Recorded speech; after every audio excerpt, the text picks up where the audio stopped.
Welcome back to the Hotel Orloff here, ladies and gentlemen, in wonderful, sunny Rural Retreat, Virginia, home of Dr. Pepper. We're going to have a wonderful Saturday morning show. We've got guests and maybe some surprise guests. We were going to have an amazing guest this morning, but we can't figure out how to get his browser from blocking StreamYard. So we'll get that worked out. And I think by Thursday, you'll be seeing some amazing pre-code horror comics when our new guest Adam shows up. Right now we got Meyer here, Meyer Greenblatt visiting. Hello, good morning. How's it going? Hey, how are you doing? I'm doing good. I'm just moving around the house, doing my morning routine kind of, and then getting ready to go get coffee. But I'm going to be here live Yeah. broadcasting from the city of San Francisco. Hold on. See, there I am. Look, I'm going to turn it like this so you can see a surfboard Oh yeah. while I get dressed. Man, I was just hearing something about San Francisco in the news and I can't remember what it was. There was something going on in San Francisco. Oh, President Trump was just here for a $300,000 dinner where it was a bunch of tech billionaires that brought him here. Really? I And, didn't know that. He's going to be in yeah, Las Vegas he tomorrow. raised a tremendous amount of money in San Francisco for just Interesting. he's here for like 2 hours or something. Yeah, it was the tech billionaires were on the other side, and maybe they're switching sides, possibly. Yeah, some of them, it appears. Well, I've shown this before. I'll show it again. My wife suggested I move this fake poster for the Jane Russell movie, The Outlaw, to put it above the this Western display that I got a week ago this morning. So I did that, and so now I've got this poster, Jane Russell, The Outlaw, and then I've got little 50s toy guns that I just put up there with some thumbtacks. And then I have, that's actually from probably about 1970. These are a little more recent. I put them there. And then, so it's pretty much the same display, but I had to lower it. Had to I lower think it. that looks great with that poster there. It's perfect. And that poster, that poster is actually it undersells Jane Russell in that movie. This poster is a little bit um, modest compared to how she looks in that movie. She's much more voluptuous. She's larger. She's got a bigger chest in the movie, Well, and these posters, nipples are this is shown. fake, but it's a wonderful facsimile. And the guy that does these, his name will come to me, but I could give you the a link to him. He's or at least he used to be an oldies DJ on one of the big stations in Dallas. What is his name?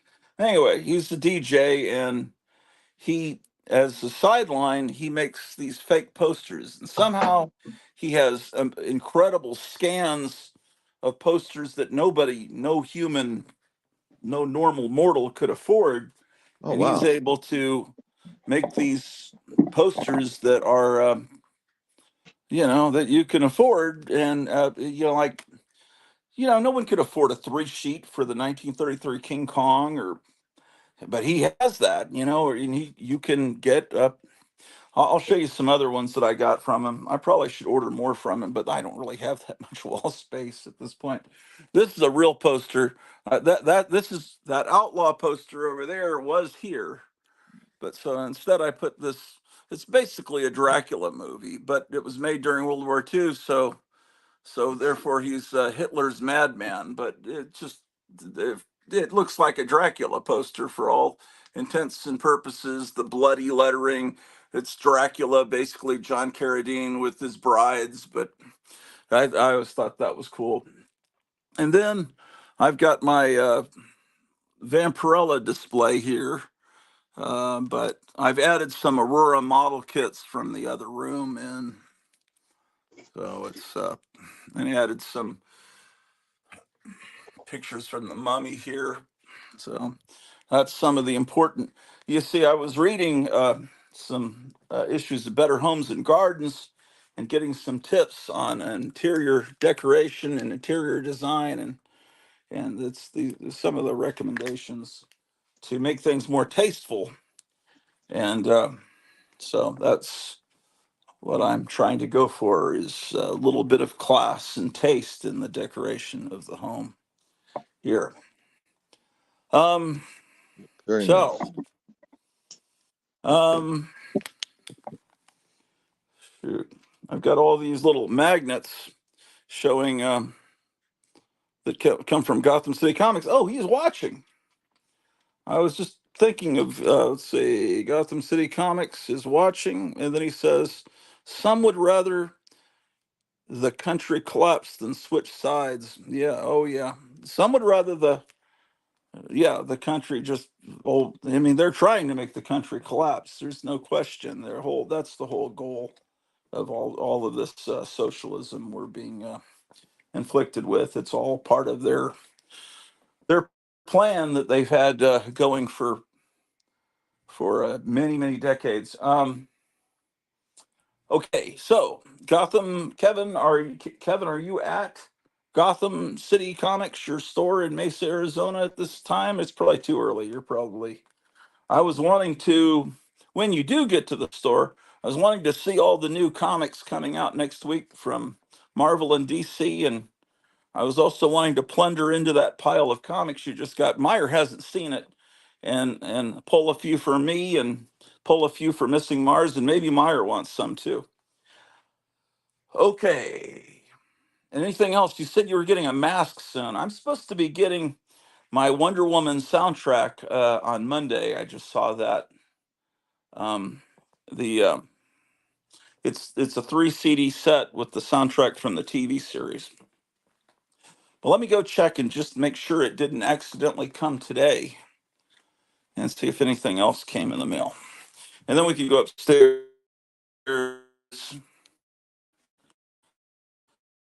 Uh, oh, something.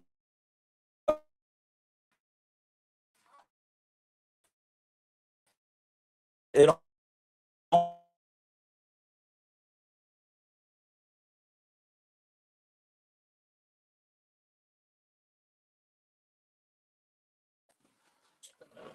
Hold on, let me check the mail and then I'll tell you something serious, because my I'm having Wi-Fi issues when I get out of the house here.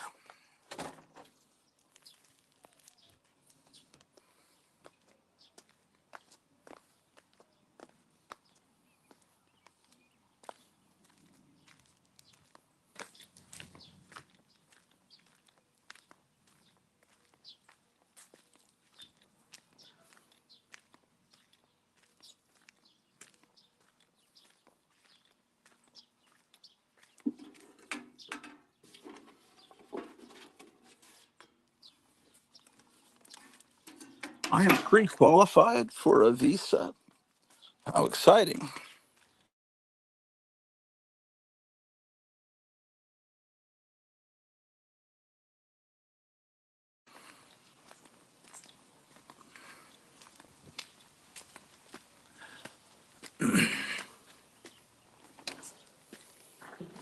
Okay,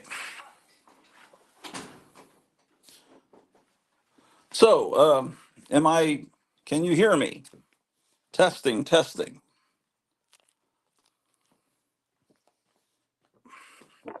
I can hear you. Can you hear me? Okay, all right, I can hear you. All right, so last Wednesday, we learned that Maranya Valkonen, one of the members of the one of the neighborhood residents here in the comic book neighborhood, because you're not going to make me say community. The more these communists take over the country, I'm never going to say community. And you can cast me out all you want, but I won't say the word community. Well, I'm just saying it just now. Shit. But it's a neighborhood. Anyway, so we find out she's in trouble. Possibly, well, definitely going to be evicted on Monday if she doesn't come up with a couple of, what was it? Was it It was 4,000 she needed. So um, we don't have a lot of extra money right now, but my wife kicked in. Uh, well, I think she kicked in $100, and then later another $25, and that kind of got the ball rolling. And I could. It's like I didn't know we had that much, but we really didn't have that much. That was money we were going to use on a lawnmower, right? So it's like after that, it's like, oh shoot, the lawn is getting kind of long. And then yesterday, this older gentleman, that lives three houses down. It must have been last summer. I was out there trying to cut the grass with hedge clip. I was trying to just make it look like it wasn't wild weeds. And she's walking by with her dog. Says, "Oh, you can borrow our lawnmower." So I wheeled it down a couple houses down and mowed the lawn. Well, this guy rings the doorbell. It may be the second time I've heard that doorbell. There's an old doorbell, the door to the basement. And if I hadn't just been standing right there, I wouldn't have known. It makes this weird noise uh, and flashes a light. It's a doorbell probably from the 1940s. It just makes more of a sound like a bicycle bell. So I hear this, someone's at the door, and it's this older gentleman. It's probably about 80 years old. And we used to see him always walking the dog, smoking a cigar. So my wife told him, "Hey, my mom runs a cigar store down in Houston, Texas. And it's like, I'll get you some cigars from her that, they're grown with Cuban seed and everything. And so they're, exotic, not the type of cigars you'd get around here, and um, hand rolled and everything." And so she got the cigars, but then we never saw him again. I've seen his wife walking around, and so they've been sitting upstairs in a cabinet. So anyway, this guy shows up and said, um, "We just bought a new lawnmower, and I'd like to give you my old lawnmower." And it's like, I said, "Well, how did you know we needed a lawnmower?" And well, it's pretty obvious. The grass is high, but he says, "Oh, remember you borrowed the lawnmower from my wife."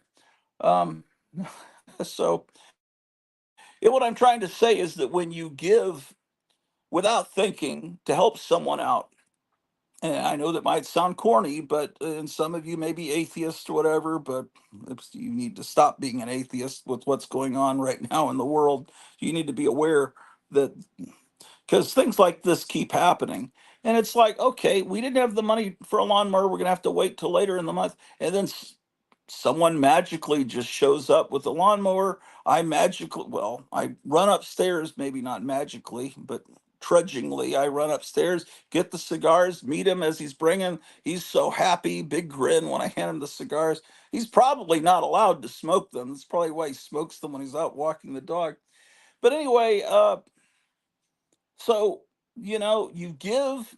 I don't want to sound like Robert Tilton, but you give and you receive blessings back. I really think, some people call it karma. Robert Tilton did it differently. You remember the televangelist? He said, "Give to me, and then God will give you a whole lot more money than what you gave to me." but that's a little different than what I'm talking about. But anyway, we just received a free lawnmower. I went out and mowed the lawn. It looks actually pretty good now.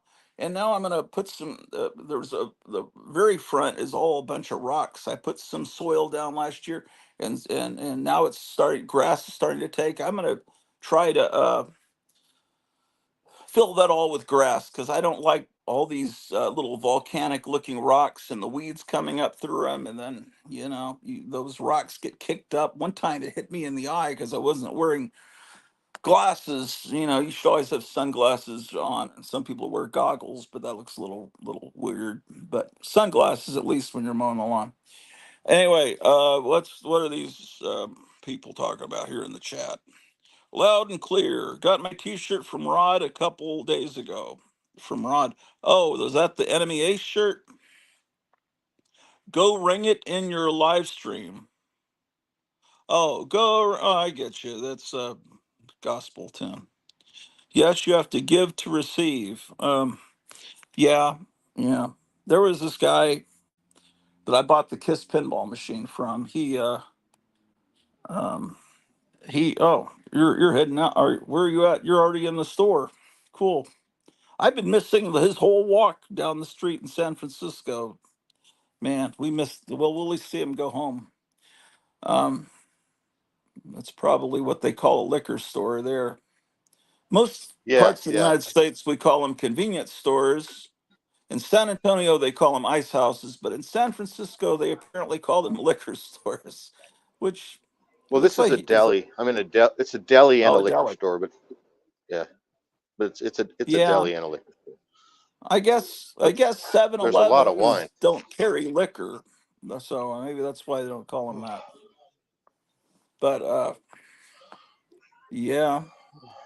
So do Hey, those good morning. How are you? stores up Hey, what's up, man? I'm good, guys.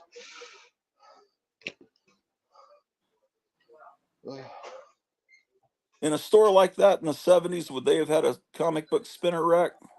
Oh yeah, this place used to have comic books and magazines like crazy, and all that's left. Let me look real quick, but a, a while ago, he doesn't even have that anymore. So there used to be comics and magazines here for years, and then for a long time, right here was where he had the magazine rack, but it's not even here anymore.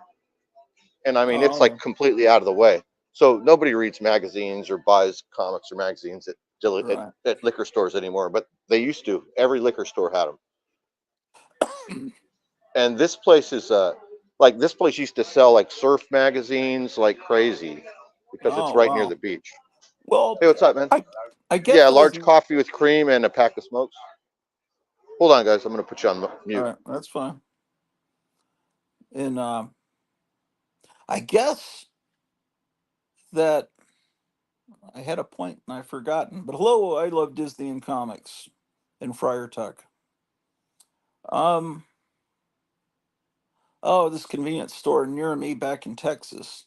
They had magazines, and then they converted to only having dirty magazines, and then they took those out, and then they put T-shirts like underwear in little sealed T-shirts into the rack where the magazines were, and then they got rid of those, and the magazine rack just sat empty. They eventually got rid of it. I probably should have asked them, "Do you or what are you going to do with this magazine rack?"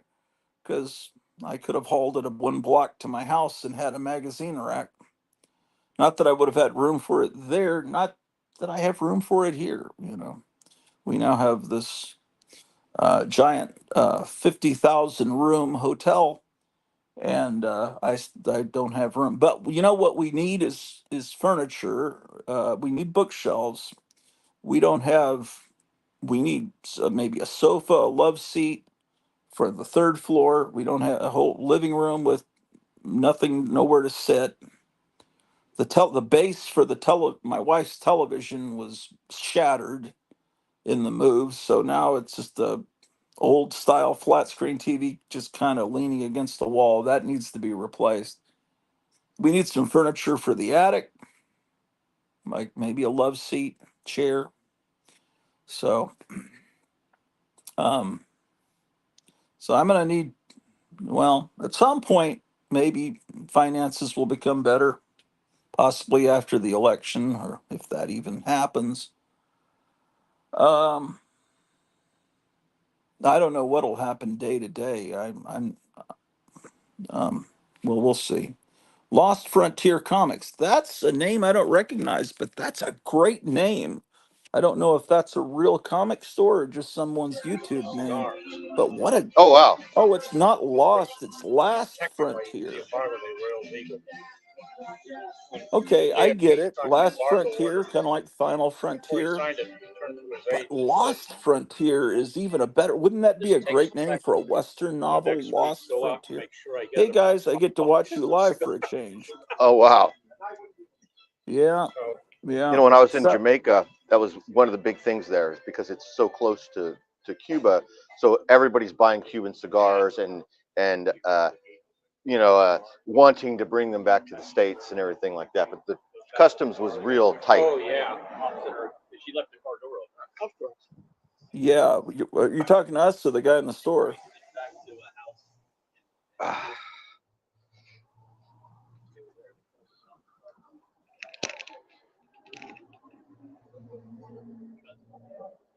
Hey.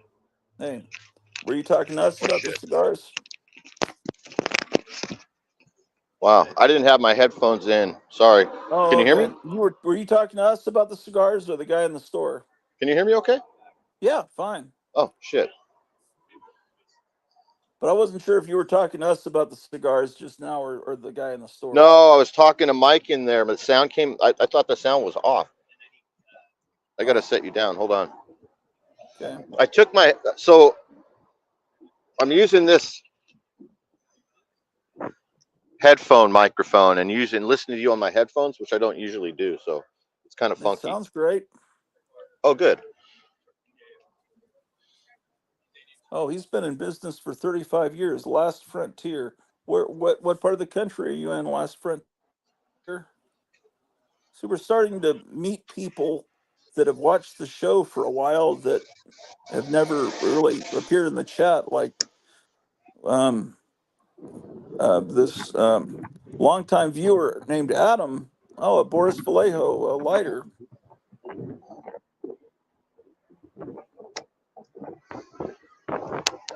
Um,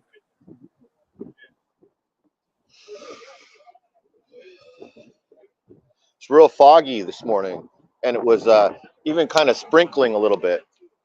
You can't really. I mean, that's the water right there. You can't see it very well, I guess. oh, you're in Massachusetts, Last Frontier. That's cool.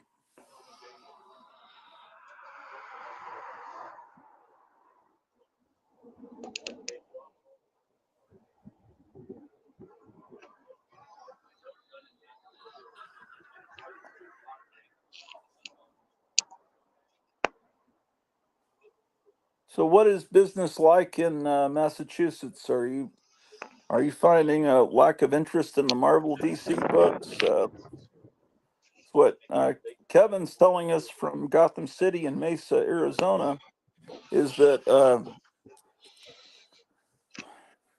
Marvel and DC don't sell that well, except for the facsimiles. And what else does he say? Does he say that those Geiger comics are selling well, or does he just really recommend them? I don't really. Oh, that's on the side of the deli. All this circus stuff, huh? Yeah. So this is called George's Zoo, and it's a deli that's owned by my friend Phil, who's here in this picture. Oh, So I've known him for about 15 or 20 years. Both my sons worked here in the deli making sandwiches for him while they were in high school. It's kind of like a passage, whatever they call it, a passage in the neighborhood to work here yeah. if you're a teenage boy, sort of. Phil is remarried and he bought a huge place in the Philippines, and he's in the Philippines right now. He'll be back. He's been gone for about a month, and that's it. This is his place, and it's called. He inherited from his parents. His father named it George's Zoo because at the time, see, look up here. So that illustration is supposed to be Coco the talking gorilla, who was born right over there across the street, which is where the zoo is. But at the time, Oh, his parents chose in the 70s. It used to have a like cut rate, like uncopyrighted Curious George. So the logo used to be Curious George, and it was called George's Zoo after Curious George to try and get, because the zoo used to be more popular like 30, 40, 50 years ago, and parents would bring their kids right across the street. So yeah. he got business in that way. You understand? So that was kind of why it was called. Because at first I said, "Man, your dad's not named George. Why is it called George's Zoo?" He goes, "He named it after Curious George, that monkey in those kids' books." I was like, "Oh, I didn't know that." Oh, that's cool. Fire department is here for coffee. Yeah, yeah. Usually, you can tell where the good places are by looking for police cars and first Yeah. responders and stuff. They usually know where the good food is.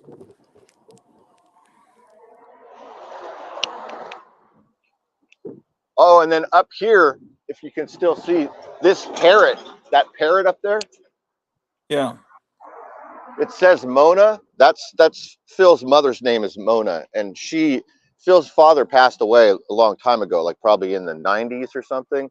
And then Uh-huh. for years, just until a couple years ago, Mona got kind of too old to work. But for years, Mona would be here every day, not doing much, but she would hang out like a motherly influence, and she was really awesome.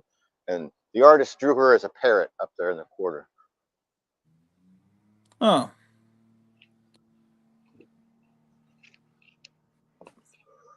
so did you ever buy comics from this place? No, he didn't have comics by the time I was here. Comics were gone. You know, it was a direct market or something. But he did as soon as like maybe 10 years ago. He used to still have surfing magazines and like the stuff you would expect, like pot growing magazines, like whatever, what's it called, High Times. So there would Right. be Surfer, High Times, Playboy, and then like, gosh, I don't think there would be much else here. I mean, this is like a see the beach is right there. So a lot of the business of this deli is people coming and buying bottles of wine or 12 packs of beer to take to the beach, as well as surfers buying surf wax, beer, candy, deli sandwiches, because it's right here. So, and there's all this parking around it. And then you have just local people that come every day, like me and my friends do, and just come and get coffee and donuts or hard-boiled eggs or cigarettes every morning. So Last Frontier Comics in Massachusetts is saying he only sells back issues and related items. He stopped selling Oh new wow! comics 15 years ago. Oh, Hey, that's nice Last to hear. Frontier, would you like to come on? Are you at your store now? You're probably an hour ahead of us, or of me. It's probably right after 11 in the morning. If you want to come in and show your store, that would be great. Um, Library 88 says, P.S. Love Curious George as a kid. Yeah, Yeah, me too. that's I did pretty too. cool. Yep. That's I pretty know it's cool. beautiful. It's neat. What's up? Morning.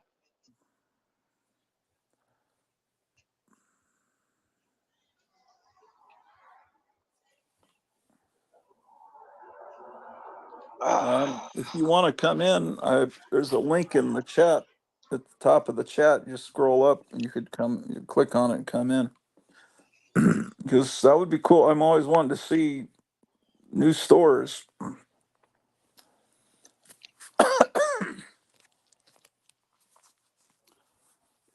Anyone else that's watching, you're welcome to come in too.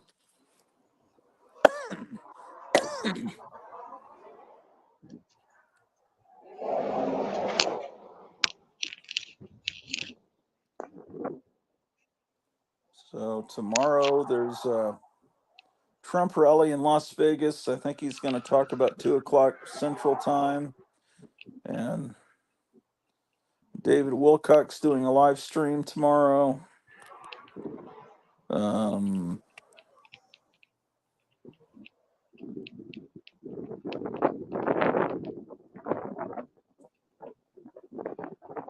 Dr. Fibes might like to. He would know everything about that. He yeah. knows exactly what type of truck this is and all the equipment and everything on it. That old ladder, and it's pretty neat. Neat truck. Yeah, I guess that the new fire trucks look more like buses to me than the the ones that they used to make toys of when I was a kid. Right. Um, Can you see that big dog head right there? yes. So that is it's a dachshund, and it's a sign for a restaurant that used to be on this corner. It was called the Doggy Diner. It was a 24 hours, like a small diner, like a more like not like a Denny's, more like a Mel's Drive-In type of place, right? Oh yeah. Uh, lots of linoleum tables and silver and a big bar. It was right here where it says Java Beach Cafe. That used to be an empty lot, and there was parking in front right where the cafe is, and then the restaurant was at the back. And this sign used to be on this corner right where Java Beach sign is, but Oh. it was torn down, but they saved the head because it was so iconic. And then a few years later, enough people like put enough money together to make it a permanent like historic landmark for the site of the old Doggy Diner, and everybody longs for it. But this place is very popular and does really good business. But a lot of people still miss the Doggy Diner, of course, because you The used to be able building, to get eggs and bacon and hamburgers and everything 24 hours a day right here. well, the buildings that replaced the Doggy Diner look old, so it must have been replaced a long time ago. Yeah, it was probably about 1982. Oh, See this right here? So the building, when you look at it up close, it's not that old. You see, this is the Java Cafe that took the place of the Doggy Diner, but the Doggy Diner used to actually be right here, and this was more like the parking lot. You know what I mean? okay. Yeah, the convenience store near my house where I used to live in Texas um, was on sacred ground for people that grew up in the 50s and 60s. It was the old Powell's Drive-In that was just like a Mel's Drive-In, and all the hot rodders would would gather there or across the street at the A&P supermarket until space became available at the Powell's Drive-In. And they were famous for giving these little plastic animals, kind of like barrel full of monkeys that kind of hang, connect, and you can make a long string of different kinds of animals, Oh, plastic animals. They would give them away there, I think, when you got a malt or shake. And I remember those little plastic animals. Then you would like pop them together, and they would connect. Ooh, look at this Nova. Um, yeah, those little plastic animals. They were like preschool toys, right? I guess I've only seen a few Wow, that came from the Powell's beautiful Drive-In. I car. just know all the Is this you? wild Is this yours? stories that I Beautiful heard car. I about. love it. Yeah, it's great. Yeah, it's beautiful. What year is it? Do you know? 63, the year before I was born. Yeah, beautiful car. Have a great day. Yeah, it is 1 year older. That's surprising. I wouldn't have expected that that was going to be her car. That's cool. That's an unusual. I mean, usually that's an old guy car, right? An old rich guy car, right? Usually. Well, it's not the type car you normally see people, people that want classic cars. It's usually not a car like that. Yeah, that's That's just more like like a what you would have seen back then on the street. But people want the real, they want the yeah, you're Mustangs right. and And it's unusual Impalas. to see a car like that old that's not completely restored and all tricked out and everything and looking all cool. That one was pretty basic. It didn't Yeah, look super special. I mean, it didn't look like she had a bunch of money in it, but it was nice. yeah, yeah. Look at all these Teslas. So, okay, so you can look at this. This is I kind of wouldn't, funny. I All wouldn't right, look know at a Tesla if I saw it. okay, it's that white one right there, and then here's Uh, this new Jeep, but then there's another one, and there's another one, and another one. All these Teslas are all here because this is like a $4 million condo complex, and that this is. It looks like all these spots up here, those are condos, and they're $4 million a piece. oh It, no. yeah, it's crazy. So this is like I've mentioned before, it's like a temple of Set. This is like filled with, who knows, maybe some of the people that donated to Trump live here. I don't know, but we can only hope. But it's very bougie. There's like, Well, see it's that right there? That's a security. That right there is like the security office, and there's a guy that sits in there and then looks out that window to make sure nobody shits or pisses or fucks it with any of this shit out here, these vehicles. well, if you pay $4 million for a condo, don't you get the covered parking? Yeah, there is parking inside and underneath, but those people, that's free parking out front, and they Hmm. probably live closer to here, so they prefer to park right there than in the back underneath. Oh, That's probably just for why. convenience, yeah. For convenience, yeah.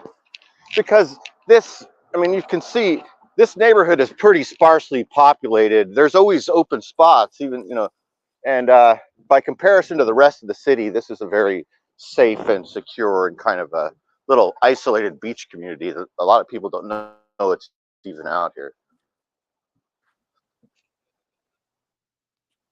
Wow, $4 million, huh?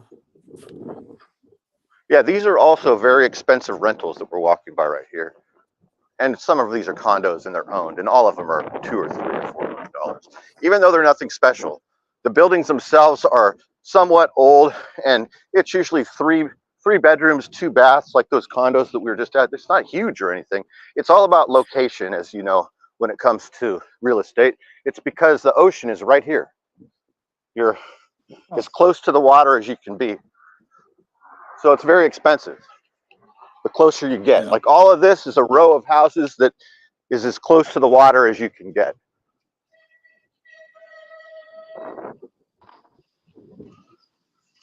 And then Well, like these Last buildings, Frontier. maybe the 30s or 40s. I don't know. Go ahead. I'm sorry. Is he here? I was talking about Last Frontier. He says he was a brick and mortar store for 20 years, and now he's just an online store. If you want to come on and show some of the books you're selling online, you're welcome to. It's always good to meet new people. There's the link if you want to, but it's okay if you don't, if you just want to watch. Yeah, man, that's cool.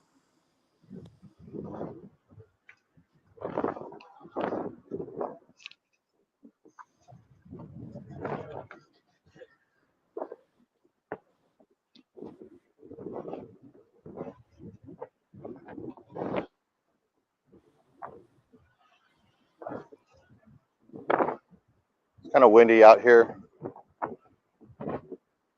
Probably about 55 or 58 degrees. I don't know. Not really warm.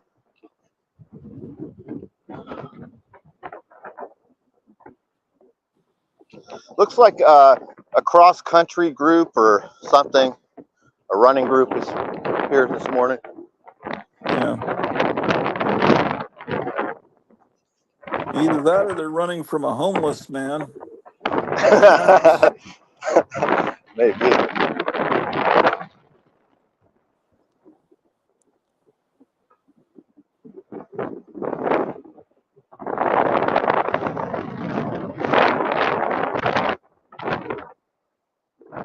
Very foggy, you can't really see much. Low tide. Oh, that's a pretty good. Is that an Airedale?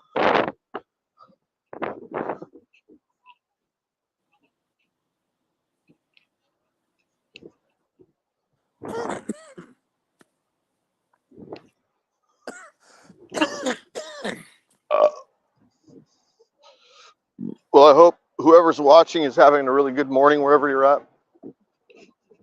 Yeah. I'm just kind of waking up. The birds haven't found that corn yet.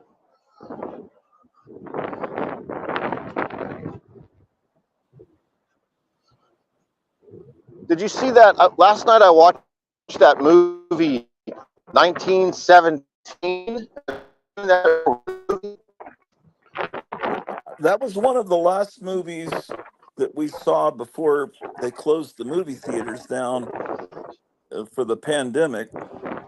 Yeah, we saw that in the theater. I really liked it. It was really well Yeah, it was shot, like just these long static shots. Yeah.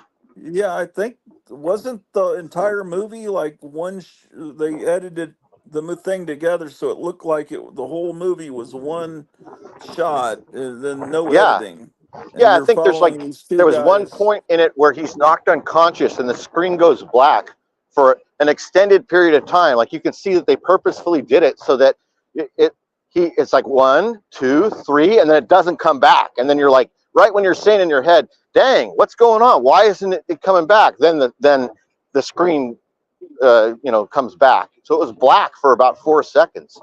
But yeah, other than that, the whole thing is I said static shot. That's not what it was. The whole thing is one running shot with the camera really on the shoulder of those guys. And it's amazing. It was Yeah. beautifully done. Yeah, Very I really exciting. like Great that. story. Yeah, it was good. I liked it.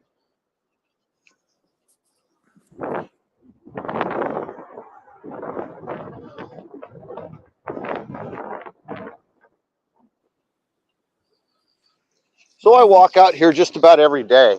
I come down and I check out what's going on at the beach to see if the waves are any good. Sometimes I come early in the morning, like before now, like I wake up like naturally at 6 or 6:30, right when the light starts to change, dawn. I'll just kind of wake up and then I'll just come down here and figure out what what it looks like the weather's going to be like, and then decide what to do. But it's holding on down here. It's not too bad. I mean, there could be tents and homeless people and poop everywhere because nobody would stop them. Seriously, you know what I mean? It used to be that the lifeguards would patrol and handle shit. They don't patrol at all anymore. So anybody can really do anything down here. There's nobody stopping them. There's no lights at night, no cops patrolling. But so it's nice that not much bad has happened. But I'm not pushing my luck. Yeah.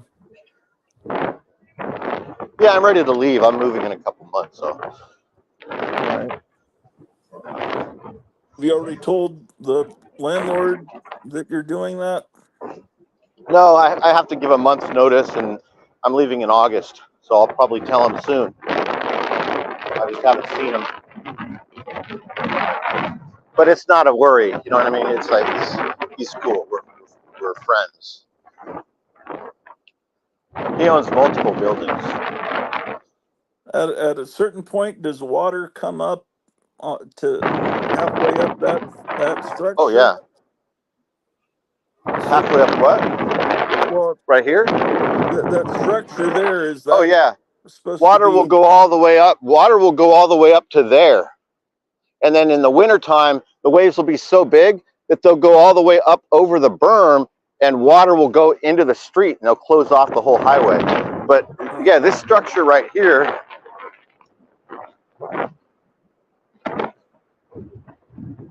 water will be all the way up here. Like, you see all this sand built up? It's actually like 2 or 3 feet down is the base of it. This is sand that's just built up onto here. The structure itself is like, you'll see when we get over here to the ladder, you can see how deep it is, because this is the ground is down there. See where the metal pole goes? Yeah. Oh, yeah. So in the wintertime, water will be all the way up to the top there. You won't. Sometimes these stairs will be submerged. Okay.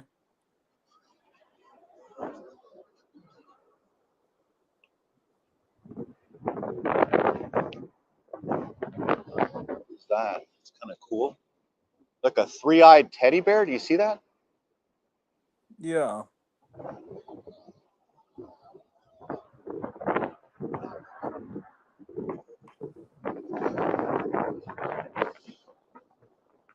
It says nothing matters anymore. This one says give up while you can. This one says I need help or help. This one says fuck you. Those are all new, that yellow stuff. Oh, here's a Target. This guy should write fortune cookies. He should. You're right. He should write fortune cookies. You imagine opening one up and getting those messages? Yeah, nothing matters anymore. Give up while you can. That's hilarious. That's funny. Somebody should do that. They should make fortune cookies with... I'm sure someone's already thought of that. Someone Yeah, I would has think they to. have that. They must have trick fortunes for fortune cookies. Like, there must be that. Yeah.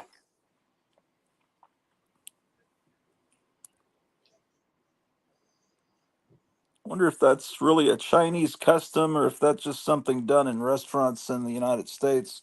It is. Or if It's something. It's something that was invented here in San Francisco. The fortune really? cookie is totally American, and it was born in Chinatown in San Francisco. Is that It a was Trump sticker? no, it's Biden saying I did that. It's one of those ones that's supposed to be stuck to the gas pump. So he's pointing Right. at the price. Yeah. Right.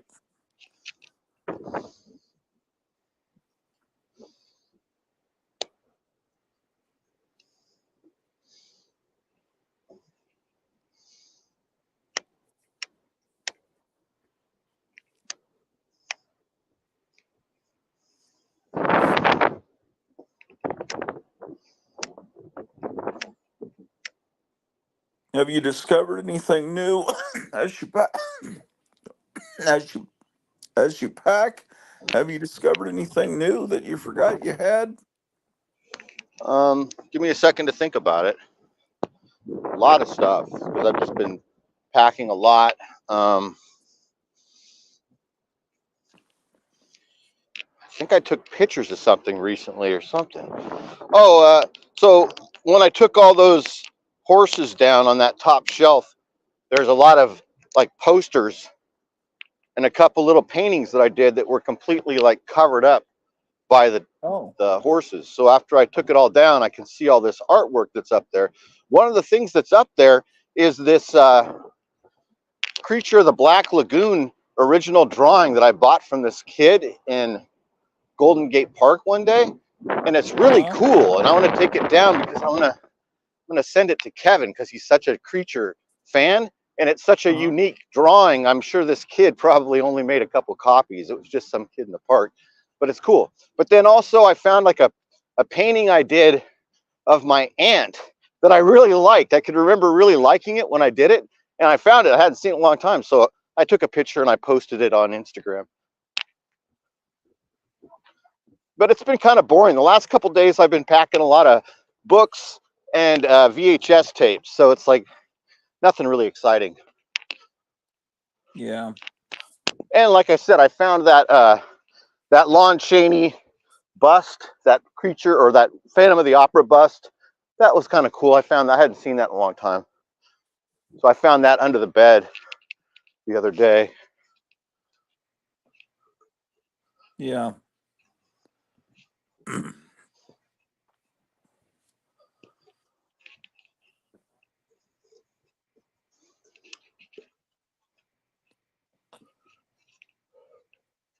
Well, you know what we should do? Let's do it right here. So the last time I got a package from Kevin at Gotham City Comics, he sent me this packet of Krakoa seeds. See? Okay. I don't know what that is, but They're some sort of flowers. They're called bachelor's buttons.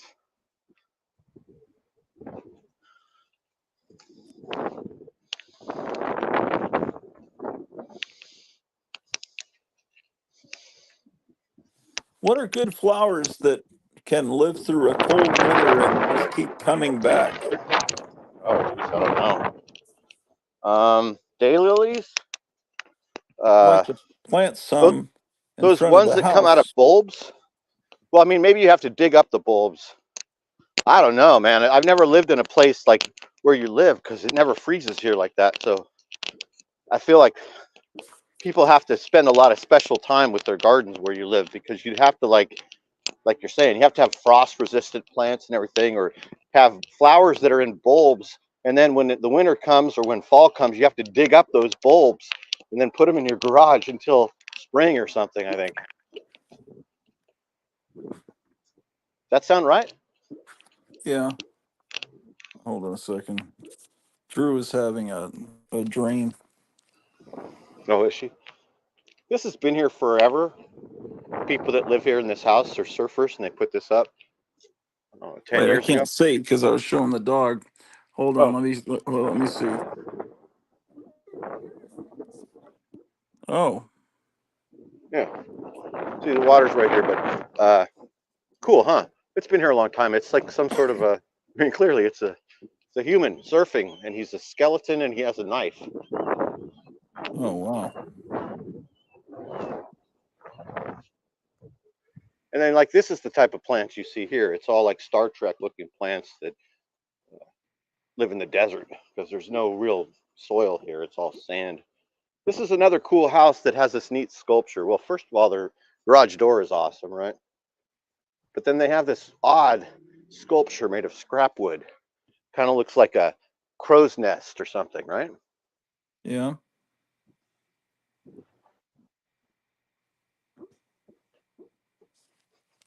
Oh, they used to have a public bench right here, and either somebody stole it or they moved it. They used to have a really nice bench that was here for anyone to sit on to like knock the sand out of your shoes or something, but it's gone.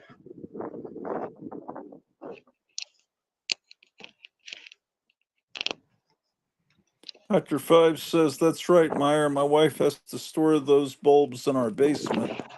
It's a pain in the ass. Prayer text says Google perennials for yeah, yeah.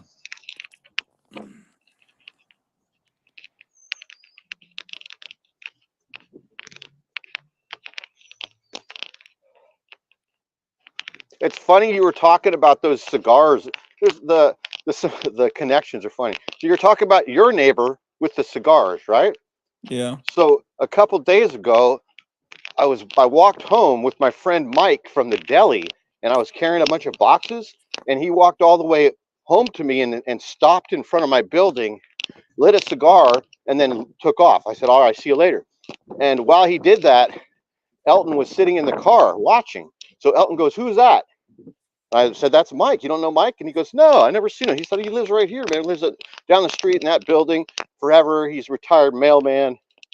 I hang out with him just about every morning, smoking and drinking coffee." And he goes, "Oh, he smokes cigars." And I go, "Yeah, he smokes cigars." And Elton reaches under the seat and pulls out a full-on cigar humidor. Pulls out two cigars. Yeah, pulls out two cigars, and he goes, "Here, give these to your friend." And so that's the guy I was talking to this morning at the deli that you overheard, I think. Oh, okay. I was giving him the cigars. So it was funny that your neighbor had that cigar thing, and then it ended up me giving cigars coincidentally to Mike, and then Mike brings up Cubans, and we talked about, whatever. That's why I was thinking I wasn't sure if you were talking to us or the owner of the store who might have overheard me talking about cigars. It was just, yeah, it seemed very coincidental. Yeah, it was totally coincidence. It was weird. And I had the cigars in my pocket to give to him because Elton gave them to me yesterday. It's funny.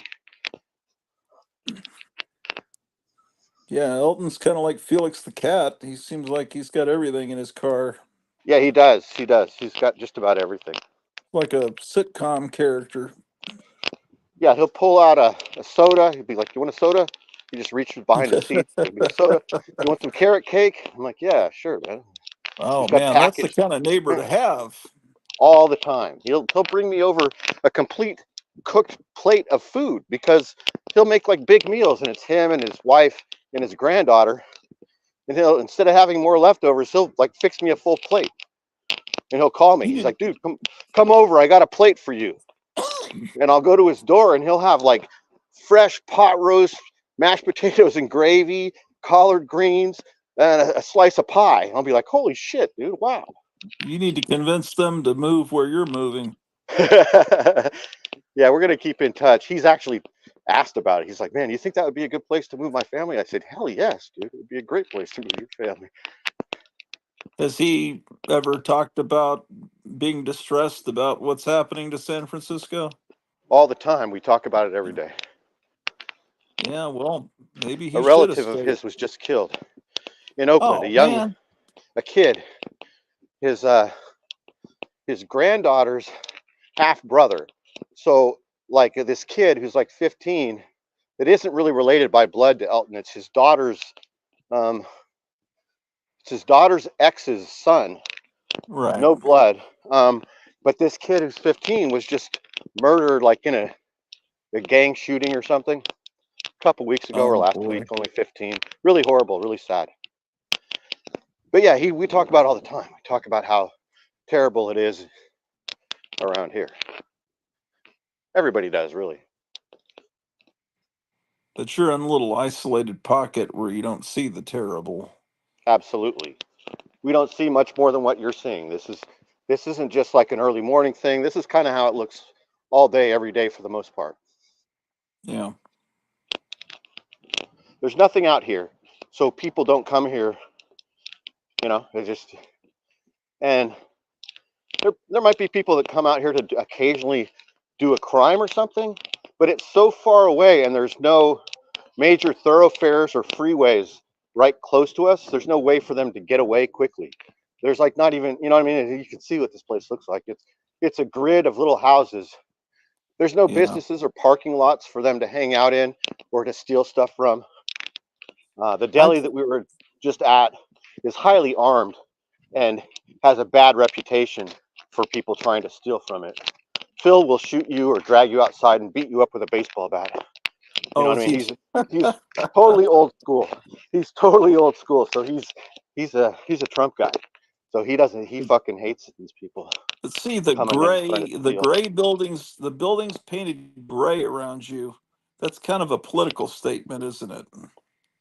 You I can just think it is. assume if you paint it gray, you're trying to make things look ugly because you're a socialist, and that's part of. I don't know why that's Mhm. part of their philosophy, but I think so. I feel like the San cars are a part of Francisco, it I too. picture San Francisco with bright colors, and instead everything's gray, like you're in like a German camp. That's what it looks Yeah, like. It Soviets. shouldn't Yeah. look like that. All you need is a coat of paint. Yeah, no, Dr. it's Five all says pretty yes. much gray. What's that? Yeah. Dr. Five says yes, the daffodils and tulips come up every spring, but some other plants we store the bulbs and then she plants them in spring. Hmm. I would like them to I need plants to just come up on their own. um yeah, that would be the best thing for me.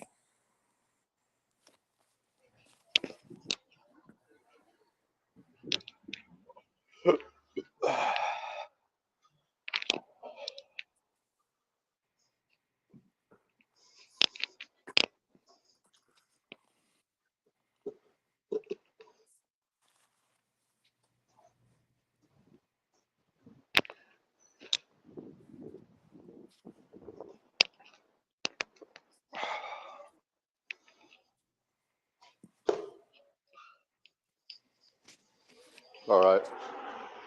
I'm gonna head in, so we're probably gonna lose connection. I'll be back in a second. Okay. I'm going in the building. Well, I guess I'm gonna get my water and head upstairs. Um,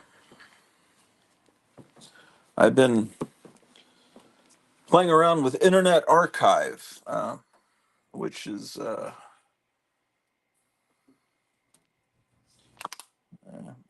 it's internetarchive.org, I believe. Well, you just type in Internet Archive into your search engine, you'll find it. And it's a big repository, not just of video, but people have scanned in books and magazines. It's like a museum. You can watch all the Marvel Comics superheroes, cartoons, the Hanna-Barbera Fantastic Four cartoons, all kinds of stuff you can find that YouTube won't allow. There's some woman that got a VCR in like 1976 or 77, and she kept the thing recording 24 hours a day until she passed away in the 2000s. And she's got, I was reading about her, she's got this collection of a ridiculous number of VHS cassettes, but now it's kind of a historical.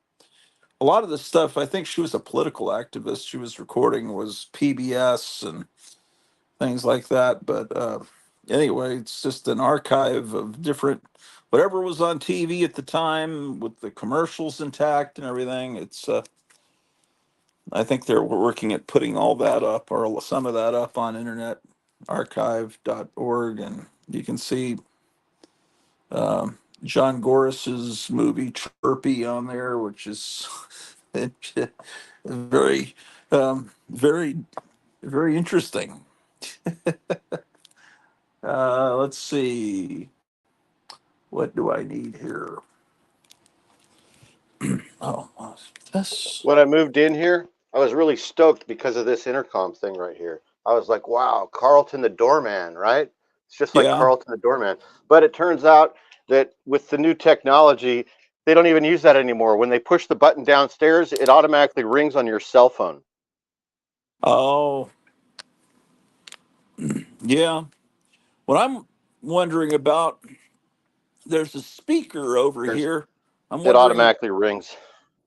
I wonder what this speaker does here, or what it hooks to.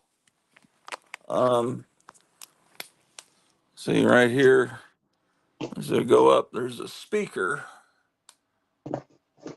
I assume that's a speaker, but I'm trying to find where I put the charging cable for this phone. I brought it downstairs because I'm going to need that here soon.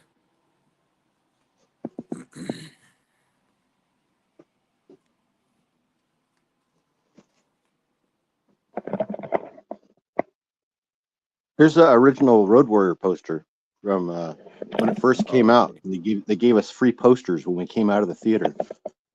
Yeah, I remember that poster. Yeah, that was the poster. Yeah. It's kind of an undersized. It was a promo poster. See, it's kind of small, like, and it was like, they had them all. You know how they used to do that. Yeah. At the door would be a girl that would hand everybody it as they exited a poster. Yep. I remember that. Here's my morning board. This is all I serve because I'm old. Maximum flotation is needed.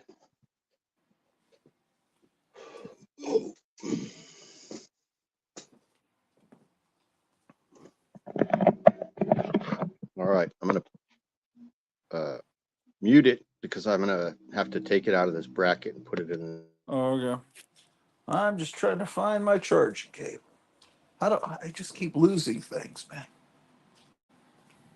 Unless I left it on another level. Okay, so I was telling you, this is what you need to get tripod wise. Let me see. Yeah. See, this is I like, I guess. think this is 62 or 67 inches when fully extended. All of these clip up and it gets really high. So, and then it also can go really low. And then also this bracket can go in all different directions. So you can angle the camera down when you're filming, like on your tabletop or something. But they're only like $19 on Amazon. So you need to try and find one of these. Justin says he minimized the stream, and my Facebook was showing Marion Stokes, the woman who had been taping since 1979. That's weird. So that means our phones are listening to us. And since I mentioned her, your Facebook somehow, oh, that's very creepy. But actually, that may be how I saw it. I think I saw maybe Facebook's just pushing that lady because I think I saw a link from Facebook to her, and that's why I looked at Internet Archive to see if they had her. Yeah, that must be what it is. But I think they're pushing her because she's was a political activist, and that, oh, here's my cord. They want to they want to lionize her and make her into a hero, and it's kind of like for they say, look, she did this really cool thing, and then they get you interested in her, and then you then you get to be inundated with her politics. It's kind of like Helen Keller. You get to see all these movies about Helen Keller as a little girl and the really cool way that she learned how to read and speak and everything, even though she was blind and deaf and all that. But they never tell you about her life after she was a little girl when she was a major communist uh, activist and leader. Right. That I part also they think leave that it's out, but they unusual. hope that you'll keep researching and then find that out. Yeah, and I think it's weird. The Helen Keller story is one of those situations where if she did it, why hasn't anybody else done it since? Right? Do you understand what I'm saying? Like, she's the only one in 4,000 years of the planet Earth that has been able to achieve this as a blind, deaf, and mute woman to learn the things that she supposedly learned, right? Nobody else has Well, done yeah, it. I don't know. Maybe others have done it, but Well, the implication in the movies is that that woman, I forget what her name was, right? The lady, yeah. Water Helen. She was such an incredible teacher that there's nobody else in the world in all of history that has been able to do what she did with this one troubled little girl. So I call bullshit. I Yeah, I just do. don't know. Yeah, I the call miracle bullshit. worker. Yeah. Yeah. Yeah, I just Yeah, don't they even know. called it the miracle worker, right? Interesting. Yeah, it's just yeah, maybe, but it's just the fact that they never why don't they ever tell us that she was a commie pinko. Right. Or that, how about, did you hear that she flew a plane? No, I did not hear that. Are you joking? It's similar to like the I don't know if it's an urban legend, but the urban legend that Stevie Wonder isn't really blind, that he actually has just really diminished sight, that he actually has driven, that he does things that only his entourage know about, like his bodyguards know that he's not really completely blind. Hmm. You ever heard that before? Interesting. No, Yeah, I've I never heard it. heard that. Yes. I don't know whether it's true. I'm just, maybe it's like an urban legend, but But it here's wouldn't surprise something. me. Stevie Wonder's still alive, right? Isn't Right. he? So I think why have so. we not heard about him in decades? I haven't heard about him since man, was it the early 80s? Has he done anything? Is he totally in retirement? I don't know. I don't think he's done anything uh since like We Are the World type time, like the We 90s or Are the something. World, and before that, Ebony and Ivory, and I can't think of anything. He was such a big artist. How does he just disappear? He probably said and did the right things, or you know what I mean, so that he doesn't have to appear anymore. I'm not really sure. You know how Uh, that works. He's or he kind of may have said just gotten his sick music of the industry. catalog. I don't know. Mm, I'm not For sure. all I know, he's put out a bunch of albums, but I just Yeah. haven't been informed of this. Yep.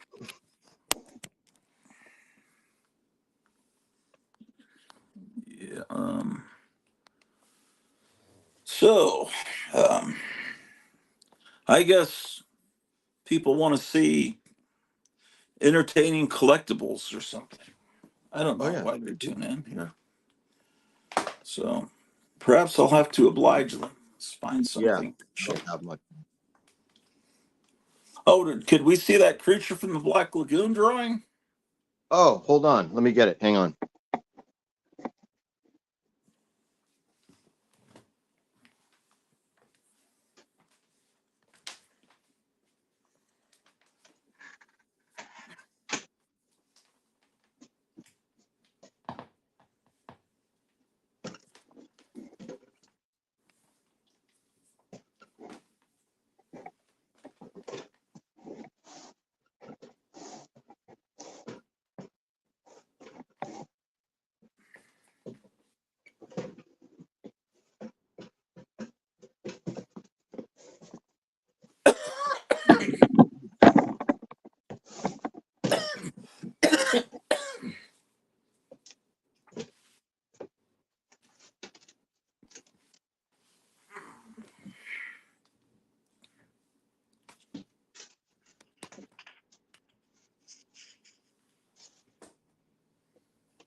Okay, I'm gonna check and make sure I'm on the right Wi-Fi before I start freezing up. And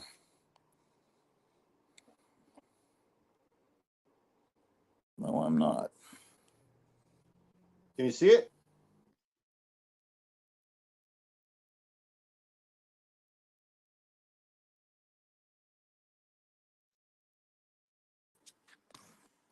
Oh yeah, yeah, yeah. That's pretty great.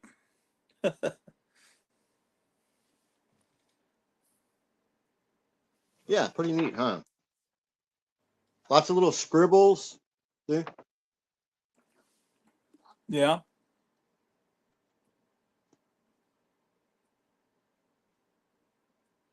This was done by a teenager.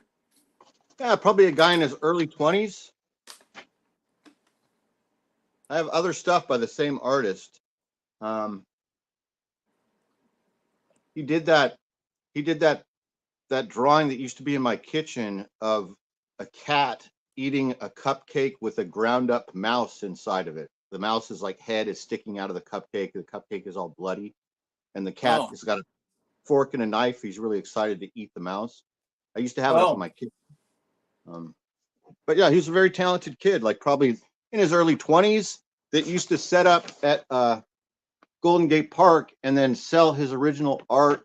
He would make like, this is a really cheap, like coffee, like probably got it Oh. at like Kinko's or something like that. Oh, okay. He would sell these for $1 or $2, or sometimes he would just give them away. You know what I mean? This is like it's probably cost him 10 cents or 5 cents for this.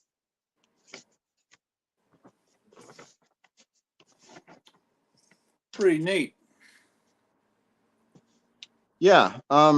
There used to be a couple places here in the city where you could get free resources. It was like a free resources for independent artists, and you could just go in with your material, and there was staff there that would help you to do things. Like they would help you produce a set of greeting cards or prints, or they would take your art, scan it, and then do it all for free. It was like a nonprofit. I don't know that it still exists, but I used it myself. And a lot of times that's where the guys that would be at the park would be coming straight from. Like they would draw in their sketchbook or make their art, then go to the mission, get this nonprofit to make things for them, like little, trinket things, like I was talking, little posters, little magnets, fridge magnets, or greeting cards, and then they go to the park and then sell them.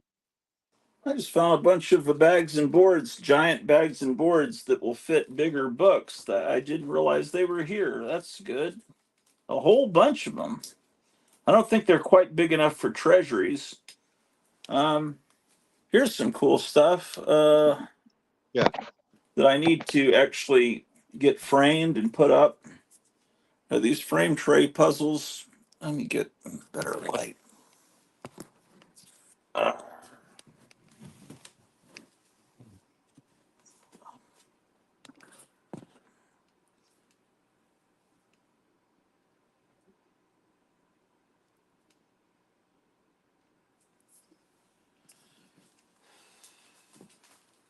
Forgot about these. Um,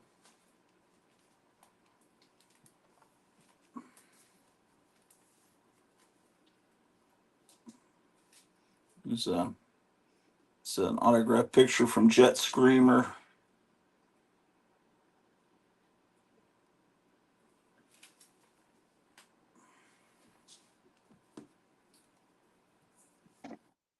Dude, these are great. I love that Jetson puzzle. Yeah, look at this. Wow. Where did you get all these? Where are these from? Um, Just over the years, or what? well, I think I got these all at the same time, and I don't really remember the purchase. It was it wasn't mail order. I don't think it was mail order. But why don't I remember? I can't tell you. I just don't know. Here's some Oh, monster wow. I've seen this puzzles. one before. This was the original owner put that it's puzzle one on the back. Oh, wow. Maybe that's the first one that they completed. Well, there's a series. I've got the whole set from the original Oh, you owner. do. I think Right. it's the whole set. I like the period at the end of puzzle one. He puts a period. This one says puzzle three, and then there's a little stamp on there. Oh man, it's a Boys Town stamp, and it has a Oh, date. yeah. What is the year on that? It says December what? 69? 65? Yeah, 65. 1965. Oh, that's Nebraska. perfect. Yeah, 65 would be the year that images like this were at your local five and dime store. So it's Universal Monsters, but it's sort of in the style of Eerie Publications magazines, maybe Wow, not it's quite so as great. bloody, but Yeah, it's that looks exactly like Bela Lugosi's Frankenstein. And what was that, Ghost of Frankenstein or something? What was the one where yeah, Bella? that's exactly they're working from a photograph, and then that's from a photograph too. They probably the artist probably had an issue of Famous Monsters open and was just using that as reference. So that's puzzle three. So I don't know why these aren't up on the wall. I just haven't done it yet. So this must be okay. So this is puzzle two, The period again. and this Oh, is wow. Dracula. These are amazing. You gonna frame these? Yeah, I should frame them. Back in Texas, I had them up in the master bedroom, and I had like two thumbtacks, not sticking through them, but it Right in the was corner. resting on two Holding them. thumbtacks, you know. And then I I had do that. one at the top, and I just had it up like that. But really, they should be framed. But I don't know. There's a place that frames stuff in a town. I should go back to that town. It has some pretty good antique store. That last one that you just showed is, I think that might be from Abbott and Costello Meet Frankenstein. Like that's an image that would have been from that movie where he's inside of the crate, the Glenn Strange Frankenstein. Yeah. Great movie, by the way. I love that movie. Here's a good issue for Pride Month. Oh, Wait, is see what this you got here. this may not be in here right. This is page 31 and that's page 10. Oh man, I got to put this newspaper back together. It says two-headed child is both boy and girl. Oh, So he should be proud of that. And it's got African tribe worships John Wayne as God. I need to look that up.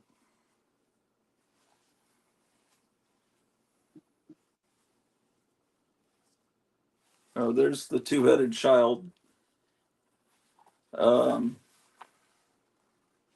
this is, in case you're wanting to find this on eBay, it's from March 18th, 1986, The Sun. Woman survives crushing jaws of trash compactor.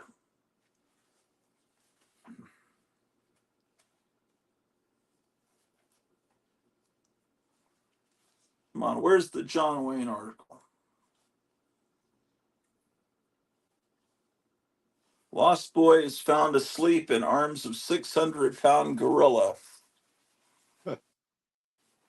Watching wrestling can save your marriage. It gets rid of pent-up anger. Hypnotize strangers in seconds. oh, that would be great. So you could be like Dracula, right? Or Fuad Ramses preparing your Egyptian feast.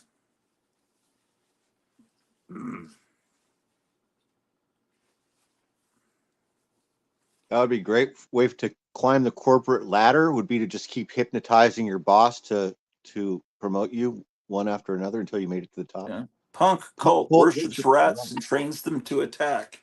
Oh, that's a great story. The books of the Bible banned for over 1,500 years. The lost books of the Bible advertisement. I found a copy of the Dead Sea Scrolls yesterday when I was packing books. Did you? Yeah. I was like, oh, there's that Dead Sea Scrolls paperback. Oh my God. Look at this article. Biblical cure for AIDS terrorizing U.S. gays.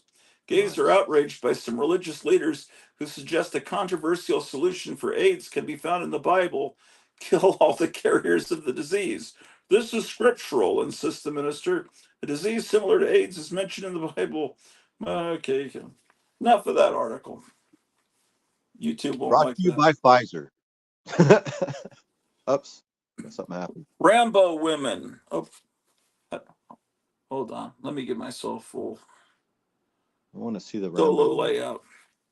Rambo women, pretty but dangerous. Oh, they look Israeli. When women threaten their homeland, yeah, Israel's female militia put away their feminine attire and don the battle gear of soldiers. Everyone in Israel has to be in the military for how many years? I think 2. 2. So that Yeah, 2. Wonder Woman, what's her name? I can never remember her name. She Gal was in, Gadot. Yeah, she yeah. was in the IDF. It's just like you want to pronounce it Godot because of Bridget Bardot, and it's not a Obviously. French name. Yes, I think it would sound so much better. It should be good. I agree. She You know, I should used just to go to change it to school with a Bardot, kid. Gal Bardot.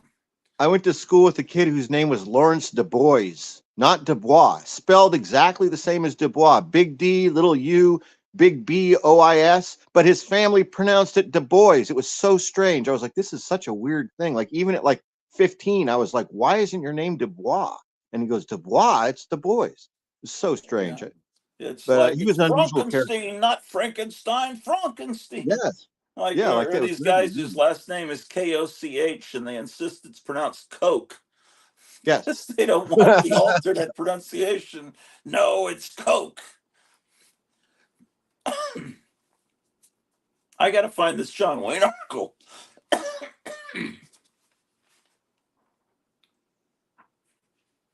Yeah, also he was a Lawrence. He wasn't a Larry. That's another strange thing. You know what I mean? He was like a kid in he never went, his name was never Larry. It was always Lawrence his entire life. So that was also interesting.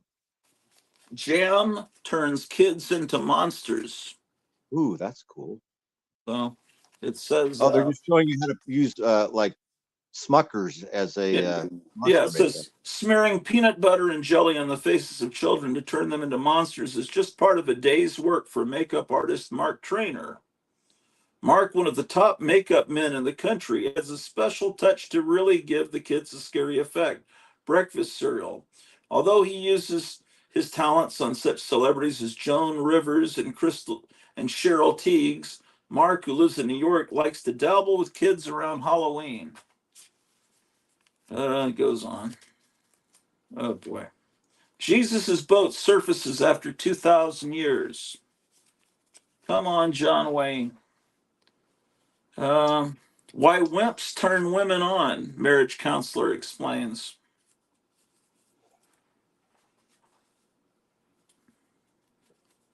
When I was about 6 or 7, my sister was in college and she was taking some drama classes, and it was Halloween time, and she was learning how to use that spirit gum stuff to make makeup, right? Uh-huh. And I guess she had played a witch or something, like in Midsummer Night's Dream. Is there somewhere there were witch parts? She played a witch, and so Yeah.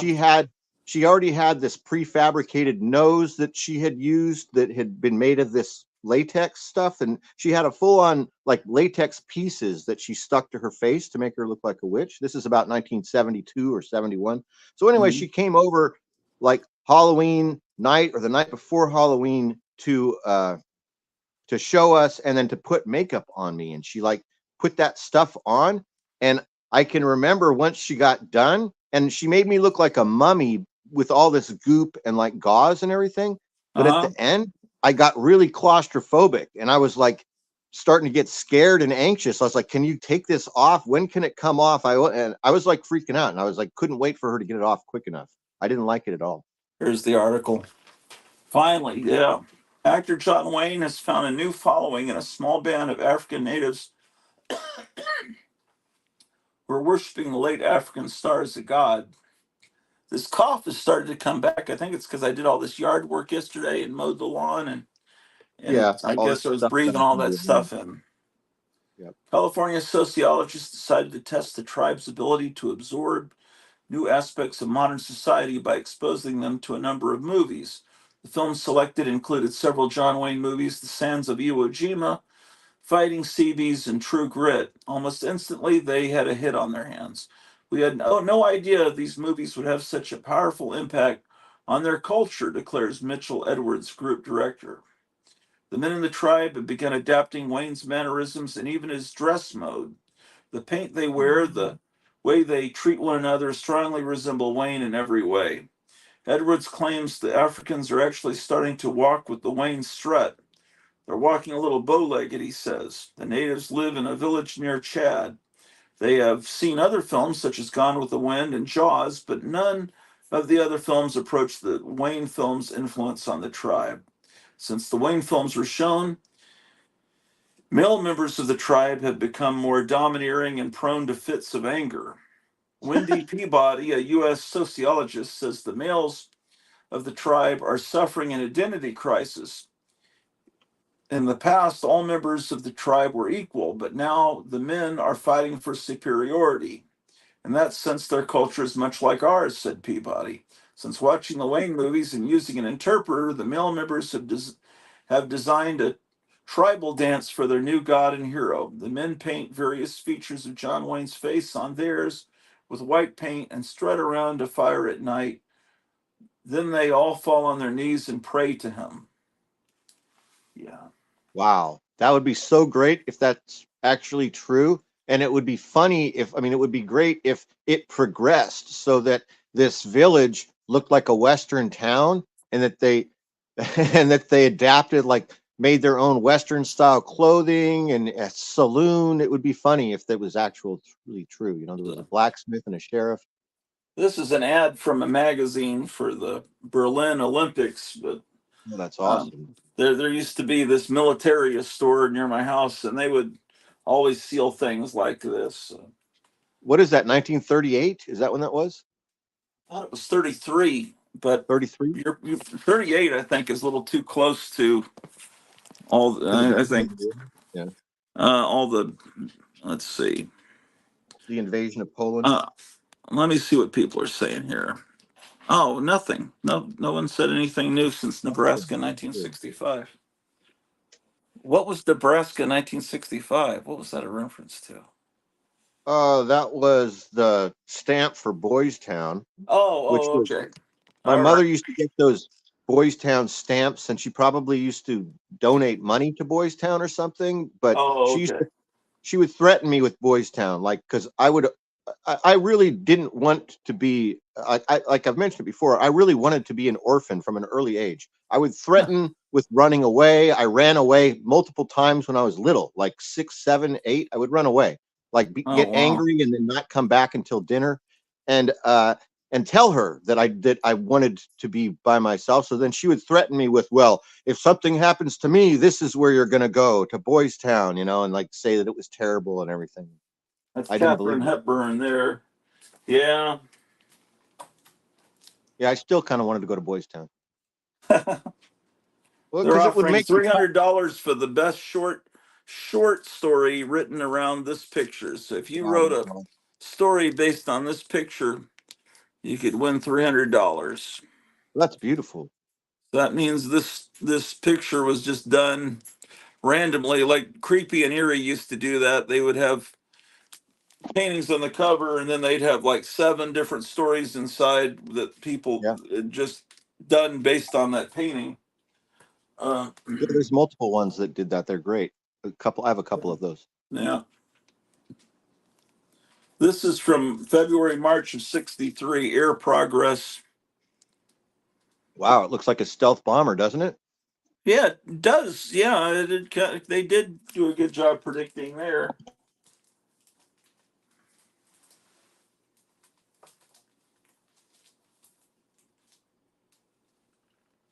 This is Marion Marsh on this cover of Modern Screen.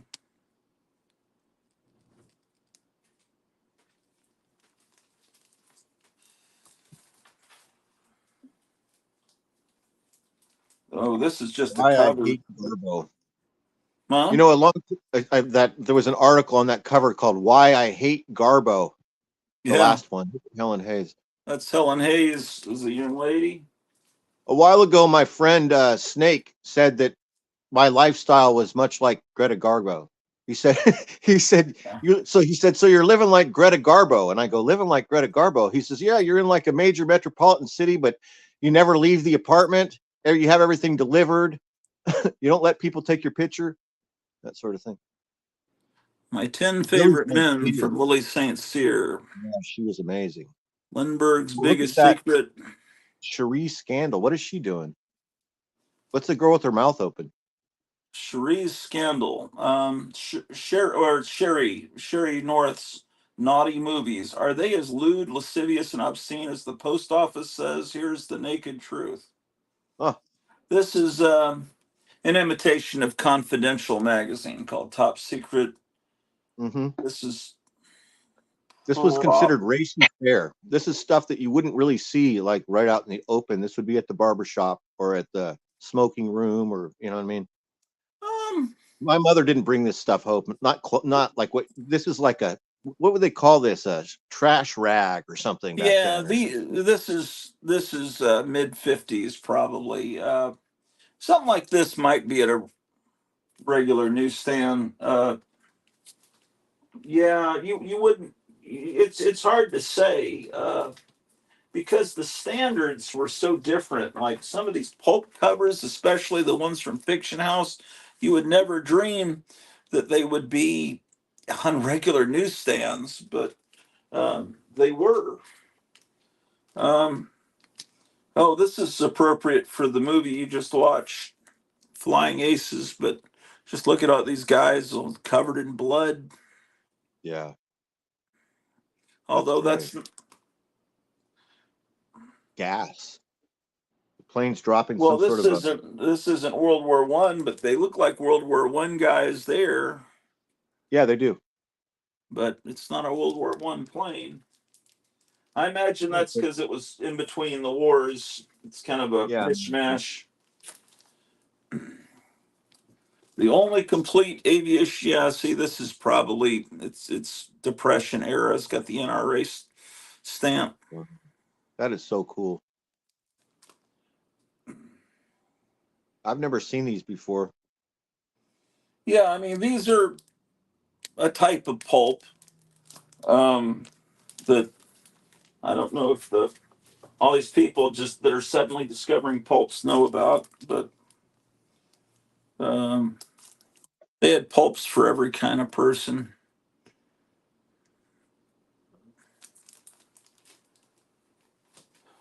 These all came from the same source. I don't remember what it was, but these are all obviously from the same collection.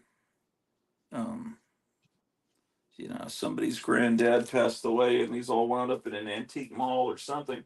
They had to have been really cheap, or they wouldn't be in my collection. But they're sure spectacular. I feel like it's getting close to Centaur time. Yeah, it'd be great. Centaur usually appears if we conjure him forth on Saturday mornings. Um, this is cool because this this girl has that Lily Munster kind of Tulsi Gabbard hair. Yeah, she really does. And it looks She like was the date stamp looks like a tattoo. Look at the date stamp. It looks like a tattoo on her side. Is that under her armpit, under her left arm? Is oh, that a date stamp? it looks like it's kind of a crease. I think it's a manufacturing crease in the cover, but Mm-hmm. it's allowed dirt to accumulate in it, so it makes it look like there's maybe hair or she hasn't shaved quite right under her arm. But if you look, I don't know if you can really see in the light, but there's a crease I see that it. I think Yeah. is from manufacturing that goes down here, and it's just What a some beautiful dirt's color. accumulated there, but it's in pretty good shape. But Yeah, it really I don't looks like remember her new. name, but she was a famous burlesque I star. love that cover, man. Her legs look great. Look at this Dorothy Lamour Oh shot man, here. she's beautiful. Let's see what people are saying here. Missing Mars. Those. Oh, yeah, I read that. Also, a great Kiss shirt. Yeah, it's not a real Kiss shirt. It's from a couple of years ago at a Walmart. It's not really a vintage Kiss shirt, but it's cool looking. At least they didn't try to distress it. Target, they sell these fake old concert shirts, but they distress them to make them look like they're old. Yeah. And it's better just to make it look new and let the person make it look old by wearing it a lot.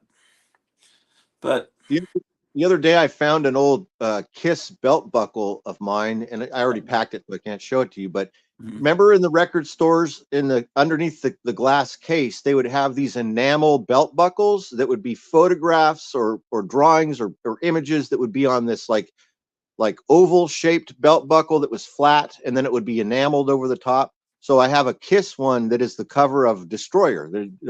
Just Oh like yeah, your shirt, I think. Um, that's Lily Munster there. So yeah, there she Yolanda is. Carlo. But okay, I remember now the girl on the cover. Her name is Zorita, Oh, wow. Zorita, and One name.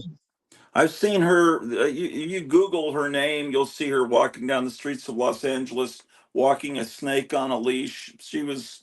Oh, wow. She played up the kind of spooky image. That's why her hair is that way. And she was probably appearing on stage in like a burlesque club type situation at the time, so she was Yeah. advertising them. This, I'm thinking, is late 40s.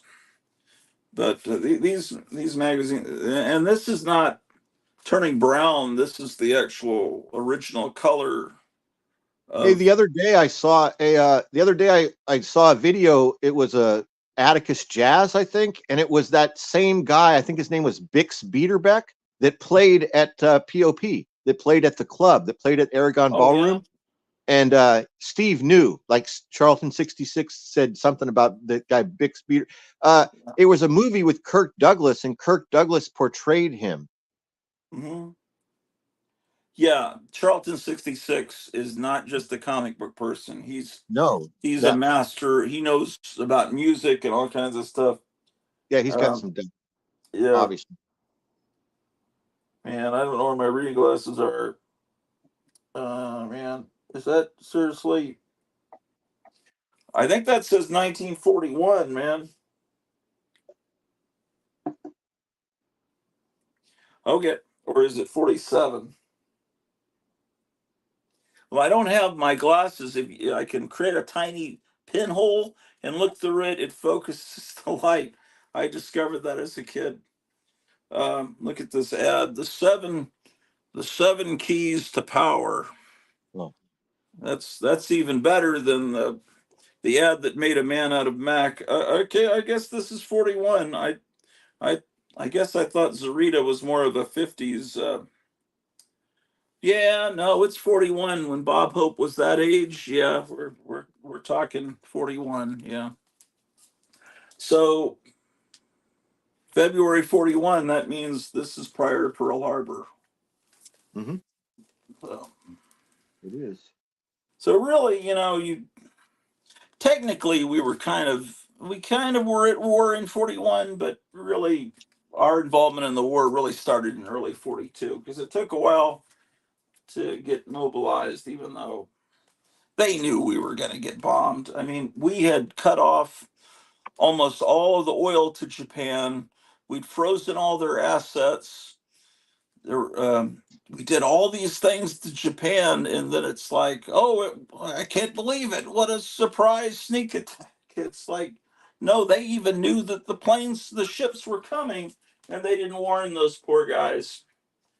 So, well, not to be controversial or anything, but they needed an event to happen to galvanize the public, to get them all to line up and not wait to be drafted. And so that's uh, it's Inside Detective. Every story true. Yeah, this is before television. This is how people entertain themselves. Let's see. I'm trying to remember what this one is.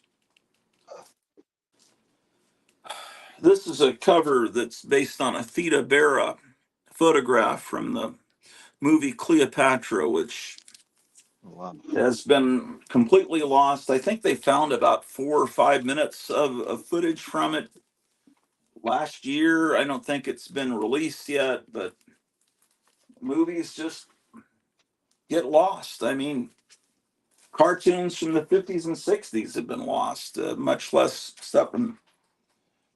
Um, when they,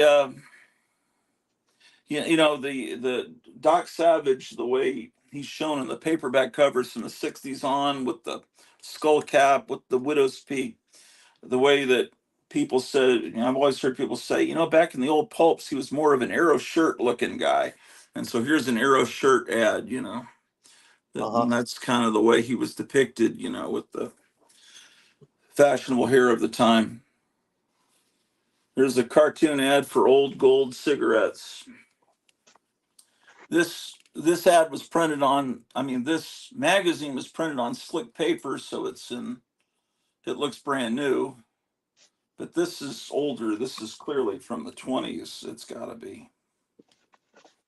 Um, yeah, January 24th, 1928. Lots of lots of local Philadelphia ads. So no, Drew, no, no, no, no, no. Damn. Um, Don't lick magazines, man. What are you licking? It's licking the thunderball issue of life. Um, don't do that, man. Not cool. Okay, it's all right. I probably need to make sure she gets a can of food for lunch. This is a college humor magazine, is what it is. What's the big college in Philadelphia? Temple. Don't know. Let me see. It's probably tells you somewhere here. It's got to. That's the first one that came to my mind. Is Temple University is in Philadelphia, but I don't know. Yeah, There's probably a bunch.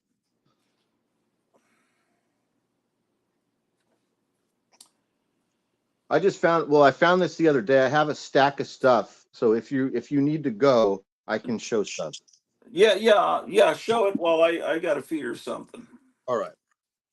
All right. So I found this stack of. It's all loose things. Some of it is loose art, like pieces of paper that I drew or painted on. But in this stack, there were these cool. These are pictures from my dad's work. My dad used to work for Bell Helicopters and used to fly for Bell. And on the back, it says, does it say color print by Bell Helicopter Company? Here's a cool one. Look at this one. At the time, this was the newest bird from Bell called the Bell Jet Ranger. This is the model that my father flew every day. Where we lived, we used to live in a place called Thousand Oaks in LA, kind of east of Malibu, on the other side of the Malibu Mountains, in a place called Westlake Village. And when my dad would come home from work, there was a helipad behind our house, and he would fly over. Like if I was in the backyard swimming, I could see that he was home because he would fly over low on purpose and then land at the helipad, and then he would be home in about 5 minutes because he would park his car at the helipad. And he used to drive a little Volkswagen VW Bug, the newest one at the time, probably like a 68 of the same. Remember when they were like the sky blue color, a little lighter than this? His Yeah. car was that light colored one.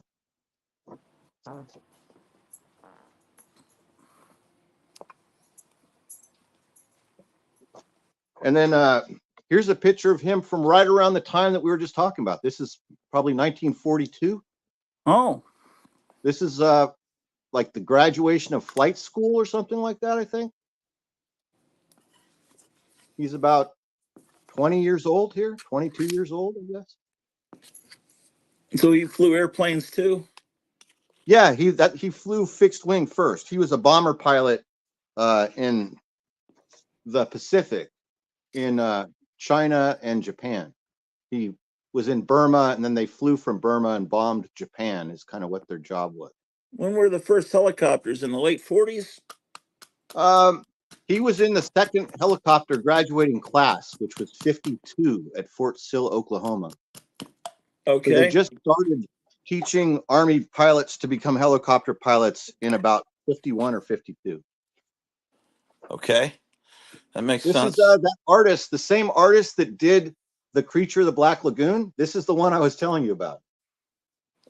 Yeah. That's pretty snazzy. Yeah, I love it. I think it's great. It's great for the kitchen, right? Yeah. Here's some print that came. It was like a free print at the entrance of a convention. This artist, Ron Lim, is that his name? He was there. So I got the free print, but I didn't pay like the $20 to have him sign it. I just got the print.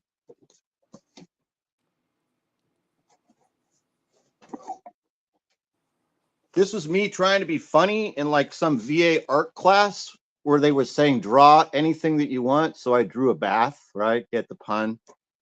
And then I drew a gun. I was kind of showing off because it was like at the beginning where I'm with about 10 other veterans, and many of them are like beginning artists or weren't really even artists at all because it was a therapeutic class.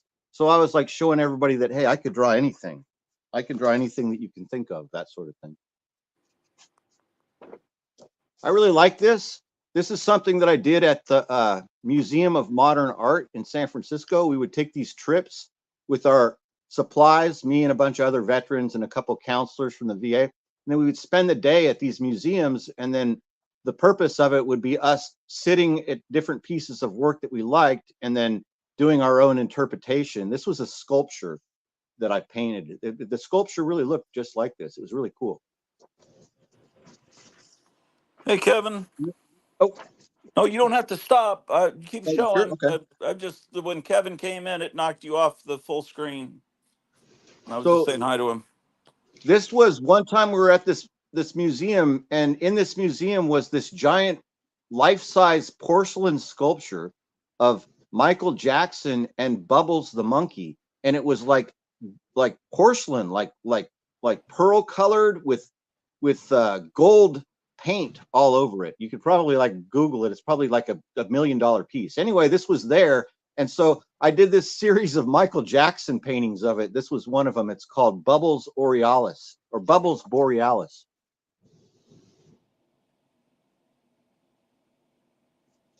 And then this was some sort of like astronaut doing push-ups or something that I didn't finish. But I like these. I think this is funny.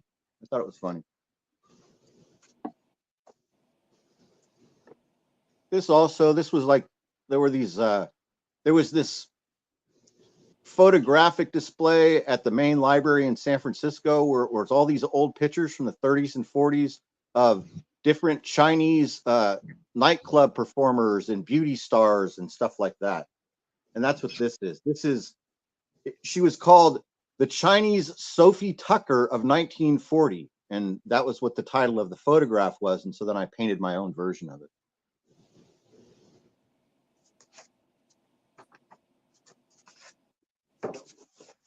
A lot of this is just weird abstract stuff that was part of a creative art therapy class. So the paintings would be based on whatever the topic was or something. Here's a self-portrait that I did.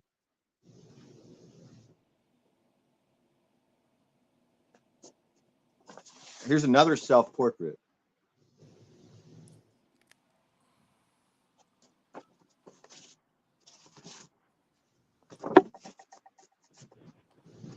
I don't know if you saw the comment. I love Disney and comics says, awesome. I rode in every helicopter we had in the Marines at the time before I got out. They just got the Osprey after I left. Would have liked to ride in those. Yeah, for sure. Cool.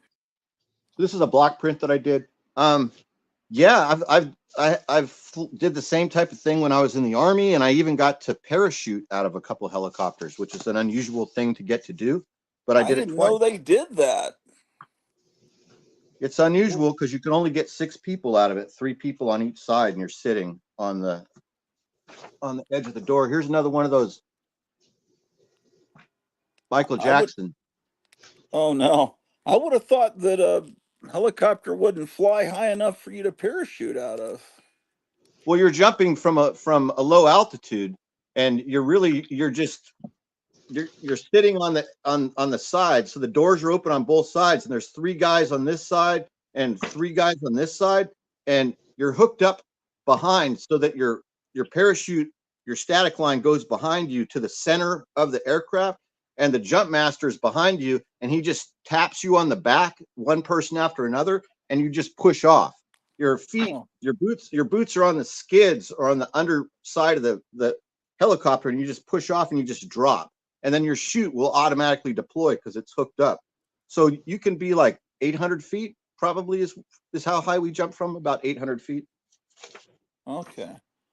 One time we did this art show, and the lady who was the curator or whatever, I forget what they called the person who was in charge, she required all artists to write out an artist statement. So I made this. Oh boy. Yeah. Because at the time I was an asshole, like always. Here's a picture of Harvey Milk that I drew. I thought it was Jerry Seinfeld, but that I guess I wouldn't instantly recognize Harvey Milk. It was just based on a photograph that was at the museum. It's good. It's good. Yeah. He didn't really have red skin like that though. This is another one of those Chinese dancers, and she was called the Moon Goddess. And it Yeah, was a that's black neat. and white photo that I just, turned into this. I just looked That's at it. neat. There's Iwo Jima, my own little version of Iwo Jima. Yeah, This neat. was I was sitting on the bus or the train one day, and there were these two women in front of me having a conversation, and one of them asked, "Why can't Phyllis just drive?" So I just started drawing. I used to do that sort of thing. If somebody would say something I thought was interesting, then I would just make a piece of art out of it. Yeah, Then I save all these pictures. Anything that my kids drew, I have almost all of it. great. That's real important to save. You saw John Goris's Batman sketchbook the other night? Yeah, it was outstanding. I loved it. Yeah. Oh, look at that. George Sulu. Takei. Yeah. I know. At the time, Sulu was on the Howard Stern show, and I was Oh, yeah. making these. Remember what I was telling you about that free resources? These are these cards that I made for free. I just drew these on Uh-huh. little pieces of cardboard, and then I made copies.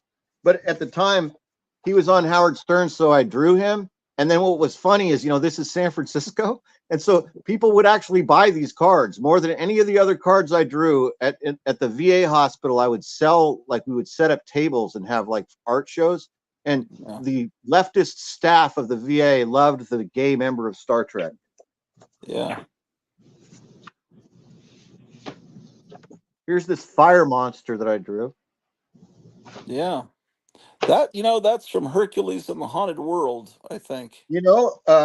I sent you one of these. It's coming soon. It's in the mail already. It was a card, Oh, just oh, random. really? Isn't that funny? Because I was looking. So that other one that I sent you that was from that Jack Kirby monster was in the Uh-huh. same series. It was a part of this series. And so I made cards of all of it. And so I had one of those cards, and I sent you a card a couple days ago with that in it. Oh, cool. You'll have a copy of that. I like this. We were supposed to draw like a Christmas card. It was a day in this art class where you're supposed to draw a Christmas card. So I did this like kind of bloody heart, and it's supposed to, and it's like what is that called that you kiss underneath it? What's that stuff called? Mistletoe. Mistletoe. I still really like it. And it really, I mean, everybody else was drawing normal Christmas cards, but I did this creepy, like weird. You probably started scaring them with this art. I don't know. Here's where my son made the honor roll. Oh, cool.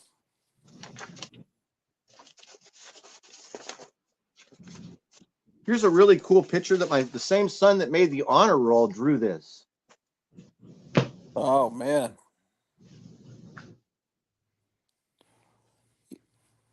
Looks I like a got self an old portrait. comic, an issue of Speed Comics, and you've got the black cat right over your shoulder there under King Kong. It just coincidental. It shows her and some of the other heroes lifting the flag on Iwo Jima.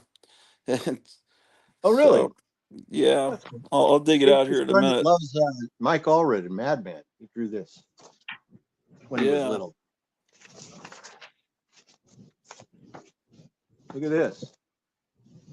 Happy birthday, Dad. They would make me my own birth. One son did that. So that's This is supposed to be birthday you? Okay. That's Great neat. kid. Yeah. Look.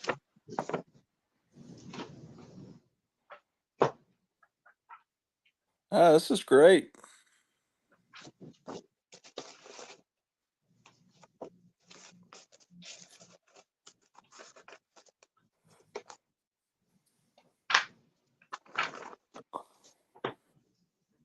It's Gohan going Super Saiyan.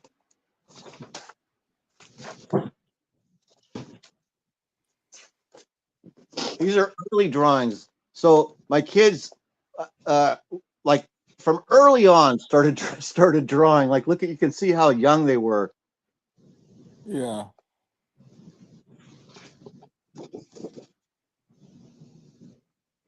Oh, that's good.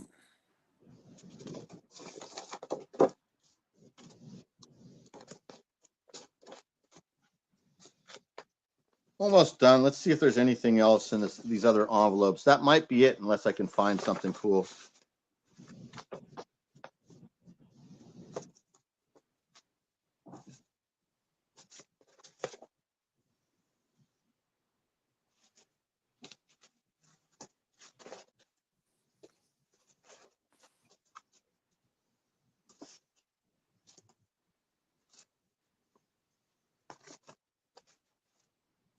Look at this. So this will be the last thing I'll show you. So I used to work with this dance company, and I wasn't in this show, but this was a flyer for me to come to this show. Look at this promotional. So I know these people. I used to work with them, and this was after I kind of, I like opted out on my own. I didn't want to be a part of it anymore, but this is kind of the stuff that they were doing, man. It was this really edgy modern dance. And it was this is a very nice place. This place, ODC. I actually danced there and did some shows here, and it's a big place.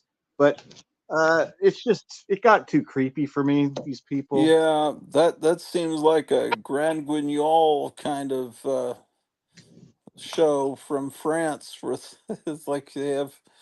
You wouldn't think blood would be incorporated into a dance show. Oh, dude, this show had like you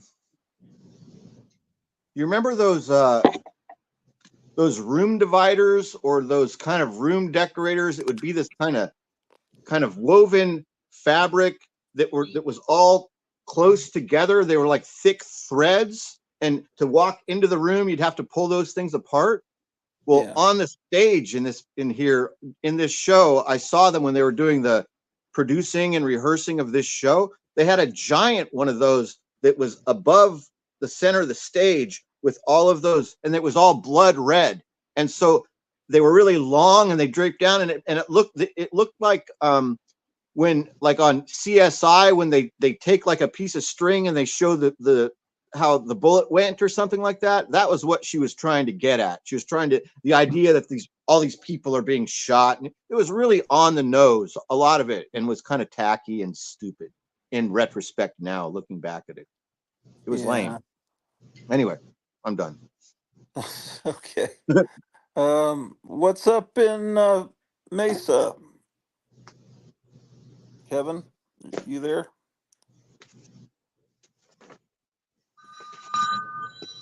Oh, calling Kevin Johnson. Hello, this is Paul Blackman calling. I'm out here at Santa Monica, and I'm planning a trip up to San Francisco this morning. May I have weather to the San Joaquin Valley and also up to the coast, please? Oh. Yes, I'll give you the latest sequence reports along either route. Bakersfield is reporting 2,200 scattered, 2,500 overcast. Oh, you got all your stuff spread out. This is neat. Novelties. 500 overcast, visibility 15. Wow. Let's look at novelties. You need to get good shots of these for Instagram and put them up. Fried egg was great. Oh, it's wonderful to see all this stuff in one place. Trick Squirt cigar.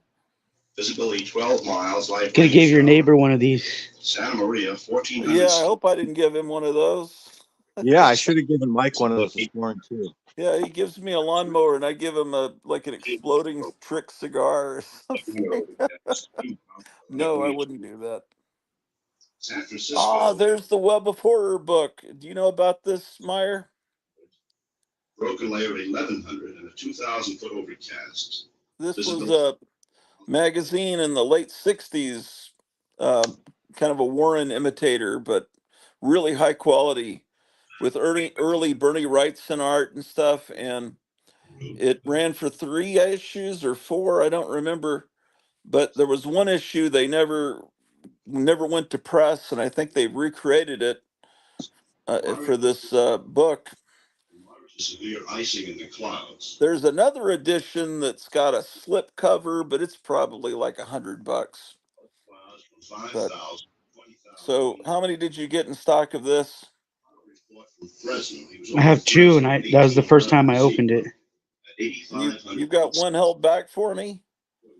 You want one of these? Oh yeah, I think I was the one that told you about it, remember?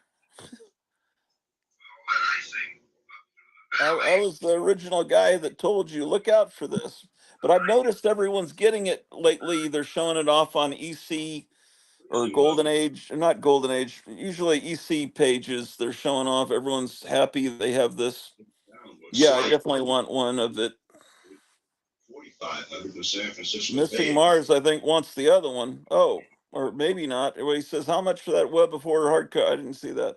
And then he says, $49.99. Got it. That sounds a lot better. By the way, what is the terminal forecast in the What is area? it we're listening to? I expect it to depart out of here around noon and figure a I couple think I'm hours. getting some interference from the airport. Is that like an old timey airport thing from the 50s? Surface winds Yeah, I along think they're west flying into 10. San Francisco right now. Do you require an alternate for Oh, flight? is it a record? I would have to go up to It's Sacramento. What's that weather like? I think it's on YouTube. It's weird wax, I think. Broken, 3,500 Weird overcast. Wax is what page is that on? Oh, I know Weird Wax. Hopefully I'm still subscribed to them. 3,000 overcast with unrestricted visibilities. Wind of Oh, northwest 10. take it off. Above alternate limits. What are the winds aloft at 8? I have one issue. The one I've got is the one that the cover of this book 340 shows. knots at But this was a 10,000. high quality magazine. It was Oh, 30045. Winds over the San Francisco that's the Bay. one I think I've got, that issue there. 320 at 30. Just don't know 10,000. where it is. 5 and 12,000. 310 at 40. Yeah, this is kind of the beginning of Bernie Wrightson's career. I guess it'll be the coast. Thanks a lot. Missing Mars is excited about, he says, any estimated time of arrival on my Gotham City Comics t-shirt. you should be able to track it. Or no, he shouldn't. Maybe. Yeah, he could be able to track it through his email. Yeah, I need to order mine so I can wear it on this show. This, of course, is a matter of opinion. Yeah, he should be able to track it with his email. Damn, that's so magnificent. PayPal should have sent him a tracking email. He's checking his email now. Yeah, these t-shirts are available. Guys, those of you watching, everyone should have one of these. We should all have these shirts on whenever we live stream, and it'll be like we're some kind of weird Heaven's Gate kind of cult where we all wear the same shirts. Remember Heaven's Gate?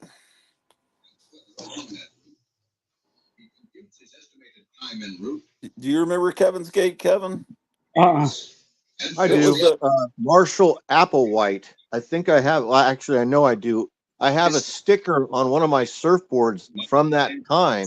My old shortboard that I used to ride all the time. It has a Marshall Applewhite. It's his head. My friend Jeff gave it to me, and I think it says, "What does it say, man?" It says something funny. Let me look at it real quick. Let's in go the look. early days of the internet, maybe even before the internet, these guys were a bunch of computer nerds. They were like all wore identical uniforms, kind of like Star Trek, and they believed that there was a Here it is. comet coming to the Earth, and behind it was going to be a spaceship, and they were all going to be sucked up into the spaceship, and they all wore the identical sneakers, weird kind of sneakers. And anyway, they all committed S, and were all laying there in bed because they thought, I guess, their souls were going to be taken up into this UFO. It Hey, was probably late '90s, maybe. Can you go to me real fast? And oh yeah, Just for a second. Look. yeah. 000. Estimating 2 Oh, hours. there's the guy. Yeah, and you could listen to whole lectures by this guy. It was like Jim Jones 48 minutes. or the guy in Waco, David Koresh, and then it was these guys. My It's name all aboard. address is 104. All aboard, yeah. Santa Monica Boulevard. Yeah, that's appropriate for a surfboard. With white Boy, this surfboard, you can see when it's from. It's funny. It's got stickers from the 90s all over it. Meyer, your Phantom is different than this one. Is it? Is It's it? not the Yeah. Okay. same mold. Your hand is No, your the hand hand is is different. cooler. Your Yeah, hand that is way hand is cool. different. The Your hand hand, you have is way more creepy. Myers' head is better. Well, that No, makes the sense. hand. The Oh, really? You hand. think the hand's better? Yeah. The hand's way better. Really? Yeah. Well, yours is pre-painted, so for lazy people that makes it better. But but ultimately, Myers' Phantom will be better once it's finished. That's great. So it's not the same sculpt. It sure seems very similar with the hand like that. And Yeah. I'm almost done. I'm gonna get back to work, but I'll listen to you guys. oh, okay, is there a way we could see the new comics that are coming out next week? I didn't think there was anything really worth looking at. Oh This wait, was what's cool. this? I found this this Pulp Oh, reprint. cool. Is that for sale? I have two of them. Oh, I would love one, please. I'll show you the inside to see if you like it first. I know I'll like it, but yeah, I'll look at it. Sure. But I'm gonna listen to you guys in the background. I'm gonna try to finish before I open here. Oh, okay, but can you come on back on later? Yeah, There's I'll a stay on if you Catwoman. I want. think did a Catwoman show up for next week? There's a. It's not Catwoman, but she's on a cover.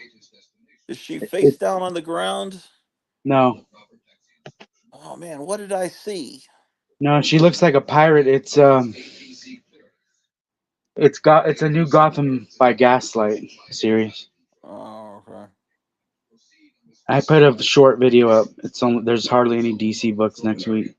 Oh, okay. I don't know what I saw, but she was like she was fighting and she had been knocked down to the ground and she looks angry and there's two people fighting with knives behind her. Um, so I don't know. Maybe that's coming up next month. Yeah, I'm not sure. I'll sit you guys right here All while I right. keep looking. Well, come back on later if you can. Yeah, I'm gonna try to clean up for an hour. Okay. But I'll listen to you guys. All right. Sounds good. So I guess I should get back to where there's light.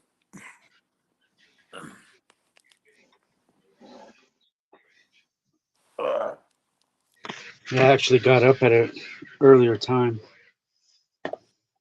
Adam called last night. And talked pretty much all night. I mean, I fell asleep, but he was talking to my wife about all this.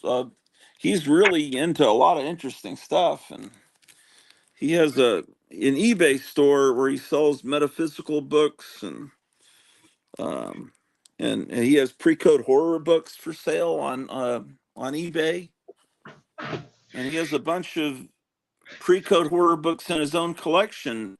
But I couldn't. I was intending for him to come on this morning, but I couldn't. He couldn't connect to StreamYard. It wouldn't let him. I guess he has to have a Google identity or something, or there's something he needs. We're going to try to figure out how to get him on before Thursday. Did he What? talk to you about the Elvira comics? No, he didn't mention that. What's the deal with that? He wanted me to ask you if you had a collection of those Elvira comics.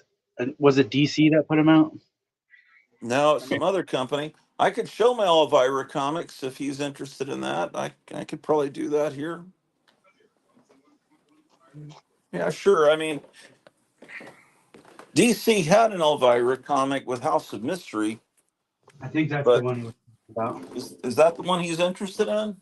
Well, I think he was wondering if you had already had a collection of those. I have some. What I think of when I think of the Elvira comic is that long run she had.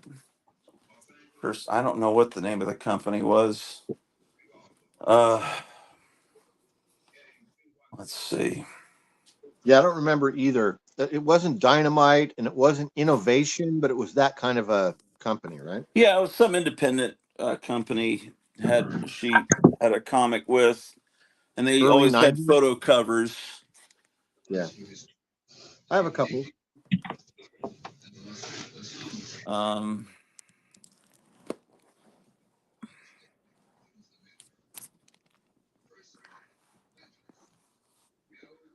okay, let's see.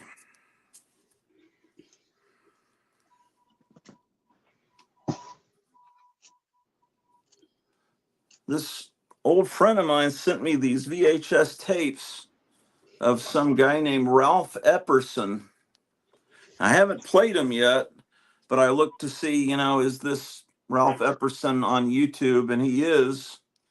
So, but I haven't had a chance to watch that either. He's from Tucson, Arizona, I'm just now noticing. But this one's called Clinton's Conspiracy. President Bill Clinton's own words that he believes in and supports an evil international conspiracy, a 1 hour lecture by Ralph Epperson. So this is from when Clinton was president. On the back, it says, during the night of July 16th, 1992, towards the end of his acceptance speech at the Democratic National Convention, future President Bill Clinton told the American people more than they wanted to know, because it was during that speech that he told the viewers that he knew that there was an evil international conspiracy at work in the world. That one speech confirmed what historian, author, and lecturer Ralph Epperson had been saying for over 30 years. But that is where the two-part company,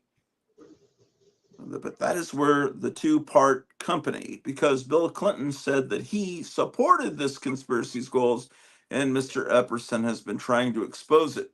Ralph Epperson will document the evidence of Clinton's support of his 30 years of research in this 1 hour speech. And then this other one, Russia has wooden missiles. Evidence that Russia has no nuclear weapons. This time it's a 2 hour lecture by Ralph Epperson. On the back it says, British Prime Minister Winston Churchill during World War II called Plan Bodyguard the greatest hoax in history.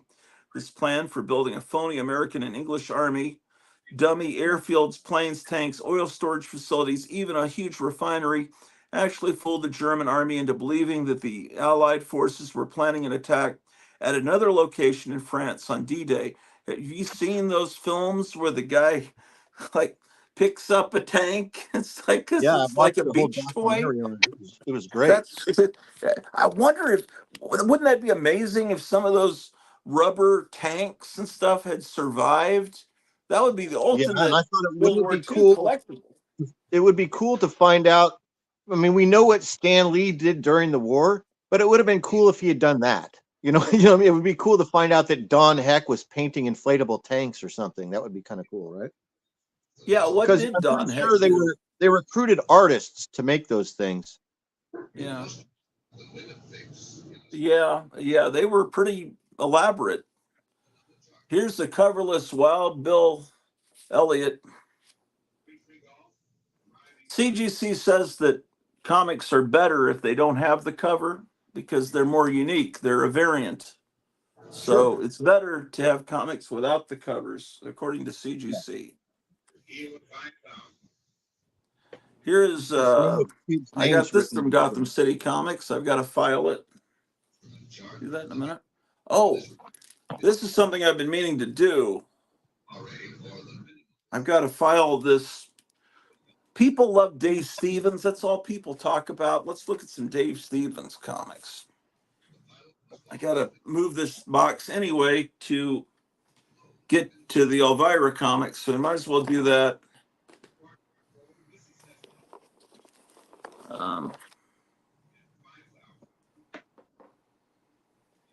Except I'll move the box over there. I see what I can do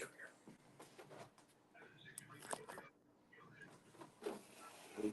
Here's a Rambo display from 1980.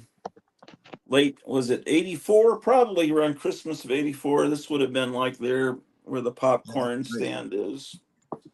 Hey, Gratu, that Frankenstein thing you want me to see? I never got to see it. I never saw it.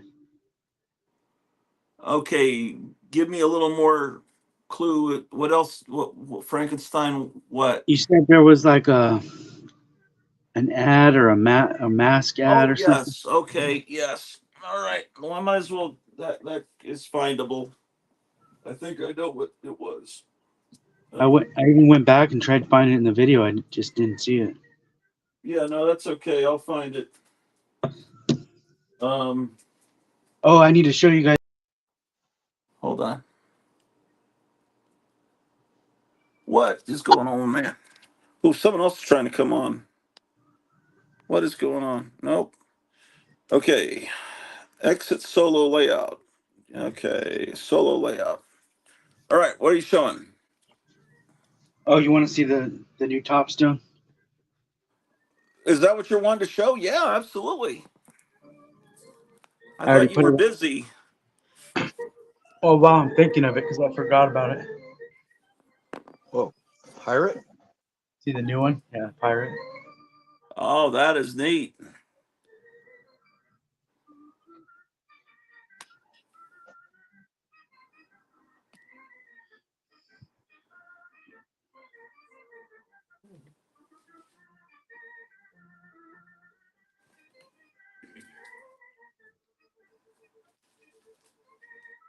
That's great.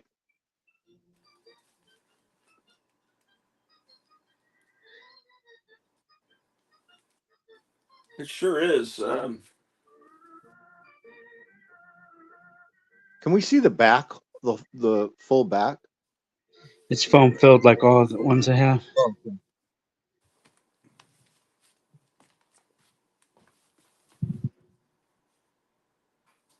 That's great, man. That is so cool. So do you have somebody that's doing that for you locally, making those with the stand and the foam? The foam filling is done by a professional guy, but the guy I've been buying these from, it's all the same guy I've been buying these from. Okay, so they arrive just like this. Yeah, so I didn't have to worry about sending them out, getting them filled. Yeah, the stands are really nice too. I like how uniform they all are. They look great. All they basically are is a little wooden base, maybe like a cardboard roll that's painted black. Okay. And then there's a little weight inside, and then it's just glued to here. Oh, it So looks really good. every time they've arrived, I had to reglue them. Oh, okay. And there's like just a weight inside this cardboard roll. It's a cardboard tube that was foam filled inside of there. Cool. I like it. Hey, Gratu, did you get that picture I sent you yesterday of that weird little Conan head with the hair on it? Where did you send it to me? It's in the messages on the phone, not Instagram. It's like to your phone. Oh, yes, I did see that. I wasn't sure what it was. I never saw it before. So my son went over to my ex-sister-in-law and ex-brother-in-law's house recently and took a bunch of pictures for me of his office because he has a giant Conan collection I didn't know about. And he has tons of stuff. And that he took a picture close up of that weird little, like, it looks like it's a cast head with hair glued on it. It looks very old and real, like it must have been made in small. I don't know what it was, but my son took a picture of it because he was like, wow, that looks weird. I need to show that to my dad, but I never saw it before. Wow. Let me know when you find that Frankenstein ad. I think I found it. Hold on one second. I'll look at my screen when you say you got it. All right.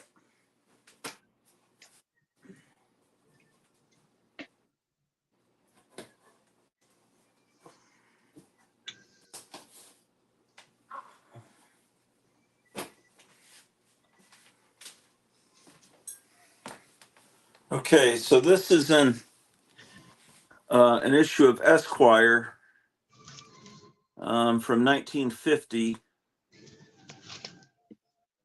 Okay, so it's February of 1950, which is this was a huge magazine, so I'm sure it's easily findable on eBay or. But I could take a good picture of it. Yeah, it was definitely in this because I just thought 1950 predates the monster boom um, that started in '57. But it's obviously after all the actual monster movies were huge hits in theaters. Look at this Columbia Records ad. Okay, it's here somewhere. I will find it.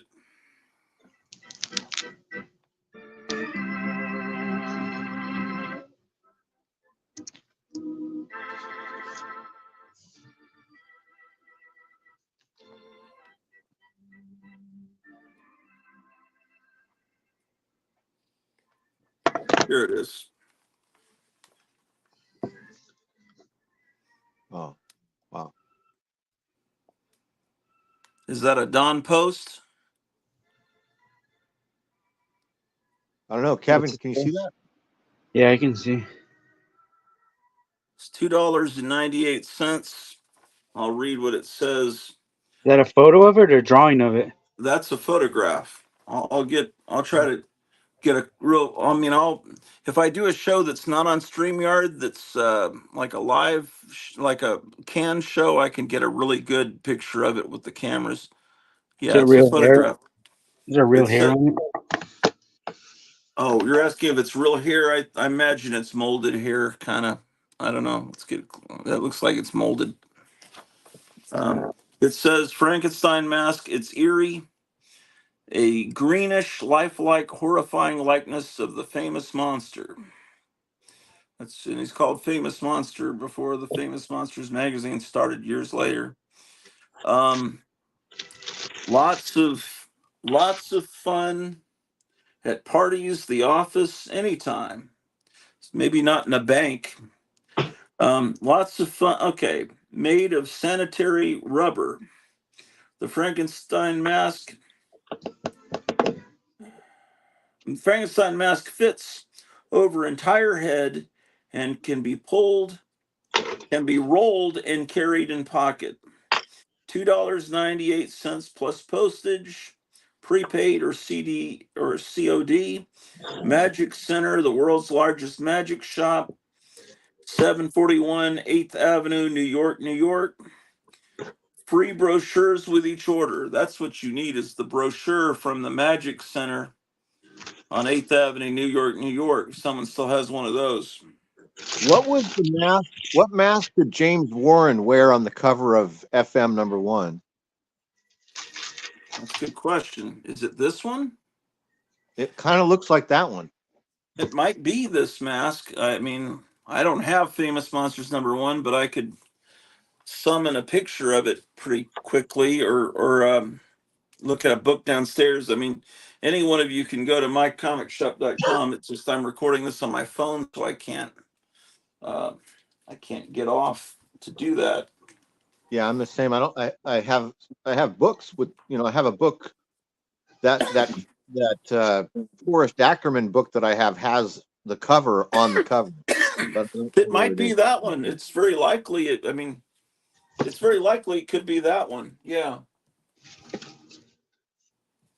This is hand painted Sunday through Friday that you'd put, used in a movie theater. So I got to look around for somewhere I can put this above a poster. Right, look. Okay, so I've got 2 Vampirella books downstairs that I need to add to this box.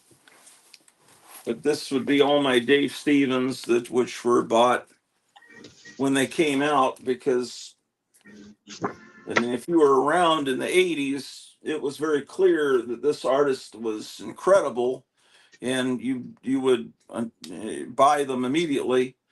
Um, Actually, let me go downstairs and get those 2 Vampirellas that I need to put in here. Also, I need to put this guy that's about to be hung with my Western stuff. So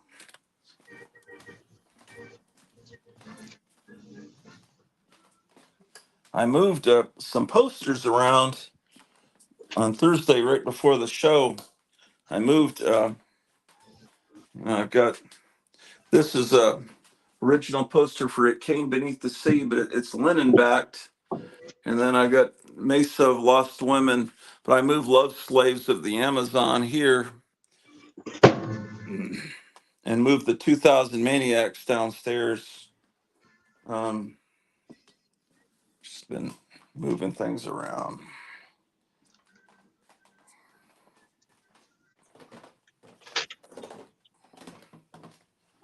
Um,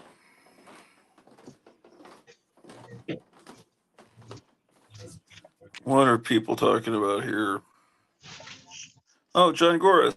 Ever see the movie with Michael Caine, The Island, about a throwback gang of pirates surviving present day in the Caribbean, based on a Crichton novel? Haunted me as a kid. I remember the movie coming out, but I never saw it. Missing Mars says, found it. Says I should receive T-shirt by Tuesday. Oh, that's great. I'm excited about Monday getting my Wonder Woman soundtrack CDs in the mail. And I think on the 20th, I'll make an order from Gotham City. Maybe before. I think I might have to wait till the 20th on that and get my T-shirt and okay, some other stuff. Okay. So this little guy, we'll put him. Let's see. Put him over here. Okay. I know there were a couple of Vampirellas here. Where did they wind up getting put?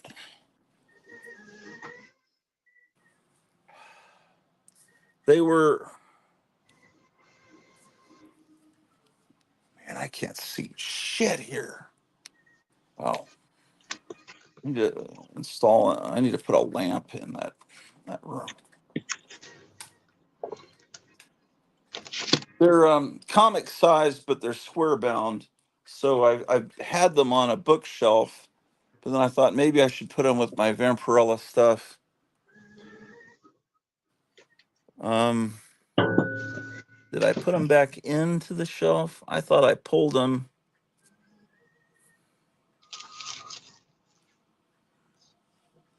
This is the other Vampirella stuff. This is stuff reprinted from Warren. Dang. I may have taken them upstairs and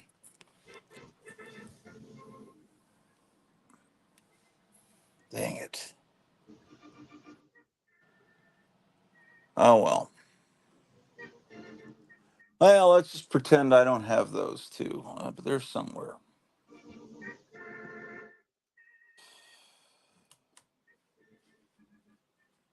Okay.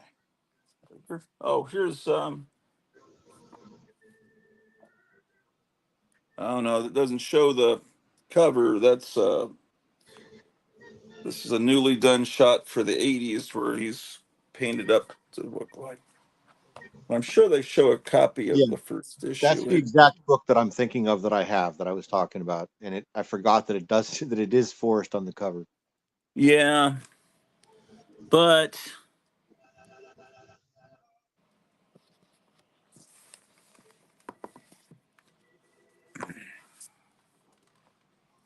maybe it would be in this one. Where do I put the stupid camera?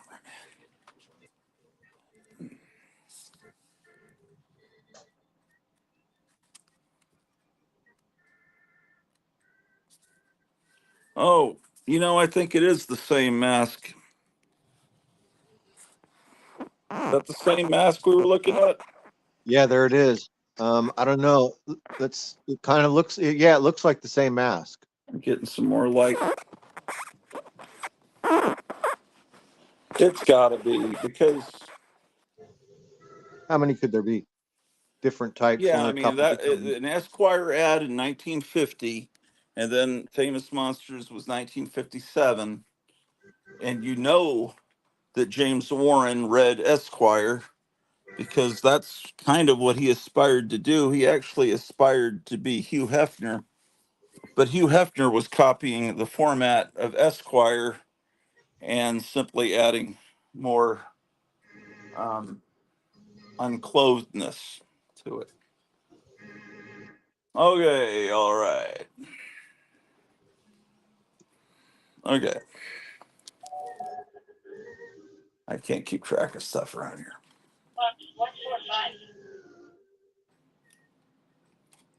John Goris, do you have movie posters of movies you haven't seen? Yes.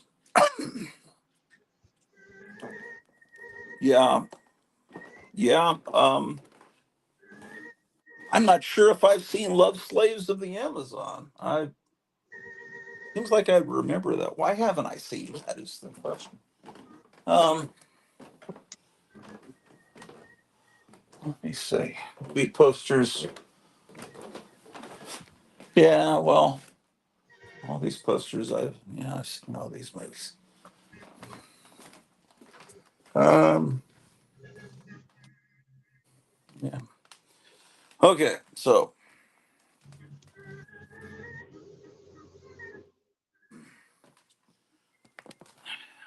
we've got everybody listening to roller rink music from the 50s. It's the new cool thing. What do customers think of that music, Kevin?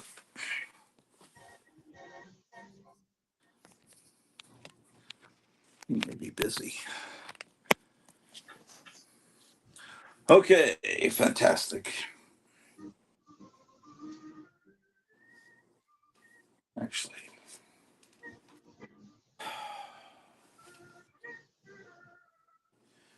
yeah. Does anyone know anything about Ralph Epperson,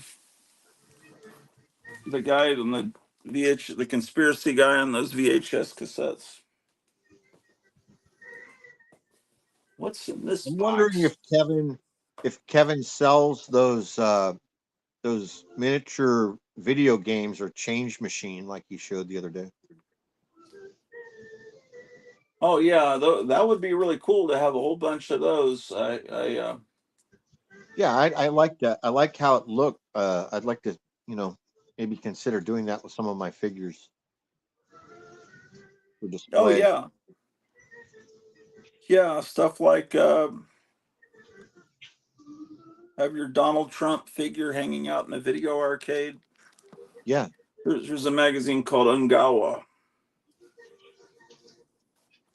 Ungawa was a Edgar Rice Burroughs word or not? No, I don't think so. No. But where did Ungawa come from? I'm trying to think. Now that you mention it, I'm trying to think about where it came from. Ungawa. Maybe it's an attempt to sound like an Edgar Rice Burroughs kind of word. Yeah, maybe it's from like Bomba the Jungle Boy, which I've been seeing recently with the kid that played Boy in the Johnny Weissmuller movies had his own series, Bomba, right? Right. Maybe it's there. I don't know. Ungawa. No, because Tarzan would say Kriega, Tarzan Bandolo. He didn't say Yeah. Ungawa.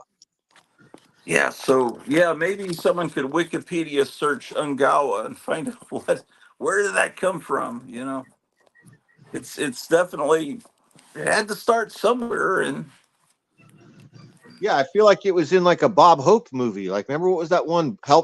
Something Buana, something that could Buana. be. Help me, Buana, or something. Yeah, there's certain words that EC fans instantly know, like the aliens would often say squatrant and spafon, and of course then Yeah, in I Mad there were understand certain that. words that repeated all the time, like Wiebelfeitzer and Verschluggener, and what were some of the Weird names others? like Potrazibi, Yeah, a lot of yeah. I, Hebrew I and used to think it was Portsabi, but no, it is Potrezibi. Those were Polish words, I think. This yeah, where I think he it's heard them in the Polish and neighborhood Yiddish. growing up and just thought they were funny words. And I then think the so. names like Melvin was repeated. In fact, the first time Alfred Newman appeared, it was actually a parody of a Johnson Smith ad, and they had little pictures of masks you could order, and one of them was Hitler, one was Stalin, and one was the kid, the idiot kid that used to be in all the on all the dentist signs, and it said, "What, me worry?" And he had a missing tooth. It's like, I don't care about having my tooth torn out. And he pre-existed before Mad, and they had him listed as a mask of Melvin, and of course the very first issue of Mad, they're all horrified at Melvin coming. Um, so anyway, no, but they eventually named him Alfred E. Newman after they actually took the name of famous music composer from the classic days of Hollywood, Alfred Newman. Um, what are people saying here?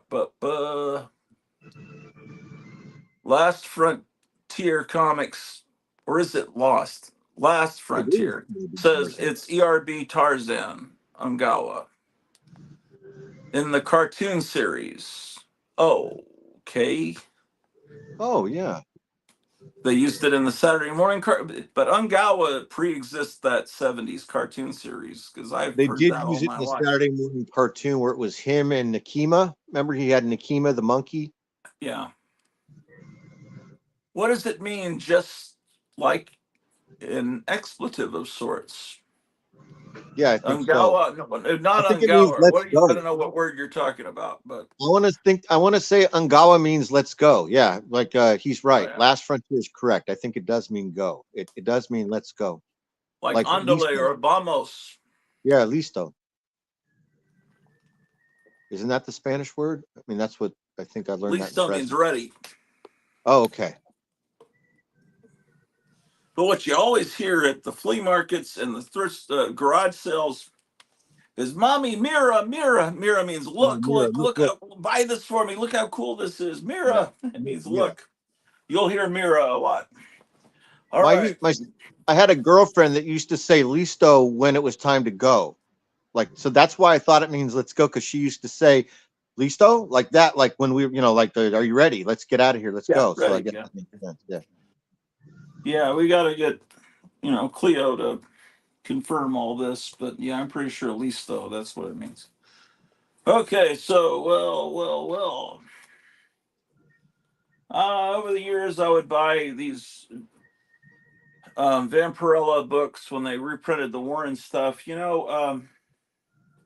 James Warren, what was I watching? It was, there's going to be a great auction tonight because I watched um, I Love Comics, Englentine was unwrapping this big stack of comics he'd won in some auction that he's going to in turn auction off tonight on his Saturday auction. And it was great Silver Age Blackhawk and Superboy and just great stuff that I was like wanting all of it. Um, he was excited about some magazines he'd gotten. One, I remember buying it when it came out, but it didn't seem that special to me because it's something I have.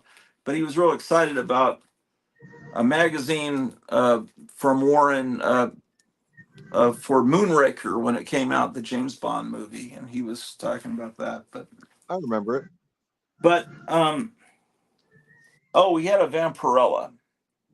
I remember, and then and Eric Breen shows up during the show. And then once Eric Breen shows up, he re-shows all the books that Eric missed. But when they're talking about Vampirella, Eric Breen was saying something about, well, James Warren really showed himself to be kind of an ass by complaining about the warrant company that does the imitations of his books.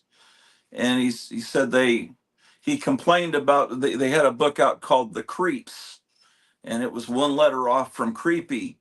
And so Warren complained, and they changed it to Shutter. And Eric Breen was a little dismissive and kind of like, boy, that's kind of he should have appreciated that they're paying him a tribute and felt honored by it.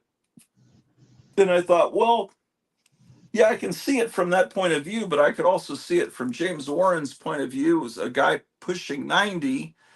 Then this was his life's work creating this weird little company of magazines, aimed at 14-year-olds. Um, and but what happened was the end of Warren, I think I need to reread, or I could be wrong. I think he got sick and somehow I don't know, somehow all his books wound up being sold off. He didn't, it wasn't with his permission to, and that's why, this company, um, I think Harris is the company that wound up with the, I think they were the ones that wound up with it and put out books that look like this, not up to the standards of Warren. That, I mean, I'm sure that's a perfectly okay drawing, but I don't know. It's to me, it's not like what you'd see in the Warren books.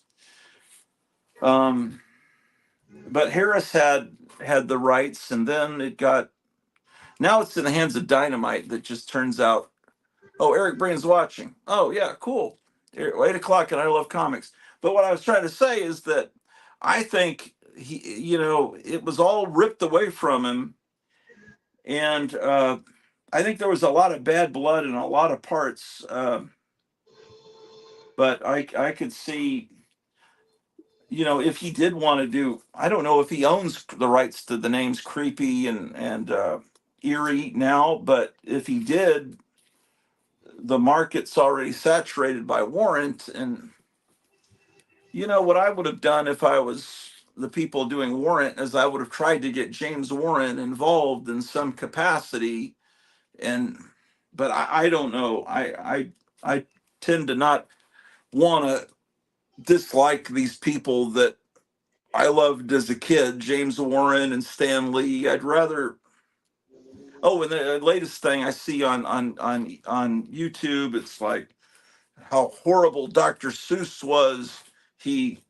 His wife committed S because he was cheating with her best friend, and it was horrible. The things, it's like, why are you putting this video up about Dr. Seuss? You're mad because he had depictions of the enemy during World War II and some newspaper cartoons, or or people are upset because he has some Chinese people drawn in the back of some illustrations. And I think that it happened on Mulberry Street, and that book had to be pulled from the market uh, because I mean, it's Dr. Seuss was great. Why? I don't want to know about Dr. Seuss's personal life. I don't want to think badly of him. I don't want to think badly of any of the people I loved as a kid that made my childhood wonderful.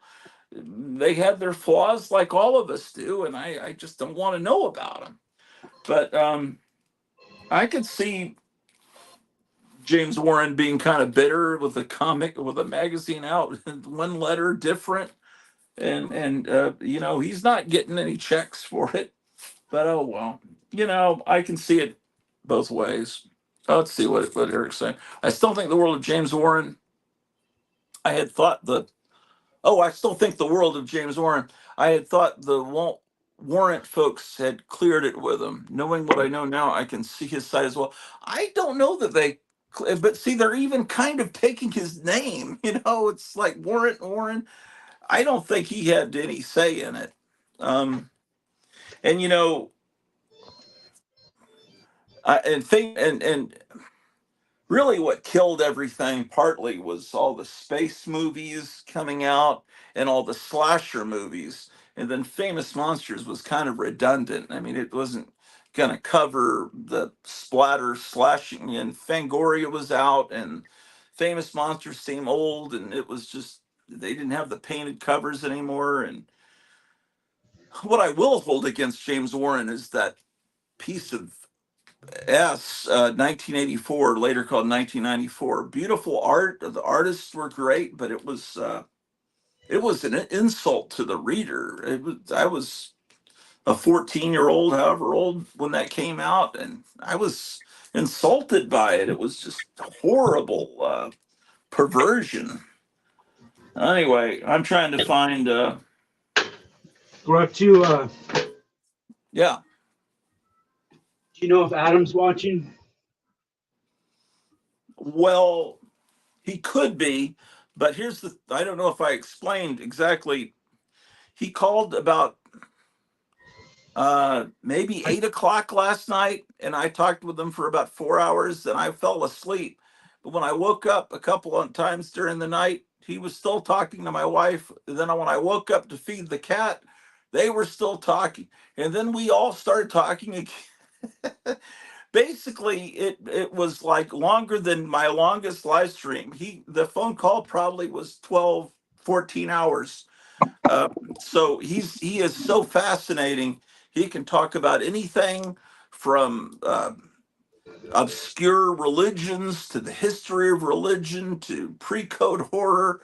He knows about every conspiracy theory. He's like it's amazing. It's just like he's one of us. And If if he's we can watching, just get his phone to connect to, if we could have gotten his phone to work with StreamYard this morning, we'd be looking. He says he's got probably 30 pre-code horror books in great shape, and I wanted to see all the books he's selling on eBay, and he's got a whole house filled with antiques that he's selling, and I just, but anyway, I can have a I show feeling him? he's asleep right now. Is to cut to the chase. That's what.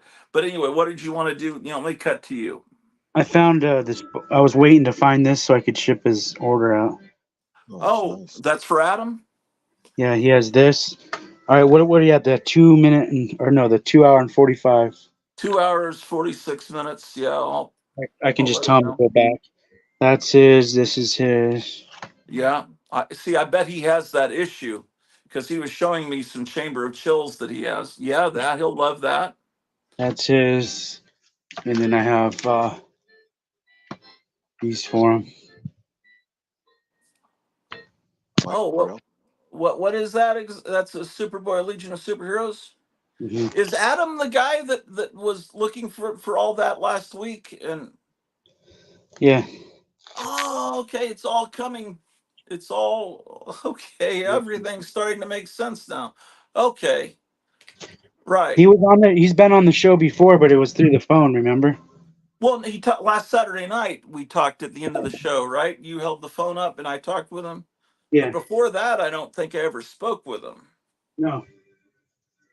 So, I gave him your phone number last night, so that's probably when he called you. oh yeah. I remember. Yeah, that's cool. Yeah, that's great because So that's his pile right there. So if when he sees this, he can call me and I can get this out to him. fantastic. Do you have his address? Not yet, but when he Oh, PayPal's, okay. we'll have it. All Here, look right. at this. I'm charging some stuff up to glow in the dark up here. Let's turn off the light. Oh, great. Climb this ladder, so hopefully I don't fall. Oh no. Ah, Undead Damon. There's that record, and look at here. Oh, cool. Oh, look at that. That's fantastic. That's an older figure, isn't it? No, it's one of those reactions. Well, I mean, older, like maybe at least a year old, or is that still on sale? This one is. Yeah, that'll light up a whole room. So I put them right underneath the fluorescent charger. Yeah.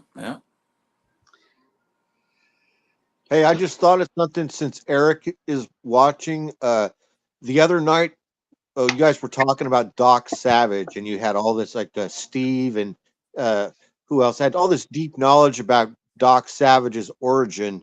And I Yeah. made a joke that only Eric would get, and I just said that Doc Savage has the same origin story as Todd Marinovich, and that was it. It was like an inside joke to only like a real sports fan would get it. Oh yeah, That I was it. didn't get that. Because Except he was asking in the chat, and I wasn't able to answer it. So it was like a Todd Marinovich Doc Savage joke. That's what it was. Eric, you want to come on? I put the link here again where you don't have to look up for it. Yeah, man. Let me see here. How do I do it? Post comment. Or anyone else that wants to come on, that's fine. Especially the Centaur. If you're out there, come on, man.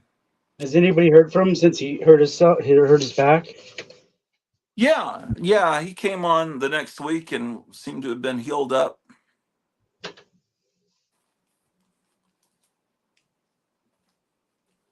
So, are you open yet? Let's see. He says he's headed out for a bit. I may come on when I get back. I got Yeah, 10 that's going to minutes. be a good auction tonight. I got 10 minutes, so I'm probably gonna leave for a little bit, charge my phone, and then I'll come back. Okay. Some kid came and asked me. He goes, "Is this guy coming to the store or something?" Oh, that's great. That's great. Did you tell him yes? I said, Would you be "Unfortunately, no, but that would be so awesome if he did." Yeah.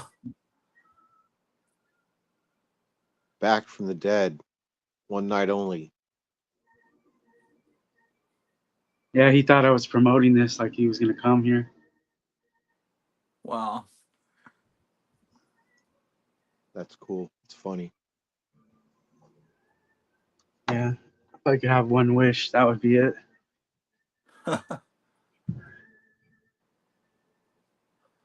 Well, what I understand is that I love the Ed Wood movie, but he was not. He never had those tantrums about Karloff and cursing and all that. That apparently that is fiction. I'm sure he was disappointed that he didn't take the role as Frankenstein's monster, but Oh, the final order cutoff is Monday for the number 6. Okay, did you order enough where I could get a copy? Yeah, I got 4 ordered, so. Anyone out there that doesn't have that magazine right there, you should call him up and order that from him. Or That's if you have a shop in your neighborhood, call them. yeah, they won't have it. Oh, You know they won't. if you tell them before Monday, they can order it for you. Oh, the new one, but I'm saying that Yeah. one. I mean, I Oh, don't think most comic stores, very few comic stores would just order that, and probably because people don't want it. It's just to me, I think everyone would want it. It would to me, it's like the Beatles in 1965. Everyone would want it, but I guess I have to accept the fact that I'm very different from the average person. The fact that it's still sitting there on his rack and wasn't bought instantly is probably why most comic store owners would never have ordered it to begin with. But I just want to live in a world where that would be one of the most popular magazines of the last year.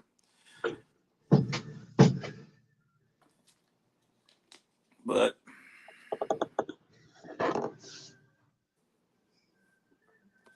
Sean Goris, it'd be like that Bauhaus song if Lugosi came back. Yeah. They put all my stuff away over here. We made a little cool display.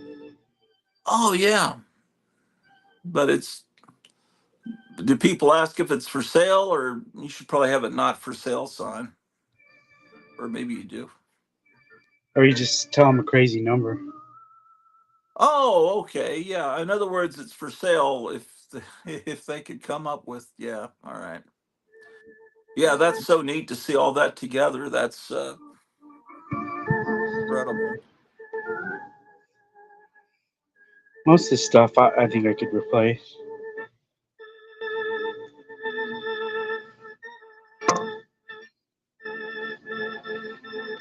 Oh, you got Maybe two not. of the what is that thing you got two of? Is it a bloody eye? I got 3 of those bloody eyes, 2 alligators. There's just a bunch of X-ray glasses. Well, those are new, right? Yeah, they must be. Oh, that mask. Where do I know that mask from? It was in an This one's ad, right? yeah, that's the Bayshore zombie. But Where did I see it? Was it in an ad, like a big picture of it in an ad in a comic? Yeah. Yeah, that was in comics. Yeah. Oh, that's great. What did the bloody eyes cost you? Can't remember. I found a guy that had like 3 of them, so I just bought all 3. Yeah, that's always smart to get them all. Just pay shipping once instead of. This is a Nancy Pelosi mask. That's Look, it's a I made Biden a. supporter mask. This is a That. lamp. This is a lamp. I turned into a mask stand. Yeah, just yeah, you don't have no bulb, so you don't accidentally turn the lamp on. Yeah, good. Yeah, Oh, that that's fit cool. perfectly in there. But look Great at this idea. lamp. I don't know if I can even show this lamp on there. It's a Why? like a Boondock Saints lamp. Oh, it's a gun. There's 2 of them. Those are the tops. Those are like the silencers. Oh, okay. Oh, I don't even know if you're allowed to show that on YouTube. who knows? They're not real. It's just a lamp. Yeah, she looks like an elementary school teacher. Yeah, or someone real mad that they heard Trump just got elected. Yep.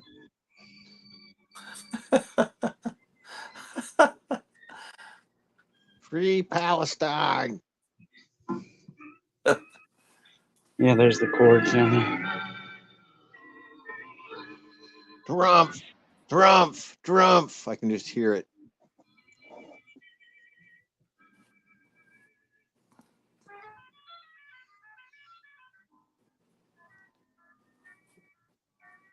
Wow.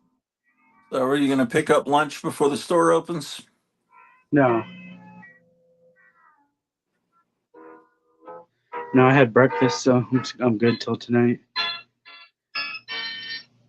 Do customers ever ask if they can take pictures of these masks? Do people take pictures of this stuff? Yeah, sometimes they ask, sometimes they just do it. I don't care. They're so cool. It's like a museum. It's a horror museum, basically.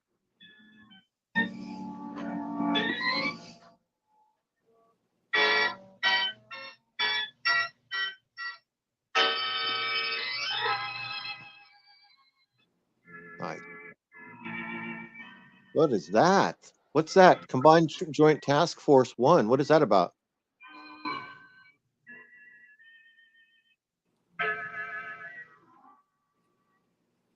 What? I thought I showed you this. I don't think I've seen it before. That's really cool. It's I've like a never framed seen it. shadow box. One of my customers, they had this flag in our honor. It was on like one of the bombing raids. Was that back when? Were you the owner of the store at the time? Yeah, So that you used to be a coffee shop. When did you stop the coffee part? maybe I think I did it for 4 years. So how long ago was that? So this flag was flown in January 2015. Oh, Kandahar.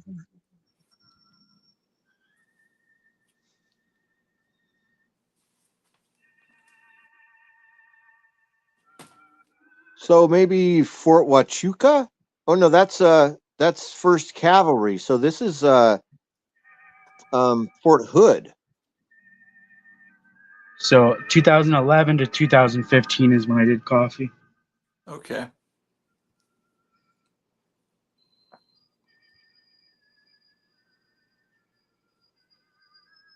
Yeah, Killeen, Texas, I think is where that unit is Yeah, from. yeah.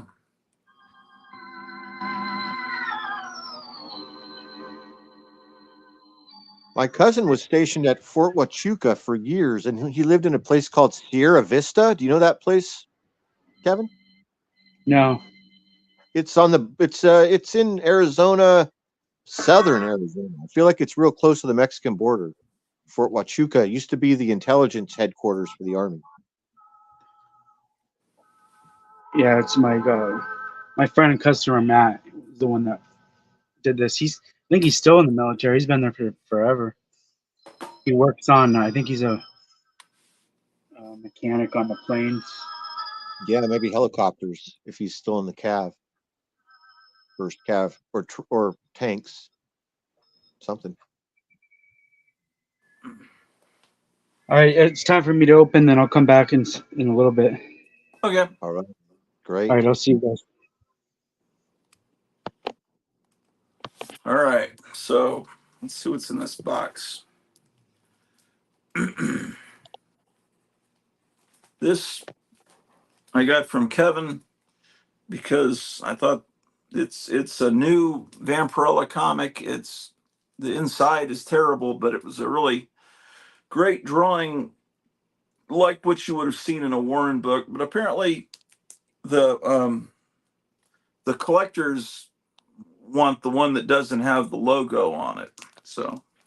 So this isn't the valuable one to those type of people.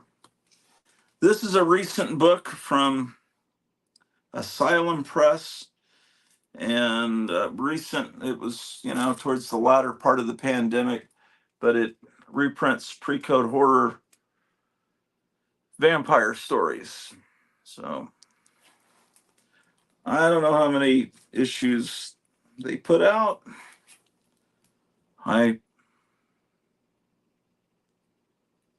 What? It says it's a one shot. Maybe I think I accidentally got two copies of the same comic book with different covers.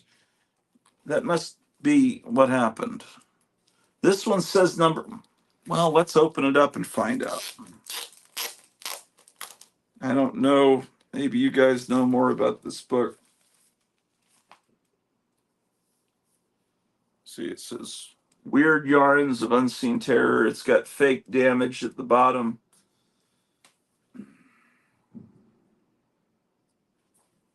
Let's see what this says. Oh, well, it says collect these variant covers. There's these different covers. You can get one that's blank, but it doesn't show that other cover as one of the variants. So it's well done, just digital photographs of the original comics. It's got a great smell to it. Doesn't smell like an old comic, but it's got a great smell like something new. Like it's almost got the smell. You'd have to have been there in the 1970s to remember the smell of a new, when you opened up a Power Records book and record set. There was the smell of the cardboard and the new paper and the record, which you youngsters know as vinyl or vinyl records. Not all records were made from vinyl. Some of them were. I heard they even melted down old guns, machine guns, turn them into records. I don't know. What do I know? So this is Vampires, which is after Vampirella in here. And so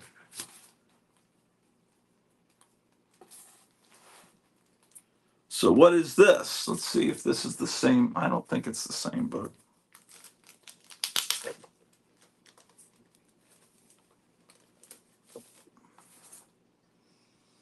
It's got this on the back cover. They're selling postcards of pre-code horror.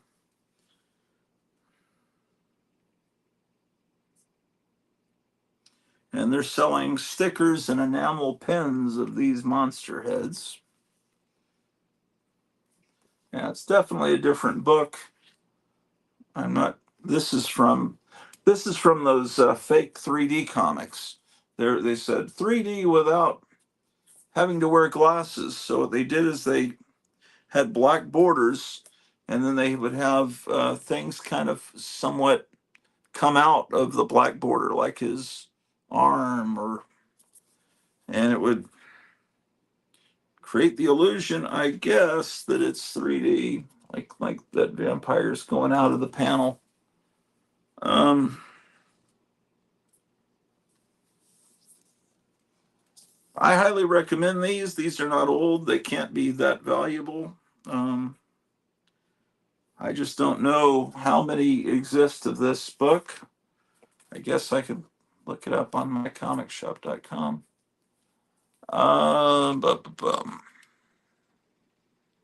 John Goris, I remember the smell of old comic. I'm sorry, I remember the smell of old music cassettes when they were spanking new.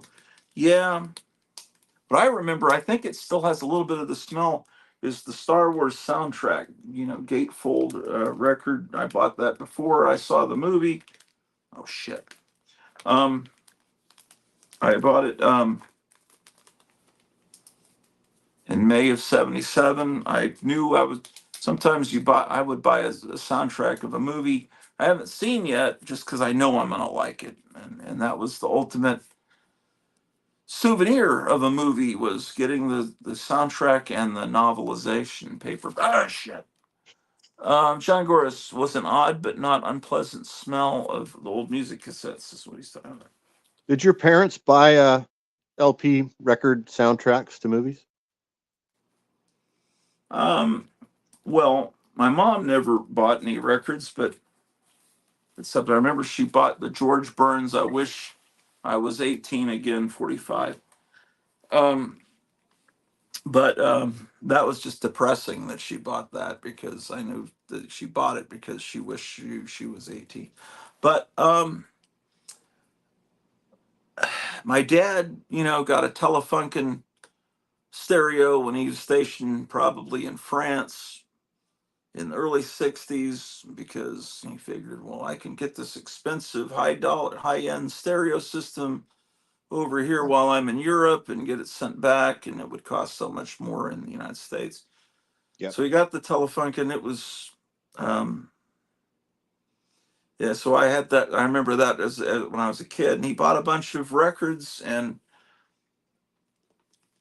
mostly he would get Mantovani and Right. were there any soundtracks in there? There was the soundtrack to South Pacific, but he you would look at, the sleeves would have pictures of other record albums from that company. RCA, I think, would do that, and you'd see, okay, he could Right. have bought Elvis, but instead he bought Mantovani.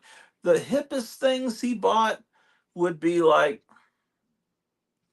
Herb Albert, Right. which I My guess mom did that would be that. considered hip for a How about while. the Ray Conniff Singers? You He ever heard got, of that? yeah, that was in there. Yeah, absolutely. Whatever the squarish stuff you Yeah. could get was in there. My mom did Also, that. although I'm not knocking the Ray Conniff singers. It's just, it's if you were in that records, if you were in the PX looking at that spread of records, he was not buying what I would have bought probably. He had the First Family sound, Von Mater, the comedy record about the Kennedy White House. Everyone had that. Probably the coolest record he had was Johnny Cash, "Ride This Train," that album. And ever get into Laserdisc? John Goris asked me. Yes, it was very expensive, and it was exciting because you could see movies. VHS, it was exciting because you could see movies uncut. And then Laserdisc gave you the option of seeing a movie widescreen without the sides cut off. And so that was exciting, but they were so expensive, and there were problems with little digital artifacts that would pop up on them. I was, and then DVDs came out, and I switched over to that real quick. Um, but yeah, I got into Laserdisc for a while. In fact, the old Laserdisc player I had when we moved, I gave it to my friend Gerald, and he called me last time I talked with him. He said, this still has an Adams Family Laserdisc in it. I had gotten the Adams Family on Laserdisc. Since I've gotten it on DVD, if it was on Blu-ray, I would have gotten it on Blu-ray. But so anyway, he was wanting to give that back to me the next time he comes up, or that would be nice if he would come up. Okay. Looking. What is that blue flashing light right behind you? Blue flashing light. Well, there's a Halloween or some kind of party bulb down here. probably what that is. That was plugged in. Oh, there it is. Okay, I see it. This thing. Yeah, yeah. It's just, but this is just a, a black light bulb lighting up this jukebox, which I can't get working right now without Gerald's help, and that's probably not going to be happening That looks anytime cool soon. now, right there. The way that's flashing on the comic boxes. Oh yeah, it does, doesn't it? Yeah, that's good. Okay, well let's see. These are all my Dave Stevens bought off the rack. Probably they're all going to be probably from Lone Star Comics when these came out. This Alien Worlds was an attempt to do EC Comics, and Twisted Tales was an Yep. attempt to do EC Horror, and they were very well done. This new EC Comics line that's being revived doesn't look like they're doing it as successfully as what they did, this Pacific Comics did back then. Yeah. This Airboy cover with the Valkyrie is a great cover. Yeah, it is. This was a great Uh, time. This was right when I was tuning out of Moon. I was working in the comic shop 82, 83, 84. And this is the time when I was tuning out of the big two in the mainstream because the writing was not interesting to me. So I was buying right. this stuff from showing. Yeah, absolutely. Like this right here. I have all The these issues except for the Airboy. DC had betrayed me by with Crisis on an Infinite Earths and killing off everything I loved. And man, some of these are high-dollar books. I didn't even have it bagged and boarded. I guess I should do that. That's great. Um, Yeah, this is the same period that I was getting into undergrounds and also getting into British comics and discovering 2000 AD and Judge Dredd, the old black and white newspaper issues that we were selling. this isn't Dave Stevens, but I wanted to keep the Betty Page books together. This is Jim Silkey doing a Great. really good approximation of the spicy adventure pulp covers. This is Dave Stevens. Yeah, it was Oh, a that's the big. movie. Betty Page was becoming really big at this time, um, and I don't know if the interior art. Um, okay, well, this is a Jim Silkey drawing, and Dave Stevens is doing an interpretation of it. The interior is very well drawn. Um, when Yeah, they're selling Betty Page cigarette lighters, all kinds of stuff. This is from, man, oh man, April 2000. Okay, by April 2000, Betty Page had been found. Um, I think in the mid 90s, they found Betty Page, and she was all really thrilled that people remembered her, and they started. Um, Greg Theakston and Dave Stevens found her. Maybe some other people tracked her down, which would be probably a lot easier today with the internet. But back then, it was harder to track down someone, and so she was able to autograph. I've got a autographed Betty Page photo behind the camera that I can't really show you because it's not appropriate. But it's signed by Betty Page and Hugh Hefner. It's the Betty Page Christmas tree photo from the original negative by Bunny Yeager. So that was, I think that back in '95, that cost like ridiculously a lot of money, like $150, which would be like spending $300, $400 today with the change in. Some books I never bought. This is probably the only copy I have of DNA Agents. I'm not knocking it. I don't know anything about DNA Agents. I just bought when saw Dave Stevens. Looks like, yeah, okay. Here's Johnny Quest number 3. Yeah, it's great. I have that. It's like there's another copy of it. This one, I think I have more than a few copies of. Yeah, that's great. Let's see, 1, 2, 3. I've got 6 copies of that. Um, You I know, would pronounce it Comico, or was it Kamiko? Kamiko's a video game. yeah, I always How do you? pronounced it Comico. I was going to say that I found these comics in the late 80s or early 90s in quarter bins because it was Comico and because it was such a niche at the time. I Yeah. bought those in a quarter bin, But at the same time, in the 80s, probably I was 92. buying up old 50s magazines with Betty Page. I got into it in the late 80s, big time. I have a huge collection of magazines with her. This one, Jungle Comics #1, a revival of the Fiction House with Sheena. I understand that it's hard to get one like what I've got I've because never seen it. the I've never comic even seen it. collector of Castle Hills showed that the red is registered wrong on a lot of copies of this, Hmm, where the really? red kind of creeps over her face. But this one, it doesn't. He was showing it on his show, which unfortunately you can't see anymore because they YouTube pulled his entire series off YouTube.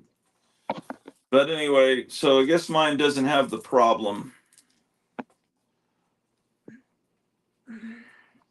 He did a show where he showed all his David Stevens comics. It's more complete than mine. Oh, that one I just showed on the back cover, it shows how they're reviving Planet Comics. And this cover's been,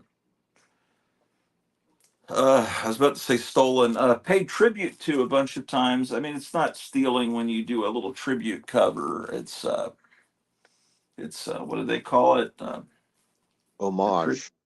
There you go, homage. Yes. King Kong, Mr. Monster. Yeah, I have that in a large poster.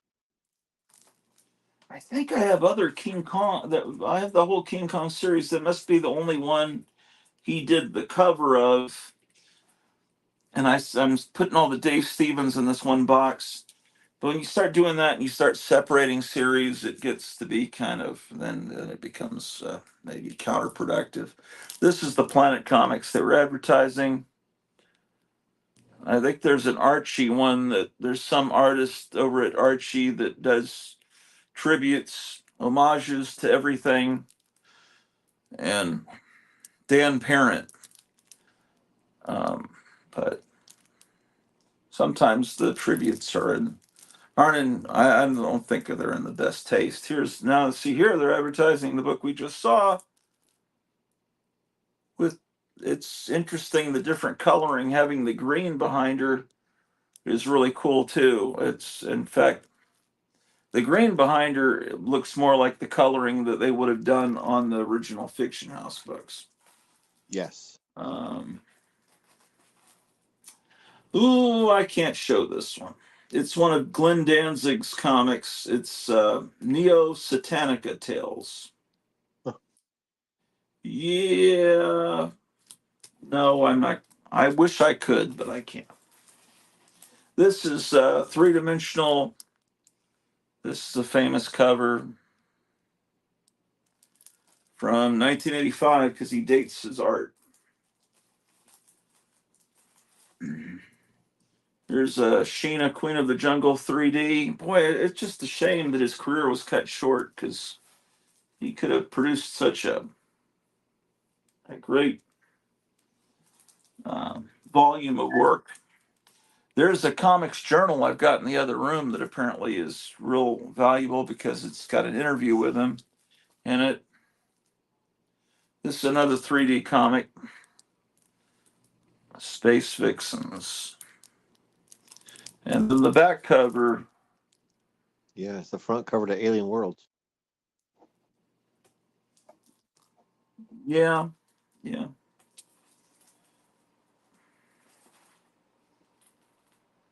Well, it's also the cover to Vanguard Illustrated.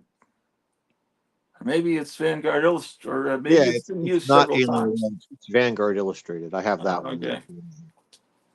Same time period, Here's another 84. one of these Glenn Danzig comics. I guess I'll just show it to you by censoring. Sorry about that, folks. You can look it up online. Glenn Danzig would get some good artists for his stuff, but his stuff's not really viewable. This is a collection of these are stories by Wally Wood that appeared in Warren and other places, maybe Wits End.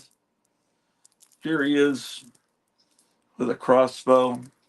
I've never seen He that was picture. not he didn't always look like this. This is he had a problem with alcoholism, and it kind of made him look a little rougher in later years. But there's a picture I just put on Instagram of him when he was with EC, and he didn't look that bad. But um, there's another one. That was number one, and this is number three. So I guess I should have issues two, two, and yeah. But wait a second. Why is this here?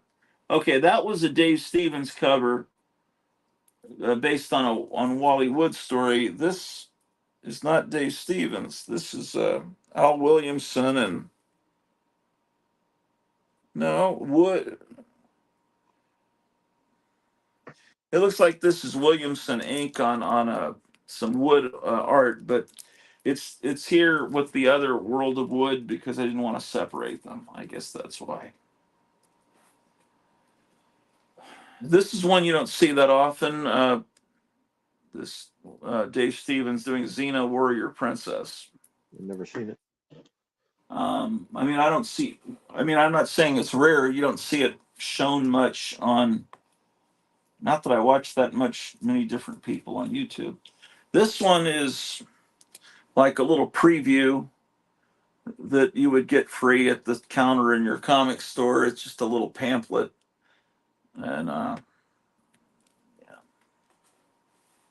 um, this issue of Star Slayer is not Dave Stevens, but the back covers the first appearance of the Rocketeer, or this ad. It's my understanding. So that's that. This is Pacific Presents. It's half Rocketeer and half Steve Ditko, and then this would have been a great cover, but this is a wonderful cover. I never read this comic, Crossfire. It's probably great.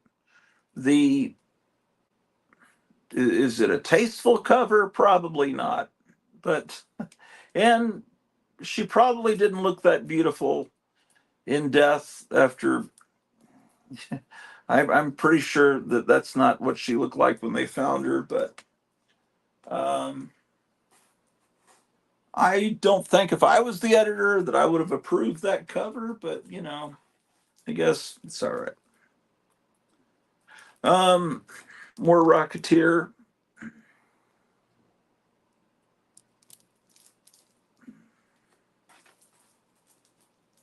And I think I have all the Rocketeer together. Here's 1988, Dave Stevens. The movie would come out in 91, maybe early 92, but movie was okay. It was fine. It was the same director that would later do the first Captain America movie. I I wish they had found an actress that looked like Betty Page. They used Jennifer Connelly. She's pretty and everything, but it needs they needed to get a Betty Page clone. And the problem, my main the Rocketeer movie, the whole movie, he's messing up and doesn't know how to fly it, and it's like the greatest American hero until I think the very end. For just a little bit, he's in control of his jetpack. I prefer movies where the hero is more in control for more of the movie. I mean, that first Spider-Man movie with Tobey Maguire, he's a little bit of messing up at the beginning, but then he's in control. That's the way it should be. This is a Rocketeer. Uh, yeah, and there's another cover on the back. They did get this character into the Disney movie, the Rocketeer movie, based on a real Rondo movie star, Rondo Hatton, that had a disease that caused his face to, that had happened to his face. I think Humphrey Bogart might have had a mild case of that. I could be wrong, but that guy had it bad. He was a good-looking guy, and then he turned into someone that could only be put into a monster movie like the Brute Man. Yeah, I Uh, think it's called acromegaly. I think. yeah, I there think you he go. had Yeah, so large hands, two oversized spade-shaped hands as well. Rocketeer needed a sequel, says Justin. Yeah, because then in the sequel he could be the Rocketeer for the whole movie. I prefer to have the hero be the hero for the whole movie, and then maybe have a brief flashback as to how he became the hero. Huff House Art. What was the issue number for Star Slayer and Rocketeer first appearance? Do those books include Dave Stevens interiors? Some of them do. Yeah, this is Last Avenger. Yeah, let me go back and see what that was. Number Star Slayer number 2. I mean, all it is the back cover. I mean, as long as you know that. But and I never read Star Slayer, um, except I'm not sure if I just lucked into having that issue or if I knew at some point that was important for Rocketeer because I bought that Star Slayer back then. So I'm not sure why I would. I don't know. Okay. This is new. When I say new, it's a few years old. It's not Dave Stevens. It's I get rid of the comment. It's not the art's good. I mean, it's not good on the way that stuff was good. It's I mean, look at her face. I mean, it's okay. It's pretty good. It's better than most stuff, but it's just what do they call it? The law of entropy. And the same thing.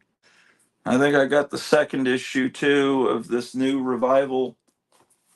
Um, then I guess I got this is a one shot, not done by. Oh, what? Okay, I guess that is Dave Stevens. I don't know where this drawing came from. Maybe they found it somewhere. But that's a new book. And there's some Vampirella stuff, and that is somewhere that I wanted to add to this box. Here's a here's a print,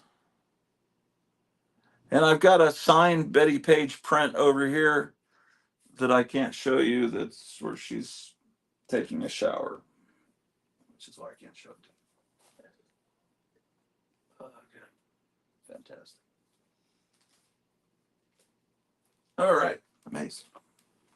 So that's Dave Stevens. Oh, I was showing you Dave Stevens so that I could get to the Elvira books. Let's see what's going on here. Oh, Gotham City's not here. Um,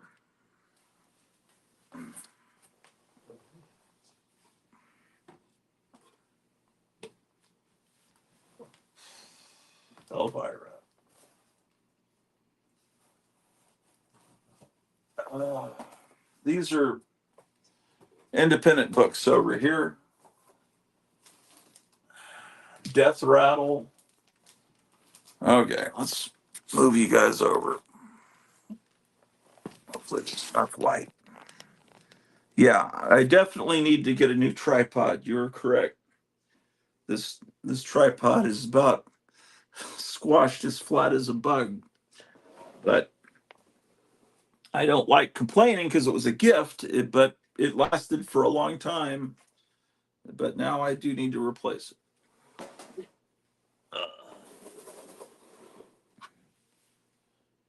If I had bought it, I could say, "Oh, the shitty iPod," but it was a gift, and it has served me in good stead for quite a while. God damn. Oh, gosh darn it. Okay, let's see what's over there. Why do I own this? Why do I own a copy of Dynamite with this line drawing on the cover? I don't know why. This is that guy Dan Parent that I was just talking about. It looks like he's trying to do like some kind of cutesy Casper kind of thing. I don't know. It's like kind of mixture of Archie and Casper, and I don't even know what that is. I must have gotten it out of a dollar bin. Here's Dinosaurs Attack, based on the not Mars, the Dinosaurs Attack Tops cards.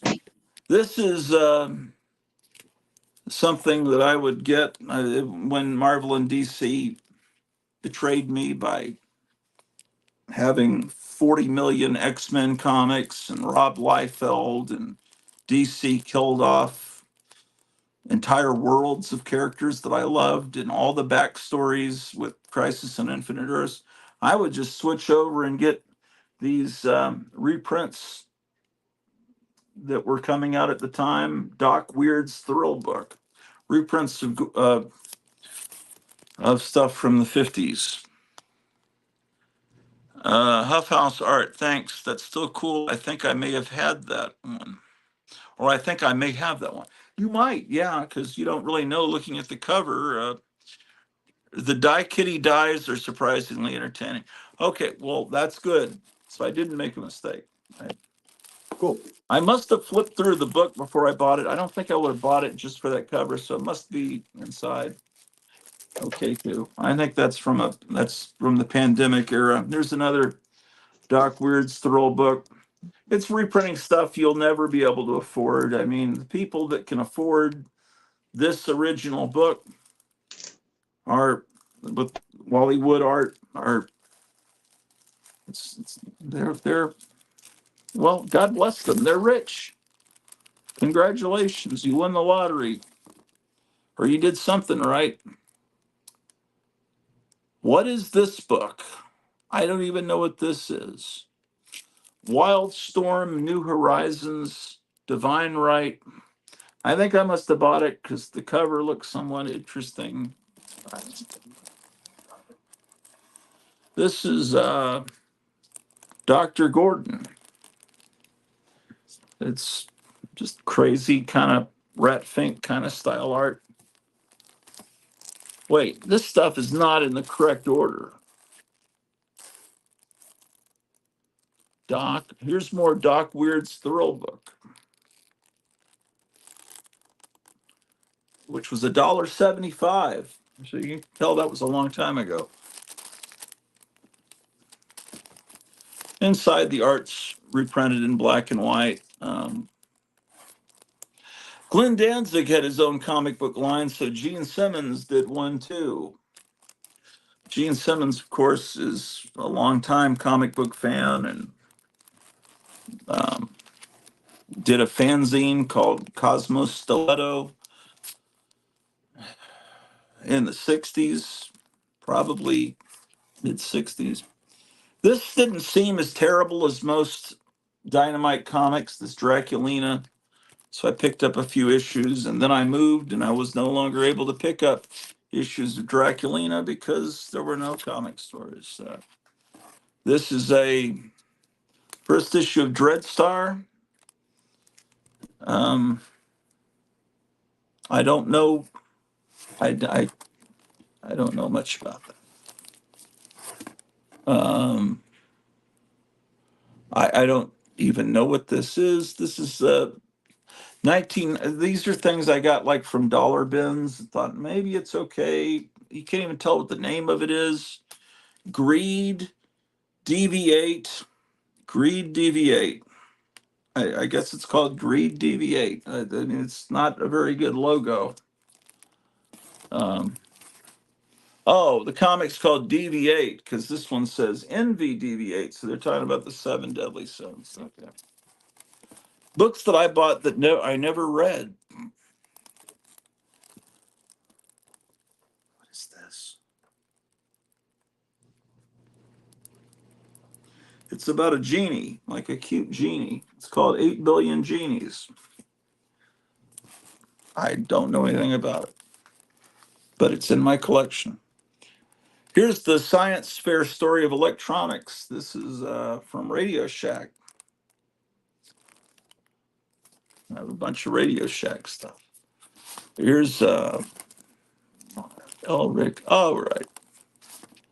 So we pass by Elric and we come to the Elvira comics that were being, although it might have been that we were talking about DC Elvira. That's when she took over House of Mystery. This is Elvira, Mistress of the Dark, #1 from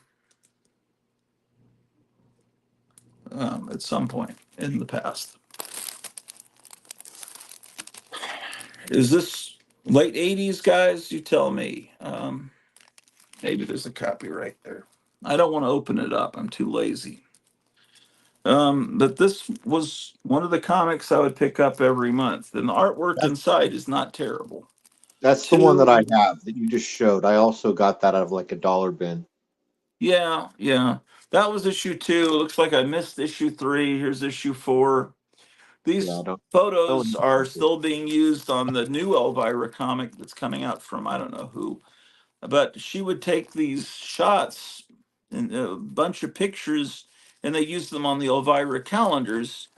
And then, but she'd take a whole bunch of Christmas shots, and then they would use them every year in for the December page in the Elvira calendar.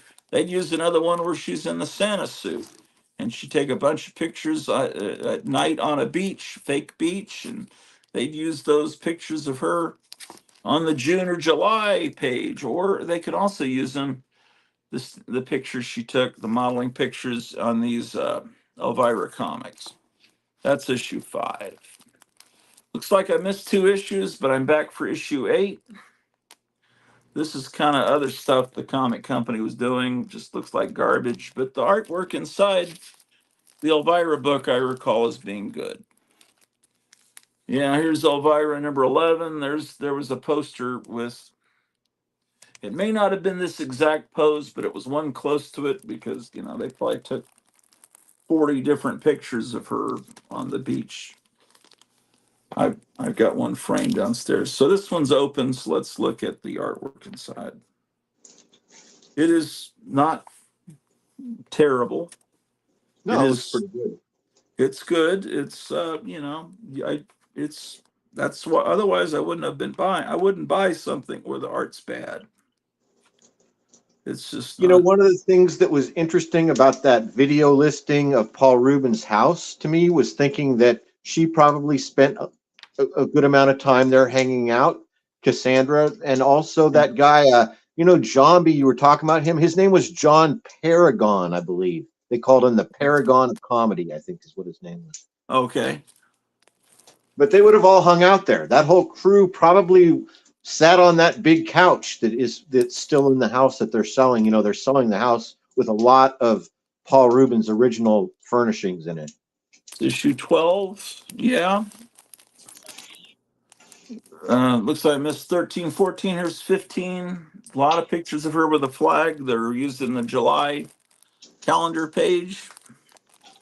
What are people talking about here? Friar Tuck, crack those windstorms. Track those windstorms. Open, deviate, and read them. It'll take you probably 5 minutes, and you'll be irritated you bought them. I'm already irritated. I don't have to open them.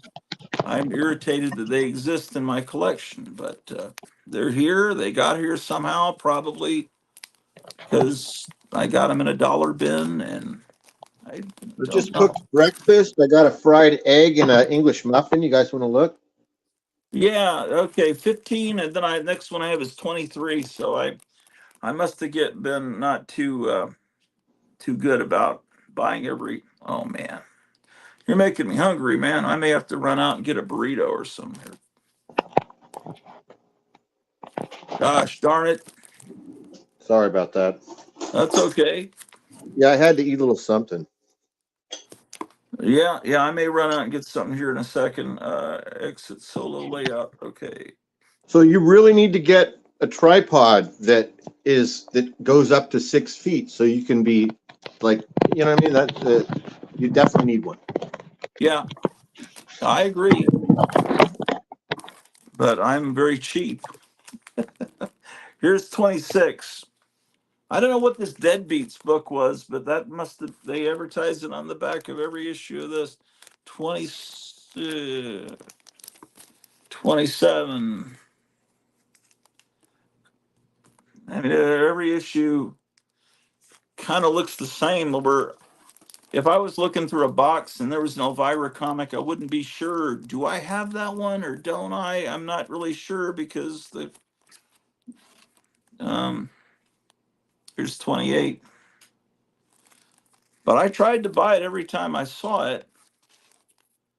There's 28, then I go to 33. It's not like I ever had a pull list or anything, or had stores order something for me. 36. It's going to be a hippie cover. Summer of Love. And this same pose was used on the front of a catalog that I have somewhere. Um, it's guest starring Soul Searchers and Company. I don't know what that is. Yeah, this Deadbeats looks like it's kind of pretty tasteless. 42. Did I just show you that? No, they just advertised the same issue of Deadbeats on the back. This is a pose that um, this is a good pose. 44. Um, I was thinking they made a poster of it, but I'm not sure. Here's 64. It ran for quite a while. Um, and then this must be the current run from Dynamite, I guess, where the artwork looks like this. Thanks. Shit. It's Dynamite. You buy for the cover, and then you get artwork that looks like that. Very, I guess it's done on a computer. It's very minimal. I mean, a monster has no detail. It's not like what I'm used to as a kid, Bernie Wrightson or Mike Plug. It's just kind of yeah. And you're buying it for the cover, and then you hate yourself afterwards. This one is the fourth issue. Again, bought for the cover. Bought it from Gotham City. And then, oh, okay, here's some catalog from the industry's only trade publication. I don't know what that means. And then they have a Dave Stevens cover on the back. That's one of the covers that I had on something that I needed to put in there. But this is just, what is this anyway? It just shows reviews of upcoming products. It's really kind of horrible. This is why I'll make statements like I just hate comic books. I don't hate comic books, not the stuff from my childhood, but I hate this era here of comics. This horrible era. Um, uh, Terrible. Terrible, terrible. Well, it's all right. And then it goes to Evil Ernie, which looks like I experimented with Evil Ernie, and someone was telling me it's good, but I don't know. It really kind of looks terrible to me. This artwork looks terrible, but I'm sure all you people love it. And I don't know what even this even is. It says Extreme Studios. I got it from a dollar bin because it's autographed by somebody. I don't know what that means. Extreme Studios. This represents everything I hate about the 90s. Tour 93, and it's signed by someone named whose first and last name starts with M. I hope this is $1,000 comic. If someone wants it, hey, That might be Missing Mars. Missing Mars. What do you mean? The MM. Oh, I thought you meant he might be the guy that wants to pay $1,000 for it. No, Okay. no, find the book. Extreme. Oh, I don't know. yeah. Okay, let's see what people are saying here, man. Uh, Looks delish, Meyer. Friar Tuck says, didn't Kevin have a Jambi toy? Yes. Friar Tuck got 60 eggs given to me at work. Oh my gosh. Friar Tuck says, going to have to whip up an omelet soon. Eric Breen said, Deadbeats was a vampires and a small town story. Richard Howell did the writing and the art. I was a big fan of it while it was coming out. See, all I do is offend people. It just, I don't know. It didn't. The artwork, maybe it's great. I just need to be more open minded. Farmer Friar says Missing Mars. Eric Brain's Soul Searchers and Company was Peter David writing. I don't remember much of the plots, but I remember liking it. See, I just don't know, man. I don't know. It just didn't everything makes me angry. Jumbo says those Elvira are great. Howdy, Jumbo, says Eric Breen. Jumbo says, hey, Eric. Jumbo Comics says it's signed, slab it. Too rich for my blood. Probably my rat Michaels. My rat Michaels? Boy, what a name. Inside, we see, oh, look, it's got a picture of Rob Liefeld. My rat Michaels. Look, it's got a profile of this little kid, Rob Liefeld, and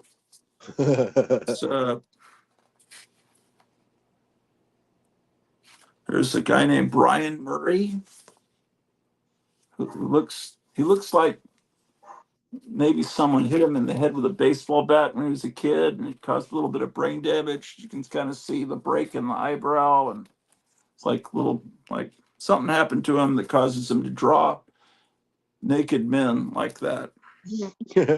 I guess that he's wearing a uniform, but it's a little disturbing. It looks like he's. Oh, never mind. Oh, Marat Michaels, born in 1972 in Kiev, Russia. Absolutely, it is Michaels. I thought he said my rat. Oh, well, no, it's not my rat. It's Marat. My, which sounds a little bit better than my rat. Marat. Yeah. Marquis de Sade, didn't he have something called Marat? What was it? I don't know. I don't know. He immigrated to the United States in 1978 and became an American citizen in 1988. Catching the comics bug after seeing Paul Smith's artwork in X-Men 173, Marat first began working in comics as a transfer artist, transferring Rob's thumbnails to Bristol board, and later began doing his own work, penciling a ghost job on X-Force 5. Since then, Marat has emerged as one of the most talented young artists in the field as the penciler of the Brigade miniseries and now the Brigade regular series. In addition to his work on Brigade, Marat has penciled covers for Elementals 26 and 27, as well as a Spawn pinup inked by Todd McFarlane. Whoa. They all look so happy and wonderful. They're like they're related to Donnie and Marie. Extreme Comics Zero is coming. Yeah, that's another thing. When they started doing comics issue number 0, that was Oh, this guy's a little bit more of a bad boy. Yeah, they He's have pouting. glamour shots. It looks like the place when you would go to the mall, they would take your pictures at the mall called glamour shots. You know what I'm talking about? Yeah, They would yeah. light it with the backdrops. Except I think it's signed by this idiot. Look, see how they've got like their names there, and but here this one the guy is traced over it. So apparently this was at a convention. This one's been signed by Dan Fraga. Oh, that's a good guy. That's Fragaboom. He's a famous guy now. That guy was just in Arizona at Kevin's shop or at the Oh, convention. well, he's great. I forgive him for trying to look like a member of the Brat Pack here with his little So earring. Dan Fraga is now a member of Comic Skate peripherally. He's Oh like a yeah. friend of Ethan Van Sciver and your boy Oh, Zach okay. and All right. Well, this guy's great. Shane, Well, Shane Davis. Yeah. I hope he's a very valuable. Um, and the next page, this this girl, I've never heard of her. Danny Nicky, born in 1963 in Gardena, California. Um, she's the female on the team. She's cute. And here's this girl needs to shave a little bit, but that's all right. We don't That's want to hot. body shame. She Norm looks Rapund. looks like a port. Looks like one of my cousins. My And cousin. here's Richard Horry. Horry. So what is this? This is the Extreme Comics lineup, right? When I guess that's what it is. And here's Chuck Jones. You know, remember the guy from the Bugs Bunny cartoons? That's Chuck Jones. Remember Yeah, when he did he's Ricky great. Tikki Tavi and Chappell is an artist. Chappell, former CIA operative and currently a mainstay with Tuplets. We're excited to have Chappell. What along? Oh, it's some guy dressed up as one of their stupid characters. Is gonna like. You can get his autograph. He looks like a stupid wrestler. No offense, was Extreme a wonderful. Look, they actually. I was kidding. That wasn't a girl, but it looks like they actually have a real girl there in the center with blonde hair. Was she? Did they talk about her in here? Oh, there's another girl that works for Extreme. Yeah. Um, I don't know, man. They just seem. It just seems so wonderful. That How last did they guy. fail? She looked like the last guy looked like Daryl Hannah after she got pushed down the stairs Yeah. by Jackson Brown.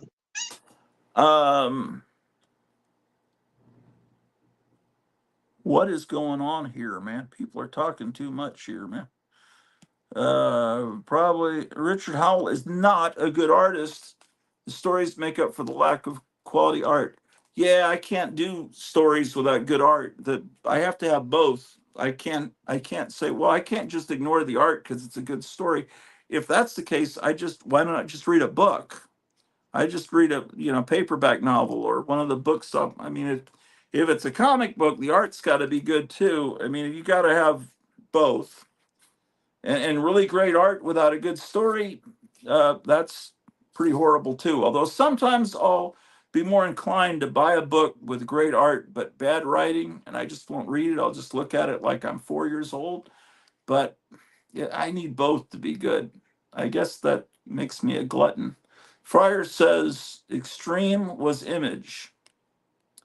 I was close, says Eric Breen. I like my rat better. I do too, Mystic Mars. Dan, whatever, Fraga has been purged from mainstream comics due to his politics. If I'm not mistaken, well, I'm proud of him. I salute him for that. Yes, The only he's good one of thing us. about the extreme comics is the fan base that the industry threw away. I'm sorry. The only good thing about the extreme comics is that the fan base that the industry threw us away for, hates them. Oh, okay. Is Rob Liefeld currently hated? Is he a Watergate guy? Okay. I don't I'll know call about it Rob. I'll call it Watergate just to piss people off. Dale Keown is the guy that did Pitt and the Hulk. He's a good artist. He's a Yeah. member of that same group. He aligns politically with us. He's Look from at this this, man. This has got to be worth time period. $1,000. The Fan Connection. It's #1, man. Look at this great artwork it's got in here, man. Look at that. It's pretty good.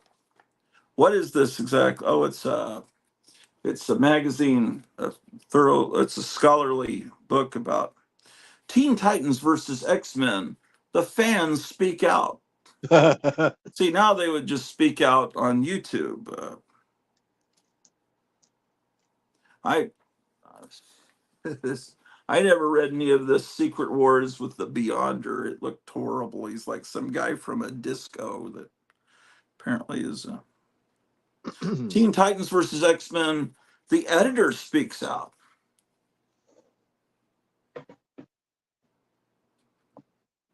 Oh, that was just when I was showing you, it was just part of an ad for Mutant Forces. An incredible comic book experience. It says that there in quotes, but it doesn't attribute the quote to anybody. So it's probably a quote from the guy that drew it. We think you will enjoy this fantastic, okay, Fan Connection. Here's why do I own all this stuff, man? Why can't this all be valuable? The Fat Ninja. Well, I've never seen it. Oh, the J is a sword. Wow. It looks like the Fat Nina, also another one of my cousins, and she had a mustache too, like that guy. The fat Nina. little girl, the Fat Yes. Nina. Yes. La Niña Gorda. Now it gets grande. Muy gorda. Yeah. Yeah, see, it's pretty good art. What do you think, man? Why do I own this? It's someone trying to do the next Teenage Mutant Ninja Turtles, clearly, and failing horribly. Fem Force in the clutches of the claw. Now, Fem Force. Look at this ad for this collectible show. With Wow. This is they would use these public domain characters. Sometimes they'd have to change the name from Daredevil to Red Devil, and they would draw these new stories, trying to attempt to do them in Golden Age style, art style. But the thing about these FemForce books is sometimes they would have actual reprints from old comics in the back. But this one doesn't have a reprint of an old comic. And but this was probably bought for the cover, right? Like from a dollar bin. That's more than likely the case. And here's a FemForce that's made to look like anime. Mm-hmm. Here's Fist of the North Star. Oh, yes. Which is in the middle of my FemForce comics. What's going on here? Here's FemForce using Dick Briefer's Frankenstein, which must be in public domain. Their lawyers told them. It looks like one of my favorite Instagram models, Strawberry Tabby. Where what? What is on the cover? That on the back or no, here? the front cover. Holy smoke! I just realized I shouldn't be showing that. Yeah, no, that front I should cover be covering that up. I don't know who looks this girl is on the back. really Maybe good she Instagram wrote model. the story.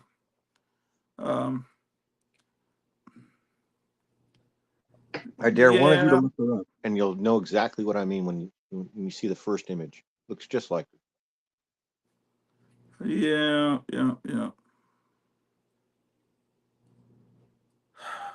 My God. Why do I own these books? I'll show you one Because that they're I'm great, they're talking cool. about that one of these has got to have reprints. Oh, the seat. That's cool. Here's a painting. Is this done by Irish McCall? I think so. Or is it? No, it isn't. Irish McCall, the lady that played Sheena in the 50s TV series, did paintings of little Native American children and stuff. But first I thought this was a painting by her, but it's a painting of her as Sheena, and it's by Ron Van Glyder, Ethan Van Sciver's cousin. I'm just kidding. It's always cool to have Van in your name. It makes you sound very aristocratic. Forest. Okay, well, you just have to trust me. There's FemForce books that have Golden Age stories in the back. The heck is this? It looks like, okay, this was Kirby and Joe Simon trying to create a new Captain America so they could get money from it, but some newly done thing. Like why have they devoted that much of a page to that? That's the problem with dollar bins. That's why I'm glad I don't live near a comic store, because it's only, actually before that they had quarter bins and 50-cent bins, and then you'd be even more tempted to pick up garbage. Yeah. But this isn't garbage. Flaming Carrot. Although, boy, does this feel thin. This feels like a really thin pamphlet. Flaming Carrot's great. This is good stuff. There's no question about that. Okay, well, I don't know why I keep going, because it's just, this is not. Look at this G.I. Joe book. I don't know what character is there. An action figure of that character? I don't know. I don't know who that I don't is. even know what it is, honestly. This is the most 1990s thing in the world here, this comic Glory. I mean, there's nothing that looks more like that decade than, oh my gosh, look at this tasteless cover. Did I do that? Okay. Here's the 1990s all summed up. Oh my God. Or maybe there's another one that I could show you that it's all Satan. I've got more than a few of them, though. These for, that looks like something painted on the side of a van. It's all. This is part of the. Yeah, there's no point in showing these. The Glut. It was a glut. It sure was. There was a Godzilla comic from back then. Forgot about that. Cool. When was this from? I think Jeff Darrow did covers for that or something. Didn't he? Was he involved in that? This is Art Adams, I think. Here. Oh, I'm thinking of Art Adams. I meant Art Adams, not Jeff Darrow. You're right. That was me being doofus. It was Art It's all Adams. right. Here he's up against like a combination of Ultraman and Iron Man, it looks like. Yeah, I like that art. Okay, here's what I was talking about. The FemForce, this is Golden Age greats. This is going to be all Golden Age reprints in it. That's awesome. Never seen it. Yeah, Senorita Rio.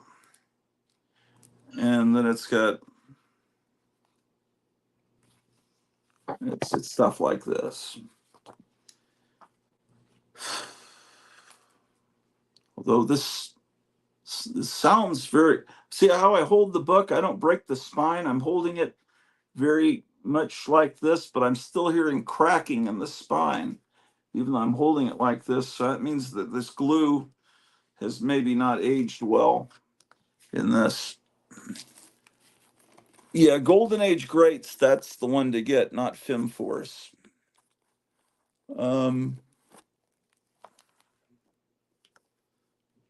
My gosh. Anyway, but they really laid on thick with the covers, but this is all Golden Age. Blonde Phantom. It's in black and white, but they do a good job. In some cases, I would say they almost certainly must have had access to the original art, just because you can just tell it's not shot from a comic book. So I don't know how much of this art. Here's Dick Ayers, Ghost Rider, Phantom Lady. It's a lot cheaper than buying the real books. Um, the Black Terror. What are people saying here in the? Oh, come on. Um, Here we go. okay, we read that. What? Eric Breen says not real popular with modern fans. What I don't know. What isn't popular with this old stuff? Hit that like button, kids, says Missing Mars. Jumbo says your comic boxes behind you have a weird Star Trek effect on them now. That's just a little light bulb that's going. Yeah, Jumbo, Gratu about to beam up to the Enterprise. Ha ha ha ha. He's laughing. He's crying. He's laughing so much. Here's Good Girl Art Quarterly with this real lascivious drawing of her on the back. 1941 to 1991. That's Ms. Victory. yeah, she would have been Miss Victory. That Ms. stuff started with Cosmopolitan in the 60s, right? With Gloria Steinem. Yes, my mother Here's the subscribed real. to Ms. Here's the Magazine. real. What? I said my mother used to subscribe to. Well, my mother subscribed to Ms. Magazine from the first issue on. Like I can remember she ordered a subscription when she heard that it was starting. She was one of those, you know, women's liber. My mother. It's got some color in this one, but the color. Oh yeah, the color is Bill Gibson's Sky Girl. Yeah, it looks. But then, oh, see, they have color for this classic story, and then they have color for their modern stuff, which I'm sure you'll tell me in the chat is wonderful. But I I would rather just see the real Golden Age stuff and stuff that looks like that. That looks more like they're really see you have the when you have the cheesecake from the 1940s, it seems more innocent and less perverse than the cheesecake from the 90s. Cheesecake looks yeah. I don't know. I mean it's just something not right about it. But that's just my opinion, you know. This is a great cover, marred by the UPC code, but it's a Steranko. Everyone has that. I don't even know why I'm showing it to you. You don't need to see that. Okay, here's more of this garbage. Actually, they're square bound books, but you got to be careful that these books were, owned by people that cared about this because it seems like I'm hearing the glue kind of cracking in these books. Wait a minute, didn't I already show you this? I think I just showed you this same story. So you need to be careful. They may be reprinting these, like this Rula Jungle Goddess story. I think they've reprinted it more than once. I could have sworn I showed you that Miss Victory too. What? Maybe I showed you this book. Oh, maybe I did. I probably just showed you that book. Okay, here's Good Girl Art Quarterly with the 90s art, but is it all going to be? Yeah, it all looks new art to me. No, or no, it has a real story in the back.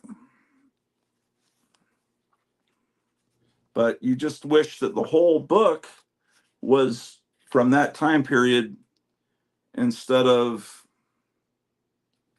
from this time period, which is This one, they found a way to get Betty Page photograph and on the back cover. Oh, they got a whole article on Betty Page magazines in here. It's just a matter, they tried to draw Betty Page into the story. That's why. These are hit and miss. You might be buying the book just for one 40 story in the back, but here, definitely a 40s art. Phantom Lady this is all people on YouTube talk about right now is Matt Baker. He was great. He's fantastic. But that's all people seem to talk about now. Here's Pistol Packin' Patty. And see, then this, they're trying to make it look like the old art, but you can just tell it's not. But it's still light years better than anything coming out today in the comic stores, so I shouldn't knock it. It's like nobody could draw like those golden age guys. Yeah, really good stuff.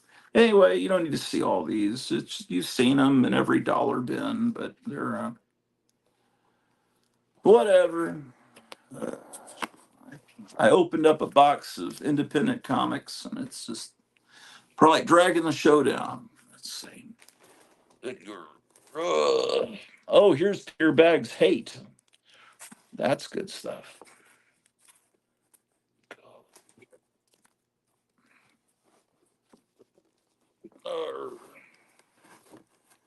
It's hot up here, man. Must be hot outside. I love Peter Bag's style. Well, I mean, the writing is hilarious, but his style is so over the top, out of bounds, impressionistic, bizarre that I think it scares people away. You know what I mean? And that's what Yeah. I like about it, is that you have to be patient and spend time looking at it to fully understand what's happening and get his references. It's great stuff. This Yeah, was a that fun. Gumby book I just showed, he goes to hell in that. Yeah, I saw that. I remember seeing This is Craig Yo.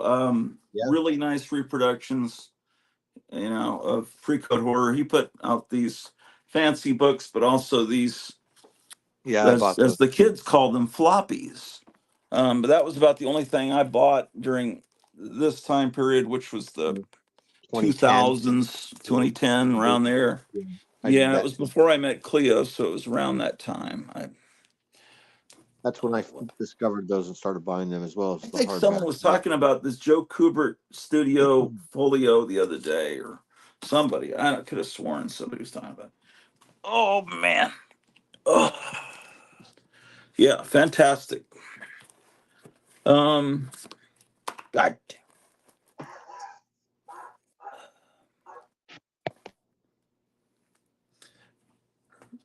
This is kind of interesting, drawn to look like a 70s Edgar Rice Burroughs cover. So it's from Dynamite. They were doing these John Carter, Deja Thoris books, but they would have nice covers, but generally inside it was just nothing but cheesecake. They kind of just reduced the Deja Thoris character to, um, yeah, just kind of perverse. This is, I like when they tried to make it look like a Harvey comic on these Hellboy Jr. comics. That was fun. Here's another one. Okay, so the At J. the, right around the same time, did you buy those Strange Tales that had like Peter Bag art inside of it? And they were like, it was like a 3-issue miniseries with a bunch of like underground independent artists doing Marvel parodies. Remember that? Oh Strange Tales? yes, I did. Yeah, they were like square bound like books. Yeah. Yes, I did. Yeah, those were good. Um, yeah, that's why I like to see different types of art. That's why I was very serious when I was saying that I would have loved to see John Gores do a Batman book because it would be something different, something unique.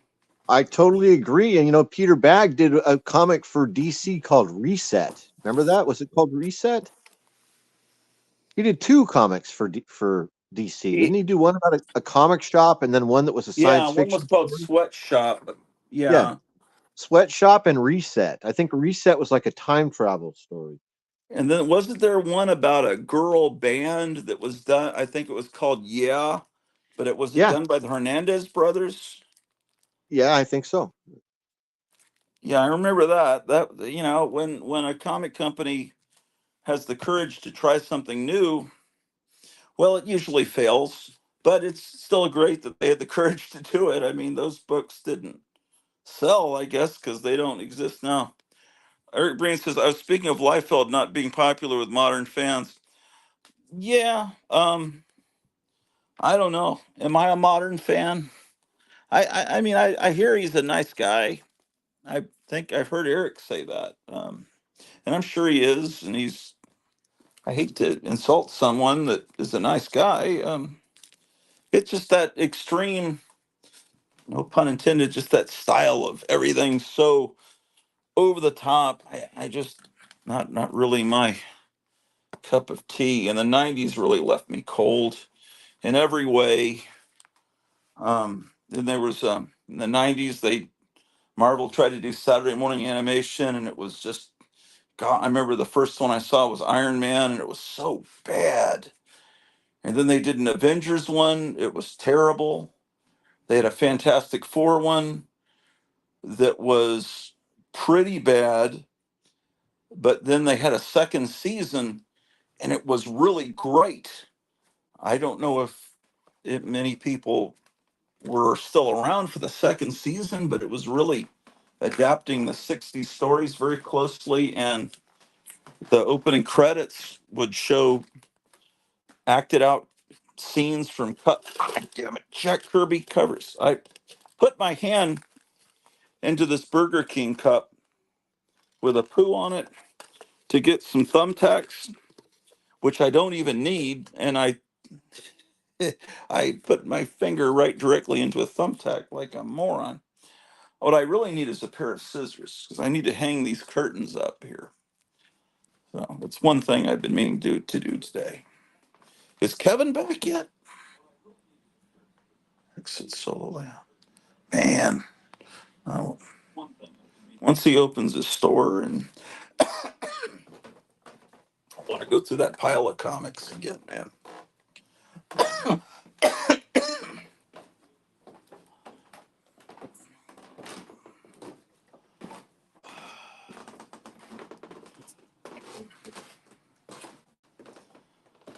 Uh,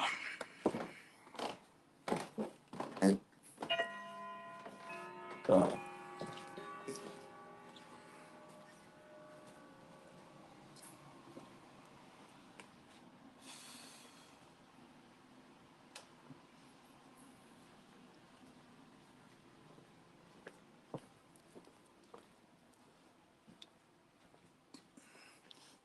I've got the show playing on the TV down here, but it looks like it's delayed. I'm still upstairs in the virtual world. Okay, got the scissors.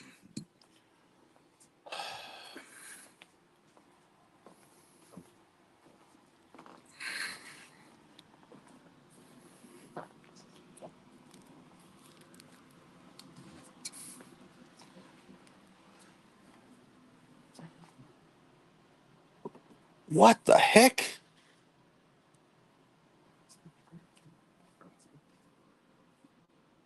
What in the? I'm looking at this boxer, right? This nutty mad, and he Yeah, was shooting a finger, and the finger's missing. Either it broke. I don't remember it falling. yeah. Where is it? Yeah, where is his middle finger? I'm pretty sure that I had, unless I've got another one that's not broke. I don't. Maybe it fell, and that finger is somewhere. Oh man, that sucks. Oh well, can't. It's weird when I just. It's like, well, what am I gonna do about it? Nothing. Those are such great figures. Such a great time. Yeah. Okay.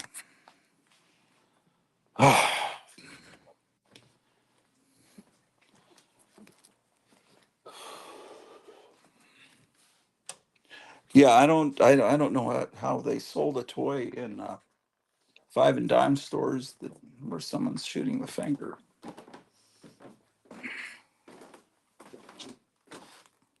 Yeah, and then they came out with a series after that about the little evil kids. I'm trying to remember what that title was. The cough is because of mowing the lawn yesterday and breathing in a lot of debris. You know, I can't talk much more because I'm having a dental problem. So Yeah, I'm yeah, gonna. you were telling me that. It's beginning to bug me, so I'm trying to keep my comments to a minimum. Yes, yeah, I was gonna tell. I didn't. I was gonna say you can't. The reason Meyer's not talking much is he's in some pain because of something he has to get looked at on Monday. This door to the porch, I need to put a curtain up so the sun doesn't disturb my posters. Oh, we were talking earlier that poster of the Outlaw that I said Hmm. was a reproduction. The same guy did this poster for Invaders from Mars. Great movie. That's a real poster down there. And then I have a Revenge of the Creature poster downstairs that's also a reproduction that that guy did.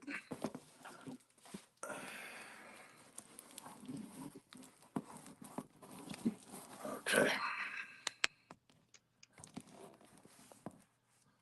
So I've already put up some, these are, man, I'm probably going to get in trouble for poking holes in these curtains because these are my wife's. I gotta get some protection from the sun. This time of year, it doesn't come in at an angle, but it does.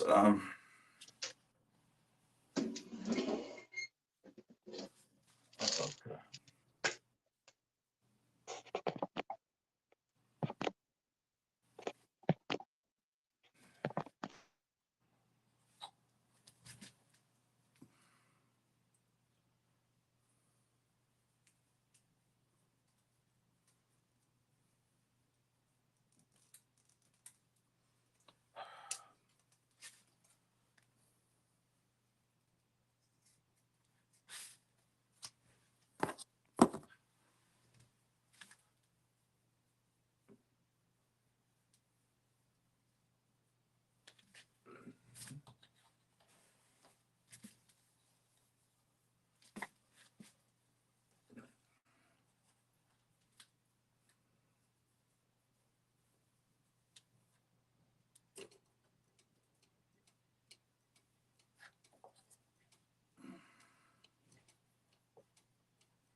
Oh, that was a mistake.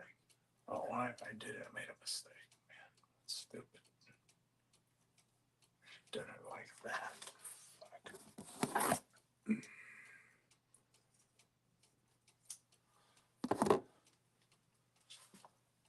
Ugh, damn it.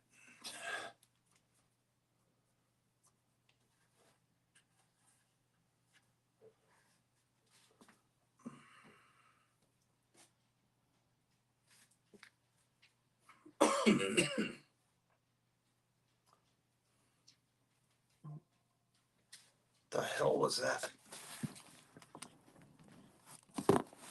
Um,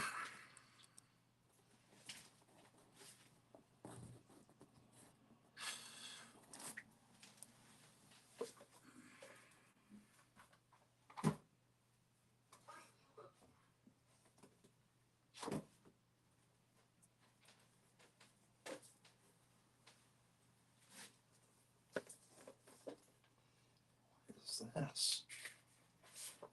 What is this?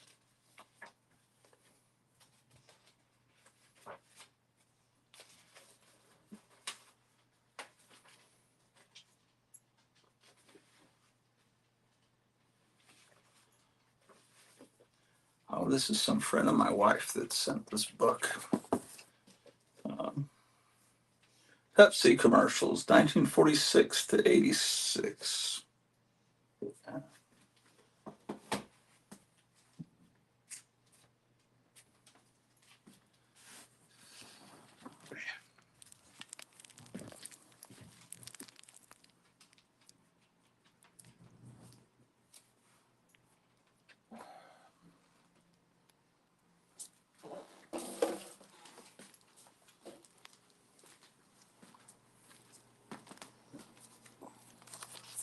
You guys ever heard of this movie, Dust to Dust?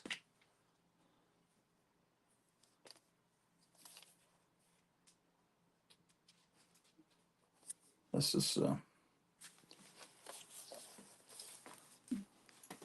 it's a good movie. Okay.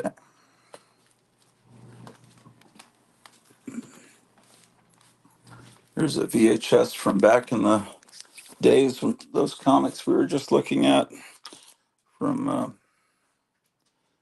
Video Dimensions, America's Pinup, Betty Page.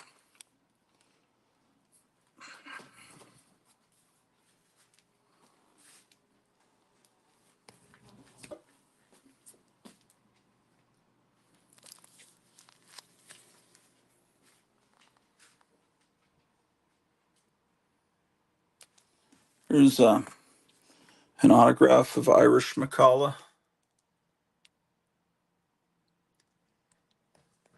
And there's Gene Tierney's autograph.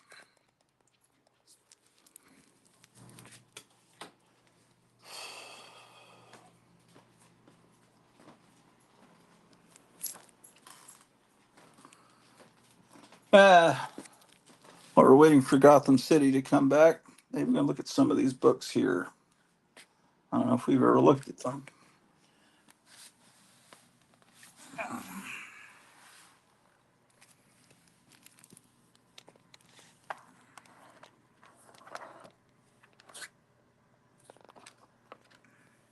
Yeah, I definitely need a tripod.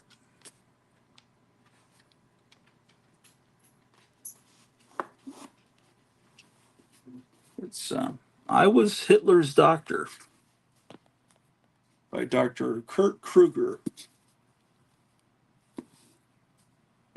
Um,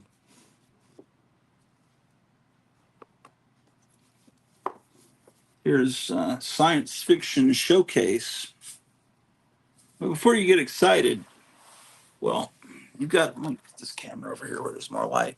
There is something you've got to be careful of if you are buying books. It doesn't matter if you're just buying books to read them, but you've got to be aware of this. When it says book club edition, always look at the inside sleeve. That means that it's not as valuable by a long shot. And you say, well, this is cool. It's from the 50s. Well, yeah, but it's a book club edition. It's the same book. It reads just the same. It'll be just as entertaining. But as far as it going up in value, it won't because of its being a book club edition. Little framed picture.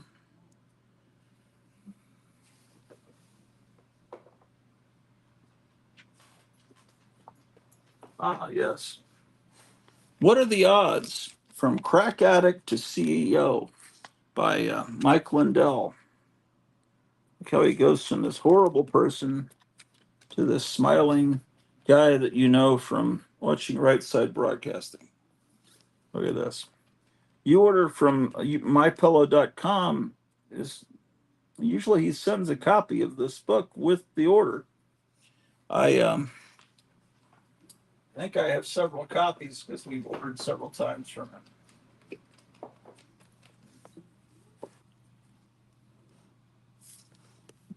The Iron Dream by Norman Spinrad.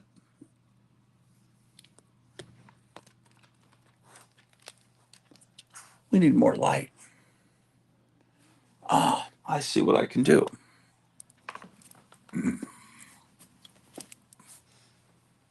Well, first of all, I gotta stand up. I did it. Incredible. All right, if I turn this lamp on, I reckon there'll be more light.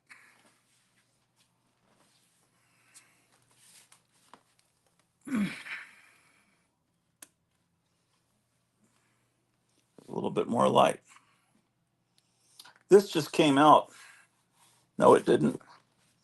Um, these mad specials show up at the Dollar General. Here's this Caitlin Clark is still all over the stores, at least here. And this one I see everywhere too. Um,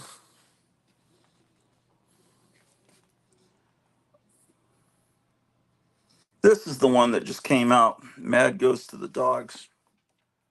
What are you doing over there, Drew?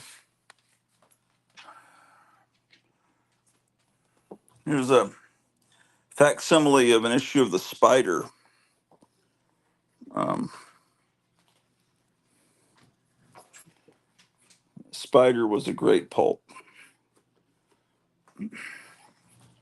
Okay, all right, all right. Enough of this nonsense. Oh, let's turn on some more lights over here.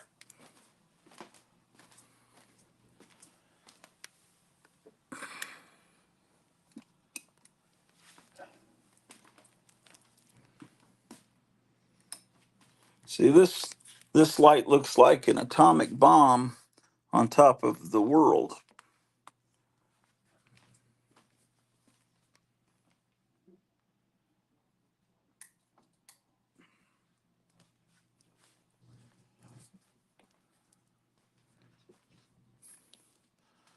Okay.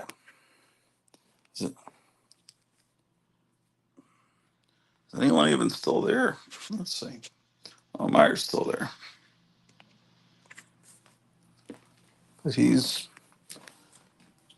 He's in a little bit of pain. There's Drew waiting patiently.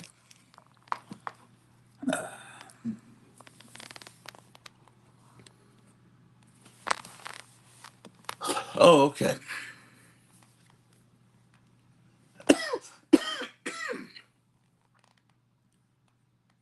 I'm still here. Yeah. Um, you heard of this book? Lord of the Swastika, Adolf Hitler. It says, with all the No, intensity and eloquence that have made Sturm and Drang a household word to his legion of spellbound fans, Adolf Hitler now takes his place in the pantheon of exalted science fiction writers, thanks to Norman Spinrad, himself a distinguished author of science fiction. Ferric Jagger, mighty hero with fists of iron and the blue eyes and blonde hair that mark all true men, lends a small band of genetically pure humans in a fierce, exalted struggle. Within the Iron Dream, I'm sorry, when the Iron Dream first appeared, it was greeted with instant and unanimous acclaim from the finest SF writers of our time. Michael Moorcock said, this exciting, intense fantasy adventure is the very quintessence of sword and sorcery. It's bound to earn Hitler the credit he so richly deserves. Harlan Ellison called it disturbingly fascinating. The stunned reader can only gasp in wonder. So if Hitler had written a science fiction novel, these these guys were honored a little bit of drugs back in the 70s. These science fiction writers. Okay. What is this? Oh my gosh, it's a book about the guy we were just talking about. And it's written by two friends of mine. This is the guy you may have seen about a year or so ago that was showing off his Funkadelic record collection. And then he started talking about Satanism. I said, we don't talk about Satanism on this show. And he collects ace doubles and all that. You might remember him. Bo and Pete, right? Their name was he was Bo and she was Peep. Is that right? I don't in Within the this cult. cult, I don't really Yeah, in that remember. cult, Marshall Applewhite, his name was Bo, and her name was Peep, Bo Peep, and her Yeah. being like his female cohort in the cult. I think. Yeah, I think you're right. Anyway, this is I guess they formed a publishing company to put this out in a couple of books. So it was a I guess you'd call it a self-published book. I don't know what you'd call it. But that was written by a friend of mine. Let's see, what is this book? Oh, look at this. It's all a fancy look at that fancy foil. It's pre-code horror. And you open it up. As I recall, this is a blank book. It's like, well, it's got little grids.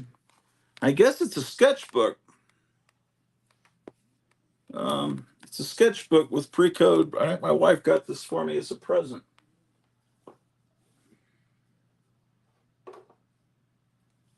This is a good one. My Life on the Plains by General George Armstrong Custer. That looks good on a bookshelf. Um, yeah, I got all kinds of nutty stuff here, man. How about this one? I don't even want to say that name out loud, but he sounds like he sounds just like anybody in the Biden administration now.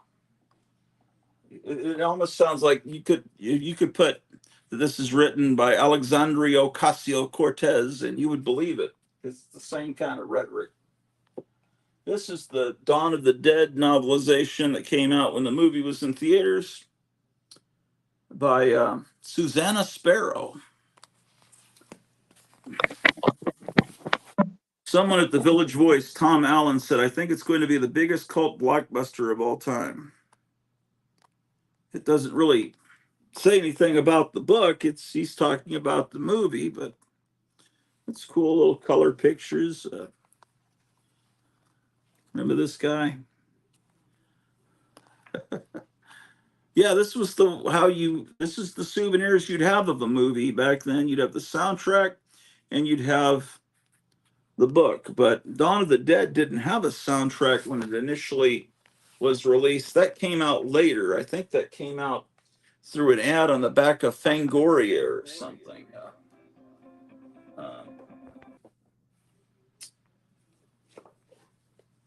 This used to have a dust jacket. Sorry, Alzheimer's. But it was in real bad shape. I took it off because it looked really bad and ragged. This this couple here went on a several state spree of doing bad things that start with the letter K. Um, Charles Starkweather was this rock and roller, and his girlfriend that he brought along with him was, I think, finally released 10 years ago. Um, but there's a movie called Badlands that's based on. They changed the names, but it's based on the Starkweather case. It had Martin Sheen and Sissy Spacek in it. You've probably seen it.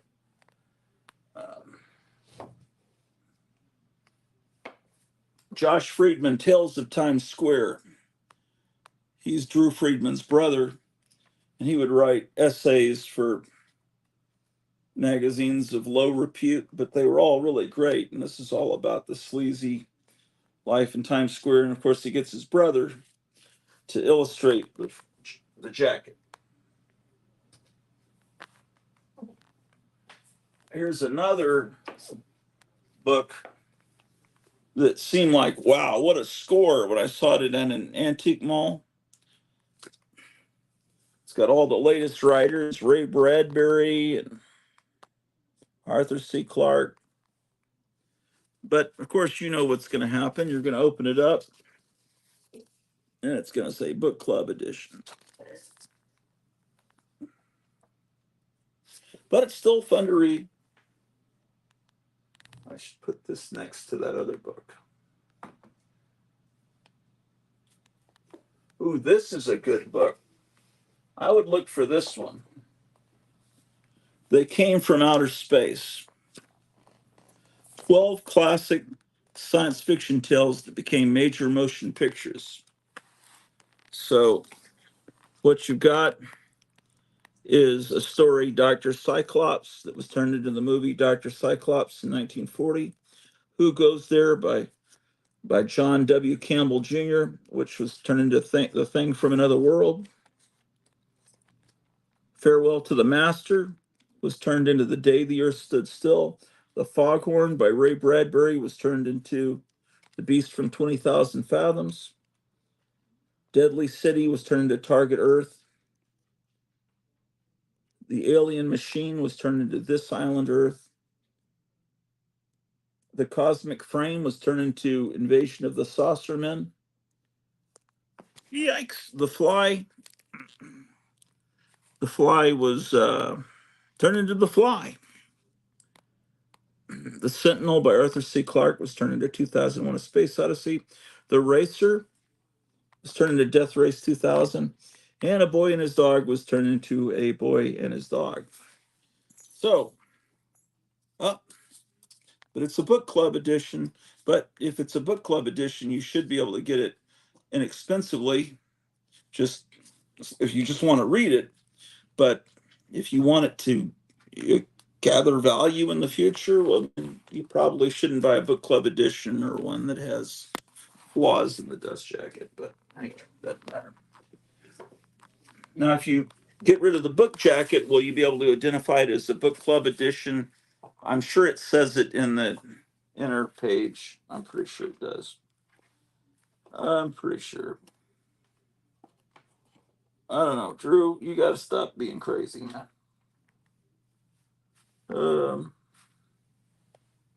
Oh boy.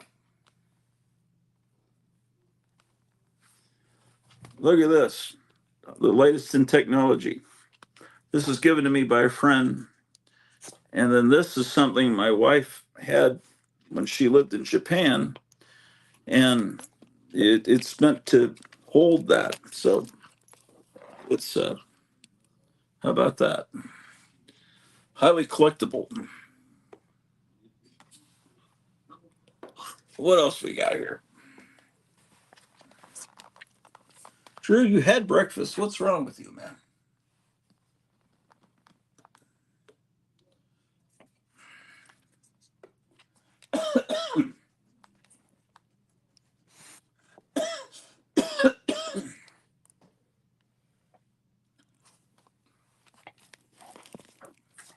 Why, it's the Manchurian Candidate. What's going on here? What's going on? My dog has licked the phone, and now it's trying to get me to remove myself from the stage.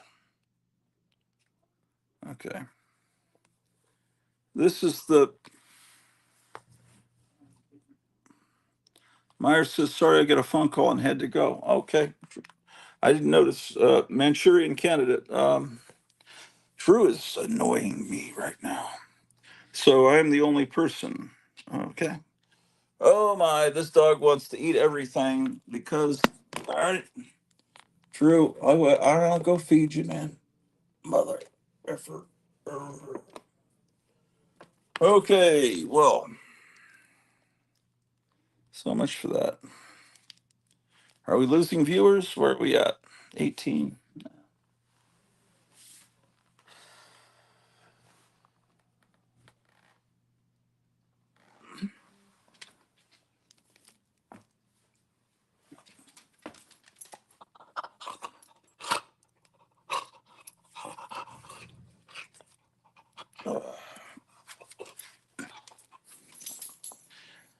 I am reaching the conclusion that this dog is hungry.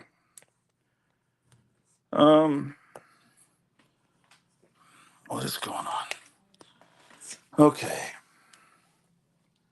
What is that? Let me see.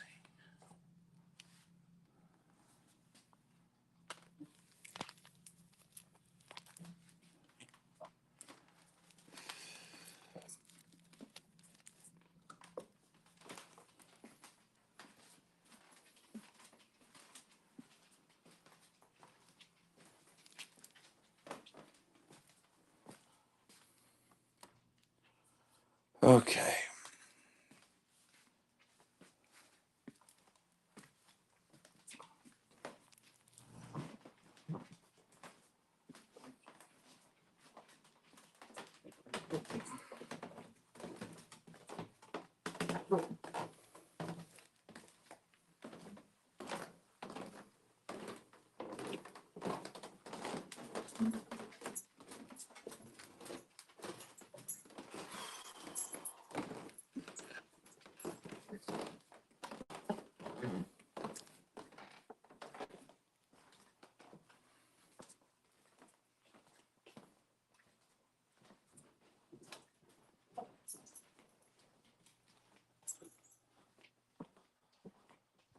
Okay.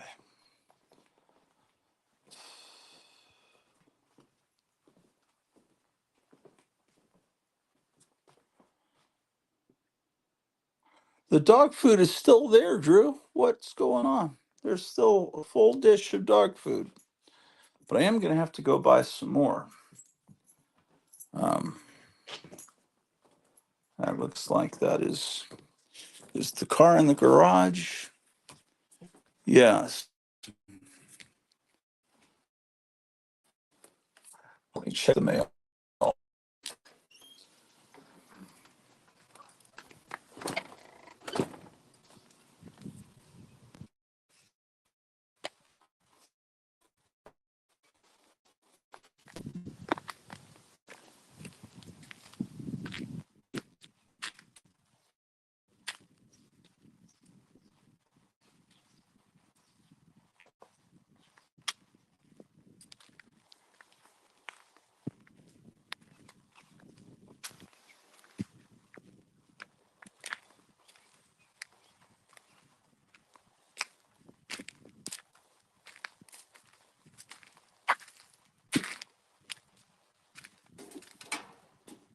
No mail.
car alarm was just going off in my car inside the garage. I guess I pressed the keys in my pocket the wrong way. Um, well,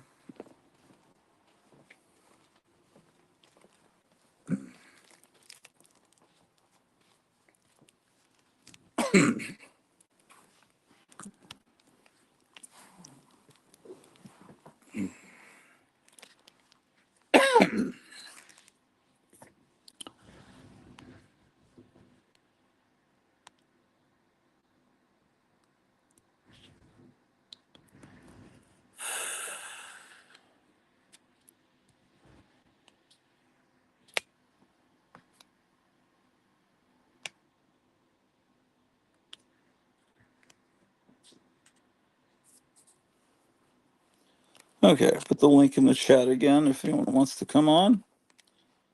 Um,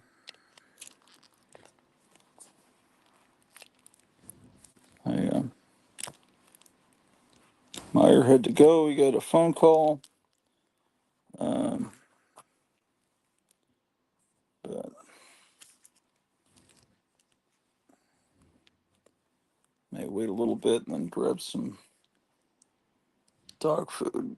Although she has dog food to eat, but later on tonight she'll need some. Um, so anyway,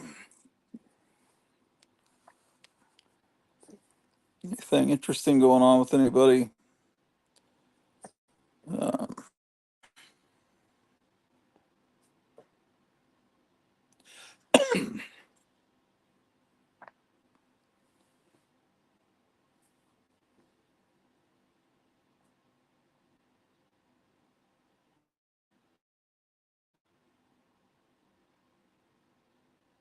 I wonder if anyone's ever just set up StreamYard at night and just let it record all night and to see if they can capture a ghost or some kind of paranormal activity. That would be interesting.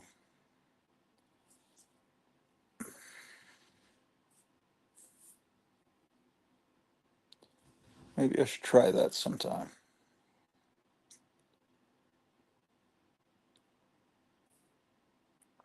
Is there anything anyone would like to see? Put a comment in the chat. Anyone want to pop on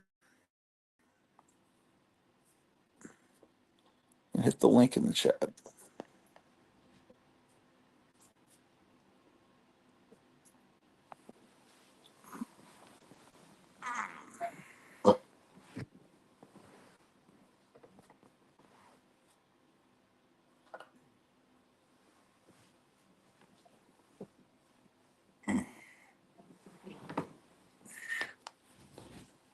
Let's see what's going on television.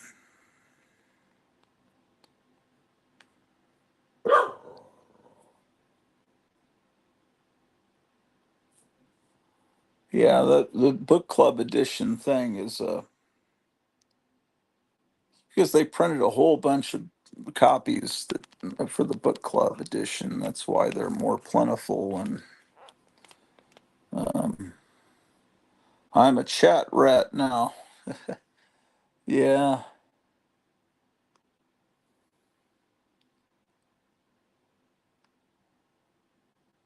Well, I'm sticking around hoping Gotham City Comics comes back, but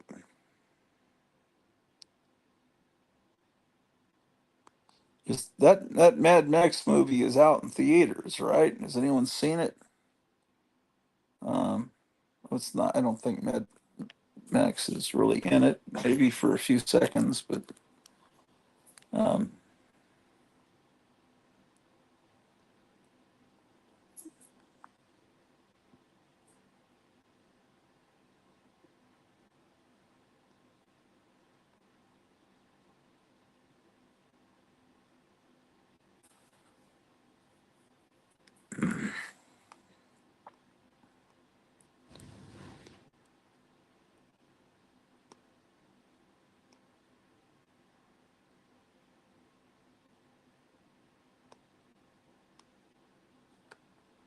What is the?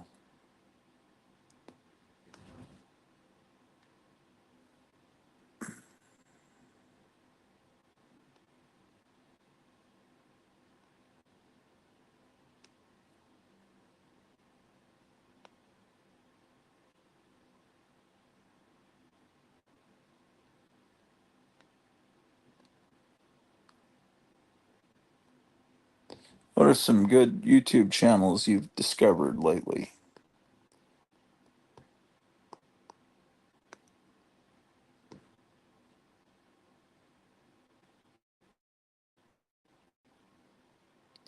Oh, there's Cheap Comic Collector is live. Says don't miss this one. See what that's like.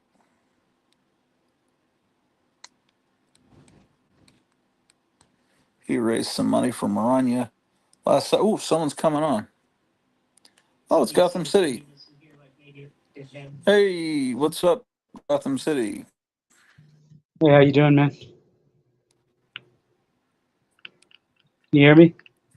Oh, You okay? Jim, Can you yeah, hear me? Jimbo's here. Yeah, I'm all right. Yeah, I can hear you. Oh, Myers says yes. I disconnect when I get a call. Jumbo's here. Mouth is hurting, and Elton gave me excellent advice. I put gum over the tooth so it's not scraping my Oh, tongue sorry. anymore, but I can't talk.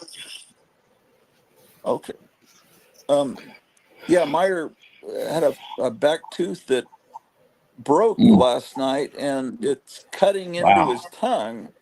So he can't go to a dentist till Monday. So that's why he was not as talkative as usual.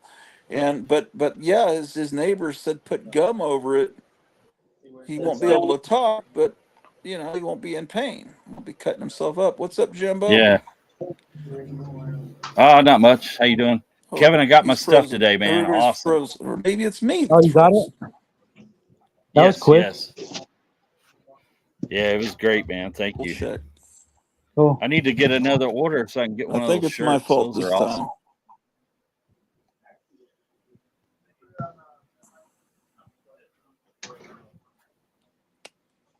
How you doing? Good, how you doing? Grapu, you frozen, man? I think he froze. Yeah. Yeah. Okay, I froze. Shit. I froze because I was on the upstairs Wi-Fi still, and I switched it. Is it better now? Yes.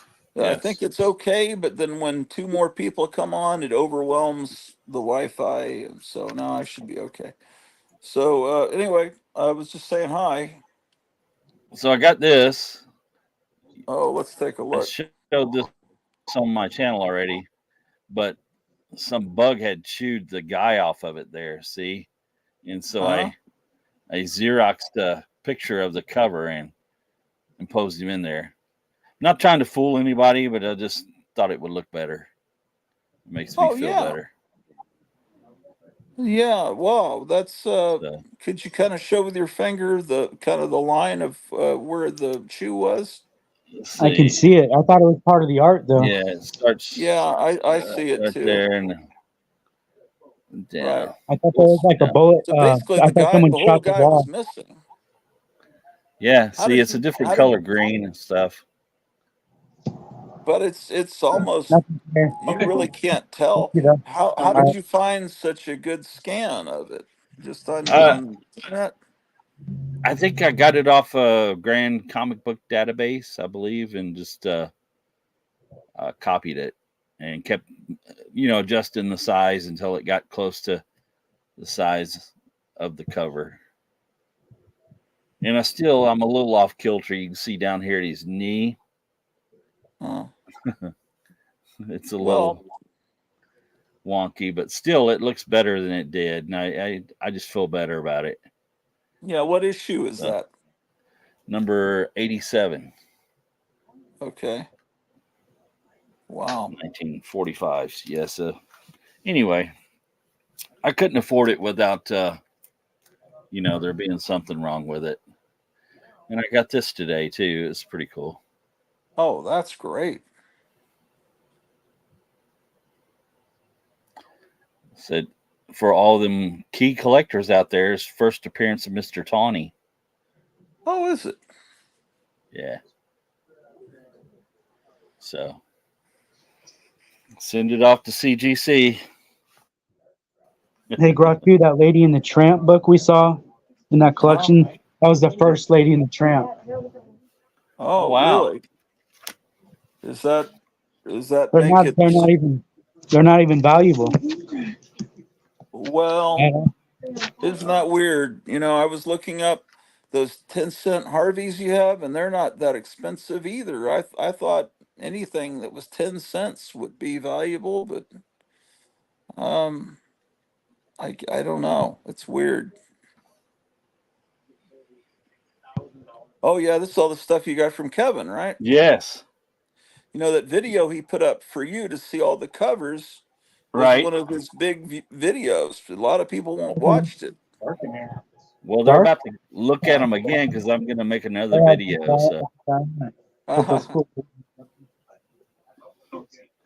That's and pretty I neat. guess I'm going to have to try to finish this run up because I really didn't have any of the Black Panther run. So, and it's not that I was buying them when they came out. I probably don't have all of them, but it's not that long a run either. I mean, it's no. something you could finish up pretty quickly. Yeah. I don't think it's Kirby throughout either, is it? Somebody else stepped in toward the end of it. Right. Yeah. Like I think this is somebody else here. Uh-huh. Yeah. Wrestling autos, yeah. On both binders? Mm-hmm.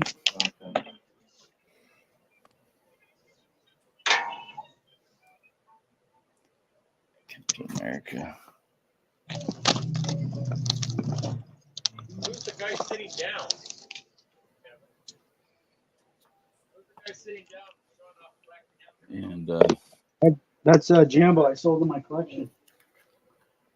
yeah, they were great, man. Thank you. And I dug out a couple issues I had already.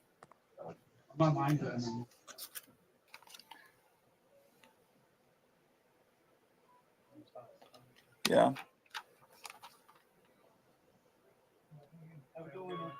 I mean, it's the stuff I like. It's jungle orientated and everything. So yeah, it's especially like that 20-cent era. I think go ahead. it's a good time to buy them because I think that last Black Panther movie caused people to maybe get a little that are only into the movies that might have bought the comics to get disenchanted because it was such a piece of garbage. It wasn't good, and I mean, I don't think they know what they're going to do with the character now that the guy who played him is gone and stuff. So yeah, because they're insane. Why do you have to kill off an imaginary character because an actor playing him passed away? And he did a fantastic job. I thought he was Sure. great as a character and stuff. But yeah, I mean, you can be still honorable about it and let somebody else step into the role. And Yeah. you know, I mean, there were a lot of great people that played Tarzan, James Bond. I mean, it's just Sherlock Holmes. It's just the character that you. But if an actor dies or decides they don't want to keep playing the role, get someone else. They've killed off all their major Avengers at the stupid movies, and they got rid of Captain America and Iron Man and Black Widow. I mean, what was the point of all that? Yeah. Airbnb and make money. I don't know. I mean, yeah, why kill them? You know, I mean, They want to introduce I guess these young teenagers in place of these people, I guess. Oh, I see. They got rid of the widow. I mean, you know, if the actors or actresses didn't want to do it no more, then yeah, like you said, get somebody else to do it. You know, I mean, yeah, they could find someone even better. It's happened before. But the way it was surrounded by just yeah. He's fighting with the clan. He's a jungle. That was a good cover. I like that cover. Yeah. For all the ones you sold? No, I didn't have any back then. Oh, he back is more.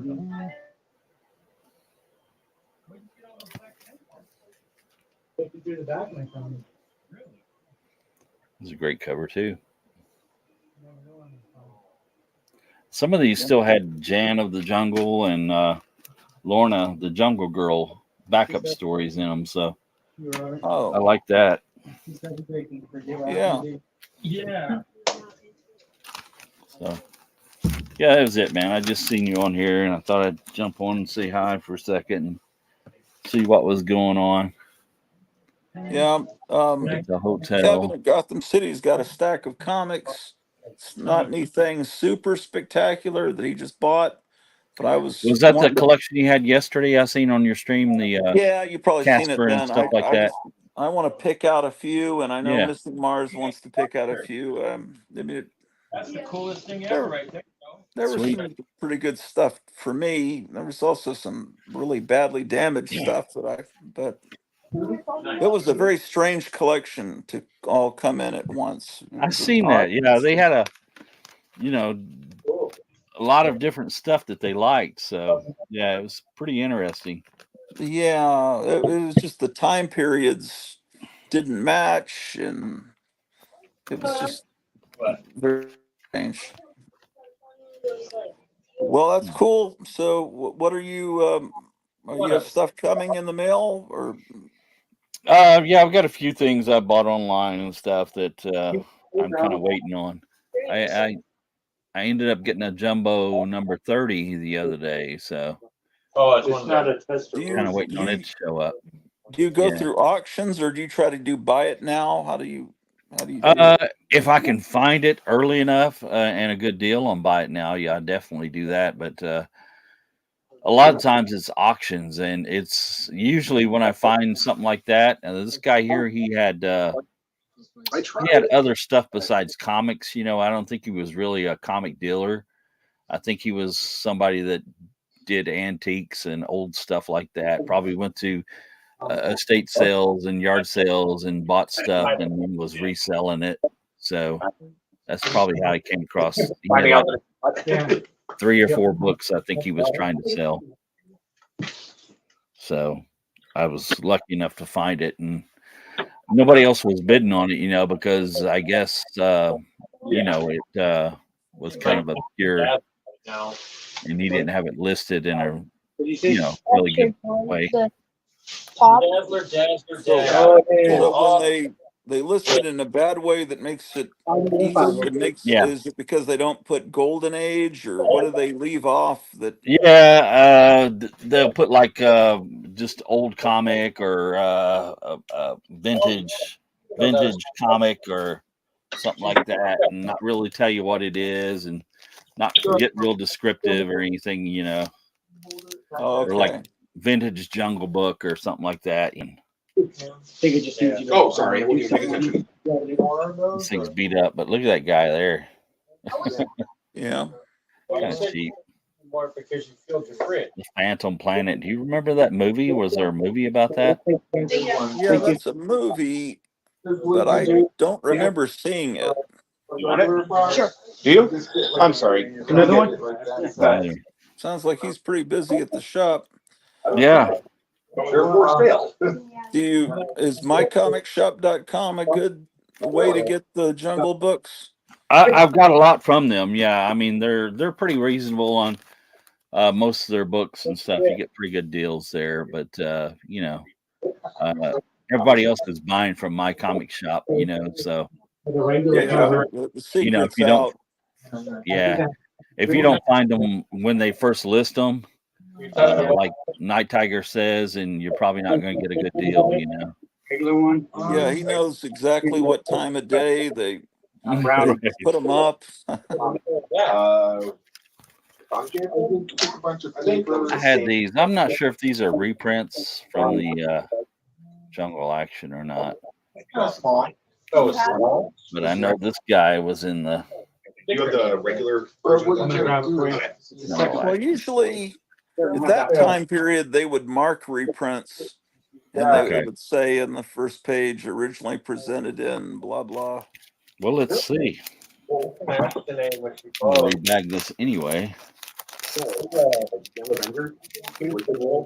for my cell phone and stuff. She would buy leather, and she formed a cell phone holder made out of leather, and she would sew it together.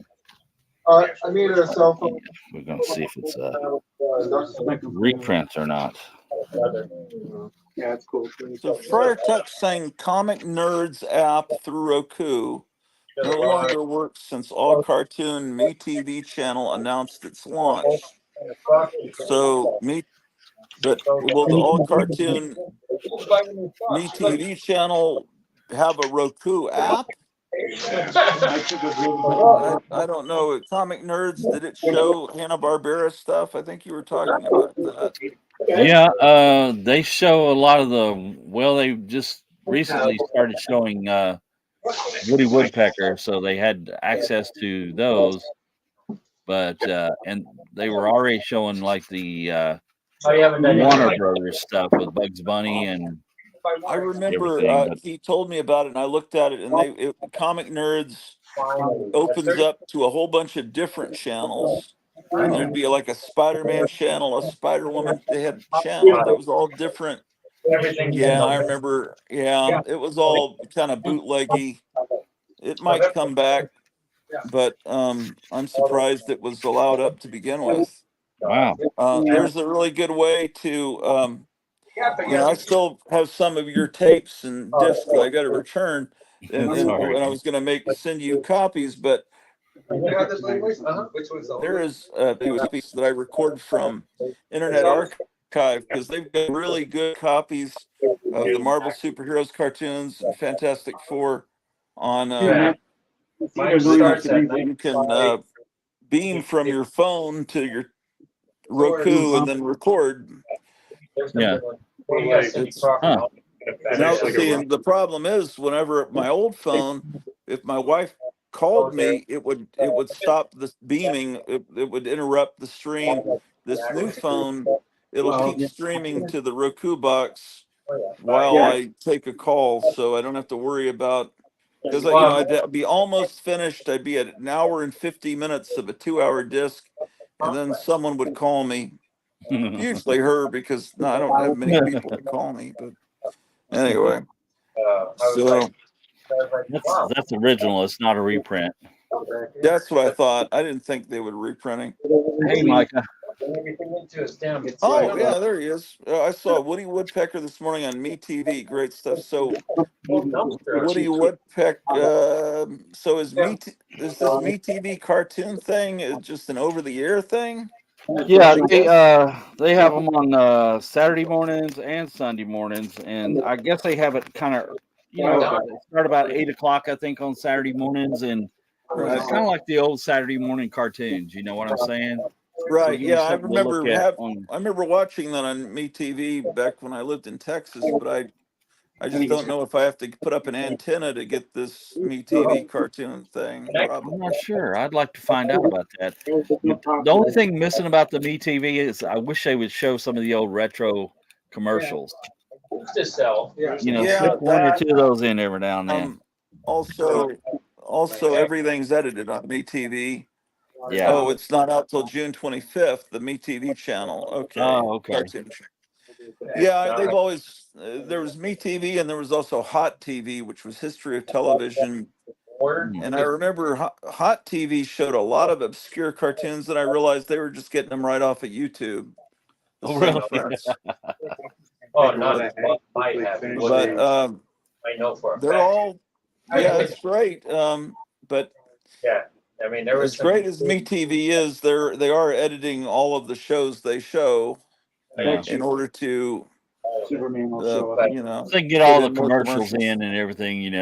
They show so many commercials, but everybody does. I mean, me and Melissa were watching something on Amazon Prime the other day, and the commercials were just unbearable. I mean, they give you a warning when the commercial's coming up and how long it's going to be, but some of them were like 4 minutes. Yeah, they're long, and modern commercials are also a real assault on your senses. Yeah. And it was all very much. We had to stop watching the show because it was just Like they would show maybe 2 minutes of the show, and then you were watching 2 or 3 minutes of a commercial. And then they'd show you like 3 or 4 minutes of the show, and you were watching like 4 minutes of commercial. And I was just like, I can't do this, forget it. Star Wars comics. Yeah. Marvel doesn't want to. Yeah, it's kind of and a lot of the commercials are real attempts at social engineering, trying to show it's not worth talking about. But the graphic guy mentioned Svengoolie showing monolith monsters. But the Yeah, I've problem seen that is one. all those Svengoolie shows are great, but they edit a lot of the movie out Yeah. to fit it in, I think, an hour and a half format with all the Svengoolie routines. But the thing is, if you already have the movie on disc, that's fine. Yeah. Somebody on YouTube shows Svengoolie with just his segments, and it doesn't show the movies. They just cut all his segments out, and you have that. $5 to $6 on the. I think he's got a good sense of humor. I like watching him. I mean, he's pretty funny. He's good, and he's got a really great girl named Pinup Palmer on there now playing. I've seen her. Yeah, I think she's the heir apparent that's going to take over when he steps down. I believe maybe. Well, that would be good because she is really talented. She's in her early 20s. She's got a YouTube channel called Pinup Palmer. I think I've seen that. Yeah, it's really worth subscribing to and watching. She's really smart and talented and easy on the eyes too. Yeah. So, do I have one? No, they shrink, bro. But I kind of like her character she's made up for this Svengoolie show. Kind of. I'm not doing it to say the green web dress and everything, that she has, and that are 2Xs. the other characters there, I'm not so keen on, but yeah. She's definitely got it. I love Disney and comics. I hate when they play the same commercials more than once. And yes, Missing Mars is saying hey to you. Hey Mars, how you doing, sir? I don't like my booty showing. Sounds like he is really busy today. Yeah. There was you were saying who we were looking at and stuff. I was looking at Comic Book Curator. Just got a collection of old books in that he bought, and had some really great stuff in it, some old Phantom and things like that. And he was just going through those, and I'd put up a couple of videos showing them and stuff. And I think he just lucked into them at a comic shop or something like that. But some great stuff, he got. So, do you know what I have on my list? It's good to see. I mean, if you can't have them, it's good to see somebody that you like, get some good stuff too. I love Disney and comics. Is talking about Sammy Terry, and he was a really cool horror host, and you can see a lot of him on YouTube. It's from the 70s and 80s. Who was the guy? Now, Grata, you would know this because you know a lot about this. Who was the guy who did the original Creature feature? Godzilla's foot. Had the kind of gray hair that went out like this, and he had the kind of sharp teeth. I don't remember what he called himself on the show, but I remember watching that as a kid, and they always had the good horror movies on from the 50s and stuff.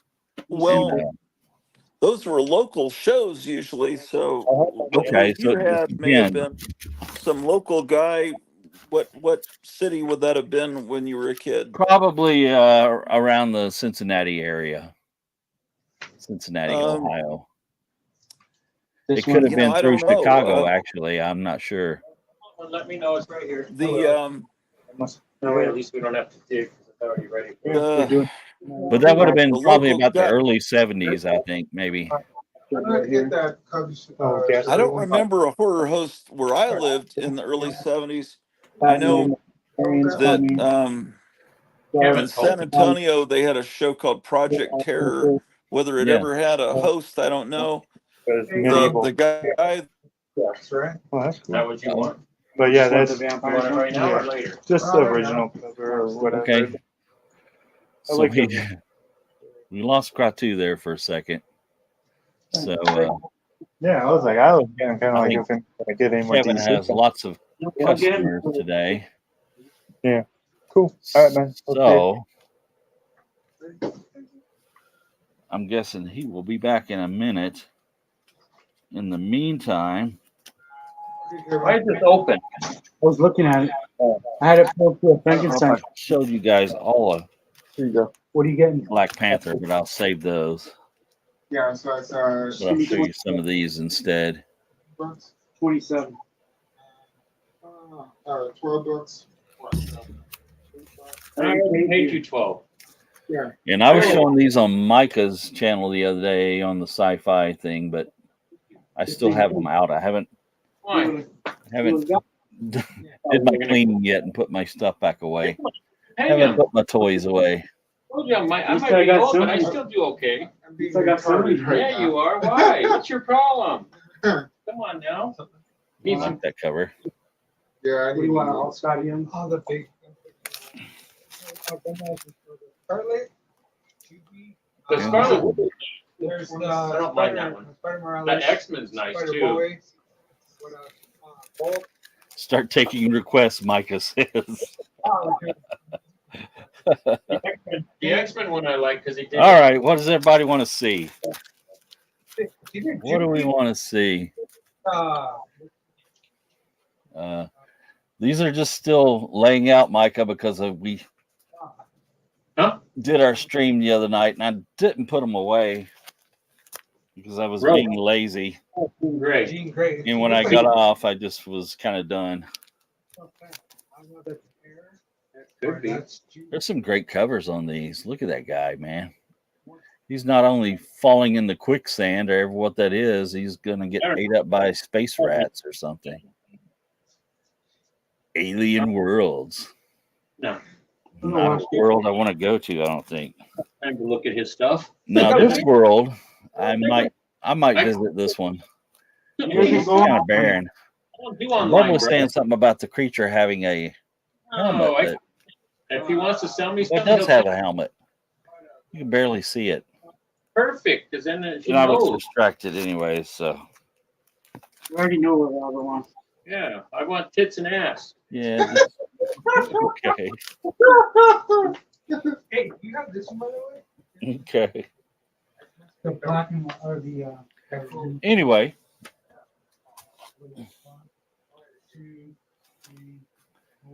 another nice Whiz Comics, number 125, 1950. I know. Live, dude.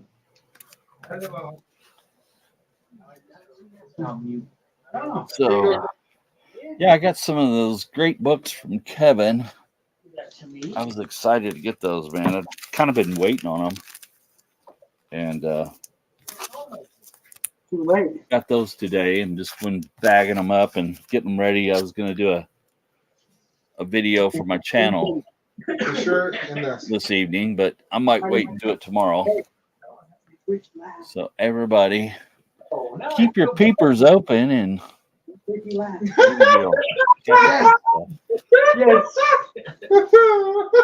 somebody's having a good time. See? Isn't it great? We have the jokers in the building. I hear that.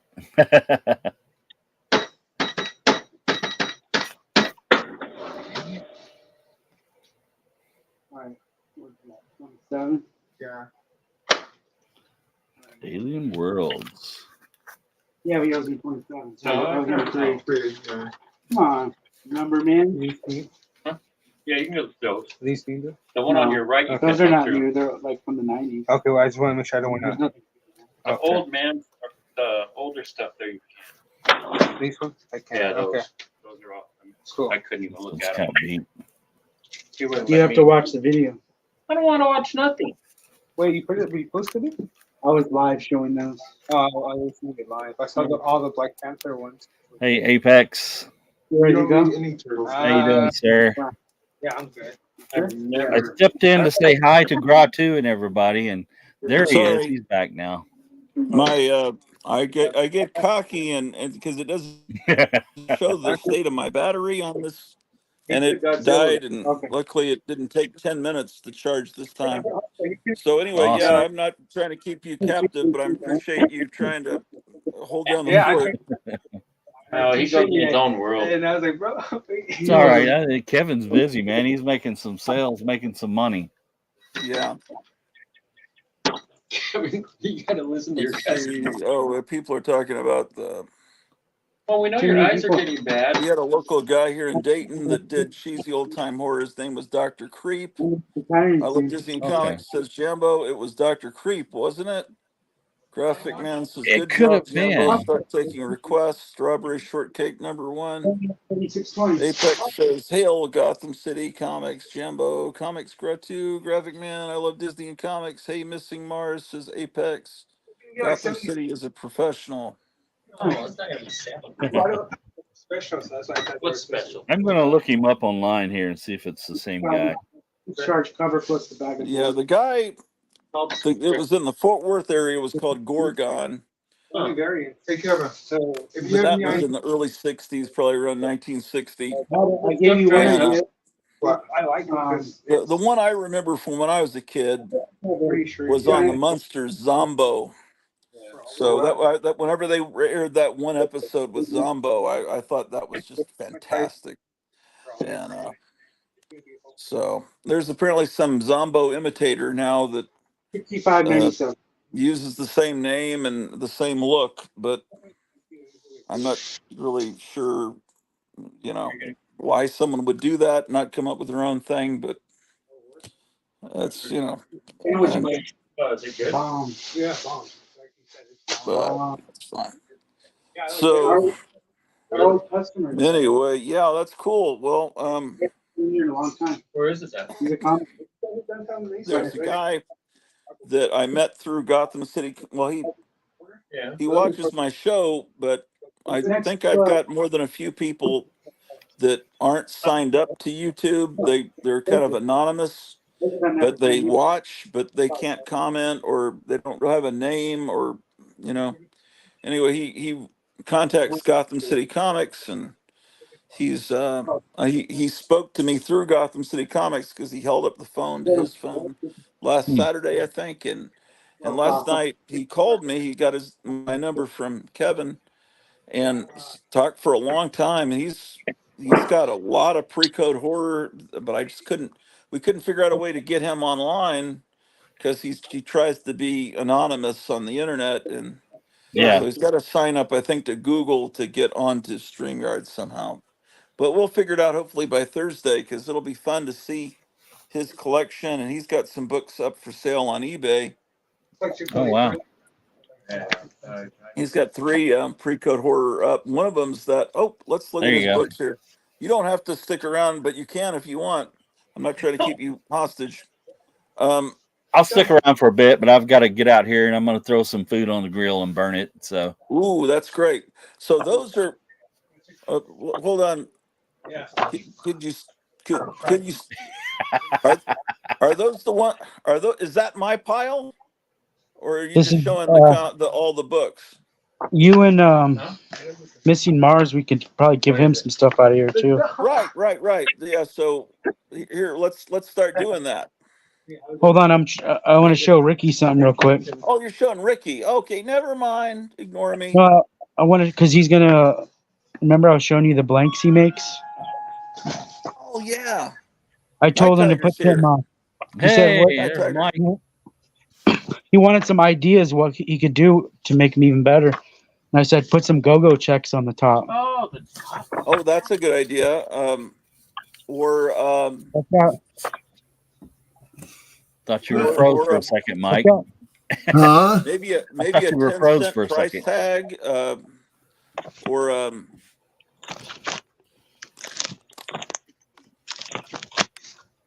yeah. There's the go-go checks, but oh yeah, it's coming out. Hot dog. Here are some images of host of creature feature horror Okay. movies from the web. Have a look. We're having Apex problems. says Lou D, Frankenstein, Dracula, and Gorilla was our horror crew on KCL TV during the early 70s on Saturday night horror features. That's go-go checks. Oh. Yeah, I remember the show was called Creature because it went creature, creature, creature, feature, feature, feature. And the guy, yeah, like I said, he had a long kind of white gray wig What and about kind of like funky in teeth. spider web? I don't There was a remember what his name was though. there was a Like creature features in Yeah, Virginia when I lived there in second grade, but it didn't have a host. It was just yeah. they'd have a creature features opening. It probably had a host originally, and then they downsized. Yeah, Ricky. I'll be back in a second, I guys. should get a special, All right. like, on the back of the comic. So what's Hey. been up, Night Tiger? Do you have any new Uh, acquisitions? Dollar Haul, Nice. flea You want to market show some of haul. it? Whenever you're ready, flea market. I'm ready. My son gave me this. What'd you get, man? Awesome. That's cool. Is He that got he got the Uncle Sam, which was a really tall, nice looking quality figure. He paid $21 for. He's making him one of the circus guys from Batman Returns for his collection. So he needed the Okay. pant. He's going to repaint the pants. $1. Just something stupid. What I'm going to put on for the comic book haul when I do it. Picked us up for the granddaughter bubble gun. nice? I put an Instagram of her playing this at the flea market. She was having a blast. Oh, there Yeah, they you are. showed that. You showed that on Instagram. I believe. Steve said to show it again, so I was just talking to Steve from I Love Disney before I got on. That's the third season lineup, maybe. Who's your favorite of the whole cast? Well, I have to say Farrah because I was in love with Farrah when I was a kid. I Yeah. thought you were going to say Shelley Hack. Was Shelley Who's Hack Shelley one of them? Hack? I hated her. I didn't know why they hired Shelley Hack to play. She was terrible. Was that the girl at the end? I believe so. I I don't know remember. Tanya but- Roberts was on there also. Oh yeah. She can be in anything, and I'll be okay I didn't with mind that. her. Okay, flea market or dollar? Flea market. Okay, these were all half off. All right. So that's number one. Oh yeah, those are great. Those are great. You have a lot of those, Mike? No, I'm just starting to really. I got. I think I'm going to try to get the rest of them and finish them up because they're There great. we Yeah, they're fantastic. Is that a full issue or is that a little promotional flyer? It's a full issue. Number Okay. one. So I've got a promotional flyer with that same cover. Looks exactly like that. Quincy. It's a promo, but look at that. It's Ah. a fortune teller cover. It's really cool. I don't know what that is. What Yeah, that's time weird. period is that from? I haven't opened. I just got home. Man, I had a blast. Today was my day for Father's Day to be with my son and my granddaughter. Oh. Tomorrow Father's Day? No, my other daughter's doing it next weekend, so I had to do it with them this weekend. Oh, okay. It's in nice shape, man.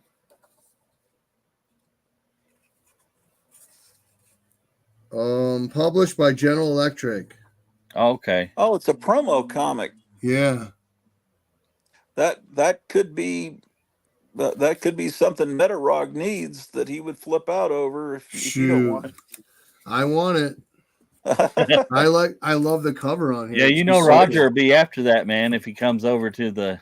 When you put that in Mylar, she's gonna look sexy. Yeah, it looks nice. Okay. Nice shape. This was just a beat up issue, but it was $5. Can't go wrong. Yeah. Early X-Man, can't beat it. Yeah. Didn't have it. This is my second one of this. This was only $2.50. This is a killer book. I don't like a lot of modern books, but I do like this one. Yeah, that art is good. I have to admit. Who does that art? Do you have any idea? They have a gold foil, a silver foil. I don't know. They also have an error one where there was no foil, and then they have the regular one. So there's 4 different issues or copies. Is there one of Kubert's sons doing that? Andy or what was the other one? Adam? Adam Kubert. That's probably who it is. Yeah, I think that's who it is. Oh, really? It says right here. Or no, that's just part of the picture. I think that's who it is, though. So that was a second copy of that. Okay, Apex says Andy. This is a second copy of this, but it's a newsstand. Yeah, I don't know much about Venom or any. This is from the Spider-Man 2099 run, but it's a variant. Oh, okay. I think there's 2 or 3 issues that have him on it. Yeah, that's crazy. That's out of my. I'm not a big Venom fan, but I do like that cover. Yeah, that does look kind of cool. I have to admit, it's just not something I know anything about. These are These were doubles, but they were pretty high grade, so I grabbed them for $2. Oh yeah, that was a good comic. Yeah.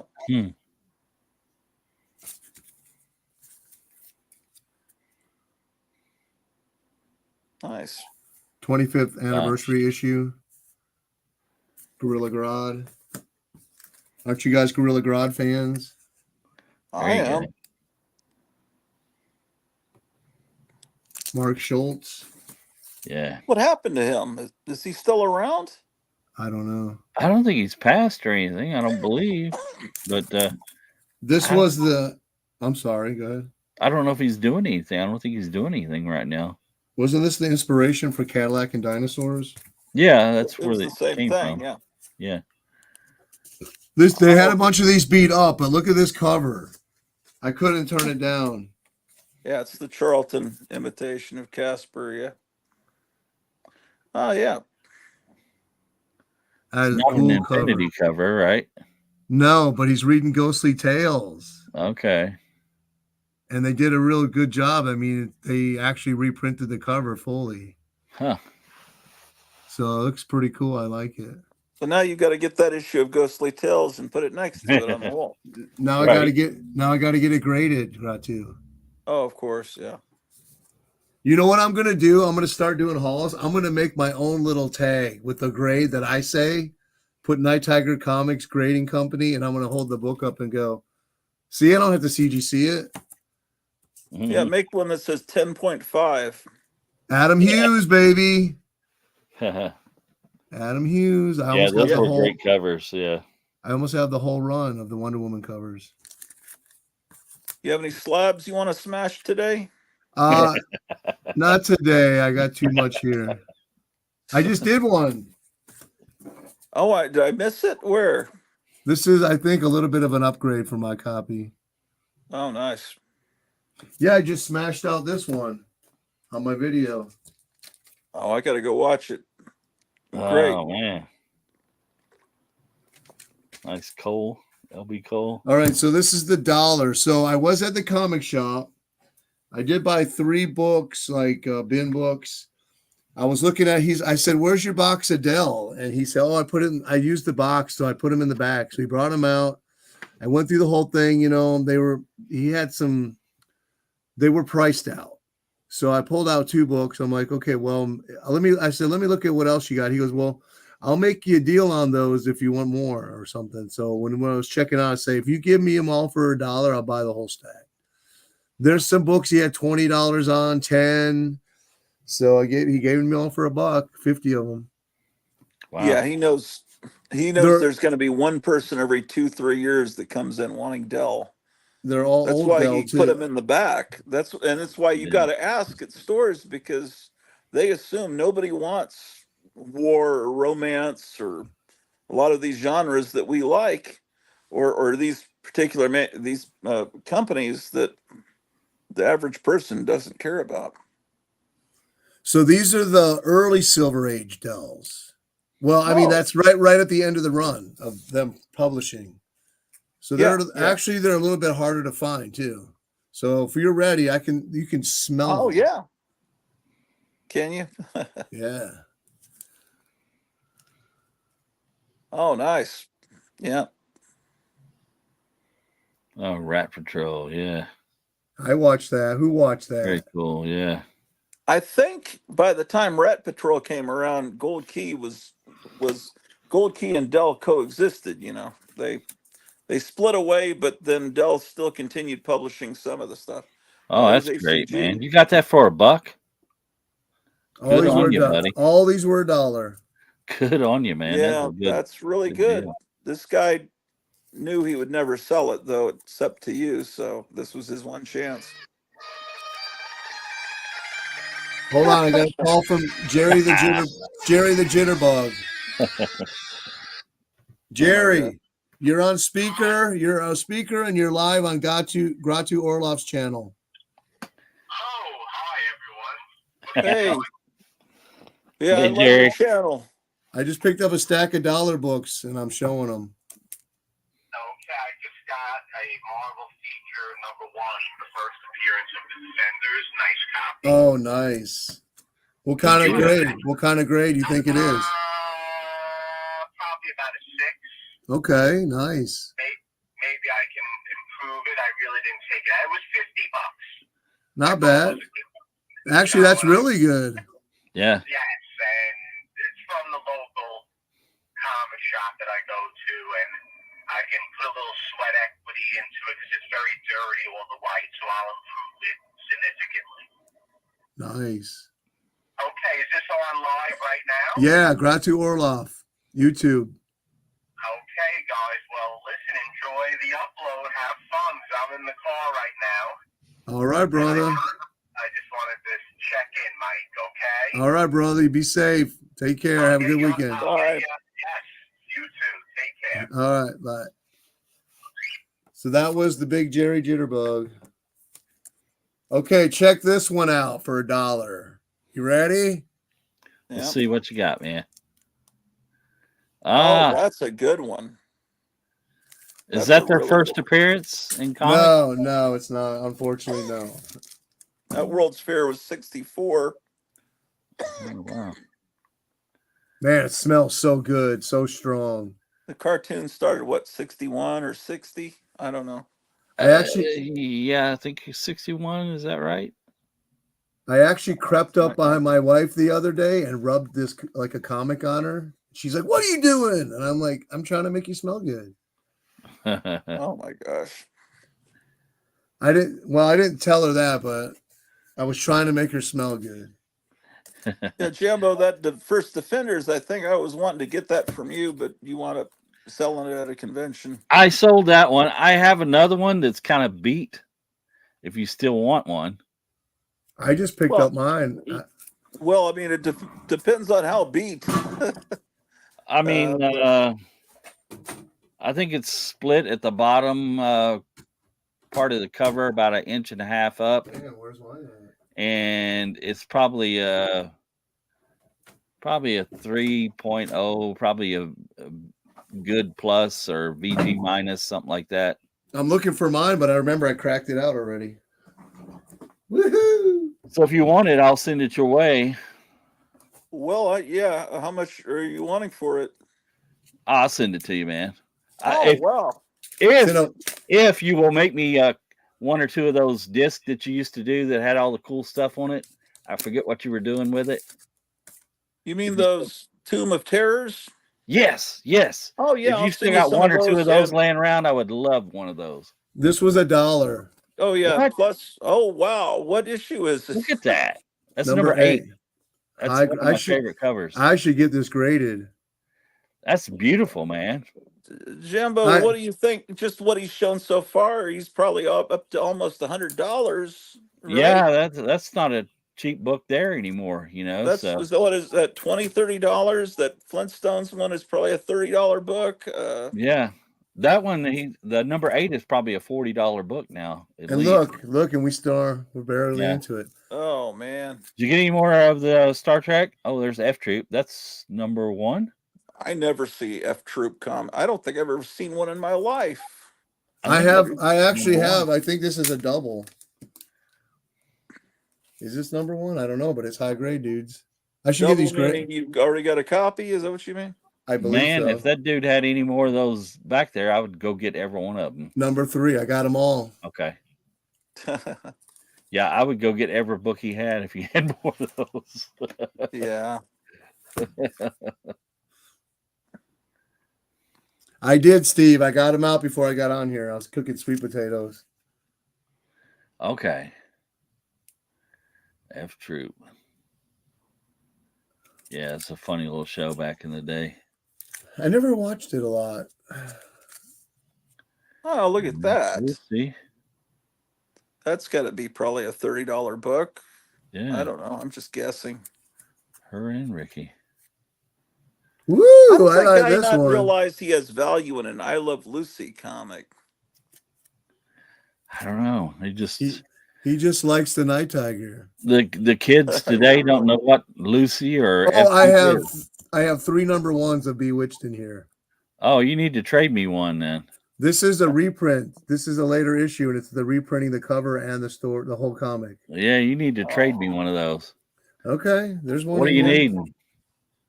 We'll talk. All right. I think the whole run's in here. I think I picked one out a few months ago, so I think this is the whole run. Wow. Yeah. Great covers. Endora. She was pretty funny. Sabrina, her cousin, was the one I had the hots for. Oh, for Elizabeth Montgomery. Yeah. Yeah. Samantha. Here's a number 1. Okay. This will probably be yours. I think this is the lower grade one. Sweet. Yeah, set that aside, man. We'll work out something. And then here's the other one. Okay. Do you remember? I still do. I still have a crush on her. Yeah, do you remember when she was? Everyone at the whole school was talking about the day after the Legend of Lizzie Borden aired on TV because she apparently had to clean all the blood off of herself after she killed her parents. So she went and took a bath in this TV movie, and everyone in 3rd grade was. All the guys were so excited about that. Bill Mummy said I remember that same thing, Ratu. It's funny. I mean, I guess kids are the same all over the world, And, well, yeah, it was the witch. It was a big thing, And it was like, oh wow, it showed her she was naked. Bill Mummy said the highlight of his career was when he got to kiss her when he was 8 years old. What? Because he played young Darren in one of the episodes, and he got to kiss her. I don't remember that episode. He was the 3rd Darren. And the Hillbillies. That's number 1, right? These are really nice too, dude. Dude and dudettes. Dudes. What other kind of stuff does this store have? Do they have a lot of Marvel and DC from this time period? He's always got good stuff. Oh, it's just a little store in a pretty neat little town. Is that your local shop you go to all the time? Oh, Mike? this is the one I pulled out. I was going to pay for. It's Gidget number 1. Yeah, I go to him every other month or something. Wow, very young Sally Field. I did a couple videos on his store. Number 1 Gidget, man. I'm going to be a millionaire. Only people like us would appreciate it. We were watching The Flying Nun the other day, and I told my wife, this show's not that good. I wish they had Gidget. Wish we could find where that show was. And she's like, Gidget? I never heard of that. I'm like, you never watched Gidget? I'm like Jambo. I was thinking, show the flea market stuff, because who wants to see stuff from a dollar bin? It's going to be a bunch of crap. And then it turns out it's even better. Yeah, leave Mike to get the good books, man. I did pay 10 for this, so. I actually have that one. Yeah. I contend that was a Flash Gordon cover, slightly redrawn. I have that one too. I didn't have this one. I paid 10 for this one. Oh, these aren't still dollar books? They are. Just these 3 I paid up for. Oh, okay. All right. And then this one I paid up for. Ooh, nice. Oh, nice. I like the shop. I definitely like supporting them. Yeah. So I paid full price on those 3. Yeah, it's hard for comic shop owners right now. I mean, to make it. Back to the dollar stuff. We're gonna do a Dell live stream later this year. That's crazy, that cover. Look at her face. Doctor. Yeah. Lucy, you got some splaining to do.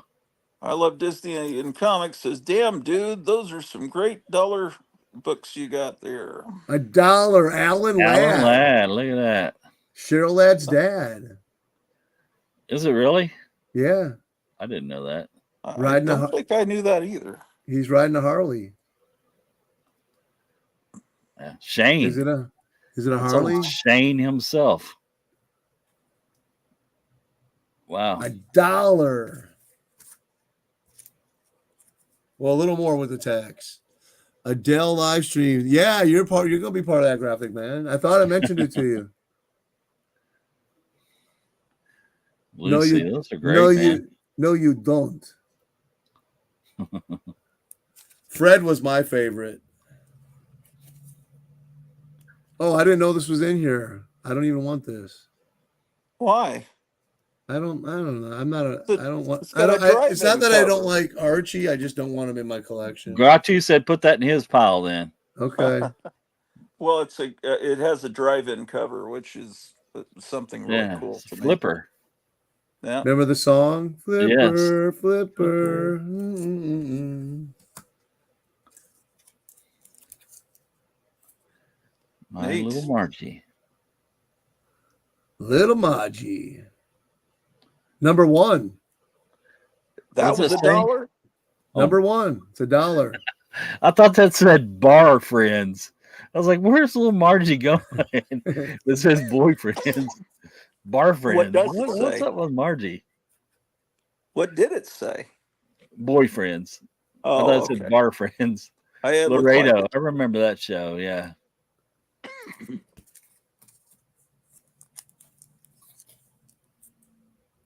This All may right. this may be a double.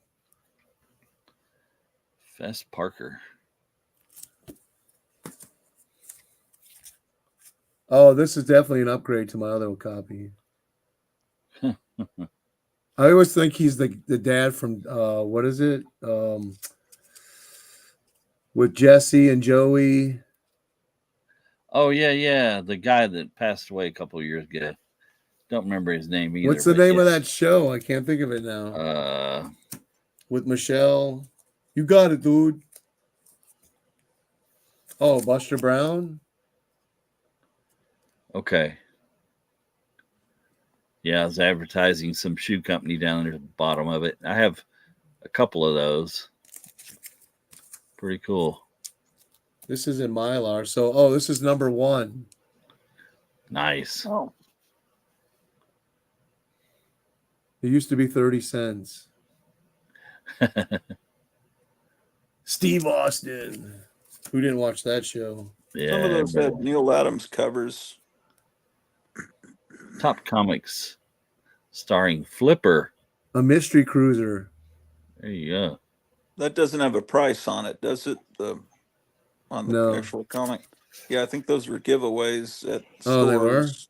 I think Oh, so. That's why nice. that doesn't What have was a the price. show that had Ron Howard's little brother in it? Was that Gentle Ben? Gentle Ben, yes. Had the bear, yes. There's Dennis the Menace. Yeah, I try not to keep those in the collection. Oh, they're great. Robot cover. Look at that robot cover, yes. Big boy robot cover. Look at his dog. What's his dog saying? Guess that's what they call a communication gap. Huh? What year is that from? Early 70s? Does it even say? It does, but it's already in Mylar. That's what I like. Somebody was serious about their promo. Order by phone and take them home. Big boy drive-ins, it says. Oh, my goodness. Smell like a big boy burger, man. Oh, Big Boy burgers suck. Steve took me there when I went to Ohio, and they put tartar sauce on their burgers. 72. That's special sauce, man. That's what I was in the drive-thru and I said, I need extra barbecue sauce. And Steve kept going, special sauce. And I'm like, why is he saying special sauce? I thought it think was he made- Thousand Island dressing though. I thought he's making a sexual joke. So I'm like, I was at the window going, sir, I need more barbecue sauce. And he kept going, special sauce. So they gave me the bag, and I said, pull in the parking lot and make sure they gave me what I wanted. And I look and I go, this is tartar sauce. He goes, that's the special sauce. I'm like, what are you talking about? He goes, they put it on the burger. I'm like, what? I don't want this. There you go. Secret code.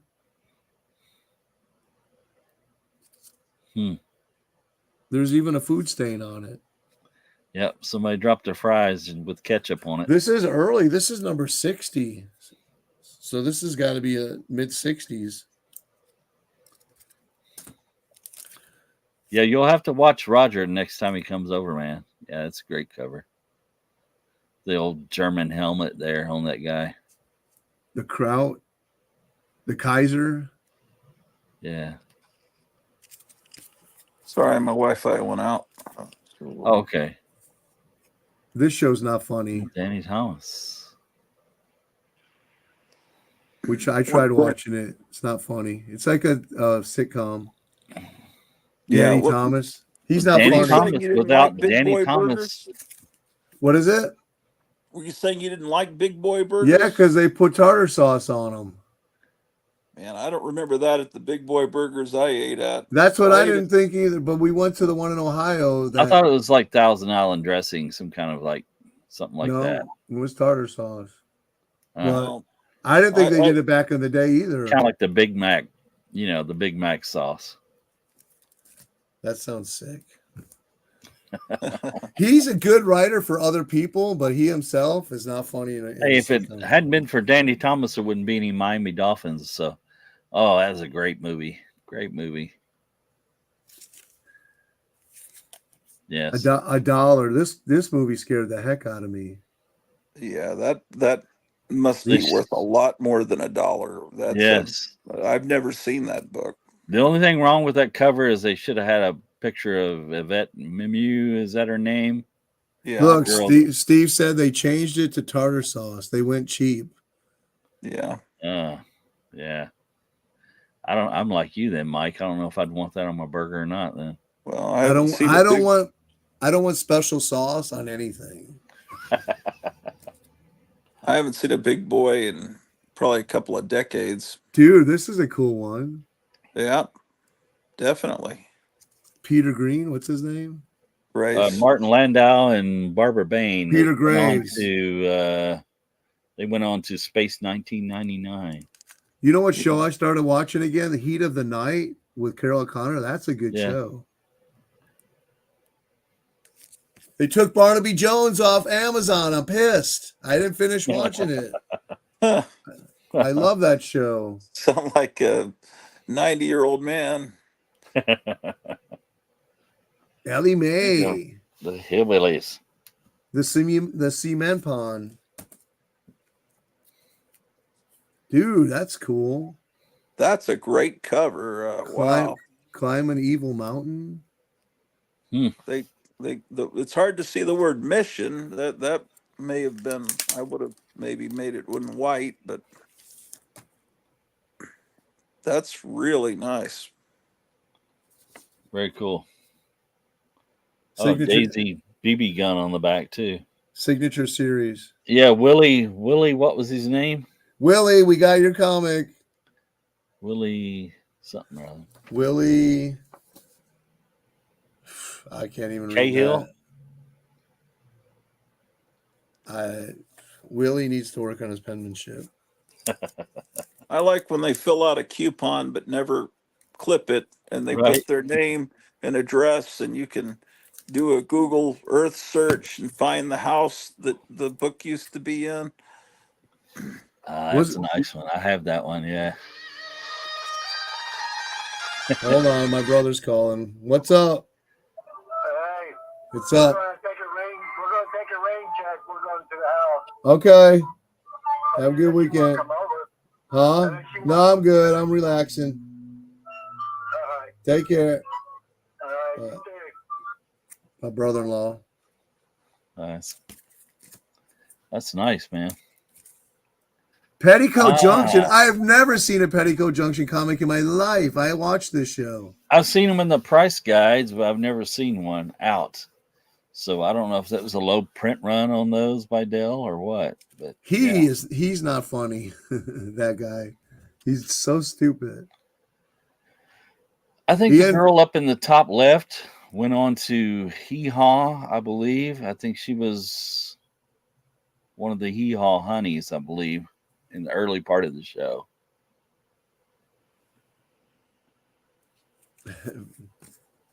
Pluto TV has Barnaby Jones. Ooh, we got to check that out. There you go.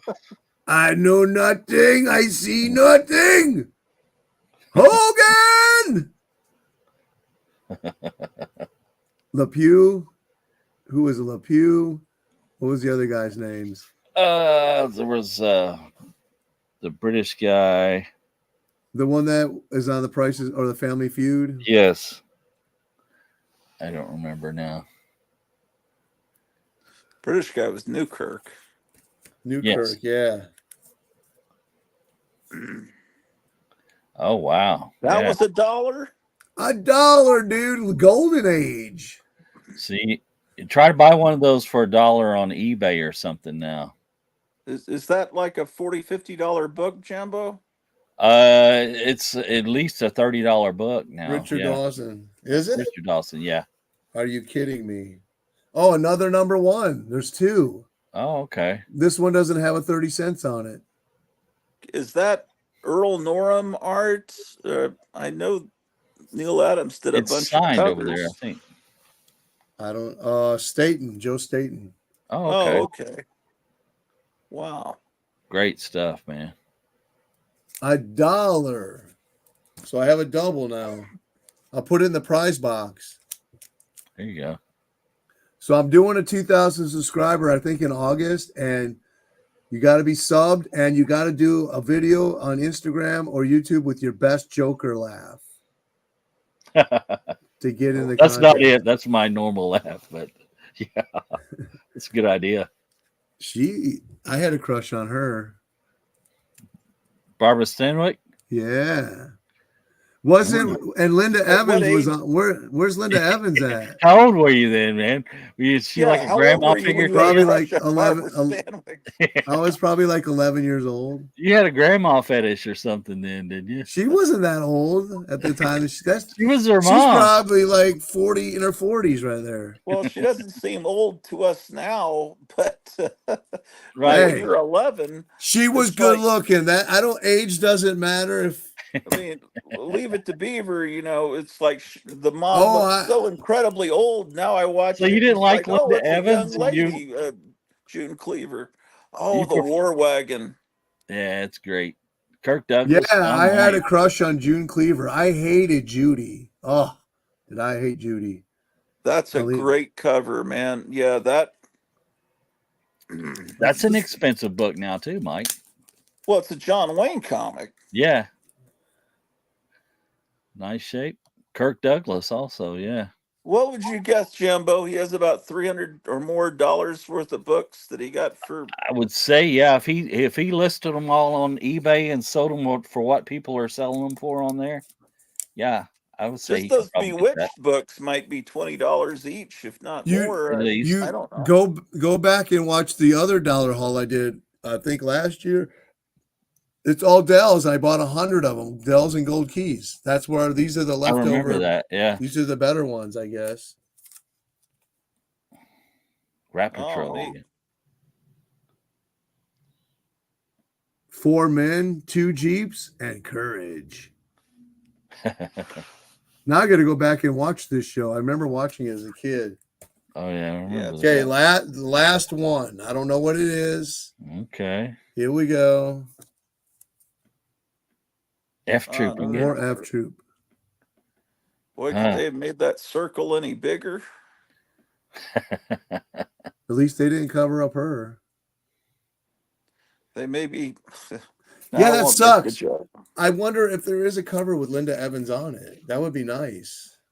There should be. There's more than one of the Big Valley. There has to be one that has Linda Evans on it. So except for 3 of these all were $1. So You it's did 3 great, more. man. So I feel like I'm happier now that you guys have gave me accolades. So Yeah. Oh yeah, that stuff's all great. And they're no, I they're mean, in good shape too, it looked like. So yeah. so now I'll have fun rebagging and boarding, and Well done, sir. I'm trying to do my duty as a comic book hunter, Saving comics one by one at sniffing $1 a comics on a piece. daily basis. I need new sniffing comics. You're wearing a Kiss shirt, dude? That's pretty cool. Where'd you get that? Oh, it's not old.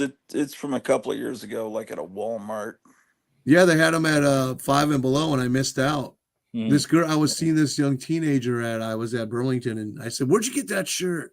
She goes, 5 Below, and I'm like, "What?" I said, "Malagas, we got to get over there now." They didn't have any more. They got Stones shirts at Walmart now. I seen the other day when I was in there, Rolling Stones, and I was like, "What?" I like the Stones, The but mouth, the tongue, and everything. oh, okay, yeah. But the shirt, if it's a Kiss, it's like comic book characters, Yeah. I had the Star Wars one that they had. It was like the Marvel comic cover from the 70s, and I can't find it. I'm severely pissed. I need my Star Wars comic book cover shirt. Steve says that would be a funny channel name, Sniffing Comics. Yeah, there you go. One at a Yeah. time. You can Start change the name. It's Sniffing Comics with Night Tiger. I have some killer books coming from Canada, but they were supposed to be here today, so I could get here till Monday. Let me show you these books. Get ready. You got your socks on? Because I'm going to knock them off. So these are Bell Feature, I think, Mystic reprints from Atlas. So this is the first one. This is called Unusual Comics.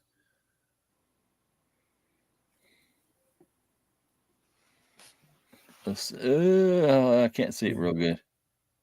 Let me see here. Oh, come on. Let me make it bigger, see if that helps.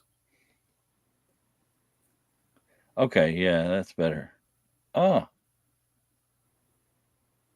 Okay. Can you see it? Yeah. Okay, that one's coming. I paid $60 for that. This one's missing the centerfold, but it's a much better, cool cover. It's got like a giant monster, coming around the corner. Startling. Oh. Can you see it?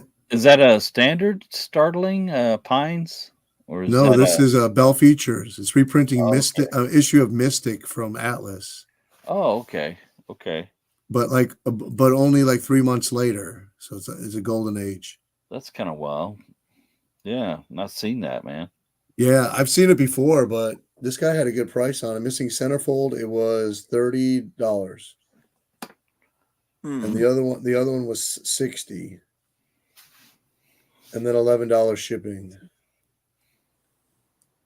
But I'm gonna have to jump off, guys. I gotta go cook food, or my wife is gonna come in here and hit me with a rolling pin or something. So before you go, check this out. My wife got this from school, and it was sitting on the table. She forgot to tell me about it. Yeah, script books. So it's all the scripts. Yeah, me and Gratu, I think we're talking about that the other day, and I was thinking that they got the idea from Q from the Squire of Gothos in the original. But anyways, if anybody wants it, I'll ship it. They just got to pay the shipping. They can have it. That's cool. Micah would probably from the real Star Trek from the 60s, but if it's got that character on the cover, it's probably Next Generation. Yeah. Well, anyways, I thought it was cool to show, but I definitely don't want to keep it. Very cool. Yeah. See you, Steve. I'm gonna jump off, guys. Mike, I'll give you a call this week sometime, man. We'll work out a trade or something on that. I wanted to show everybody we were talking about. There you go, Steve. Yeah. And she didn't want to do the bikini because she had a scar next to her belly button. Yeah. Oh. That's why it's a onesie, one piece. But it's what was it, the number one selling poster of all time? Yeah. She said she made more off that poster than she did off the whole series. Yeah. Oh. Yeah, but that was a crush for me when I was a kid. So my favorite angel. Guys, have a good show. I'm gonna watch you on my phone while I'm out cooking. And Mike, I'll get a hold of you this week coming sometime. Take care. You got my number. Take care, brother. All right, here we are. A couple of nerds. Yeah, I'm kind of waiting for Kevin at Gotham City Comics because I want to plunder through this pile of comics you just got. There's nothing super spectacular, but and then there's a guy that's in the chat, but he's never appeared on the show, Missing Mars, and sometimes he'll send money to Kevin and say, "Get me here's $50. Just give me some. The older the better." Really great comics for me to read. And so sometimes on the live stream with Kevin, we've gone around through his store and tried to find what's the maximum you could get with $50. So, I'll suggest the square bound Marvel Tales or Marvel's Greatest Comics so we can get a whole bunch of Silver Age Marvel stuff for not too much. Just maximum number of pages for that amount of money. And so I think he's wanting in his latest amount he wants Dell, Gold Key, and Charlton. And I think the only Charltons he had in his store were like late 70s, early 80s war comics, like 35-cent era. I'd prefer 20-cent and 25-cent and under that as far as Charlton goes. To me, that's more interesting to me just because that's when I was a kid. And but anyway, he got a pile. Someone brought in a very strange and mysterious pile of comics 2 nights ago. It has Harvey comics in it, but it has late 50s Harvey comics and 70s Harvey comics. It's got a weird mixture of time periods, and then stuff from maybe Germany is mixed in, and it's just it's a strange. Good. I don't have many like comics that like I have a list like I'm looking for. But there is one. This guy, he made me an offer, but I want a higher grade. I'm going to see if this offer still. No, let me look at the offer. It's a Mighty Mouse comic. But it's a homage or however you say it, or to a Superman comic. Where Hot Molten and the Foundry is being poured over him, and he has his cape like this. Oh, like in the Fleischer cartoon? Yeah. Let's see if I have it here.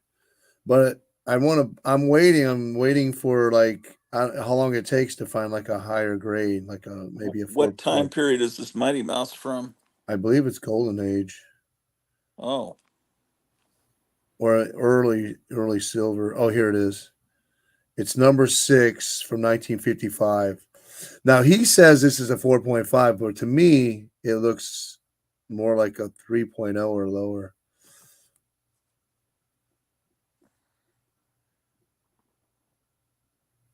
I can't really see anything, but I'm looking at my phone, which is tiny. Oh. Yeah, I don't know why I'm looking up at the TV set where I'm beaming to. Yeah, I see it a little bit better. Yeah, that's a neat comic. What are the flaws with this? I just want a high grade one, because if I'm gonna get one, because it's hard to get, I'm gonna wait. I don't know. I'm trying to be more picky because I got so many comics. But that's one that I'm actually actively looking for. I don't usually actively look for certain issues. I like the thrill of the hunt and then finding something that wows me. We went to a place today my daughter-in-law wanted to go to a place called Bin Spots, where it's like a small old warehouse building or an old, who knows what it is, but it has like a garage on the back. But they buy returns from Amazon in bulk, and they have all these. They have 3 rows of bins, and then Saturday it's the new inventory, so it's $6 for anything you find. And then the next day it's 5, the next day it's 4, 3, goes to $3, and then they replenish it the next week. Oh. And I found a cordless leaf blower. It was all in a box. It was taped really tight so you couldn't open it. So they have a station called where they open the boxes for you, and then they'll repackage it right there. And there was no battery in it. I'm like, I don't want this. But otherwise, if you check out and everything's $3, you know, my daughter likes to do that. She'll like hunt for stuff and then resell it or find cheap stuff. I don't know. I've seen them. I've never been in one. Pretty interesting. There's a lot of people in there. Yeah, I've never heard of that store. So if you get there early when they first put out the new inventory, you're going to get the best stuff, obviously. Wow. Yeah, but without the battery, it's useless unless that is. Yeah, get a but battery from eBay or something. Someone probably bought it from Amazon, stole the battery out, and then wanted a refund. Oh, yeah, okay. You just never know. What's the craziest stuff you saw in the store? Most of it's like made in China. It's your standard cardboard colored box, so you can't. It's just labeled. There's not like graphics. There's all kinds of different stuff. There'd be books, kids' toys, a lot of stuff. Another thing that my daughter's like, "Do you want this?" It was a cordless weed eater, but it was already open. I don't know. It's just it could be anything.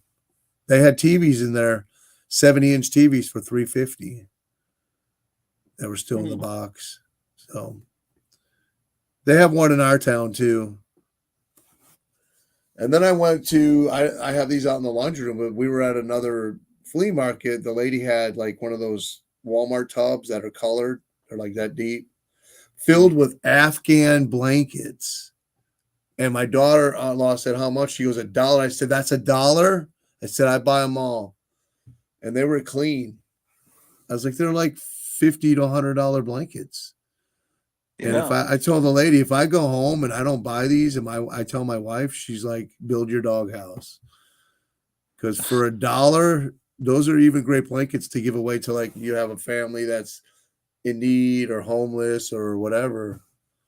They're great blankets. I love Afghan blankets. My mom has made several. I have that we still use 30 years later. That's but for $1, I guess she said she buys storage units and then just prices it all to move.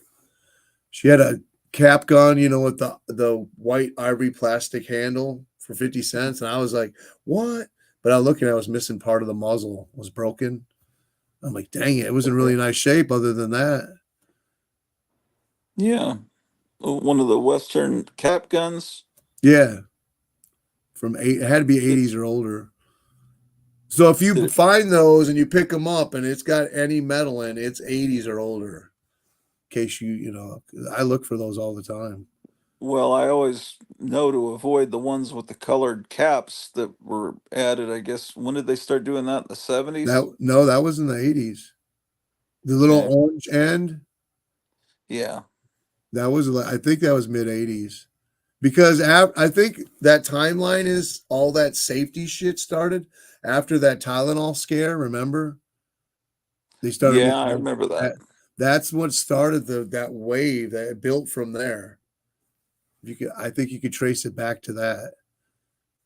I don't know who remembers that. That was a big thing. Remember the big Tylenol scare? Oh, I remember that. I was in junior high school, and I remember when they started running all the gun toys, so that kids couldn't be playing with it in their front yard, and a policeman thinks it's a real gun. Right.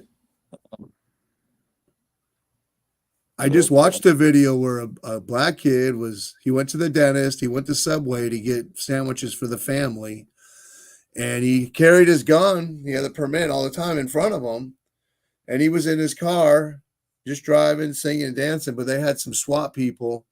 They were on another case looking for a fugitive, and they supposedly just the officer says seen him waving his gun, and they followed him home, and he went in the back door to his house, but he had ear pods in, and they said, we were yelling, put your hands up, and the guy shot him in the back from like 2 houses away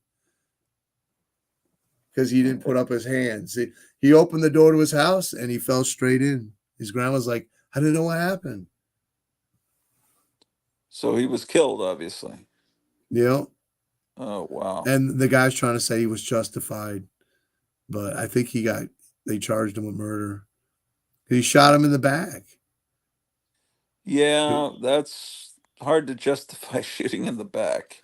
Well, he was a very aggressive officer. He had some reprimands, and then he had videos because he was a Christian. He's like, yeah, we got to punch evil in the face, and I don't wait to be punched. I punch first. He had all these videos. And it was sad. The kid pulled his gun out when he went through the door, because he's going to put it away. And so the officer, he reached for his gun. Yeah, wow. I was like, that dude, he's a murderer, that cop.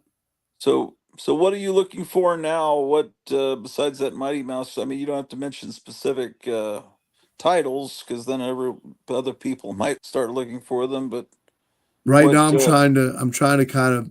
I always say I'm trying to back off, and then it's like they fall in your lap. These little things, I'm trying. I take a specific amount of money, and I don't want to spend any more. And I'm spending $50 more. I hate it. Well, but can you fit your entire collection in the room you're in? Mm-hmm. But I got like 30 long boxes in the other room. Yeah, I mean, there would be no room. I mean, I took them out of here so that I could put this table in and this wall in.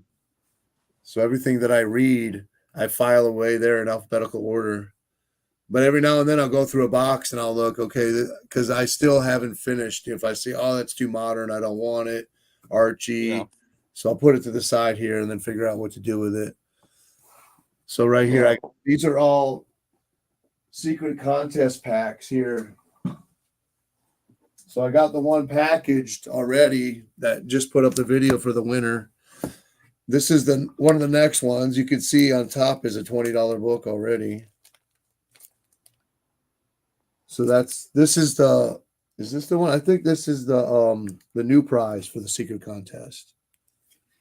So that. Oh boy, that cover. Oh, look at that, Dennis the Menace. So I try to put like a reader pack together with a little value. Yeah. So you're just not big on Dennis the Menace, huh? It's okay. I mean, so this is the next one. So this is the contest ongoing. These are future packs that I got put together right here. That's a great one. It's a high grade copy too. I just picked up another one. I got 3 of them. Ooh.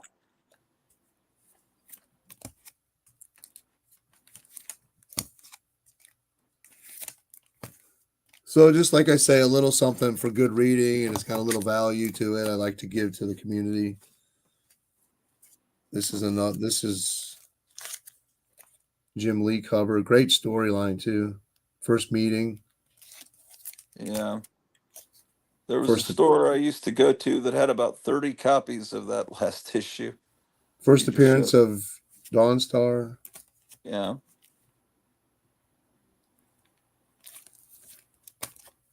Number 1.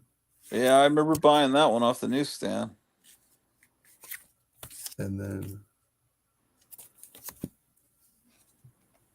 this one's so in the future I try to keep enough on hand so that I can have secret contests going. First Stephanie something. How does the secret contest work exactly? You watch the video, and somewhere in the video will tell you what to do. Oh, okay. Neil Adams. I never tell anybody, not even my close friends, what to look for, where to find it. I want to make it fair. It's a way to support the viewers and Also, a way to know who's watching and a way to entice you to watch the whole video. Number one. Oh yeah, I like that series. So that's what I do. It's just like a little gift for supporting me. This way I can also track who's really watching the whole thing. At the same time, be generous. And it gives you know, when you're out hunting for stuff, it gives you incentive to look for some good stuff, even if it's doubles. Yeah. And then this, I can show you this. This is the 2,000 subscriber giveaway. I haven't showed the whole box. I've only showed like snippets of it, but this is the giveaway for the 2,000 subscriber. I think there's 47 comics in here. Oh, you're trying to outdo Jerry the Jitterbug here.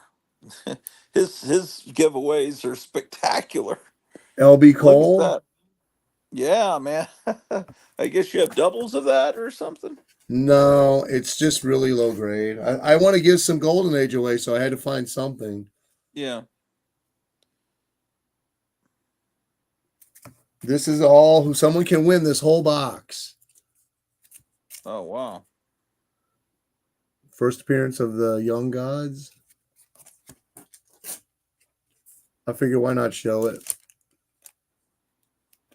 Did you show that issue? Oh no, that wasn't another one. You had the same one in another pile. You Yeah, over there for the secret contest. Every time I find that issue, I buy for if it's $1 or less. Oh yeah. This is first. This is first Adam Hughes in comics art. Oh.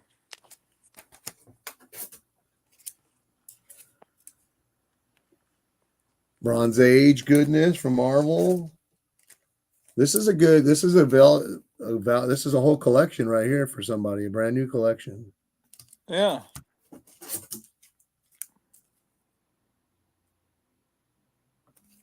I like to give stuff away that I would like to receive. I don't want to give away stuff I don't want. Does that make sense? Yeah. I think if we're going to give something to somebody, it should be something that we want, that we don't want to part with, or that means something to us. That way, it means something to other people. Is that first Herbie on the cover or something, or second cover appearance? Do people care about that? You go to these stores now, even this one, every key is marked. It's their way of justifying putting a little more money on it. Yeah. I like that cover. Yeah. Bronze Age Marvel, man. Here's another. This is the Wolverine and Sabretooth meetup. Yeah. These are all in Mylar.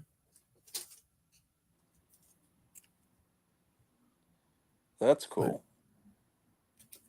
All you gotta do is you're gonna have to make a video of your best Joker laugh and put the link in the contest video, and then you're in. I'm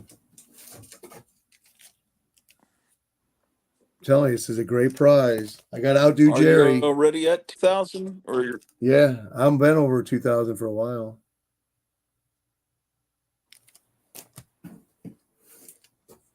This was pretty good. I just read that. Chris Claremont story.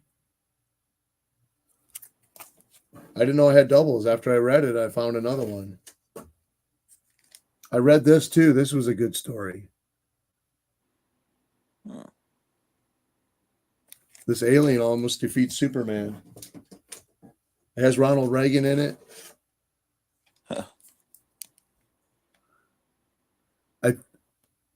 I think this is the second Elseworlds issue,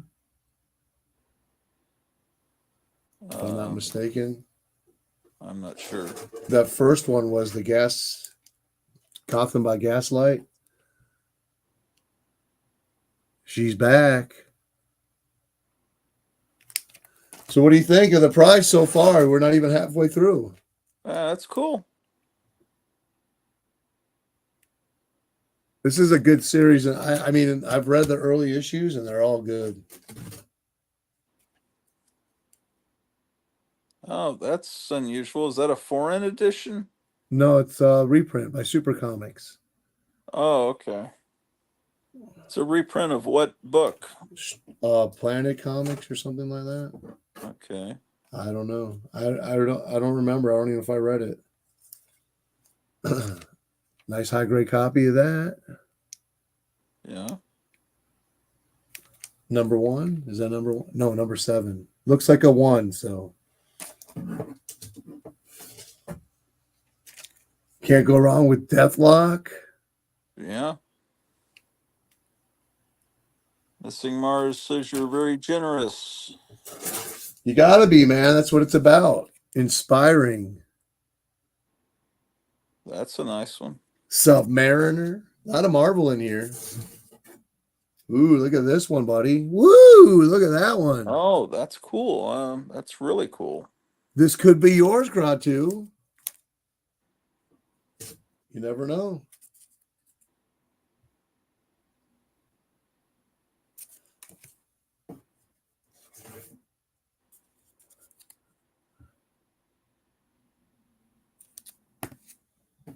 Like I say, I like to give stuff away that I want.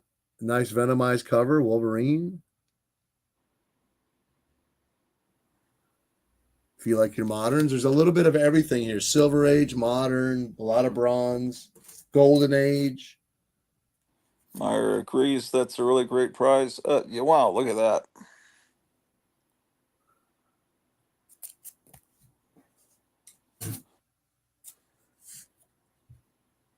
Another one.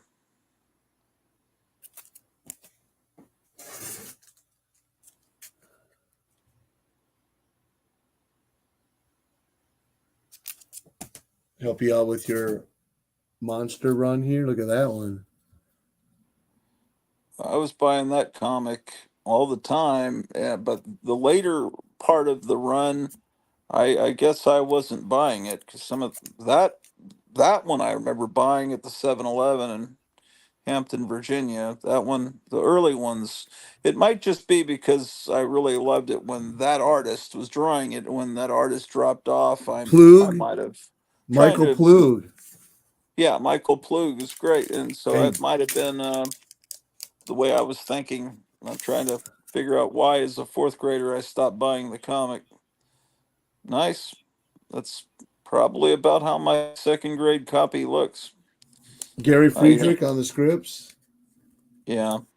It's in a Yeah. Mylar. Look, it's in a little negligee.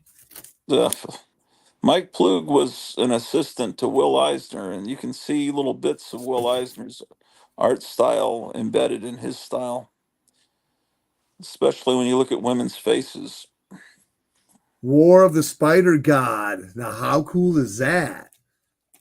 Yeah, Missing These Mars are says this box is for when you hit 2,000. He's already hit no. 2,000. I've already hit 2. I'm gonna do the contest in August because I got so much other things to do.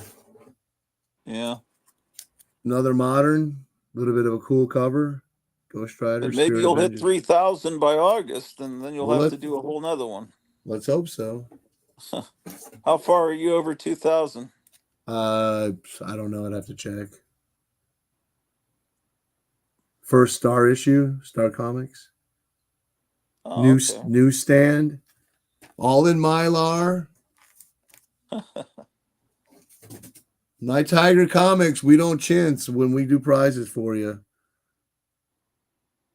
Nice Kill Kane, Ghost Rider. Ghost Rider Bronze Age is never a bad cover. Right. Check out this one. Check out this one. Oh, yeah, nice. I love that comic. It gives you so much to read for your quarter. Missing Mars says you're at 2.23K. So, you ever notice on these that when the cover doesn't represent the character that they're reprinting, they change the cover down here. Look at Strange Tales. Yeah. That is true. Since Doctor Strange is the reprint, but he wasn't on the cover, they changed the cover of the book right there. Yeah.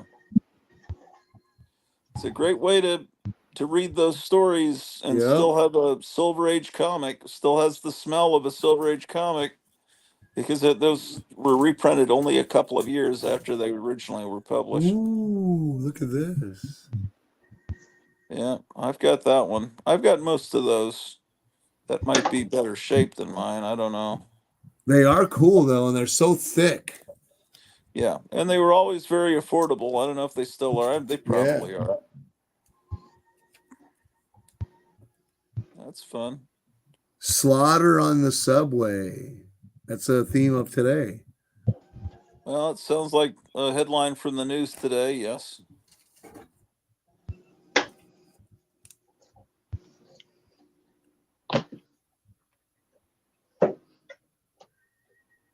Man, that's a lot of damn books. Moon Knight, early Moon Knight. Okay, yeah. Keith Giffen. Is it Griffin or Giffen? I thought it was Geffen, but maybe I'm thinking of Geffen Records. I could be wrong. These are names I never pronounced. I never said out loud. They're names I can never read remember as a if it's kid, Griffin or and Geffen. How do you, as a little kid, know how to pronounce these names? You know, you do your best. Hey, was this in here or was that in a secret contest pack? I think you showed that before. It must have been in one of the secret ones. And then last, this is signed by Louise Simonson. Oh,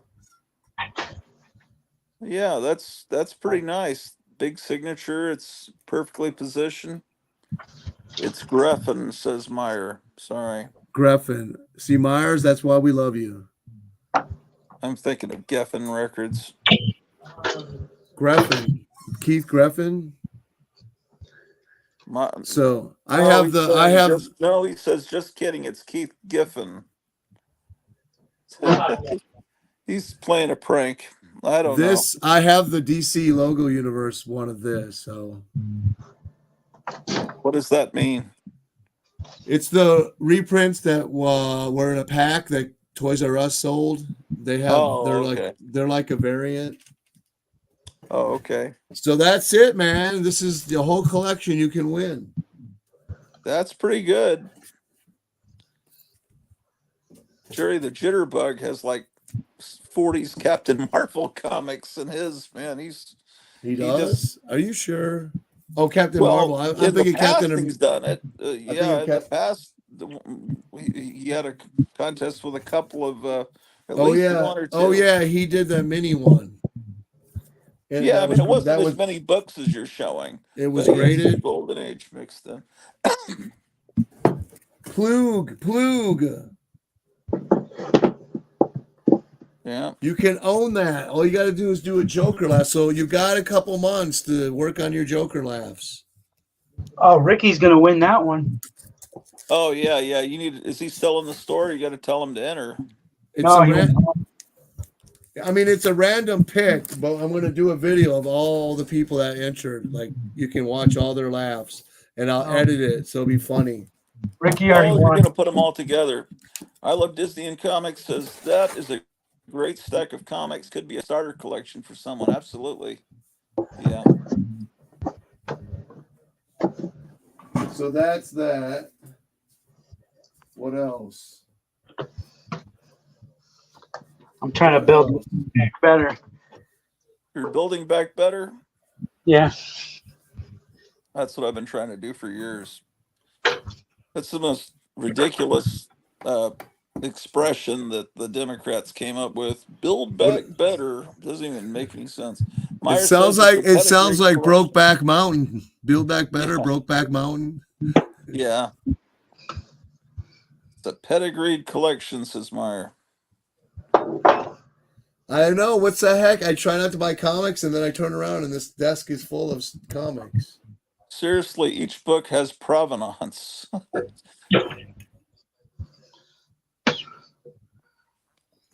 Don't you hate that nowadays? Wherever you go, every book is listed as a key. First this, first that.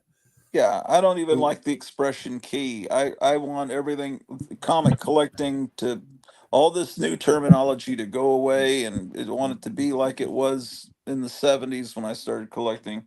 No Every internet. Every book is key because how do you get to the next issue without that issue? Right. The only difference with the Democrats in Brokeback Mountain is that we can't quit them. Yeah.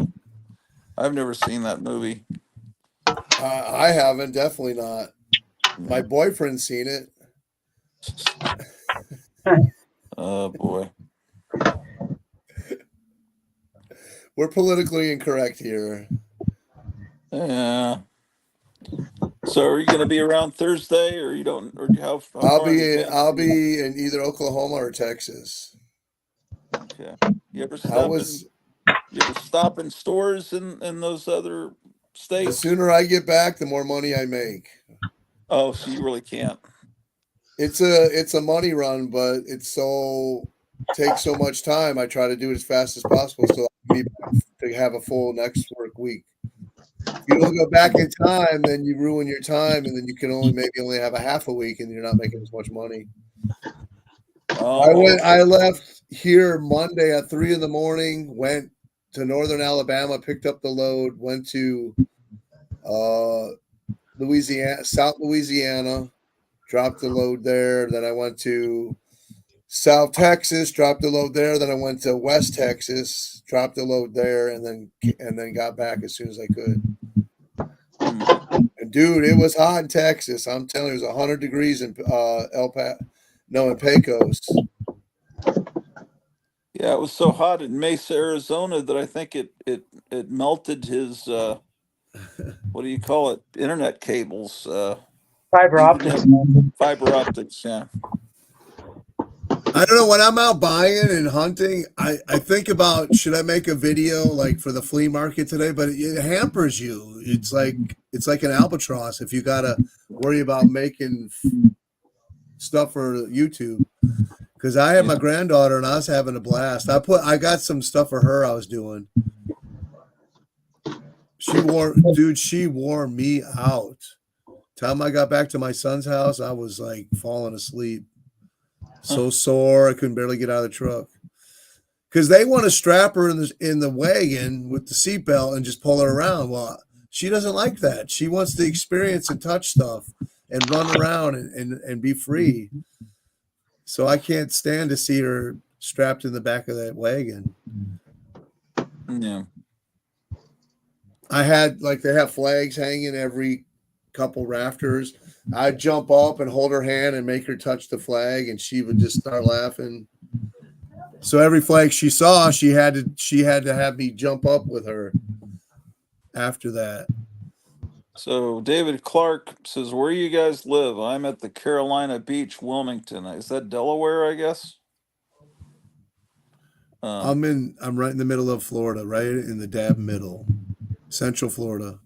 I'm Santa Monica, California. Where we were at was probably 4 miles from the Gulf. Cool. I guess so. Kevin, what time did you get your internet restored yesterday? I tried calling them when you were messaging me, and they said to fix your internet, you have to go online and reach out to them online. But how do you do that if you don't have internet? I don't know. I think that's the same thing. So eventually, what happened? Eventually, it just started working. Oh, it just started. I think when you call them, then they'll fix it. They press the button, yeah. They don't want to admit that it's their fault, but yeah, because you can't really do business if you don't have the internet. No, I have to close the door and go home, pretty much. David Clark says, "Night Tiger, what you got there? A stack of bronze." Well, right here. These are all the ones I just showed. The Dells. Missing Mars, use your phone when hardwired internet goes down. I can't take payments on my phone though. Yeah. I don't have one of the card swipers on my phone. That's a problem in times of natural disasters or emergencies. Yeah, If you always have to have cash. You have to have some cash stored away. yeah, we had a big storm come through about 10 years ago in Texas, and nobody could. We didn't have any electricity, and nobody could sell you anything because everything was based. They couldn't just pay. You couldn't just pay with cash. If you had cash, they couldn't make they they couldn't do anything. Finally, we found a barbecue restaurant that was cooking with wood. They went back to caveman days, but then Did they they let you couldn't go with accept the the cash. IOU? It was just a big mess. They let you do an IOU? No. I mean, I let customers that I know do IOUs.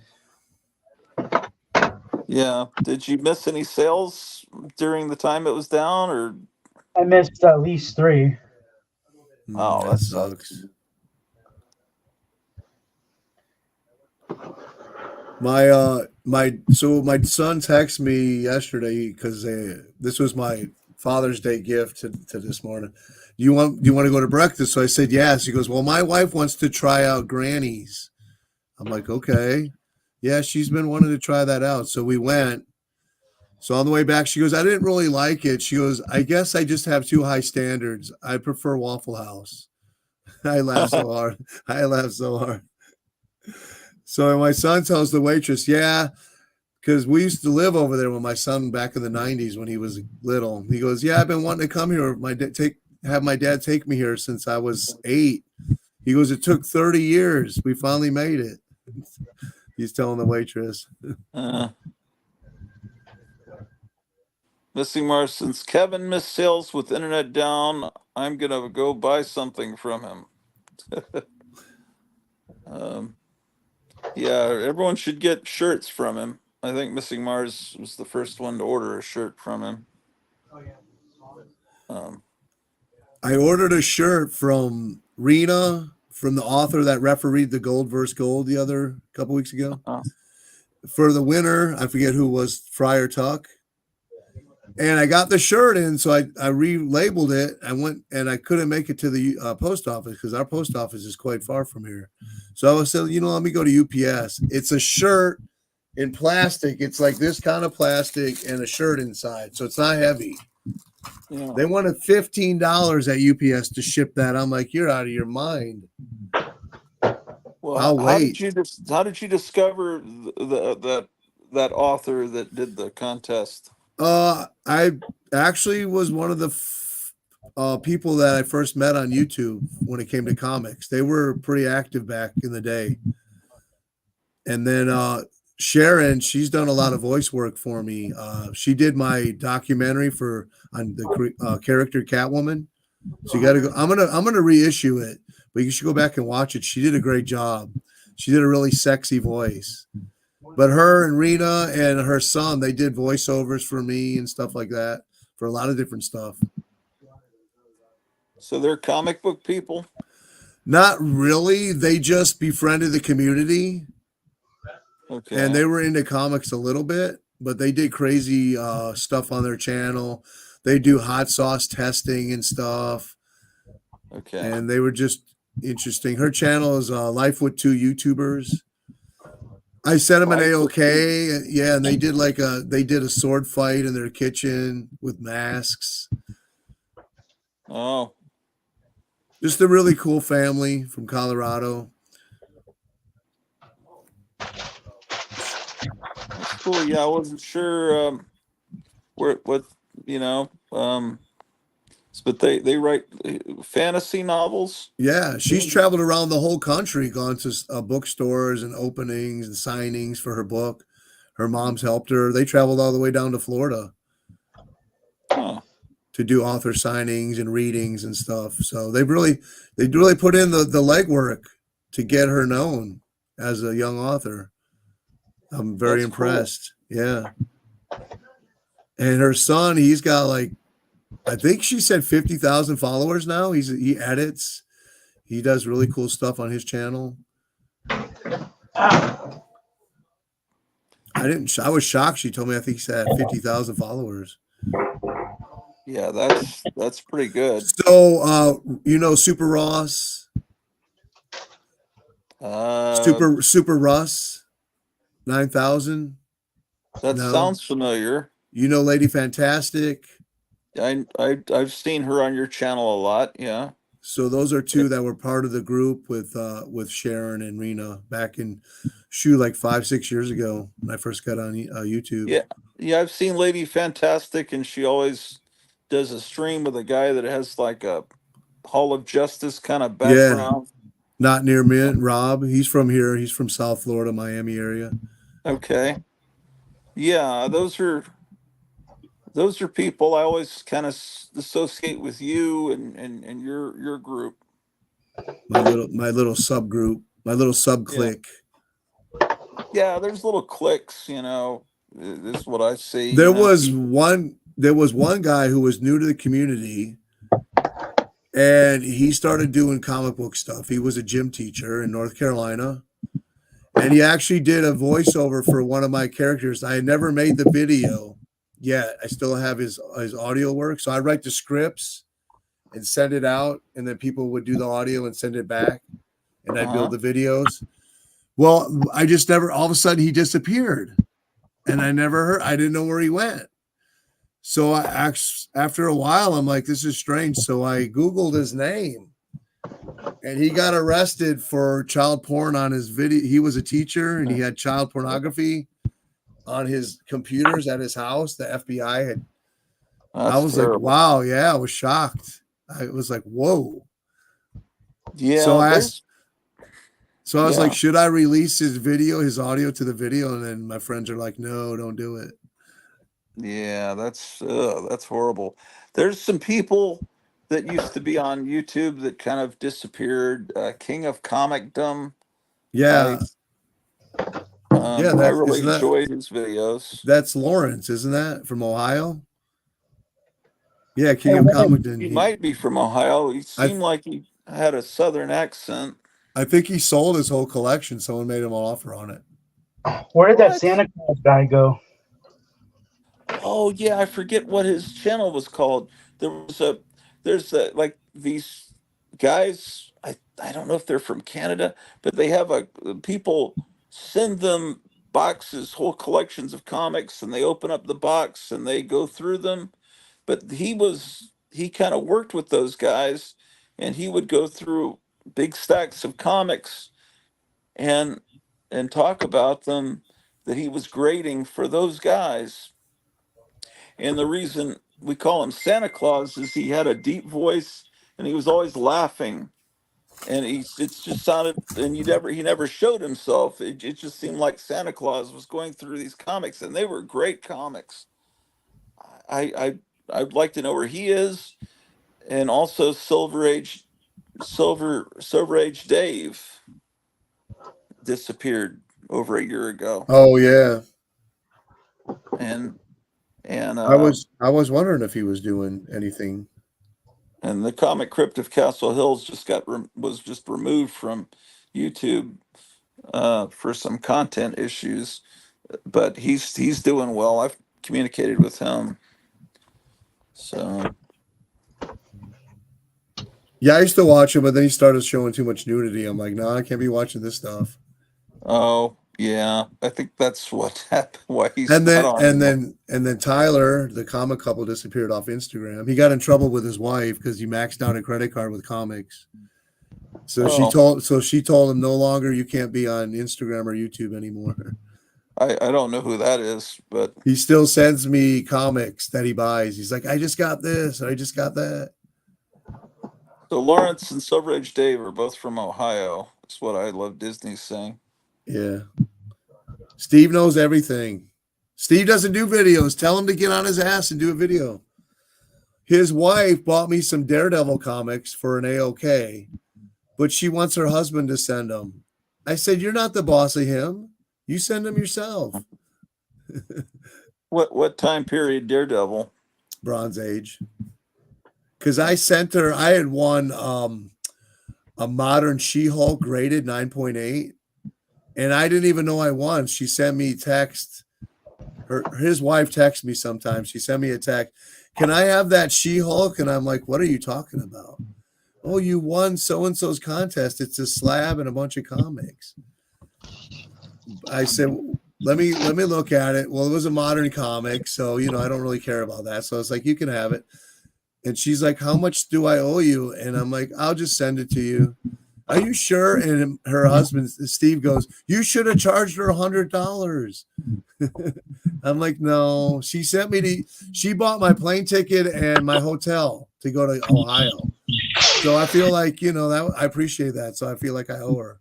Well, not that I owe her, but I could give her a slab that I don't want that she wants because she did that. I thought it was cool. Mm-hmm. She's the only YouTuber's wife that's ever called me and go, do you want to come out and meet my husband? I'll fly you out and put you in a hotel. I'm like, hell yeah. Wow. Oh, nice. Oh, those top right. Those are like carded like Migos. I know. I want to play with the Dracula.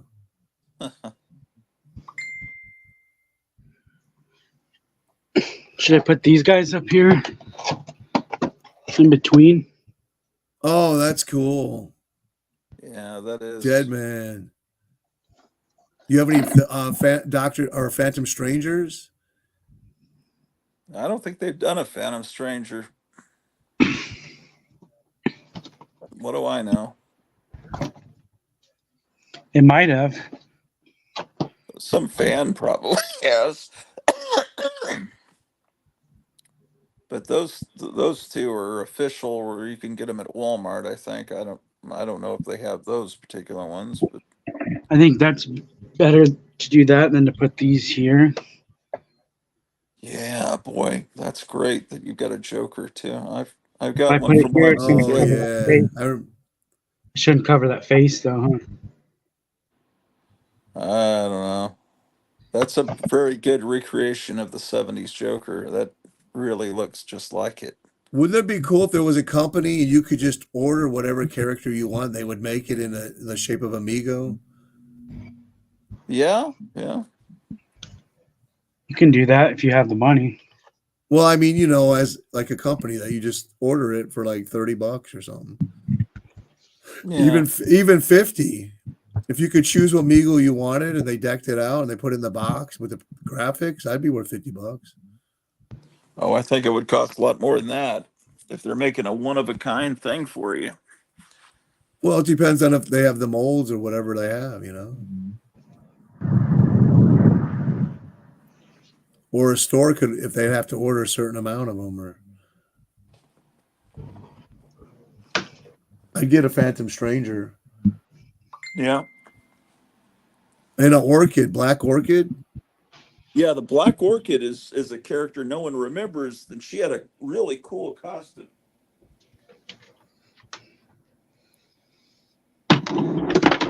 I bought her first appearance, and I've read it back when I was a kid, but I haven't read the one that I bought yet. Reread it. But I did pick up a Phantom Stranger issue, and she was the backup feature. Oh, that's cool.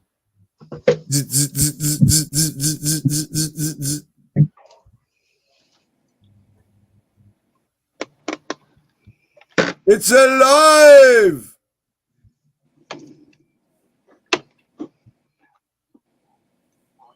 Did you like the movie Young Frankenstein?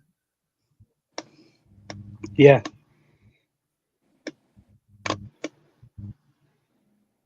Oh, nice.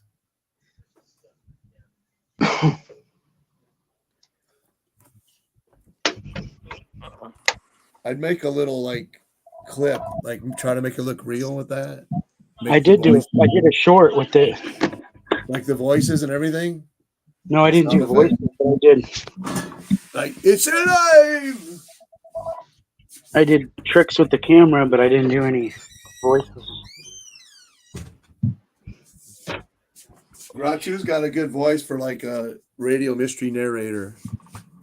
Okay. You remember when I first started interacting with you? I asked you if you were retired from radio. What's your name? Yeah, I remember. You also said I sounded like Ethan We had Van to close it Sciver, I think. for a long time. Yeah. Yeah, the owner said he closed it. Unfortunately. Oh, nice. That's cool. Yeah. Willy Wonka. Well, that's supposed to be Young Frankenstein. I know. Did you prefer the shaggy outfit or the blazer? Say that again. Did you prefer that on Frankenstein? Did you prefer that shaggy outfit or the blazer with the shirt underneath? Find out what issues you. Oh, well, either one's great. It was the right number or not. That's funny. They never put any shorts on the creature from the Black Lagoon. Is he asexual? Well, I don't know. We assume that he's a male because he fell in love with the girl. Hey, is this Aaron? These are things I've never thought about. Well, I'm trying to make content for your video here. Oh, please. So we don't have no dead space. People are How used about to the- Dead Space that watch this channel. How about the movie Dead Space?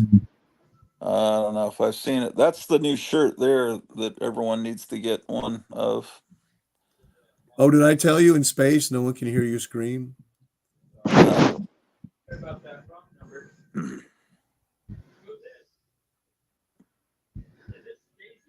Do you have any customers right now? There's one, but he's okay.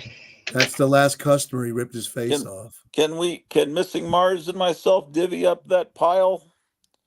Yeah, I'm trying to finish this, then I'm gonna go over there. Oh, okay. Yeah, but He says we said man, these Probably my toys- mom. So, Oh, is that Mom? Probably. She's the lady that you should know. Is this Pam?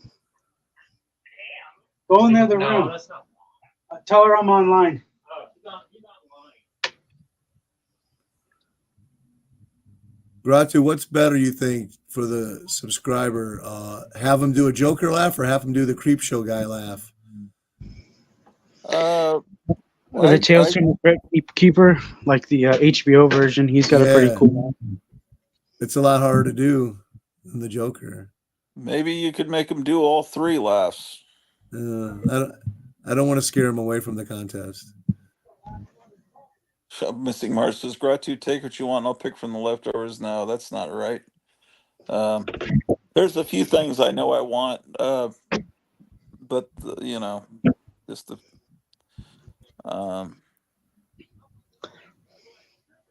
boy. Will you pick Gold Key over Charlton or Charlton over Gold Key if you had to pick books? Oh, it just depends on the title. But say someone told you, I got 2 stacks. You can either have the Charltons or the Gold Key. Which do you want? I'd have to have more information than that. Because that could be you could make a really bad mistake. Well, with that, because it's a gamble. Yeah, that's not a gamble I would take. I'd have to know specifically. That's cool. What the books are. But what if they wouldn't tell you? They'd say you have to pick either or. I think I'd go Charlton. Well, possibly just because Charlton might be harder to find. Hey, do you have any of those 80s ray guns that did the sparks with the little window? Kevin? Yeah, those are cool, man.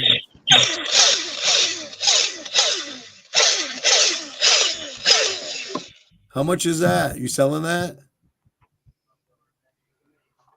It's a dino. It's not a space gun. It's a dino sparking pistol.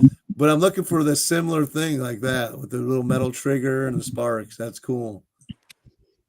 I don't see those anywhere. I don't think they make them anymore. But I mean, I don't see them like for sale, like at collectibles out in the wild. I can get them online.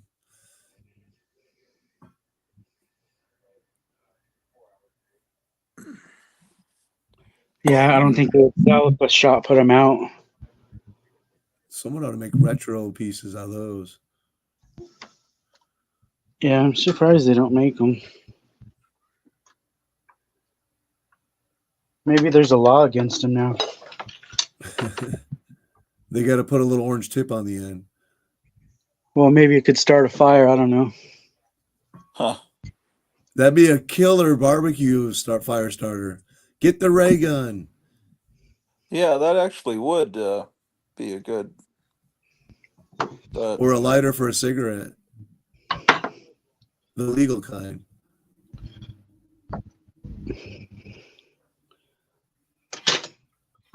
Okay, kids, don't do this. Go to school. Don't do drugs. Stay in school. Weren't you a teacher? You're a retired teacher, right? Yeah.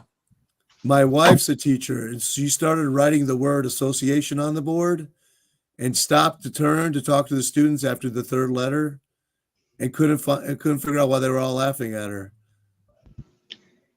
Oh, she wrote no, seriously, she wrote ass on the board. So she came home and told me. I said, well, don't do that again. So a year later, she goes, you're never going to believe what I did today. And I'm like, I can't believe you did that again. Oh, boy. All right, I'm going to put up some more shelves. Oh, okay. Is I this can hear in you. the section that's visible to customers, or is this back behind the scenes? This is in the mummy room. Oh, okay. There's Friar Tuck. Oh, Yeah. I think I said that I need to send your shirt out. I took it to UPS and they wanted to charge me $15. I'm like, are you kidding me? This thing doesn't even weigh 2 ounces.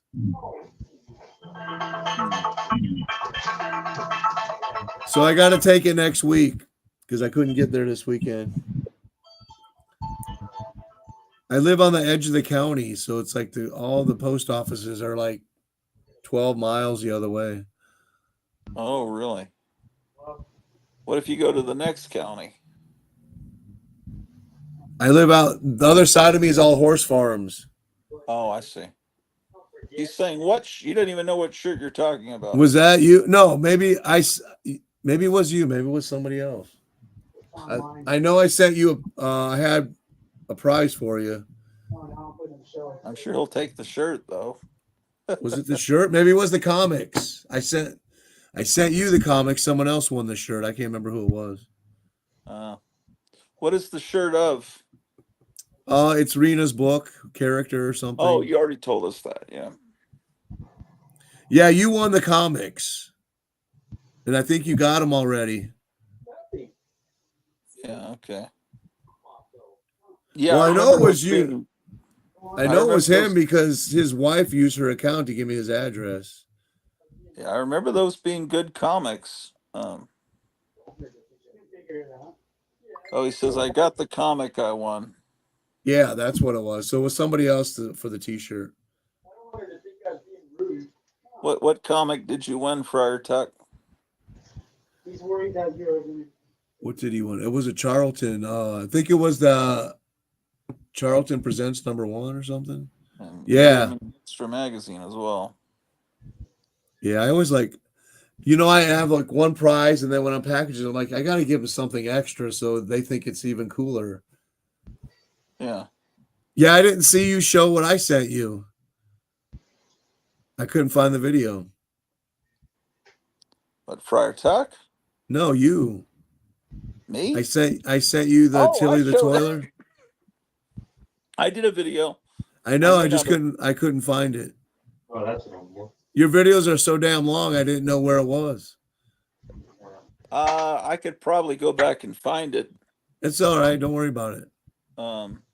Yeah, it was great. Yeah, the Tilly. Oh yeah, he won the He What? won the DC Army at War number 22, pre-code Golden Age. Oh, yeah, that was really neat. Yeah. I'm sorry, it was a little bit better when I read it before I fell asleep the night before I sent it.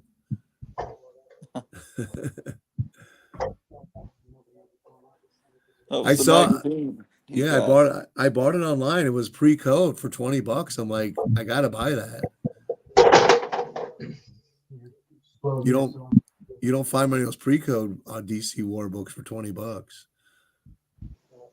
Do you get many war comics? Yeah, I do. I buy them when they're affordable, when I think they're a great deal. Yeah. I cut my teeth on The Unknown Soldier because, they were so cheap. Growing up in the 70s, nobody wanted those books. You could get them for a nickel. For a nickel. Yeah, The Unknown Soldier was great. But it's kind of borderline. Like, it's a war comic, but it has elements of a superhero comic. Yeah, it had a good concept to it. Yeah, I'm pretty sure that Sam Raimi movie Darkman was very much influenced by The Unknown Soldier, kind of mixed with The Shadow. It's a great book, and thanks again. Do you ever read a comic where they have to put on like a rubber mask and nobody knows, they think they're the real person? You're like, I don't know if I can believe this. Especially like remember when the Thing put on his identity over his fur? I know where his mom. And you're like, how can no one not know that's him? I think it was his fur. What are you talking about? Astonishing Tales in the Bronze Age when he got the Beast. The Beast, yeah, the Beast. Who did I say? I was thinking you said the Thing. I was thinking the Thing doesn't have fur, but I thought you must mean the Beast. Yeah. Yeah, I remember that. They do have masks now that are very extremely realistic. And there are people that think that Biden's wearing a mask sometimes because there is some footage. I saw a video. Yes, his back. 2 days ago. Hold on, 2 days ago, I saw a video of him. He's taking a shit in his pants on stage. Oh, that was at Normandy. Yeah. I mean, I don't know that they can prove that, but he kind of leans over, and then his wife leads him off stage very quickly, and then the president of France has to run up to shake the hands of these 100-year-old guys, veterans, and it looked very strange. It's very possible that's what happened. But so I did a memorial video. Did you see it? About memorial video about the issue Nam 23. No, I haven't seen that yet. There's a letter in the letter page. The girl writes in. She said her dad went to Vietnam when she was 5, and she thought he left because he didn't love her. So she always hated her dad her whole life, even after he came back. He said that he told her she was his favorite daughter, but she could never like her dad. And she said out of spite, one day she asked him how many people he killed, knowing that that's the worst thing you could do while you were there. So she asked him out of spite to hurt him. And he passed away, and she still had feelings against him. And then one day she was talking to some veterans and telling them about how she didn't like her dad. They gave her the first issue of the Nam, and she got addicted to it because now she kind of understood what her dad went through, and she didn't know how horrible it was, and she felt terrible after that she had hated her dad her whole life. So that was interesting how the Marvel comic could help like heal somebody. Yeah, I know the comic was done by veterans, but I only have a few issues of it. I guess I didn't know it was that well done.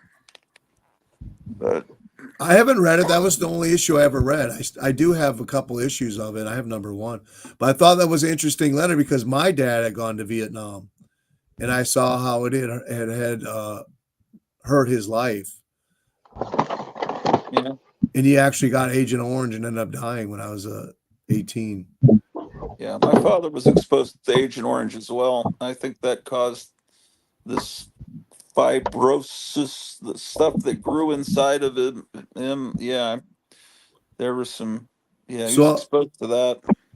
so I was reading that, and I was touched by how that issue, how the comics touched her, and thinking of my dad and reading. I'm sitting next to my wife, man. I'm bawling reading this letter. I mean, I couldn't contain the tears. How touched I was by the letter that it touched her, because my dad was in Vietnam. Hey, Paula. Yeah. What's up, Paulo? Of course, one of the later issues, they have Marvel superheroes show up in like Thor and Captain America. I'm pretty sure there's an issue where like 3 of them show up in Vietnam. It was lagging in sales. Yeah, that's usually what happens when put Spider-Man on the cover because the comic's about to be canceled. Yeah, Michael Golden did the later issues. Actually, because I met him at a con and I was looking for something for him to sign. Because I don't go there with that thought, and I wasn't sure if I was going to go. And then I knew he was there, and I'm like, oh, dang, I wish I'd have known. I'd have brought my Avengers Annual 10 for him to sign. Yeah. So I got him to sign a modern comic that he contributed to. Yeah. Later, Library 88. I'm trying to see if my wife has texted me. How many people are watching? Let me check. I'm kind of off the screen right now. But it's 18. Oh, okay. Well, I'm gonna get out of here so I can go eat dinner. Right, Make that's me what some I'm about to burgers. do myself. Because we'll have a great dinner. I need to get caught up with your videos because it sounds like you're mentioning some I haven't seen. All right. Well, appreciate you, brother. Appreciate everybody who supports us. All right. Take care. Take care. Nice seeing you. Missing Mars says, Paulo, good evening, bud.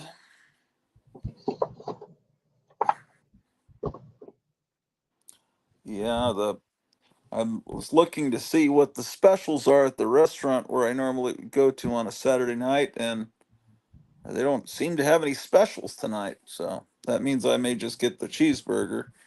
But I don't know if my wife is awake. She was up all night, so she may be waking up soon. And then when she wakes up, I don't know if she can contact me because her phone's not working. The port on the bottom that you plug in to charge the phone is loose. So she has to hold it just right to get any electricity into the phone. And so I wonder what's going on in the news. Let me see here. Like a month ago? Mm-hmm.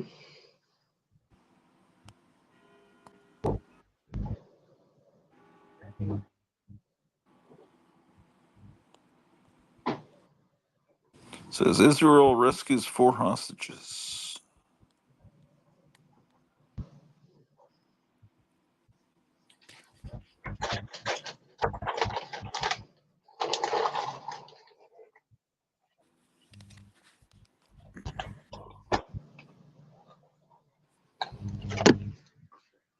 Oh.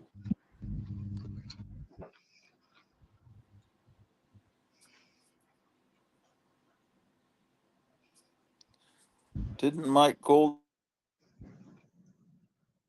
do Micronauts? Yeah. I gotta fix this one.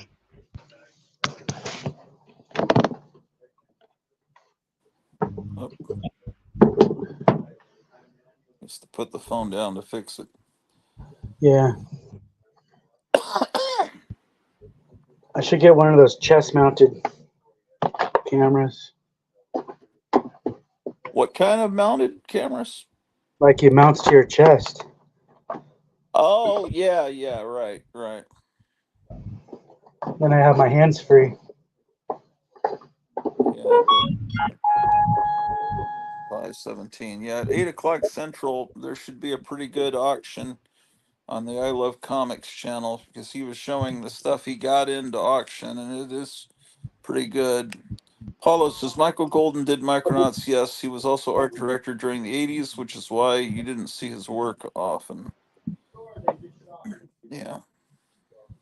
Yeah, Micronauts was a very different comic when it came out, and it was a lot of fun to read the early issues. It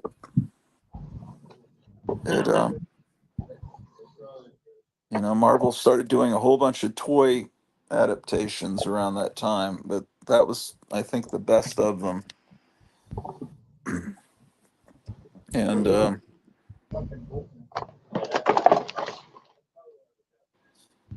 I think they finally reprinted it in an omnibus, but for a while they were saying there's no way they'll ever be able to reprint it because they don't have permission from the toy company, but I guess they worked that out. Or maybe I'm mistaken.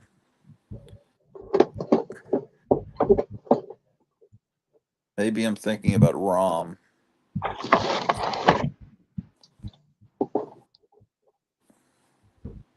All right, that looks better now. Let's take a look. Yeah. Wow.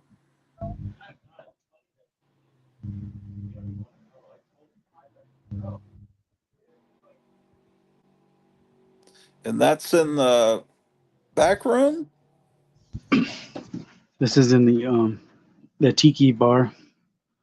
So that's stuff that only you see, or that the customers see? If they peek through here, they could see it maybe. Oh, okay. You're in the back part. Myers says I've been watching Nebula 75 and Voyage to the Bottom of the Sea on YouTube recently. Both shows were enjoyable. Nebula 75, is that a puppet show? I saw some pictures from a puppet show I'd never heard of before. Looked like a Jerry Anderson show, but then I couldn't remember what the name of the show was later, and I think it might be that.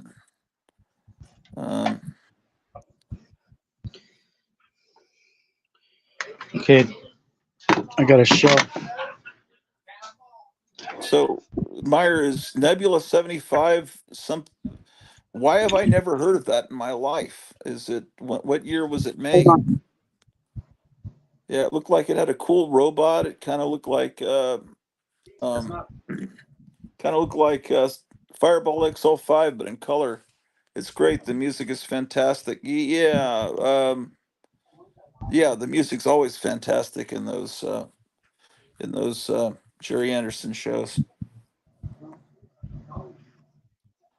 Okay, yeah, Nebula 75. Good. Now I saw it on Facebook and I thought, well, I'll remember Nebula 75 and I'll look for it on YouTube later. And then the name just went out right out of my head because it's hard to remember Nebula 75. It's just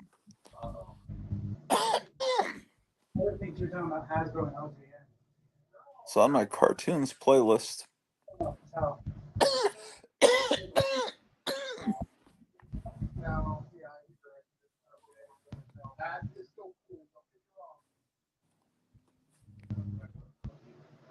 Added recently. Was the group therapy podcast this morning running some pretty good cartoons, Saturday morning cartoons? I haven't watched that show in weeks. Have you ever seen a medieval Knight Iron Man figure? No. That I gotta could be cool. Yeah, it's really cool. Look at this thing. Gotta do a price check on it for somebody. Oh my gosh. No, I've never heard of that.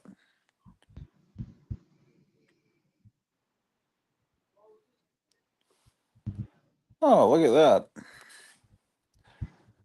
He's got potions and stuff.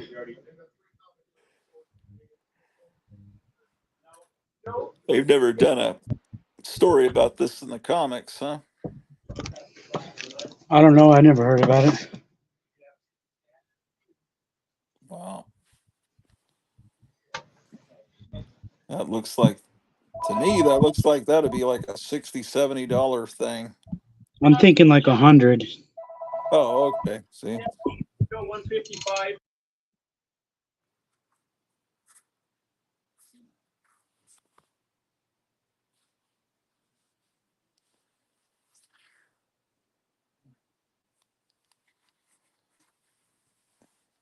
Yeah, Nebula 75. I got to remember that. And Voyage to the Bottom of the Sea episodes are on YouTube as well. I didn't realize that.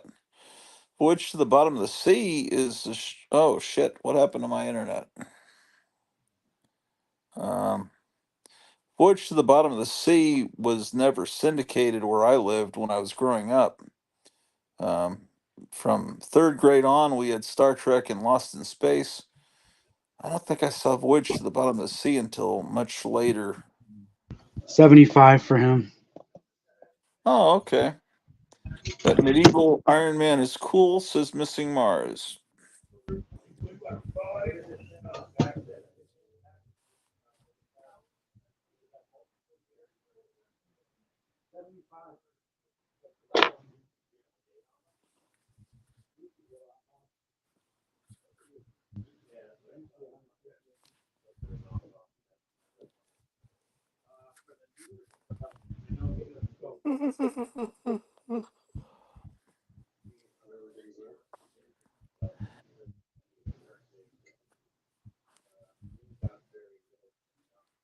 Yeah, so Adam had trouble getting on this morning onto StreamYard, and it said your browser does not allow connection or something. So I said, why don't you go to a different browser? But he doesn't have anything, any real identity on the phone. So thinking maybe if he creates a Google identity, maybe he can get on. But I really want to see all his books that he has. So he doesn't use Wi-Fi either. He just uses his regular connection. And he doesn't have a computer or desktop or a laptop. He just uses his phone as his only computer. So um, hopefully that'll work out for Thursday's Dum Dum celebration. I want to get him on. Paula says we had a still relatively new Jerry Anderson show on Portuguese TV in the 80s, Terrahawks. Yeah, I remember Terrahawks. Yeah. I think that might have been the last of them. And then when they did live action shows, the actors kind of had just about the same amount of emotion, if even less, than the puppets. Because you got really good actors like Martin Landau and Barbara Bain, and they were very wooden, at least in the first season of Space 1999. That's just because of the direction, because they were used to having marionettes.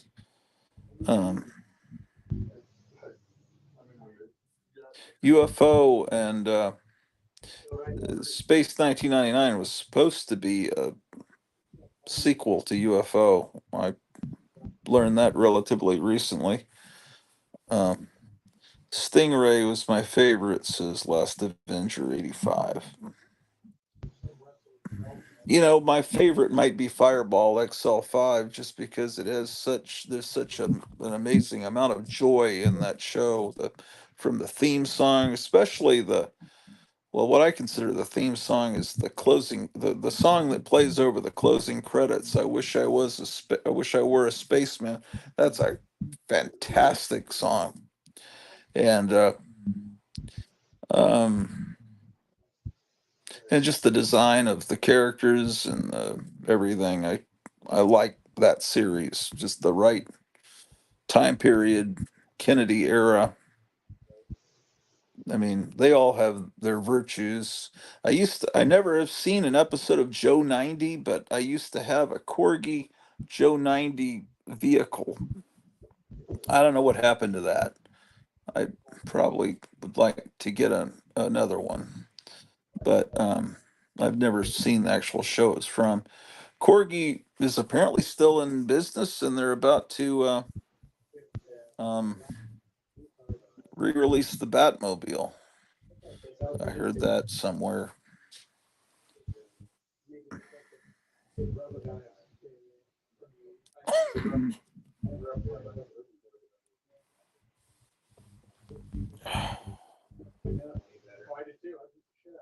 Well, we had quite a few people appear on today's show. Been kind of neat.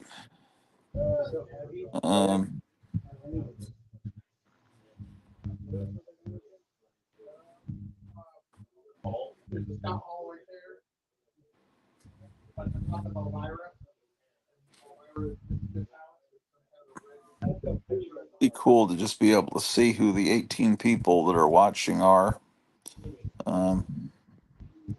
But some of them don't have YouTube accounts. They're just watch, and they're kind of anonymous.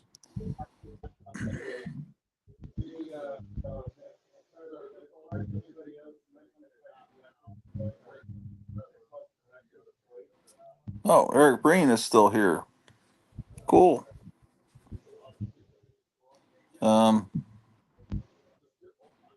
Are you working at the record store? What? Oh, Paulo says, I would have come on earlier, but I was at my parents'. They're going away for a couple of days, so we got things ready for me to babysit the cat. Oh, cool.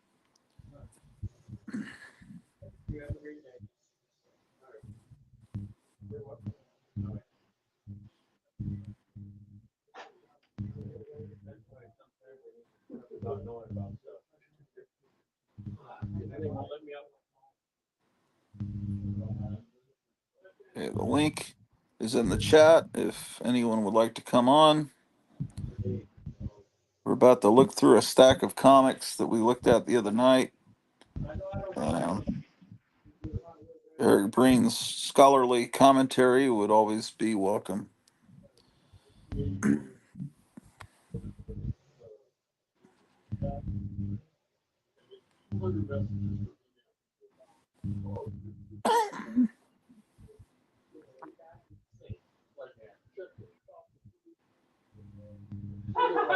Oh, someone's coming in. It's Paulo at your stage. It's me. What's Hello up? there. Not too much. I kind of been waiting to look at a stack of comics that Gotham got a few days ago, and then I'll probably end the stream and grab some. I might have to wake up my wife and see what she wants, and then I need to get some dog food on the way to the restaurant. That's about all I know.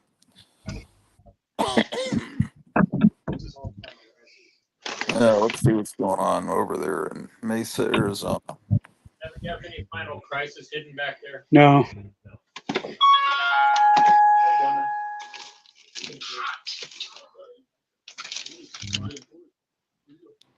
Oh, I remember when you got those.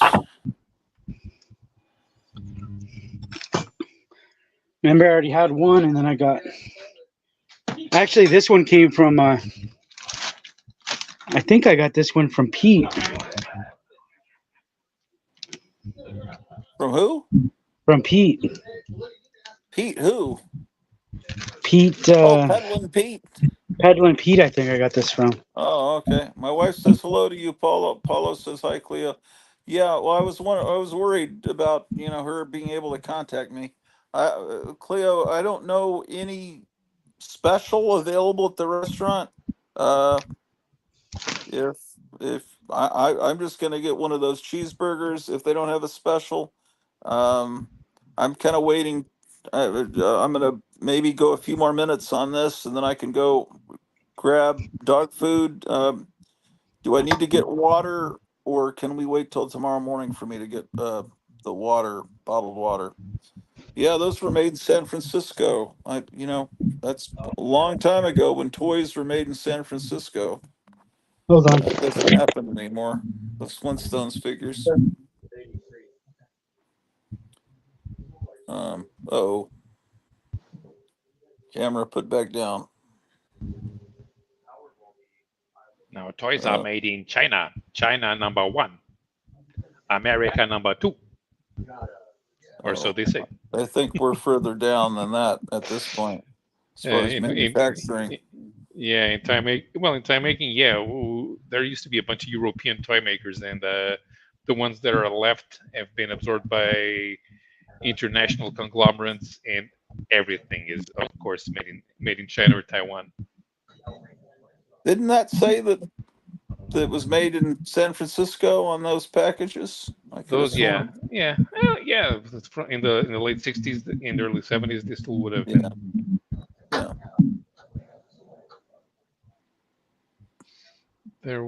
It was during the '70s that a few foreign companies were allowed in China, but only if they would install factories there, put up 100% of the investment money, and they could only get 50% back, which they had to reinvest in China. Sounds like a bad deal, doesn't it? San Francisco business address made in Hong Kong. Okay, I didn't. Okay. I'm looking at a tiny postage stamp size screen. So I'll get water and dog food on the way to get the food. But do you know, Cleo, if there's a special? It didn't see. There wasn't one that popped up when I looked at it. So that means I'll get that burger and fries with onions and if you want to call them in, but we can wait until I give you the word, because I need to go through this stack of comics at Gotham City, and then I'll go get everything. Oh, I'm not charging this phone.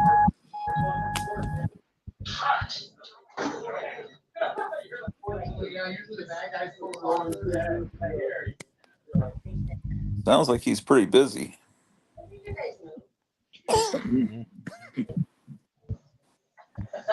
Well, what you have ideas on a slideshow for this week? Not yet. Not yet. What about expanding beyond Europe? What about comics from India or something like that? I'm not very knowledgeable. Also, it also depends basically on what type of images I can find. The French have a good website that's similar enough to the Grand Comics database, where I can find cover images and download them. Even Italian stuff, even if it's stuff that I'm familiar with, it's hard to get the images. The Spaniards now have enough images in the Tabeosfera site, but Germany, for example, I'm really out of luck. And not knowing German, it makes it harder to get. The Indian stuff, it's whatever I can find, because if I have to find something specific or try to look for things that are good, I have no guarantee that I'll find anything. Yeah, Cleo, just like French fries and onions on the thing, and Texas toast, and then I can get drinks at the supermarket on the way there. But don't order it quite yet. Give me a few minutes. Well,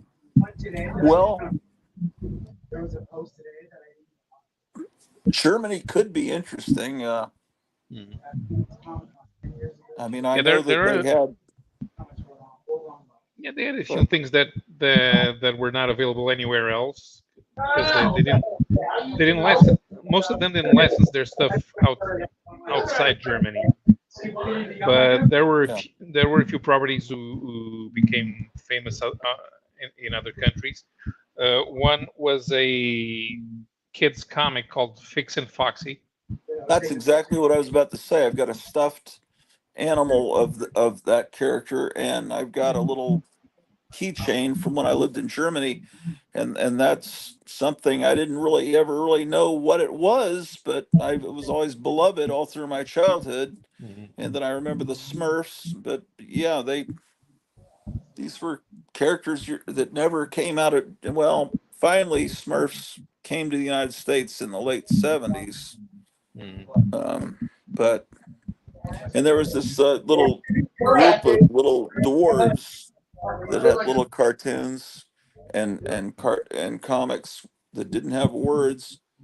I've got one of the. I just saw one of those upstairs from my childhood.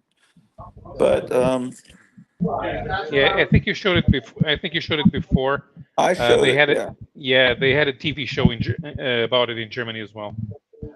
Yeah, jalapenos. Yes. As far as yeah, it was weird.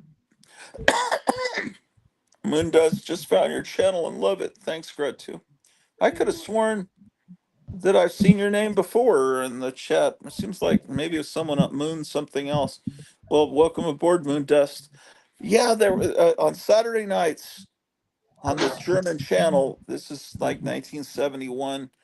They would have like a 2 hour block that was just American TV commercials, and I was told that they love our commercials so much that they would just watch a whole show that's nothing Yeah. but American commercials.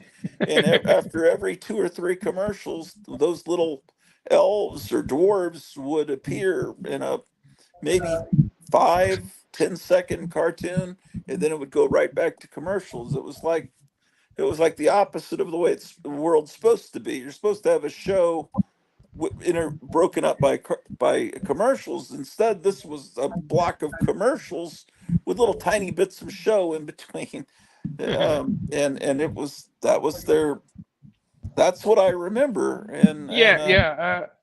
American commercials are different, a lot more direct than the type of commercials we have on European TV.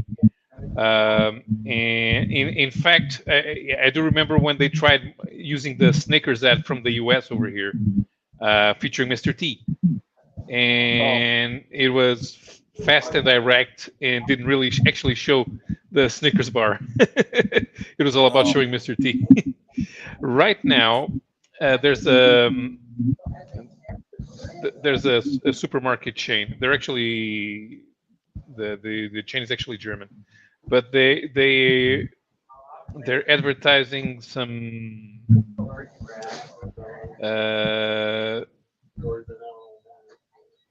wood shop products, and the original, which came from America. And so Arnold Schwarzenegger did the ads for them. So they're showing the ads with old man Schwarzenegger talking about all the power tools, and say, "You have I have the power in the palm of my hands."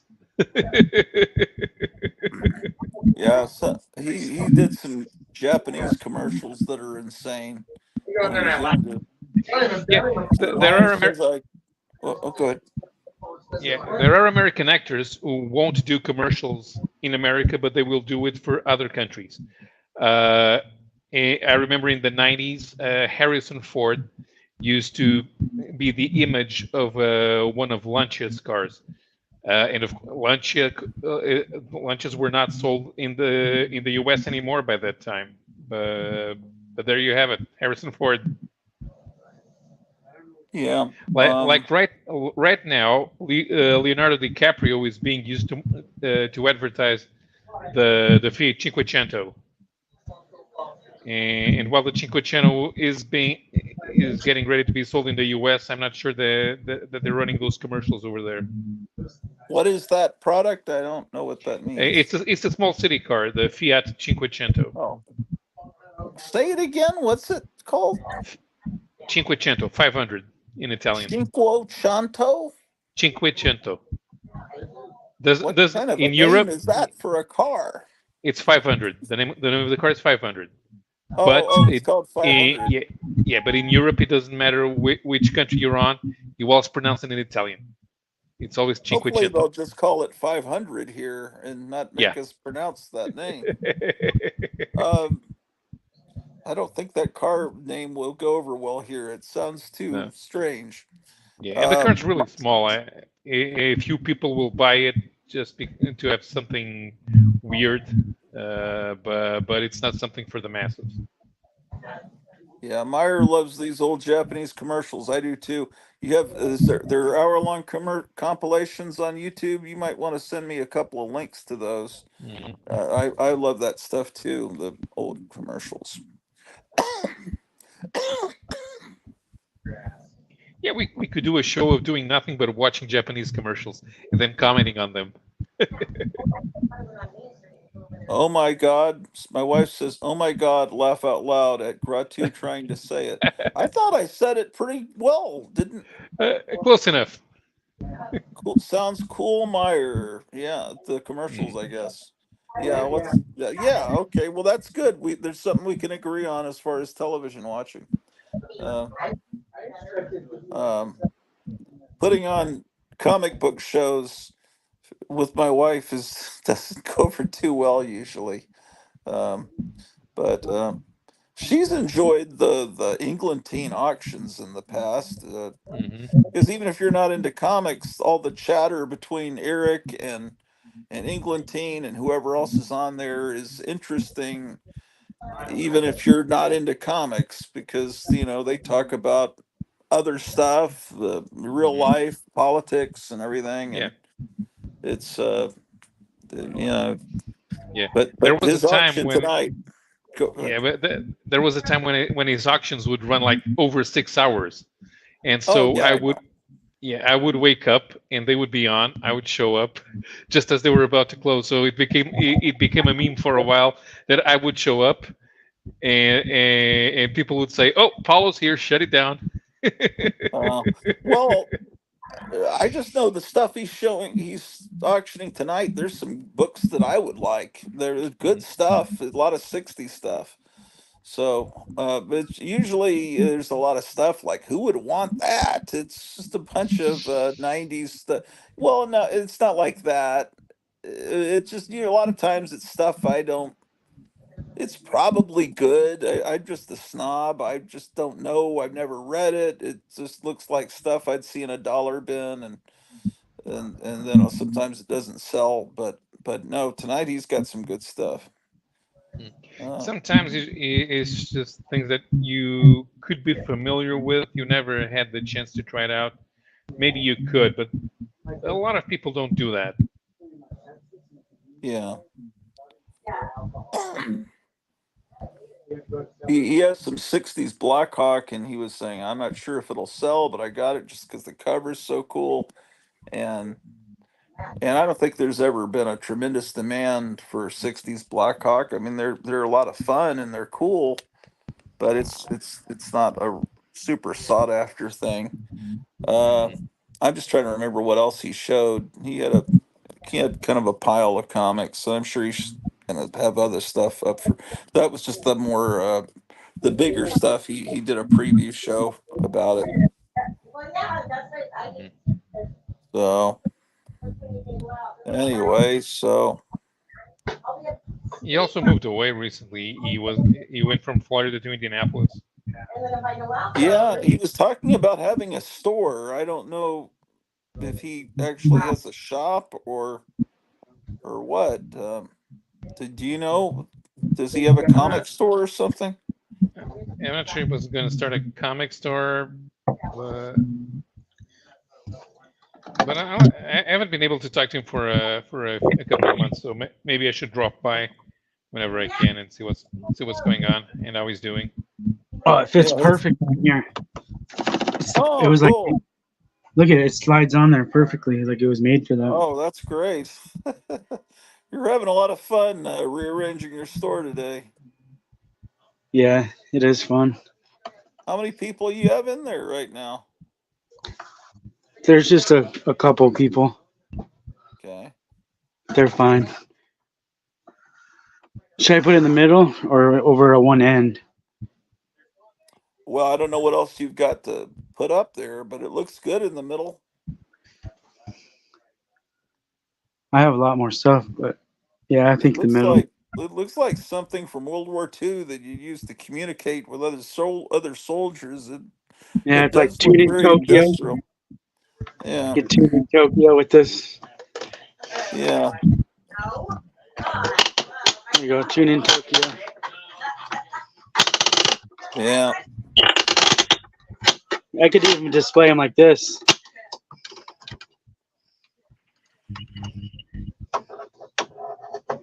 I can display it like that if I want you. Yeah, that's pretty cool. Oh.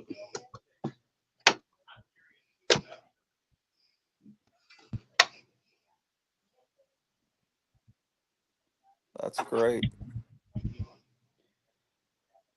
That is a pretty cool toy, I have to admit. It's pretty expensive though, right? Like $100. It's 80. 80. Mm-hmm. But the playability is pretty cool. It never gets old. Well, not for people in their 40s and 50s, but for a kid of today, they get bored of that pretty quick. But for old people, that's really freaking neat. I Right. mean, And then I can put the creature up here. that is great because that reminds me of the puppets that they, when I was a kid. I have a Popeye that looks just like that, and a Batman and Robin. See if this will hold it. Yep.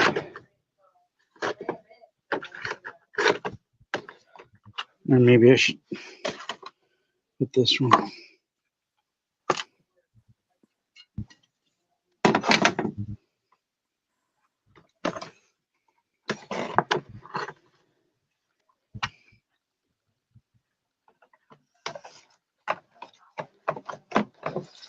No.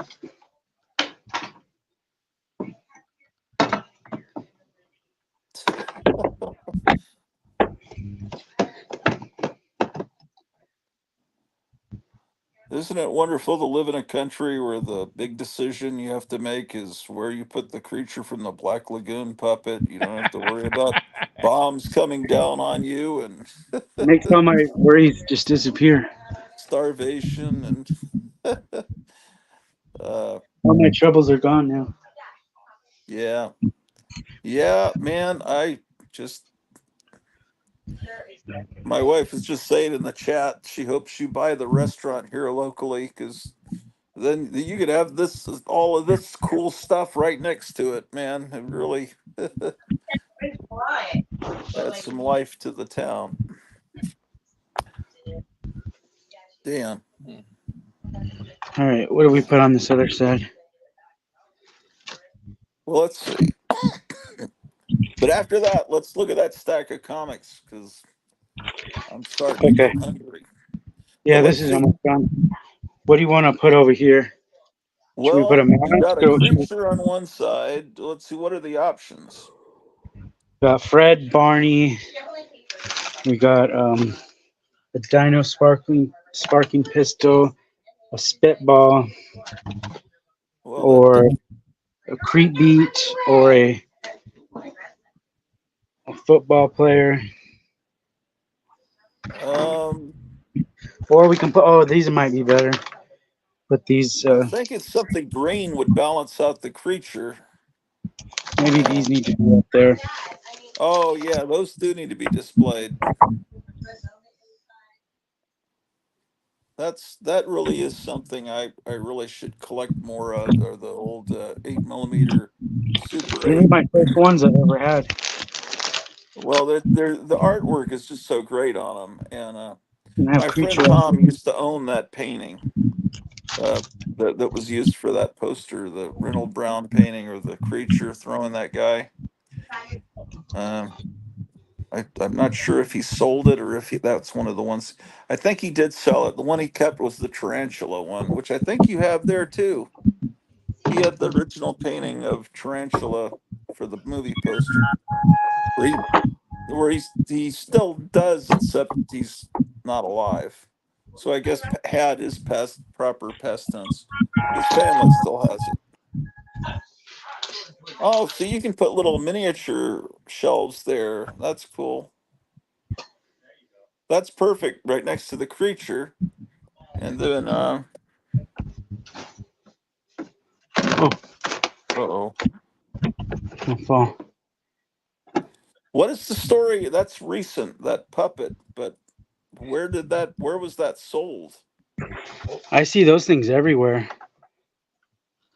Well, Not everywhere, but in Dark Ride Dracula, his videos, he sees those everywhere he goes. oh yeah, well, he lives in a magical fairyland that we don't live in.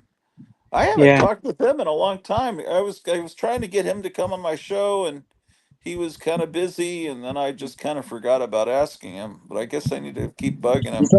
he's at flea markets every day. It looks like. Yeah, and you know what? I haven't gotten any notifications for his channel. I wonder if YouTube unsubscribed me to him as well. Because when I don't get notifications, it makes me think maybe I'm just not subscribed to them anymore. I have to go get another shell. Hold on. Do you want to look at comics, or do you want to wait for a show? Wait. Well, I'm not. I'm trying not to inconvenience you. Oh, it's okay. I'm just here. I messing I around kind till of I just kind of like to look at that pile of comics and divvy them up with Missing Mars, and okay. So tell me I what get. pile this goes in. Huh? Whose pile is this? Oh well, Nobody. I have that Missing Mars. Do you want that? That's a great comic. I don't know Missing Mars. If you know what All Star Squadron is, I'm not. Yeah. Is it's a comic book from the mid to late '70s with the Justice Society, and um, Roosevelt recruits all these heroes to come and help in World War II. I'll take what Gratu won't. Oh, stop! How much is Missing Mars got in? How much? I don't think he sent it over yet, but he Oh, usually he hasn't sends sent the me. money yet. Okay. I think Well, he's waiting. Maybe he's got to wait a little bit because he just got something from me. He just got a shirt from me. So. oh, okay. Well, I would say put that in his pile if he doesn't want it. Just potentially put it in his pile. The All Star Squadrons you could put in his pile. He's going to send 55.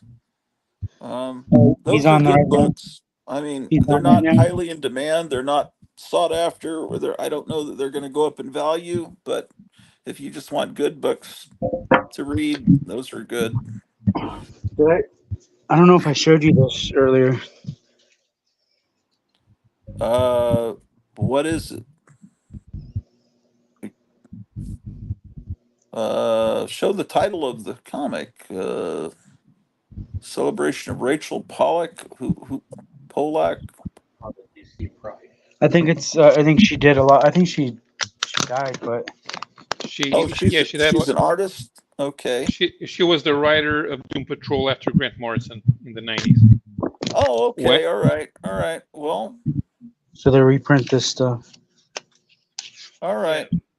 They're taking That's advantage of Pride Month because she was trans. Although the thing okay. is, it didn't matter at the time, and now they're making a big deal out of it. Yeah, I remember when Walter Carlos became Wendy Carlos. It wasn't a big deal. No one talked about it. So, all right. Well, that's cool. Except, the Doom Patrol I like is the '60s Doom Patrol, but this looks, all right. Is she an artist or a writer or both or what? She was the writer. Okay. Well, that thing's kind of weird because it follows up on what Grant Morrison did, and Grant Morrison decided to do a comic about postmodernist art. yeah. Is this Like all new stories that are being done as a tribute to her? Is that what's going on, Eric and Paulo? I thought these this were one was, reprints. no, this is a new story. This is Michael Red Art. Oh, Yeah. okay. Well, that's cool. Paulo, my wife tells me I've been mispronouncing your last name all this time. She says it's Costa, not Costa. And now it's Costa. Oh, see, I'm right for one time in my life. Yeah. Well, I guess although in maybe she Portuguese didn't it tell would me be that. in Portuguese it would be Costa. because we have that weird S. But yeah, Costa's the O is pronounced Costa. So what did you say in Portugal? It's Costa. What is it? Costa. Costa. Yeah, that's how you pronounce the. That's how you pronounce the S. If it's between a vowel and the syllable. Okay. Maybe she was thinking Spanish, or maybe she told me to pronounce it the way you're saying it, and I'm completely wrong. Well, it is similar to the yes is similar to Spanish in the way that it's because of the influence of Arabic and in the Iberian languages, because in Spain they don't speak Spanish in Spain the way they speak Spanish in Latin America. So my name in Spain would be Costa. Okay. So yeah, that's why what my wife was saying. So, yeah. Okay, so she's right on her Spanish pronunciation. Yes. So that book is like new Doom Patrol stories. Is that what I'm gathering? Done in her style. There was one reprint and one new story. Yeah, I recognize the reprint because it looked like 90s Vertigo. Well, Okay, here. the Mike Allred art is tempting, but I don't really know anything about Here's what's in it. Doom Patrol number 70. Oh, she wrote The Geek, like Brother Power the Geek. Okay. They gave her like real Vertigo Visions, right? challenges to write. Ah, so that's the Mike Allred story. I didn't know Mike Allred it than that Brother Power story. Yeah. Well, that's cool.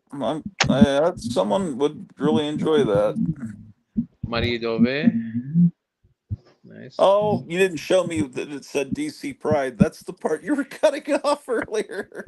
Okay. Yeah, here's the thing. Everybody knew that Rachel Pollack was trans. Nobody cared. I didn't And know.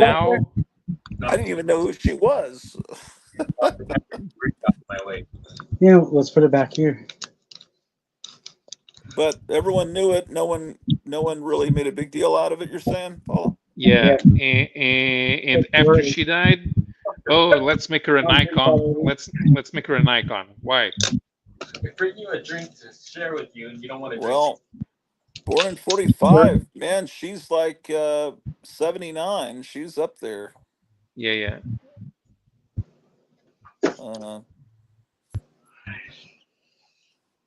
Yeah, I couldn't sell that book this week. Oh yeah, well. Yeah, that's the problem, really. The thing is, if they did a special collection of Rachel Pollack's Doom Patrol, people would buy it. You try to make it, hey, look, everybody, Rachel Pollack is trans. Buy her book because she's trans. Then nobody cares. Yeah, and people will actually probably react the opposite way. Yeah. What are we looking at here? This is from the company you ordered it from? What is this? You want to send in for this? But what are we looking at? Is this a cow? No COD though. Oh, it's from a book. You just have to send $4 plus 50 cents.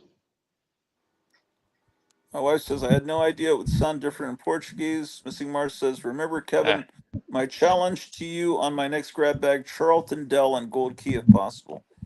So you're not interested in the DC All-Star Squadron. Right, okay. So those are off. Those are off the table. Now, actually, that second one there, the one where she's not walking out the door, put that in my pile and let me double check if I have that issue. I think I do. But yeah, let me just temporarily put that in my pile, and I'll double check. It's number 39. Okay, thank you. Yeah. If you want to write that down. Missing Mars says, I'll take the stuff we looking at now as well. What? I don't know what you're talking about. The dinosaurs? Okay, was this one damaged? Yeah, this is. How's it damaged? How badly? Many. It's taped. No, but it's barely holding on. It looks like it's taped. What's that? That stain? Oh, there are holes coming. Oh, that's light coming through the holes from the display case underneath. How badly is it barely holding on? No. Okay, well, no. That's even below my horrible standards. The hull that Kevin just got in that Gratu does not want. What? Yeah, this has got a lot of well, it has Coupon out. it has a little Charlton. I don't know if it had gold key. That's We're such going a through it great right now. comic, but I'd like to read that comic, but boy, is it effed up.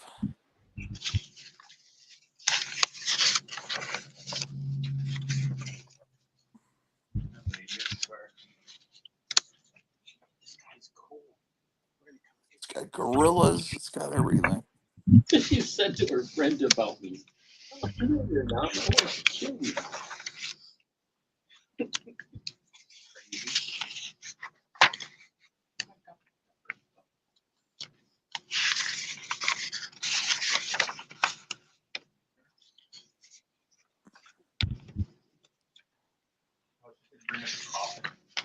When right now? Somebody's gonna bring us a coffin? Yep. Me or you? Where's mine?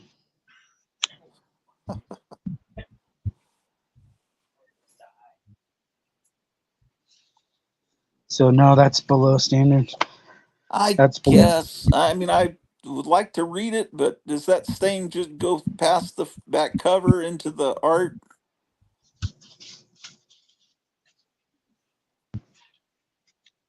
Yeah, you probably wouldn't want to get your hands on these.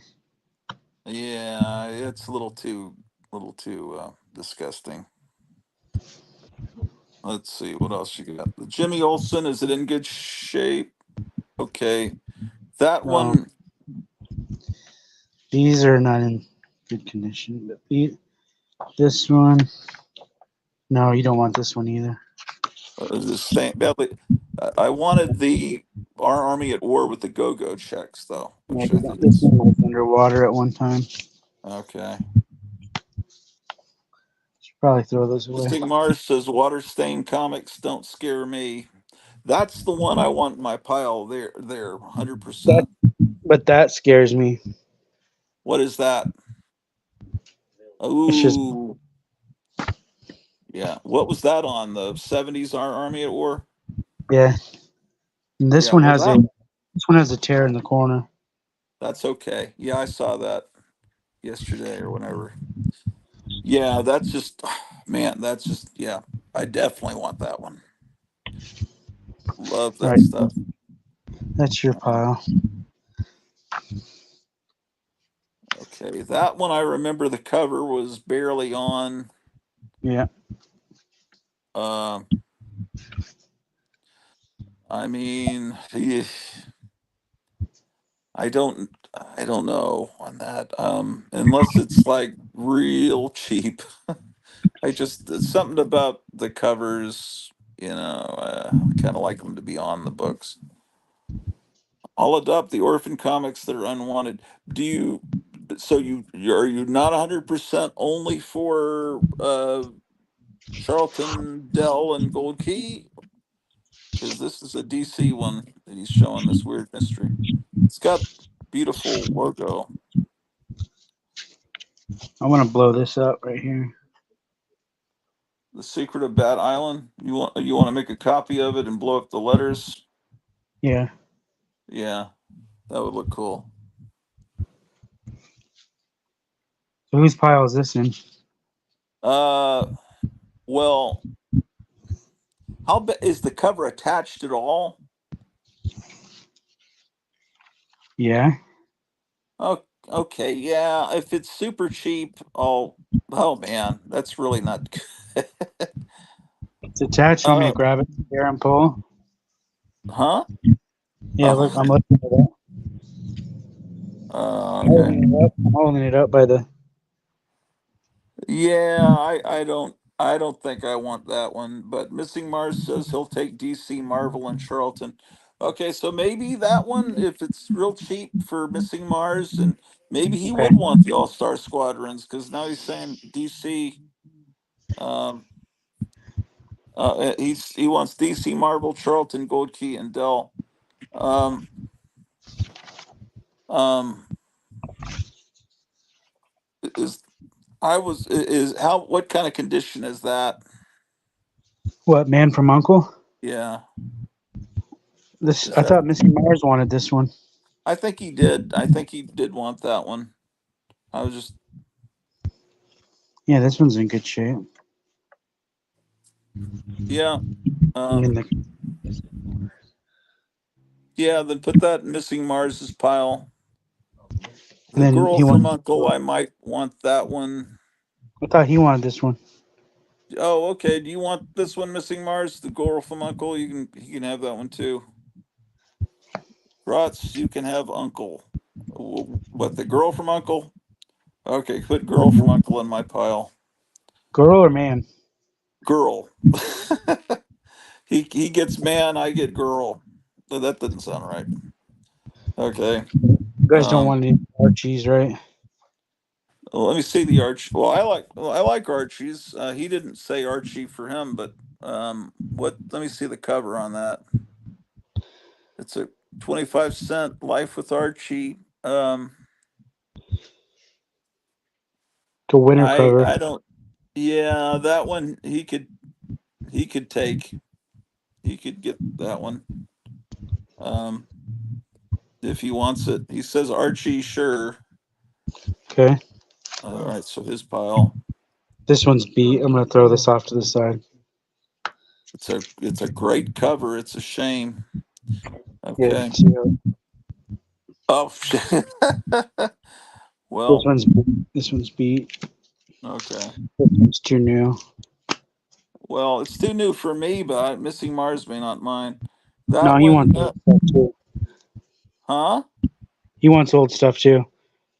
Oh, okay. That one I think was one I was wanting. The Pep. If it. Okay.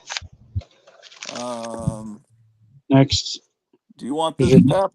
Missing Mars. He says I'm easy. It's a teacher cover. Yeah. Well, I guess throw that in his pile. I'm making choices for him that I probably shouldn't be. But let's This is see. too new. For me, yeah, but Too new. he says Pep, sure. Wait, let me see. Let me see that one again.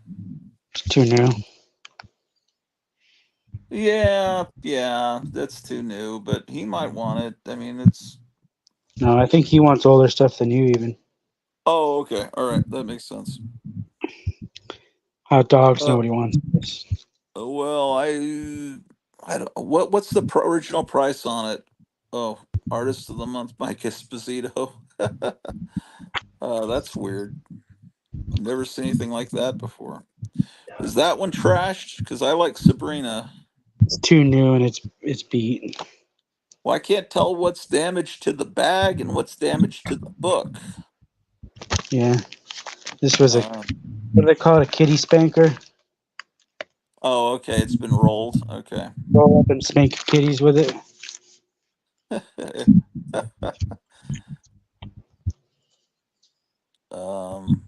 Too new. I don't. Yeah. Once I see the barcode, I get. Okay, that's a 12. That's a 30. Nah. Too new. The spooky one I would like.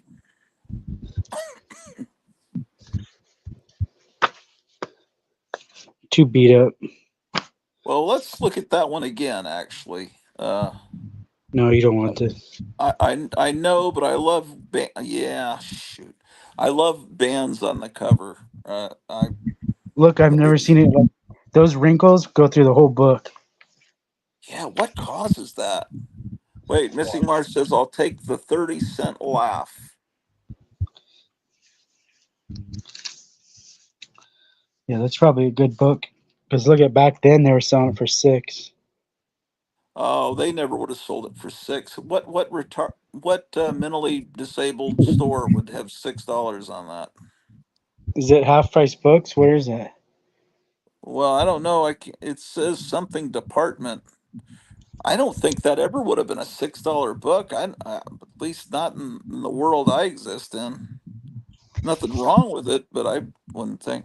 Yeah, that Blondie book. Would have wanted it. I think he called it the other night though. It has a little Okay. bit of tape on the back. Yeah, it's That could cheap. be. That's not the end of the world. I just cut that part off that hangs over. I'll do it right now. Hold on. Get out my mending tissue. There we go. Are you interested in Blondie Missing Mars? I mean, if you're not, I'll take it because I love that art style. It's a perfect mend. Yeah, that's now it's a 9.8 candidate. Perfect mend. You can't even tell He from the wants the sun. Blondie. I've got a couple of Blondies that are Charlton. I'll find some more in some point in my life. That's too new. But what is it? Popeye. Oh well, hold on. Let me see 40. the Popeye cover. It could be. Do you want that Popeye Missing Mars?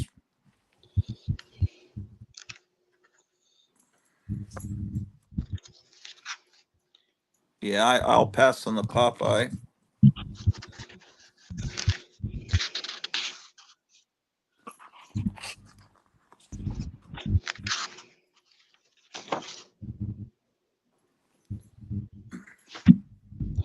Casper. Too new. Well, let me see. Yeah, that's too new. I mean, sometimes I'll make an exception. He says no on the Popeye. Nobody wants Popeye. That one is probably new, but I think I'm interested in it. Yeah, especially with the Bionic Woman toy. There's the Big Frankenstein dominating the Johnson Smith ad. Just wonderful. Oh, look at college that. football. One that Jaws one is hilarious. First appearance of the Jaws costume. Yeah.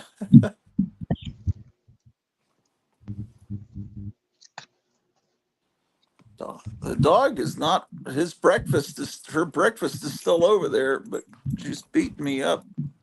This one's yours? Yeah, I think I'd like that one. And I know you want the Blondie goes in his pile. Yep. And the Casper 300 I would like, or 200 I would like.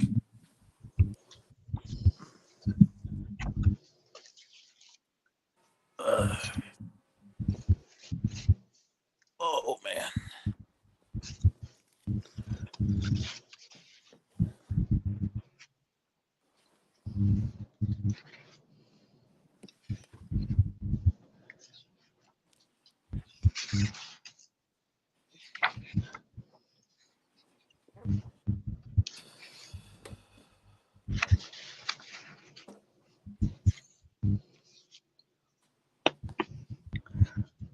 Sad sack. 12 cent. Do you want that Missing Mars? If not, I've got so many sad sacks. And a lot of people say Sad Sack is their favorite Harvey character. Uh, it isn't so much for me, but it's good. Some of the older Sad Sack, it depends on the Sad Sack issue.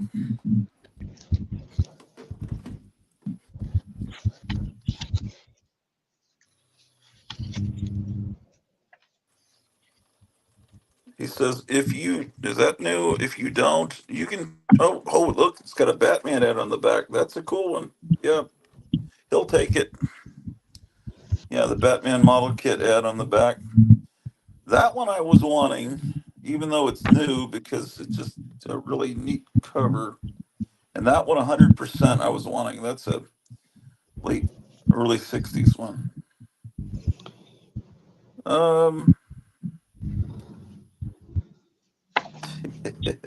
If he wants that, he can take it. It's a good time period. It's a 12 center. I love the Daisy ad on the back. It's a lot of pages too. Yeah, yeah.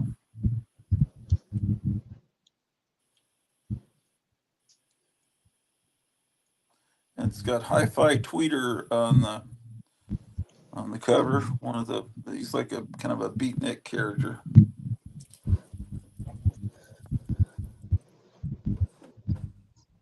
Yeah, he says I'll take the sad side, but I don't know if he's talking about the last one or this one. Oh yes, he's saying yes, please. So put that in his pile. Little dots, uncles and aunts. I would like that one. What else you got? That's really nice. That Beetle Bailey. Look, it was Lynn's. It belonged to Lynn. Yeah, but he's looking for gold key, and that's a really good gold key. If he wants it, I'm sure he will. Otherwise, it's got some writing on it. That's up to him if he's willing to tolerate that. It was Lynn's, and then it was somebody else's. I think that still says Lynn. Oh yeah, you're right. How you doing? Then they blocked out her name. Whatever little brother stole that from Lynn wants to make sure that it no longer is Lynn's. This is the Beetle Bailey.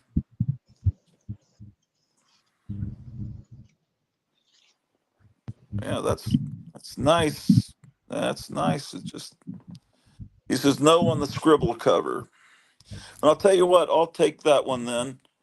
And I like that Terry Tunes as well, because I'm a huge Terry Tunes person. Okay, what's next? Is that a UPC code?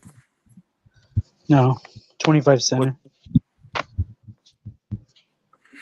I'd like that, but if he wants it, he can take it, because I'm being a pig about things. It has writing on it. He doesn't like the writing on him. Oh, he doesn't like writing? Yeah, at least that's writing and not mold. At first glance, it kind of looks like mold. But, no, it's marker that stepped through a different sheet. Yeah, we that's what we determined the other night. Yeah, if he wants it, great. If not, I'll take it. I can never have enough spooky. Friar Tuck is wondering if he could claim any of these. Yeah, as long as it's not there's a few that I'm really wanting, but yeah, sure. I mean, we can. Yeah. Let's see what else you got. Oh, this one. Unless Friar Tuck wants that one, I guess. Now that we've got 3 people. Whose pile? I guess my pile for right now. Okay. Spooky Beetle is Bailey. yours, Gratu. There's a Charlton Beetle Bailey. That writing's not. I don't find that writing obnoxious because it's got a date and a year. That's kind of neat. If you want that one, Missing Mars or Friar Tuck, you're. Does that writing offend me? That doesn't offend have a me. fold, I think. That writing doesn't offend me.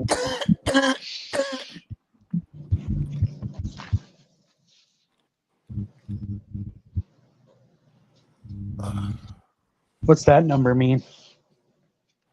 Oh, I have no idea. Charlton had a lot of mysterious numbers and things in there. There's no telling. Look. Anybody? That one's probably a production code. Okay.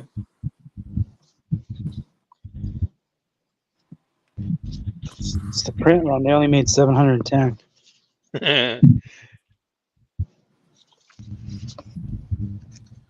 Nobody? That'll be I think that's the production code, because they were usually erased from the covers. That one looks like it was a stamp, so.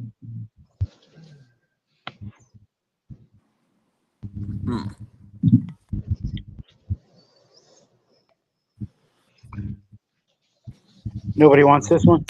Oh wait, no, someone Beetle Missing Mars says Beetle Bailey, I'll take. Okay. All right.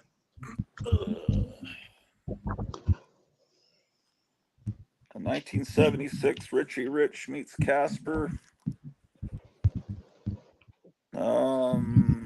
If you guys don't want it, I'll take it, but I'll let you guys claim it first. That's weird when the first page is an ad. When you open the front cover and you're confronted with an ad instead of a splash page. I kid you not, says Friar Tuck. I don't know what that means. I'm kidding. How about it? It's your show. No on that Richie Rich, says Missing Mars. All right, I'll take the 76. Yeah, that's about the last good year of my childhood. Hey, what's up? So you want that one? Yeah. I mean, I assume these aren't high dollar books. Okay, didn't I already get that one? Is there doubles of that? No, I didn't make any piles. What? I never made any piles, did I? What are you talking about? Oh, you're talking about right now? Wasn't there another one of that issue that we saw that's in my pile? Look. Go back over your pile. I could have sworn, or I don't know.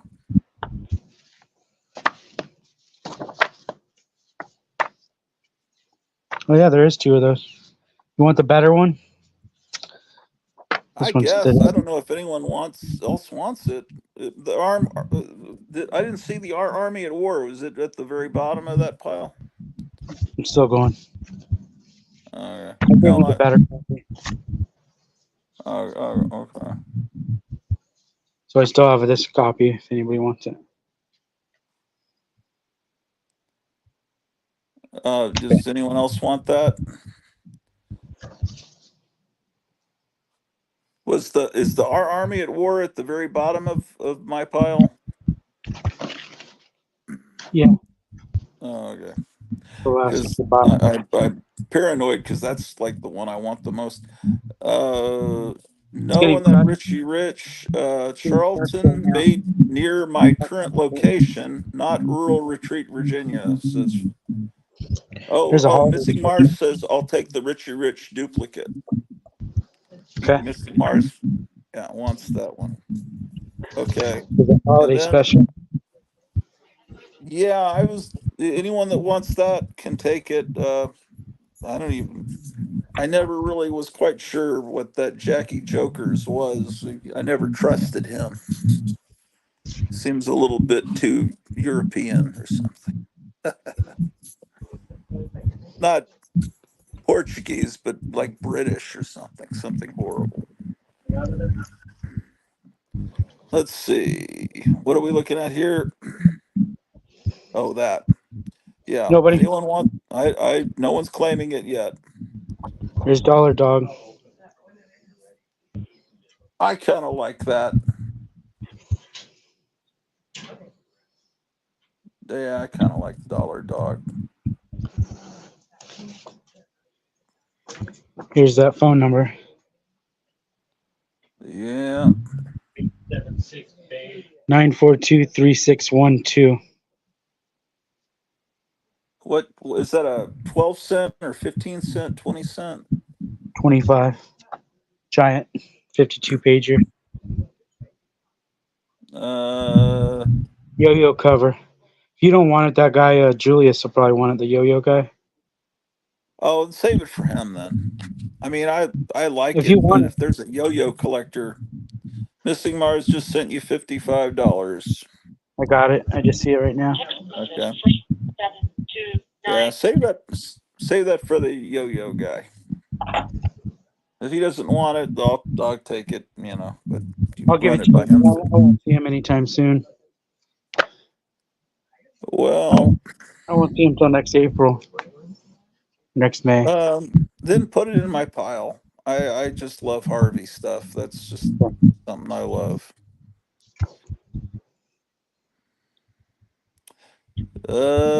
That's cool, but I'll let someone else claim it first. That's a little bit too late.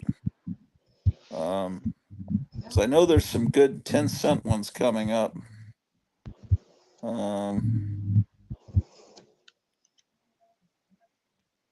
Oh, Bad News Bears. That's kind of cool, that Bad News Bears ad in it, which is Jack Davis art.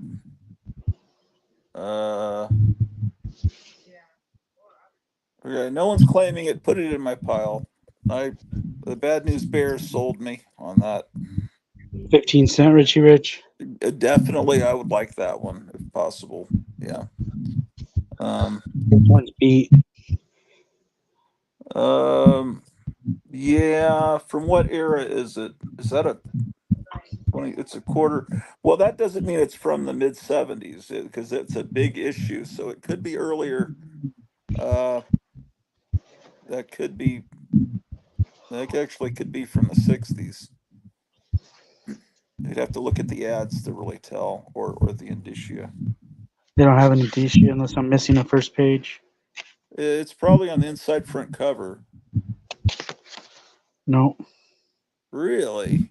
Johnson Smith ad. Well, what's the ad on the back? That'll be a good indicator. That could be 60s or very early 70s. Oh, and they were selling seeds. Yeah. I mean, that ad ran for a long time, so it's hard to really place it.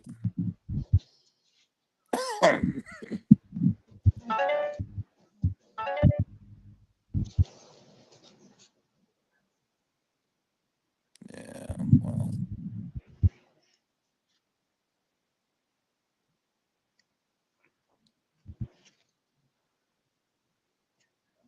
Nobody? No, I don't think so. It looks a little too worn.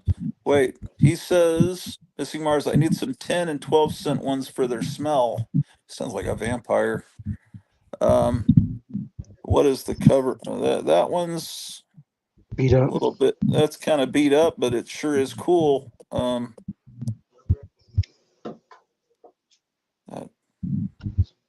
Yeah, I'll pass on it, but I bet it smells. I mean, in a good way. That hot stuff is definitely needing to be in my pile. No, Drew, stop beating me up. You've got food over there, man. There you go. No, you haven't picked up all your stuff. God damn it. Yeah, that box is gone. God damn son of a bitch. Yeah, you picked it up last time. The rest of it. Unless there was something else you were looking for. Yeah, I didn't pull anything. I just said we probably have those. Okay. What was it? What time period you need? I should have all that stuff. I can help you find it too. Just tell me what the numbers you want. All right, no on this one. For me, but I don't know about other people. You want it? No, you don't. No, I don't. But I want that hot stuff there. Okay. I think I'm gonna keep this one. Yeah, that's cool. That's really neat. Colossal Show. That's a Roman. I never heard of this cartoon before, but someone want that? I love this. Is Pompeii or bust? That's from the 60s, late 60s. Oh, that's pretty cool. Bumper sticker. no one wants it. I'll take it.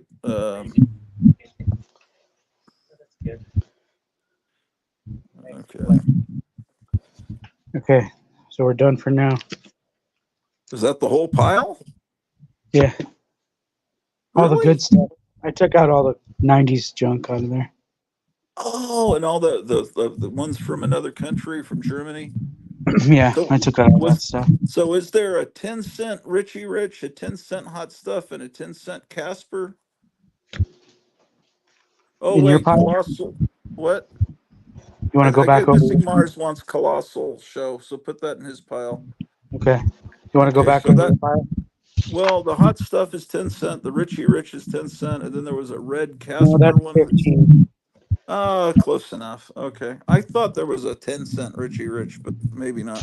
But the Hot Stuff was 10-cent, right? Yeah. And the Casper, I think, is okay. Yeah. Okay. Well, it seemed like such a bigger pile. That's 10. Or yeah, was that the 10-cent? I took out all the junk out of there. Oh, okay. All right. Well, then that makes it easier. All right. You guys didn't want to see all that 90s stuff again? No, but I don't want to see it either. it was the 90s stuff was interesting only in that it was such a weird, when you saw the 90s stuff in with it made it such a confusing collection. Okay, Missing Mars says send some stickers too, please, Kevin. Store stickers? Is that what he wants?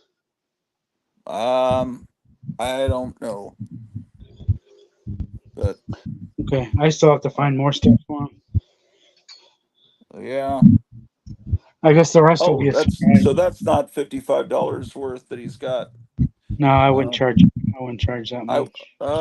Well, as far as you got a bunch of Charlton War. Are you? Missing Mars says yes. Store stickers. Do you have Missing Mars? Are you interested in Charlton War comics? Because I think he's got a bunch of that. We can look at Charlton War, or I can just dig around this weekend and find more stuff.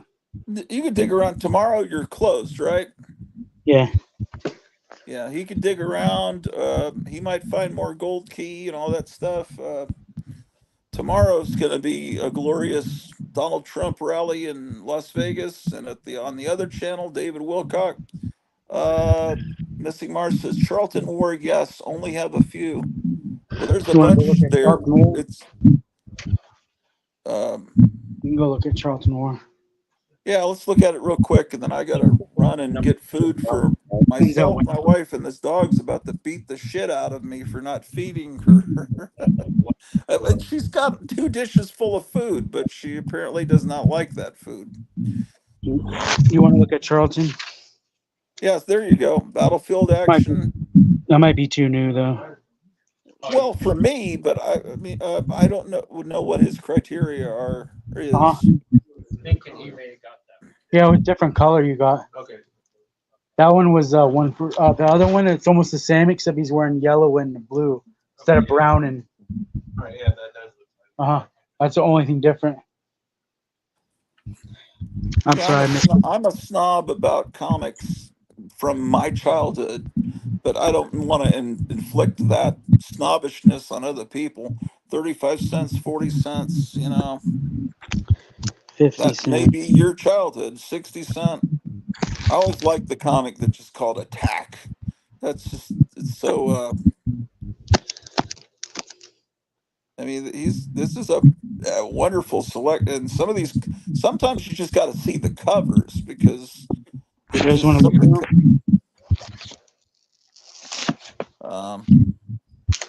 we'll look through them.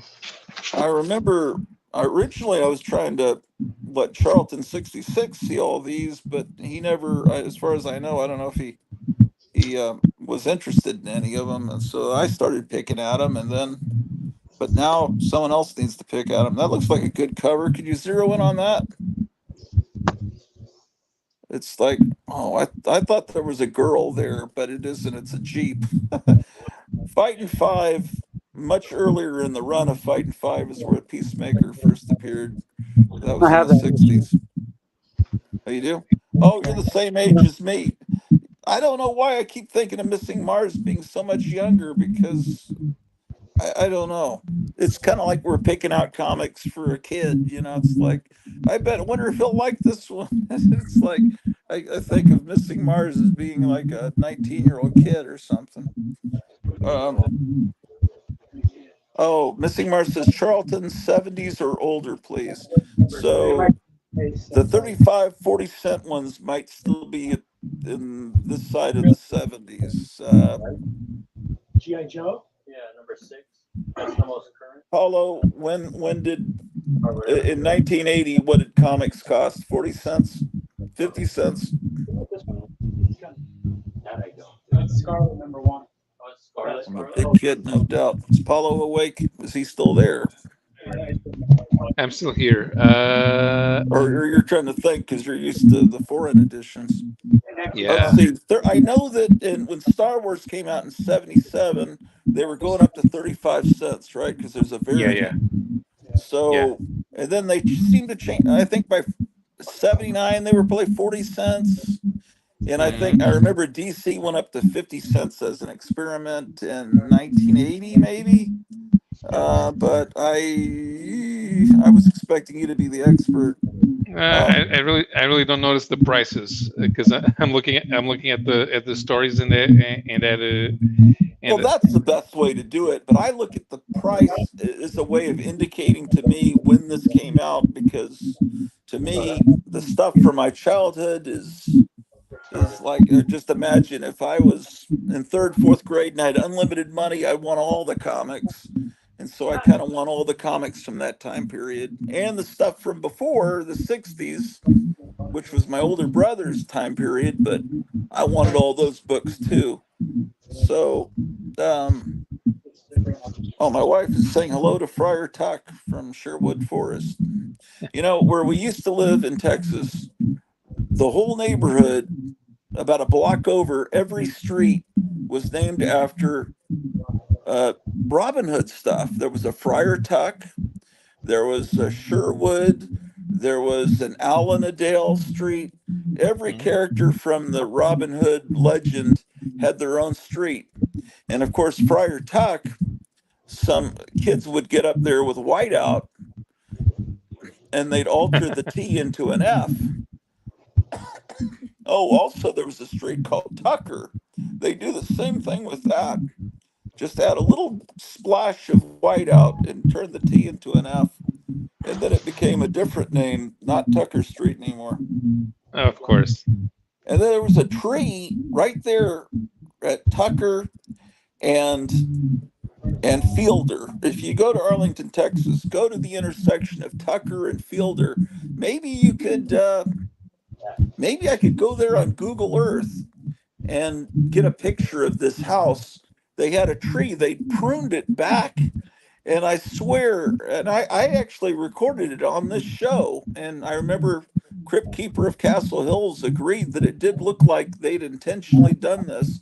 It looked like a hand flipping you off. I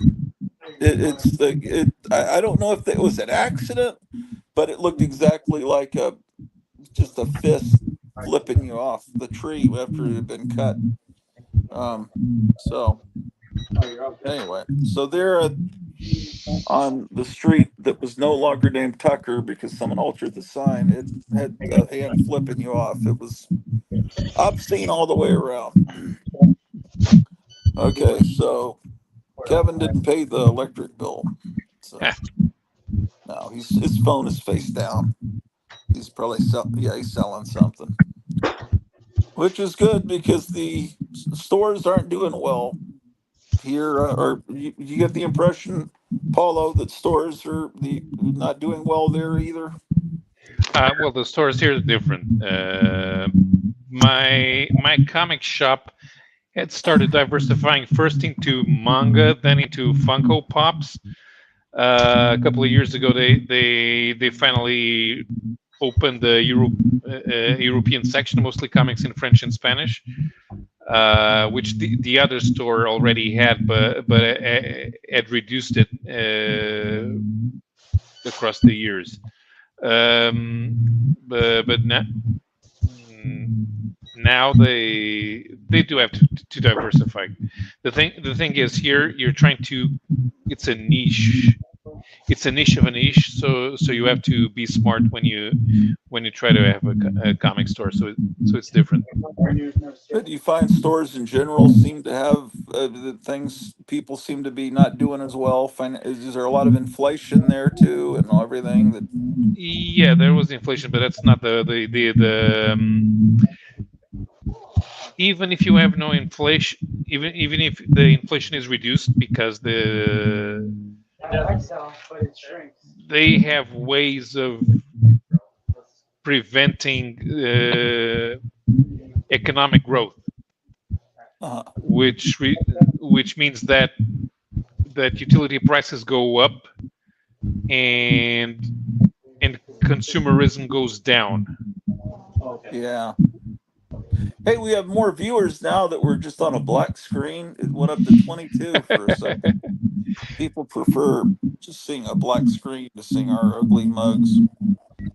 Well, so man, the hell was I talking about? So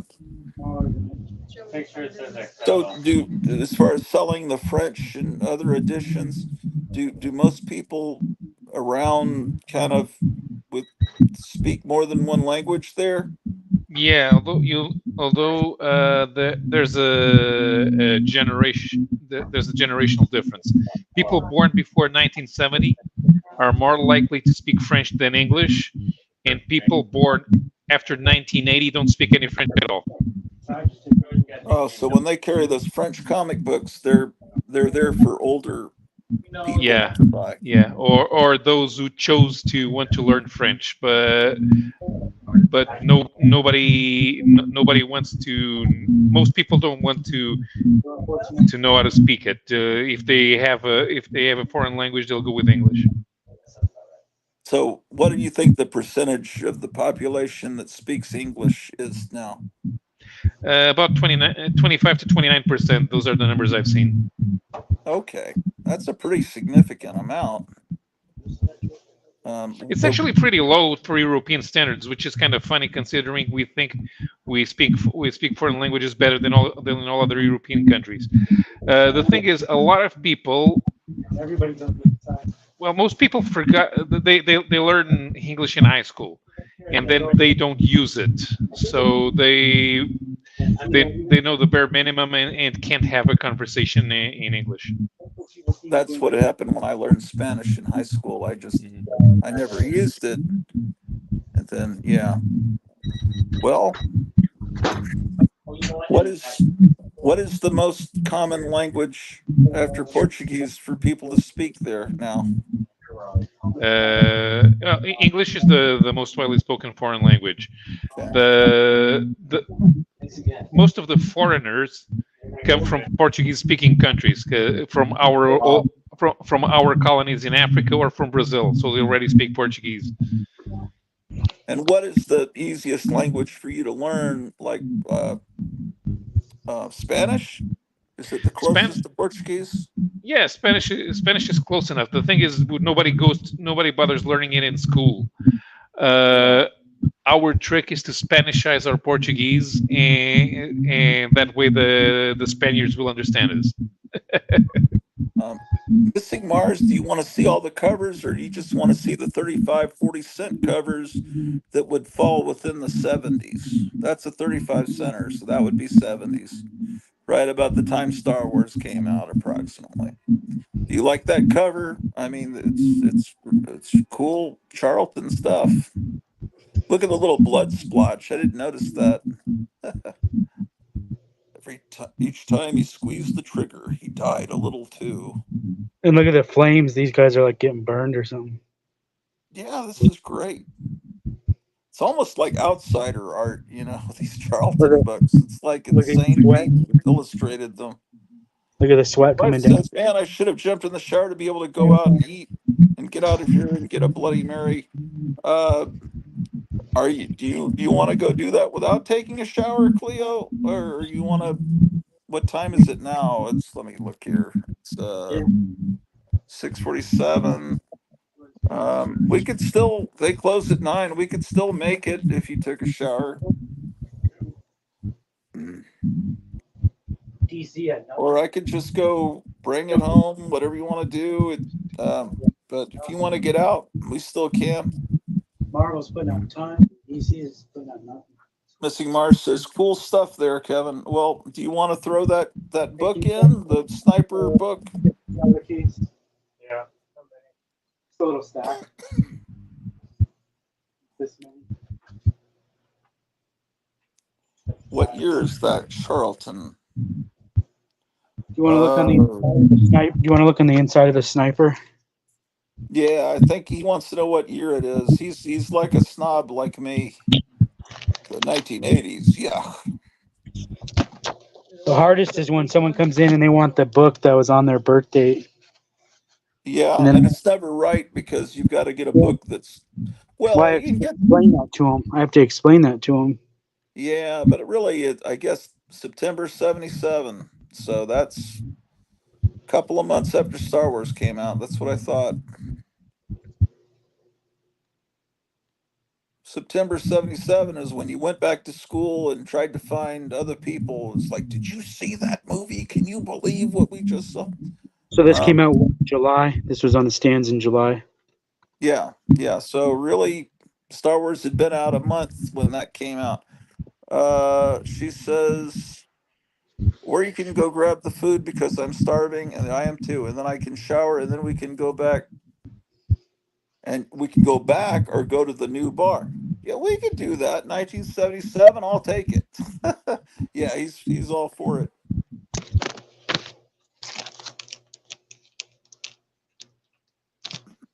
So I think he's looking for the 35, 40-cent ones that are in that pile. Good. You saw the ones we did already, right? I don't have any idea. It's fun just to look at the covers. I mean, even for. Want me to go back to the beginning? Yeah, well, yeah, let's look at the covers just to entertain the people watching the show. And then there's also Friar Tuck might want some of these. What's the price on this chicken one?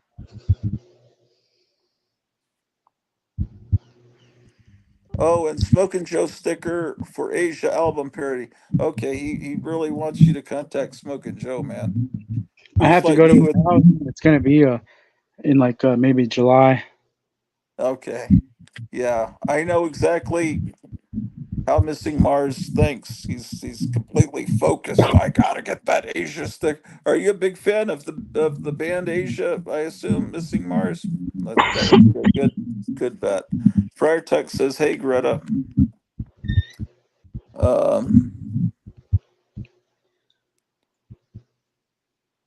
Got a cigarette, Joe. Cigarette Joe. It's for Smoking Joe. Yeah, what's the price on that one? Bless you. 60 cents. That's gonna be 80s. Friar Tuck, I'll take those Charlton War comics, like all of them. It sounds like he wants all of them that his brother doesn't take. Okay. So it looks like Missing Mars is looking at the ones from 35, 40 cent, and maybe sounds like Friar Tuck might take the rest, which gives you some space in that box. Missing Mars, big music fan in general, been playing live in cover bands for over 44 years. Oh, I didn't know that. That's cool. Can we see you playing on YouTube? Do you have any footage of your bands playing? Friar Tuck says even 60. What does that mean? Even 60. Does that mean that you're 60 years old, Friar Tuck? I'm not understanding.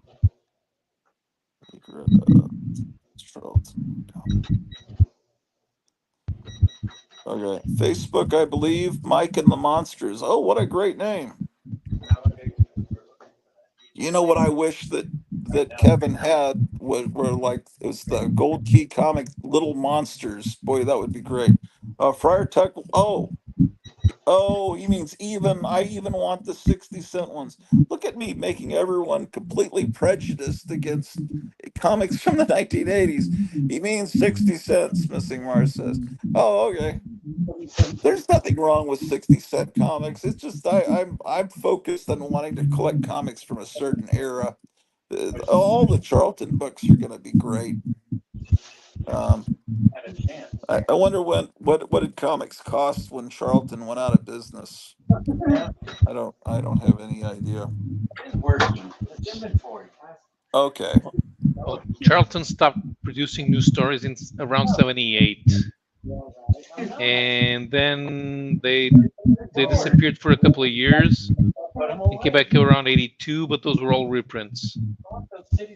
And I think they went on until 1985. Yeah, 85. Okay, that would be the 60 cent. Dr. Five says, just got back. Hey, Missing Mars. I played in several bands. I miss it. Yeah, there's some great videos of that Dr. Five says on his channel. Okay, so Friar Tuck wants everything up to 60 cents. And wait, do we need to go back? okay, I have no idea. Well, let's Everything make another. We need to make another pile for Friar Tuck, I think.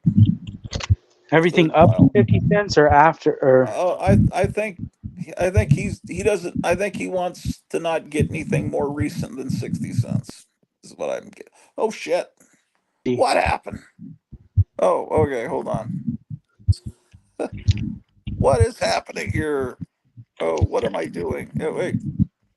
Okay, hold on. Solo layout. Okay. Okay. I don't know. Is that so? That's 50 cents. Friar Tuck. I was about to call him Little John for some reason. So you want Okay. this one? It's how much? It's 50 cents. So he wants Yeah, this I one? think yes, that would be Friar Tuck. Oh, well, hold on. What's he saying? Friar Tuck. Nope, it's fine. Mid to late 70s Charlton were when I was a kid. Okay, I don't know. So I think he said up to 60 cents. Okay, what is the chicken price? That's 50 cents. So you want this one? So I think that would be a Friar Tuck one. He can tell us if I'm wrong. 50 cents. I think that'd be Friar Tuck. Okay, 60 cents. So no on that one. No, I think he said anything up to 60. He said even 60. Okay, so that's his. That's his. That's his. Here's 35 cents. I think that would be Missing Mars. Does he want to choose or does he want it?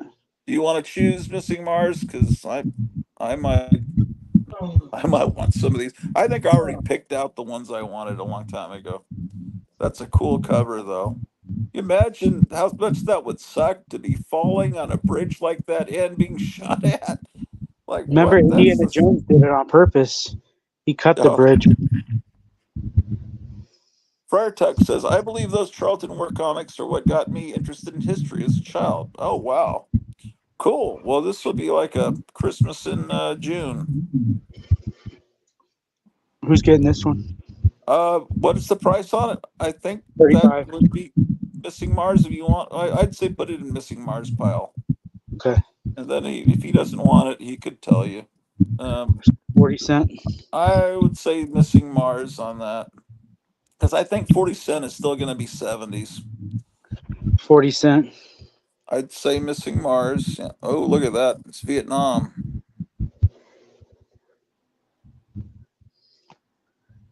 The dog just farted in my face. 40 cents. You guys know that.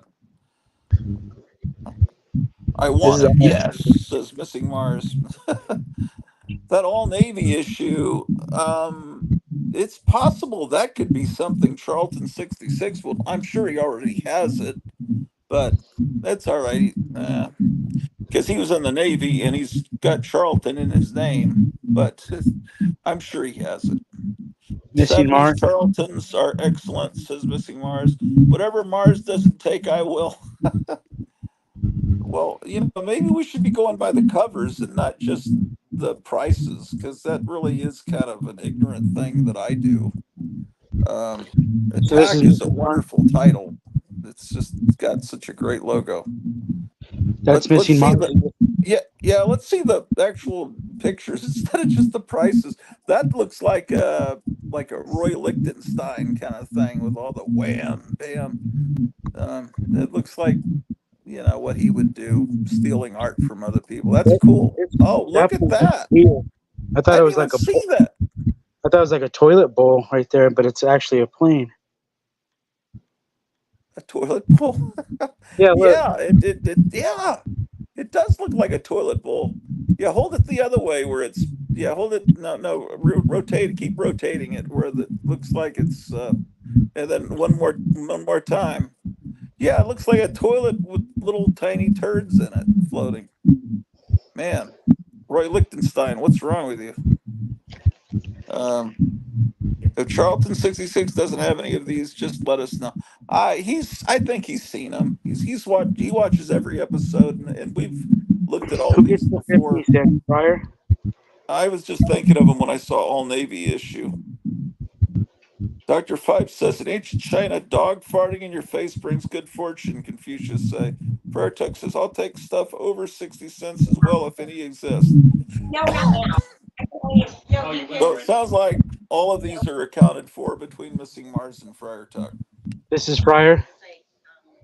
What is it? Price? Is it That Fryer? would be Friar. Friar takes anything over 40 cents up to whatever Charlton was selling for. That's a beautiful cover. I love that logo with the orange background. That's really nice. From places, yeah, and they're really good. And it's so That's 50 cents, so that's Fryer. if you want to take your right, Yeah. Okay. All right, we went through the first stack. Was that all of Charlton, or is there more? No, there's a lot more. Oh, wow. We're going to go through a second stack now.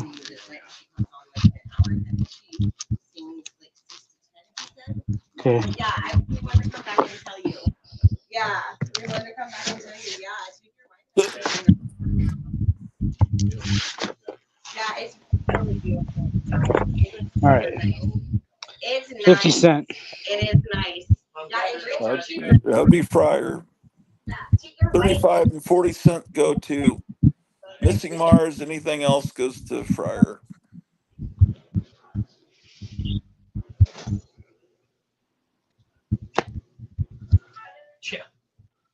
Ooh, that's a nice cover. Yeah, that one's nice. I don't get it. People come back all the time. That's how Uh-oh. This guy and his dog. Yeah. That's 60 cents, so this goes Fryer. Yeah. 50 center. Friar Tuck says he'll take stuff under 40 cents as well if no one else wants it.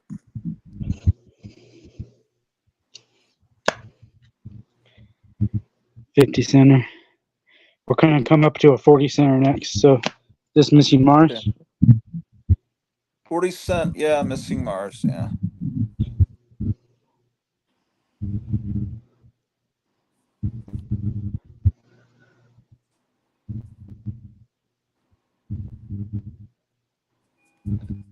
I thought he was a Cyclops.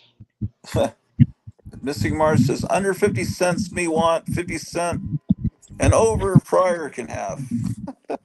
Here's 50 cent. Oh my gosh. Shot in the throat. I hate when that happens. Yeah, that goes to Friar Tuck. Or maybe he's not shot in the throat, he's choking on poison gas. Okay, that's World War I is what's going on there, yeah. Okay. All right, Fryer. Some of these covers look like paint by number. Oh my gosh, look at that.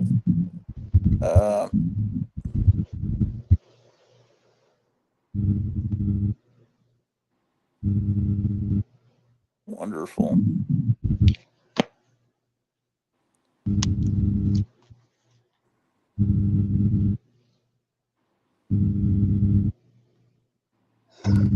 $50. Who would have thought there'd come a time where people are getting all excited about Charlton like this? There's a Transformers cover. They basically traced this, I think. Really? Huh. always because loved Lugers. As a that's little the kid, same I had gun. a red squirt gun. Huh? That's the gun that Megatron transforms from. Oh, okay. Does he transform from a German Luger or I one think they call similar? it like a P Walther or something. I can't remember. Walther PPK? Yeah, something like that. Well, maybe if that's a Luger, I had a red plastic squirt gun Luger as a little kid, and I always loved the design and the way it felt in my hand. And I always thought of Luger as a pretty cool gun, even though it's the enemy. That's a 50 center, so that's Fryer. Yeah, I guess so. This one's cool. He parachuted into. Look at this Yeah, that crocodile. sucks. Look, he's throwing his hands up like that. Yeah, he just looked, hi, how are you? Yeah, man. These were either drawn very quickly or by people that aren't like super proficient artists. But they're cool. I mean, it's almost like carnival art, when you see the freak show banners.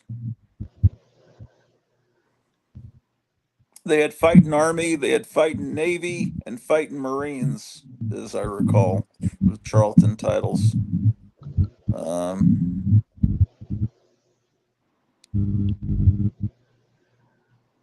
Okay, that's another 50 center. 60 center, is that too high? No, he said he'd take 60 cent and even up above 60 cent if they made any. And then he said if Missing Mars doesn't want anything back in the lower range, he'd take those. So it sounds like all of these are sold. Just a matter of putting them in the right pile. Okay, after this one, we're gonna go to a 30 center. Oh, good. Did all these come from the same purchase? Do you have any idea? I'm pretty sure. Yeah. It must have. That's a neat cover. That's good. Does this go in Missing Mars pile? What is it? 30 cent? Yeah, Missing Mars. Yeah. Yeah, he's just wanting older books, I understand. That's Missing Mars too.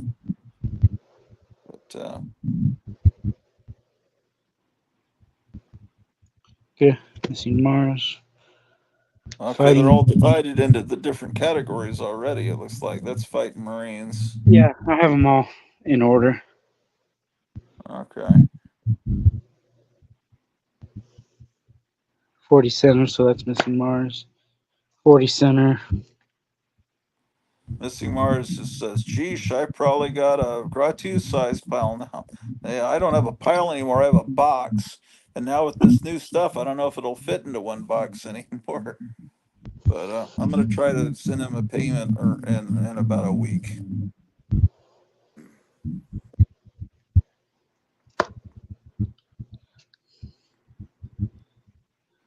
The best squad in the Corps. Or as Barack Obama says, the corpse. That's 50 cents, so this is going over here. Yeah. It's going to Fryer. Fryer, yeah.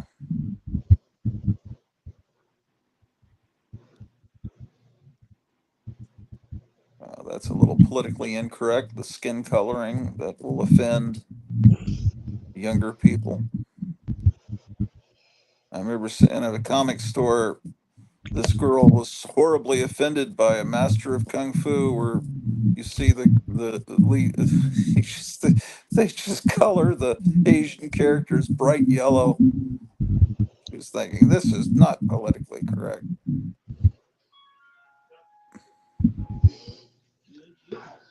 So this one goes into Friar Tuck's. Yeah. Our brains are fried. We have to remind ourselves each time. That's a pretty cool cover there. It looks like someone was kind of trying to do Joe Kubert's art style there, but not quite succeeding.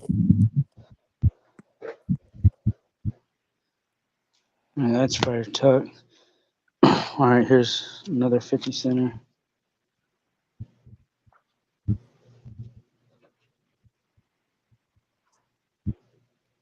Cleo, or if you're still watching, are you gonna shower, or am I gonna go get the food? If I'm gonna go get the food, you could probably. No, you can't. You don't have a phone to order it on. I'll have to order the food. Fryer tub. Let me know what I gotta do. I'm talking to my wife. 60 cents. Is that for fryer? Or is Yeah. that too late? No, he said there is no too late. She's going, OMFG. What? Are you showering? I don't know what's going on. Because we're kind of winding up the broadcast here. That's why I'm asking. Here's a 60 center. Yeah, let's see the cover.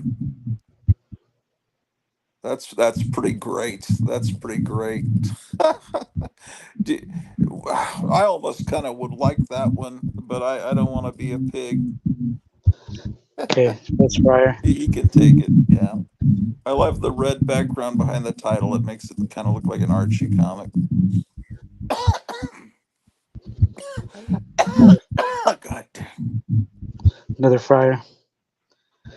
I guess. Okay, that's one pile done. Let's see if there's any more, Charlton. That might be all. But there's Sergeant Fury, and then you've got some DC, as I remember, in there as well.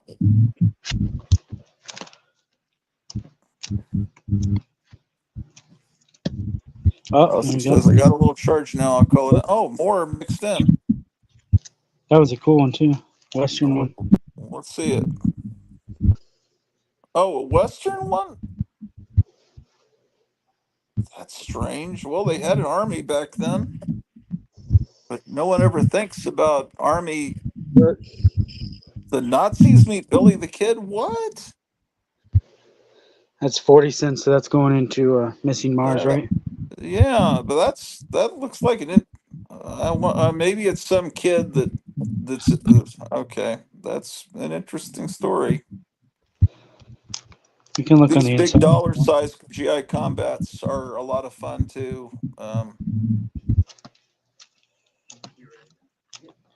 Hang on, I'm gonna put you up off, and I'll be right back. All right. I might be all, but let me check. Okay. So I guess my wife's ordering in the food, and then when she does that, I'll run and get some bottled water and dog food, and pick up the food.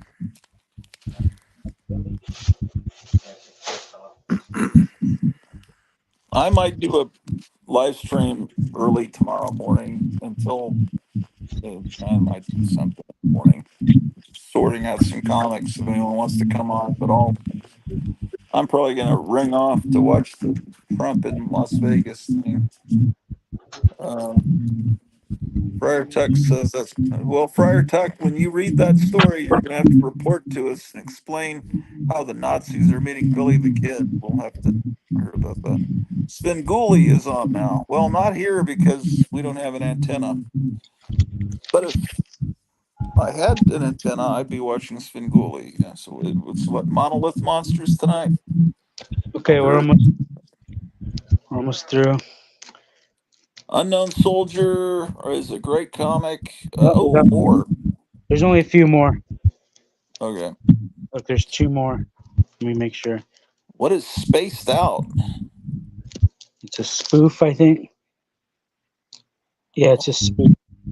Enemy ass. Oh, you showed me that once. Yes. I don't know why I found that so funny.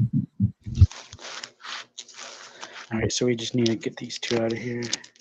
I would probably join you tomorrow morning if you stream. Oh, that'd be great. Yeah, Eric, let's plan on that. I'll Okay. World at War 40 cent and a World at War 50 cent. Well, I guess one goes to one brother and one goes to the other. For those of you that don't know, Friar Tuck and Missing Mars are actual brothers, like legitimately, not like Night Tiger calls all the comic book people brothers. They are actual related brothers. Okay. So we got his pile, we got his pile. I want to look inside that Billy the Kid before I send it out of here. Yeah, definitely. Whose pile is bigger? Let's compare piles. Well, I think we know. Is it Friar Tuck's? I mean, Yeah, because I had more newer ones. oh, okay. Well, Friar Tuck, I hope we're not like setting you up to. Wait, that's Friar Tuck, and then okay. But if you add those to his previous pile, it might be taller than his brother's. All right, here's the Nazis meet Billy the Kid. Yeah. Okay.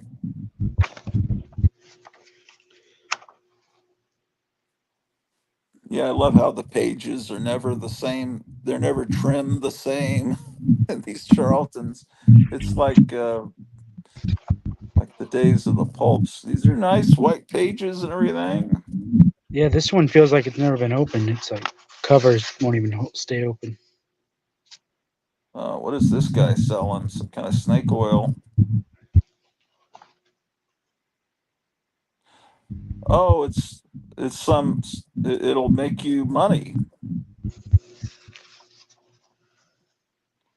Look at this guy. Let your psychic powers go to work for you. Remove evil conditions. Attract love. Get real money. Oh boy. Famous. I wonder if this guy's still around. Hard to say. But he never advertised in anything but a Charlton comic, that's for sure.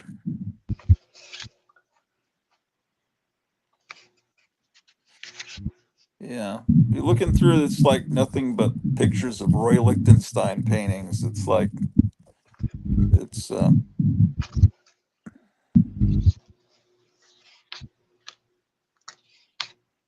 Okay, here's the Billy the Kid story.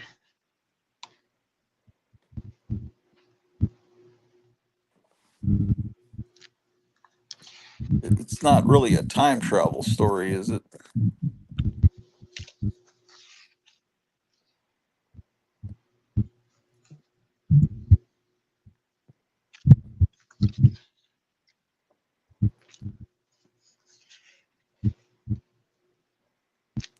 I always hated that ad.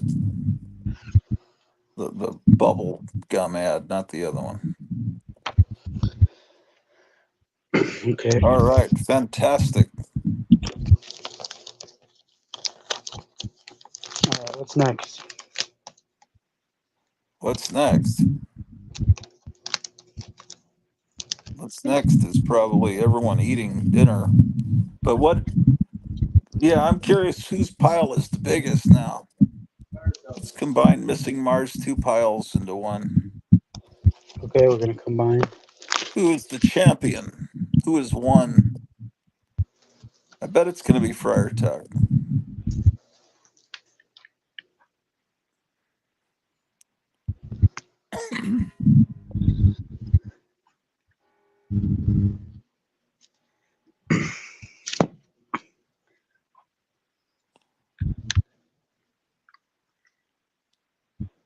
Okay. That's Missing Mars. That's everything. I'll bring Friar Tuck's over here now. Okay. Yeah, Friar Tuck has way more. Yeah. Well, it's cleared out space where you can add other new cool books in. Yeah, it's good that it's over here too, because it's next to Venom, which I always have a lot of, and Wonder yeah. Woman. Clear out that Venom. Yeah. X-Men's all down here. You haven't gotten any new Wonder Womans in from the 70s, have you? No. Okay, I'm sure you would have told me.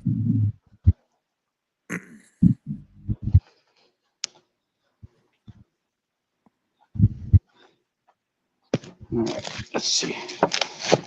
No, they're not too much different. Are we all about equal?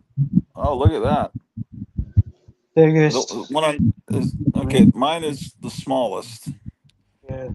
That's good because I want mine to be the smallest because I don't want the biggest pile. Wait, there's 4 piles. That's just overflow. Overflow. Okay. I don't know if my wife has already ordered the food, and I have to go up 4 floors to find out if she has, unless she's still watching and can comment here. I have 45 minutes. I need to find a box for this guy. He's kind of levitating. Oh, yeah, you got to put something in to support his rear end. I wonder how many comic book stores have corpses underneath the comic boxes. Does that ever scare somebody? Sometimes. They're like, I wasn't expecting a dead guy under the table.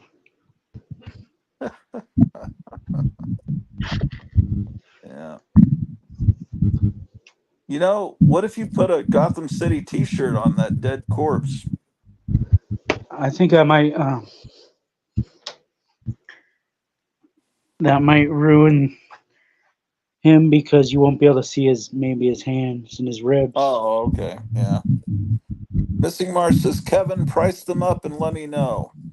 Do you think he's still under 55?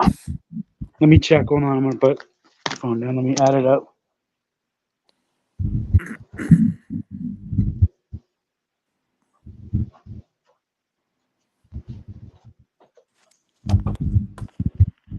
Think I'm going to keep broadcasting, but I'm going to start heading out towards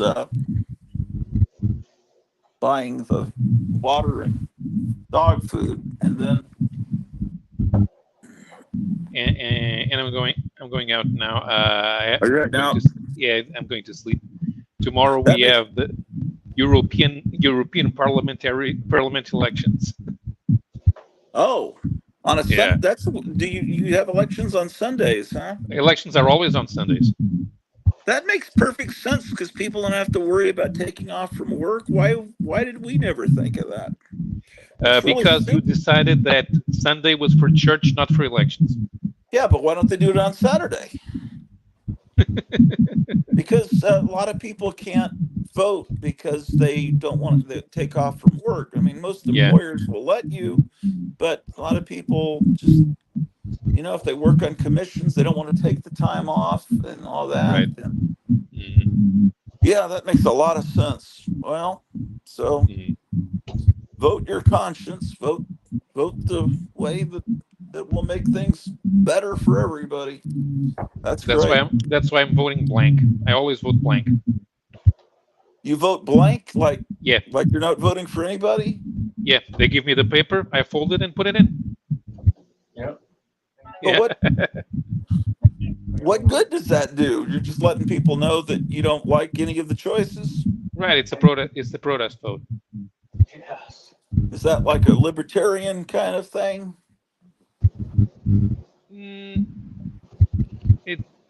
It's an anarchist kind of thing. But could you write in like Alfred E. Newman or something? No, you can't do right. No, you can't do write-ins. Oh, okay. So that's the best way for you to protest is just to write blank. Okay. Yeah. If you write in something, the ballot is considered invalid. If you if you put in 2 crosses on the ballot, it becomes invalid. If you write the cross outside the square, it becomes invalid. Oh boy. But if you leave it blank, it's considered valid. Okay, I'll be right back. If you need to go, Paulo, I'll see you soon. Hopefully Thursday, but I'll be back. I just got to the restroom. Missing Mars is good on his. Missing Mars, you're good. I'll send you that pile for the money you sent me. Your brother, if your brother can send me 75, then I'll get his pile out. Missing Mars, you already paid, and I'll take 75 for that shipped.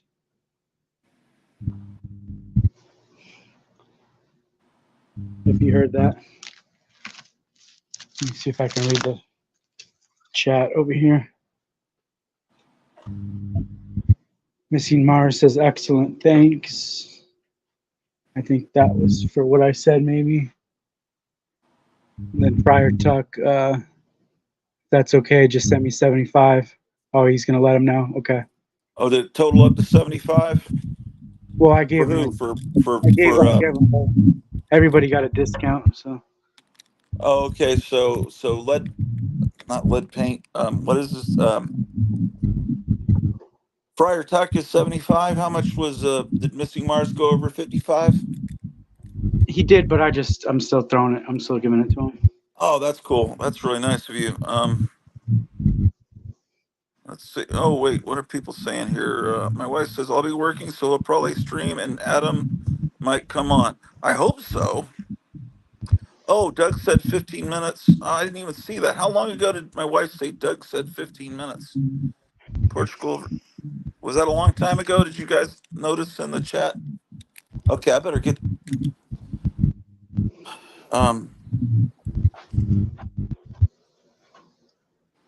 Oh shit. Oop. That's smart to turn off the lights before I can. I don't know where I'm going. What's going on? Are we still going? I'm still going, but I'm heading. Apparently, my wife has ordered the food, so I'm heading over there to get it. So I gotta. But on the way, I'm gonna pick up some bottled water for my wife and some dog food for. And so. Hey, does anybody want to? And in the live 50 stream, when I cents. get to the supermarket. Mars says 10 minutes ago, so I need to 0 minutes. Okay, whatever.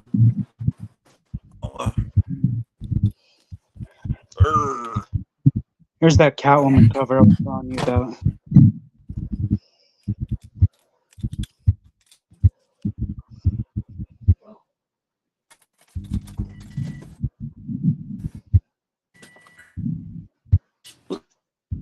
Looks like it's gonna rain. Do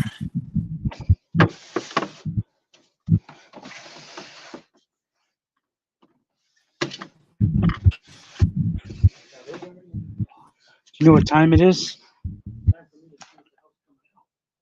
Does anybody know what time it is? Oh shit. To 5:25. I was thinking it might be cool to just leave it going while I slept in the living room and see if I can capture a ghost or something. I bet a lot of people would watch that if I did that. There won't be any ghosts because this place is not haunted. But I think people might watch just to see if they could catch something paranormal.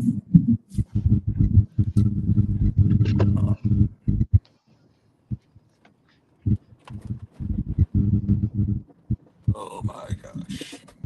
I hate getting bottled water because it's just so cumbersome to carry those big giant things around. I'll have to deal with it.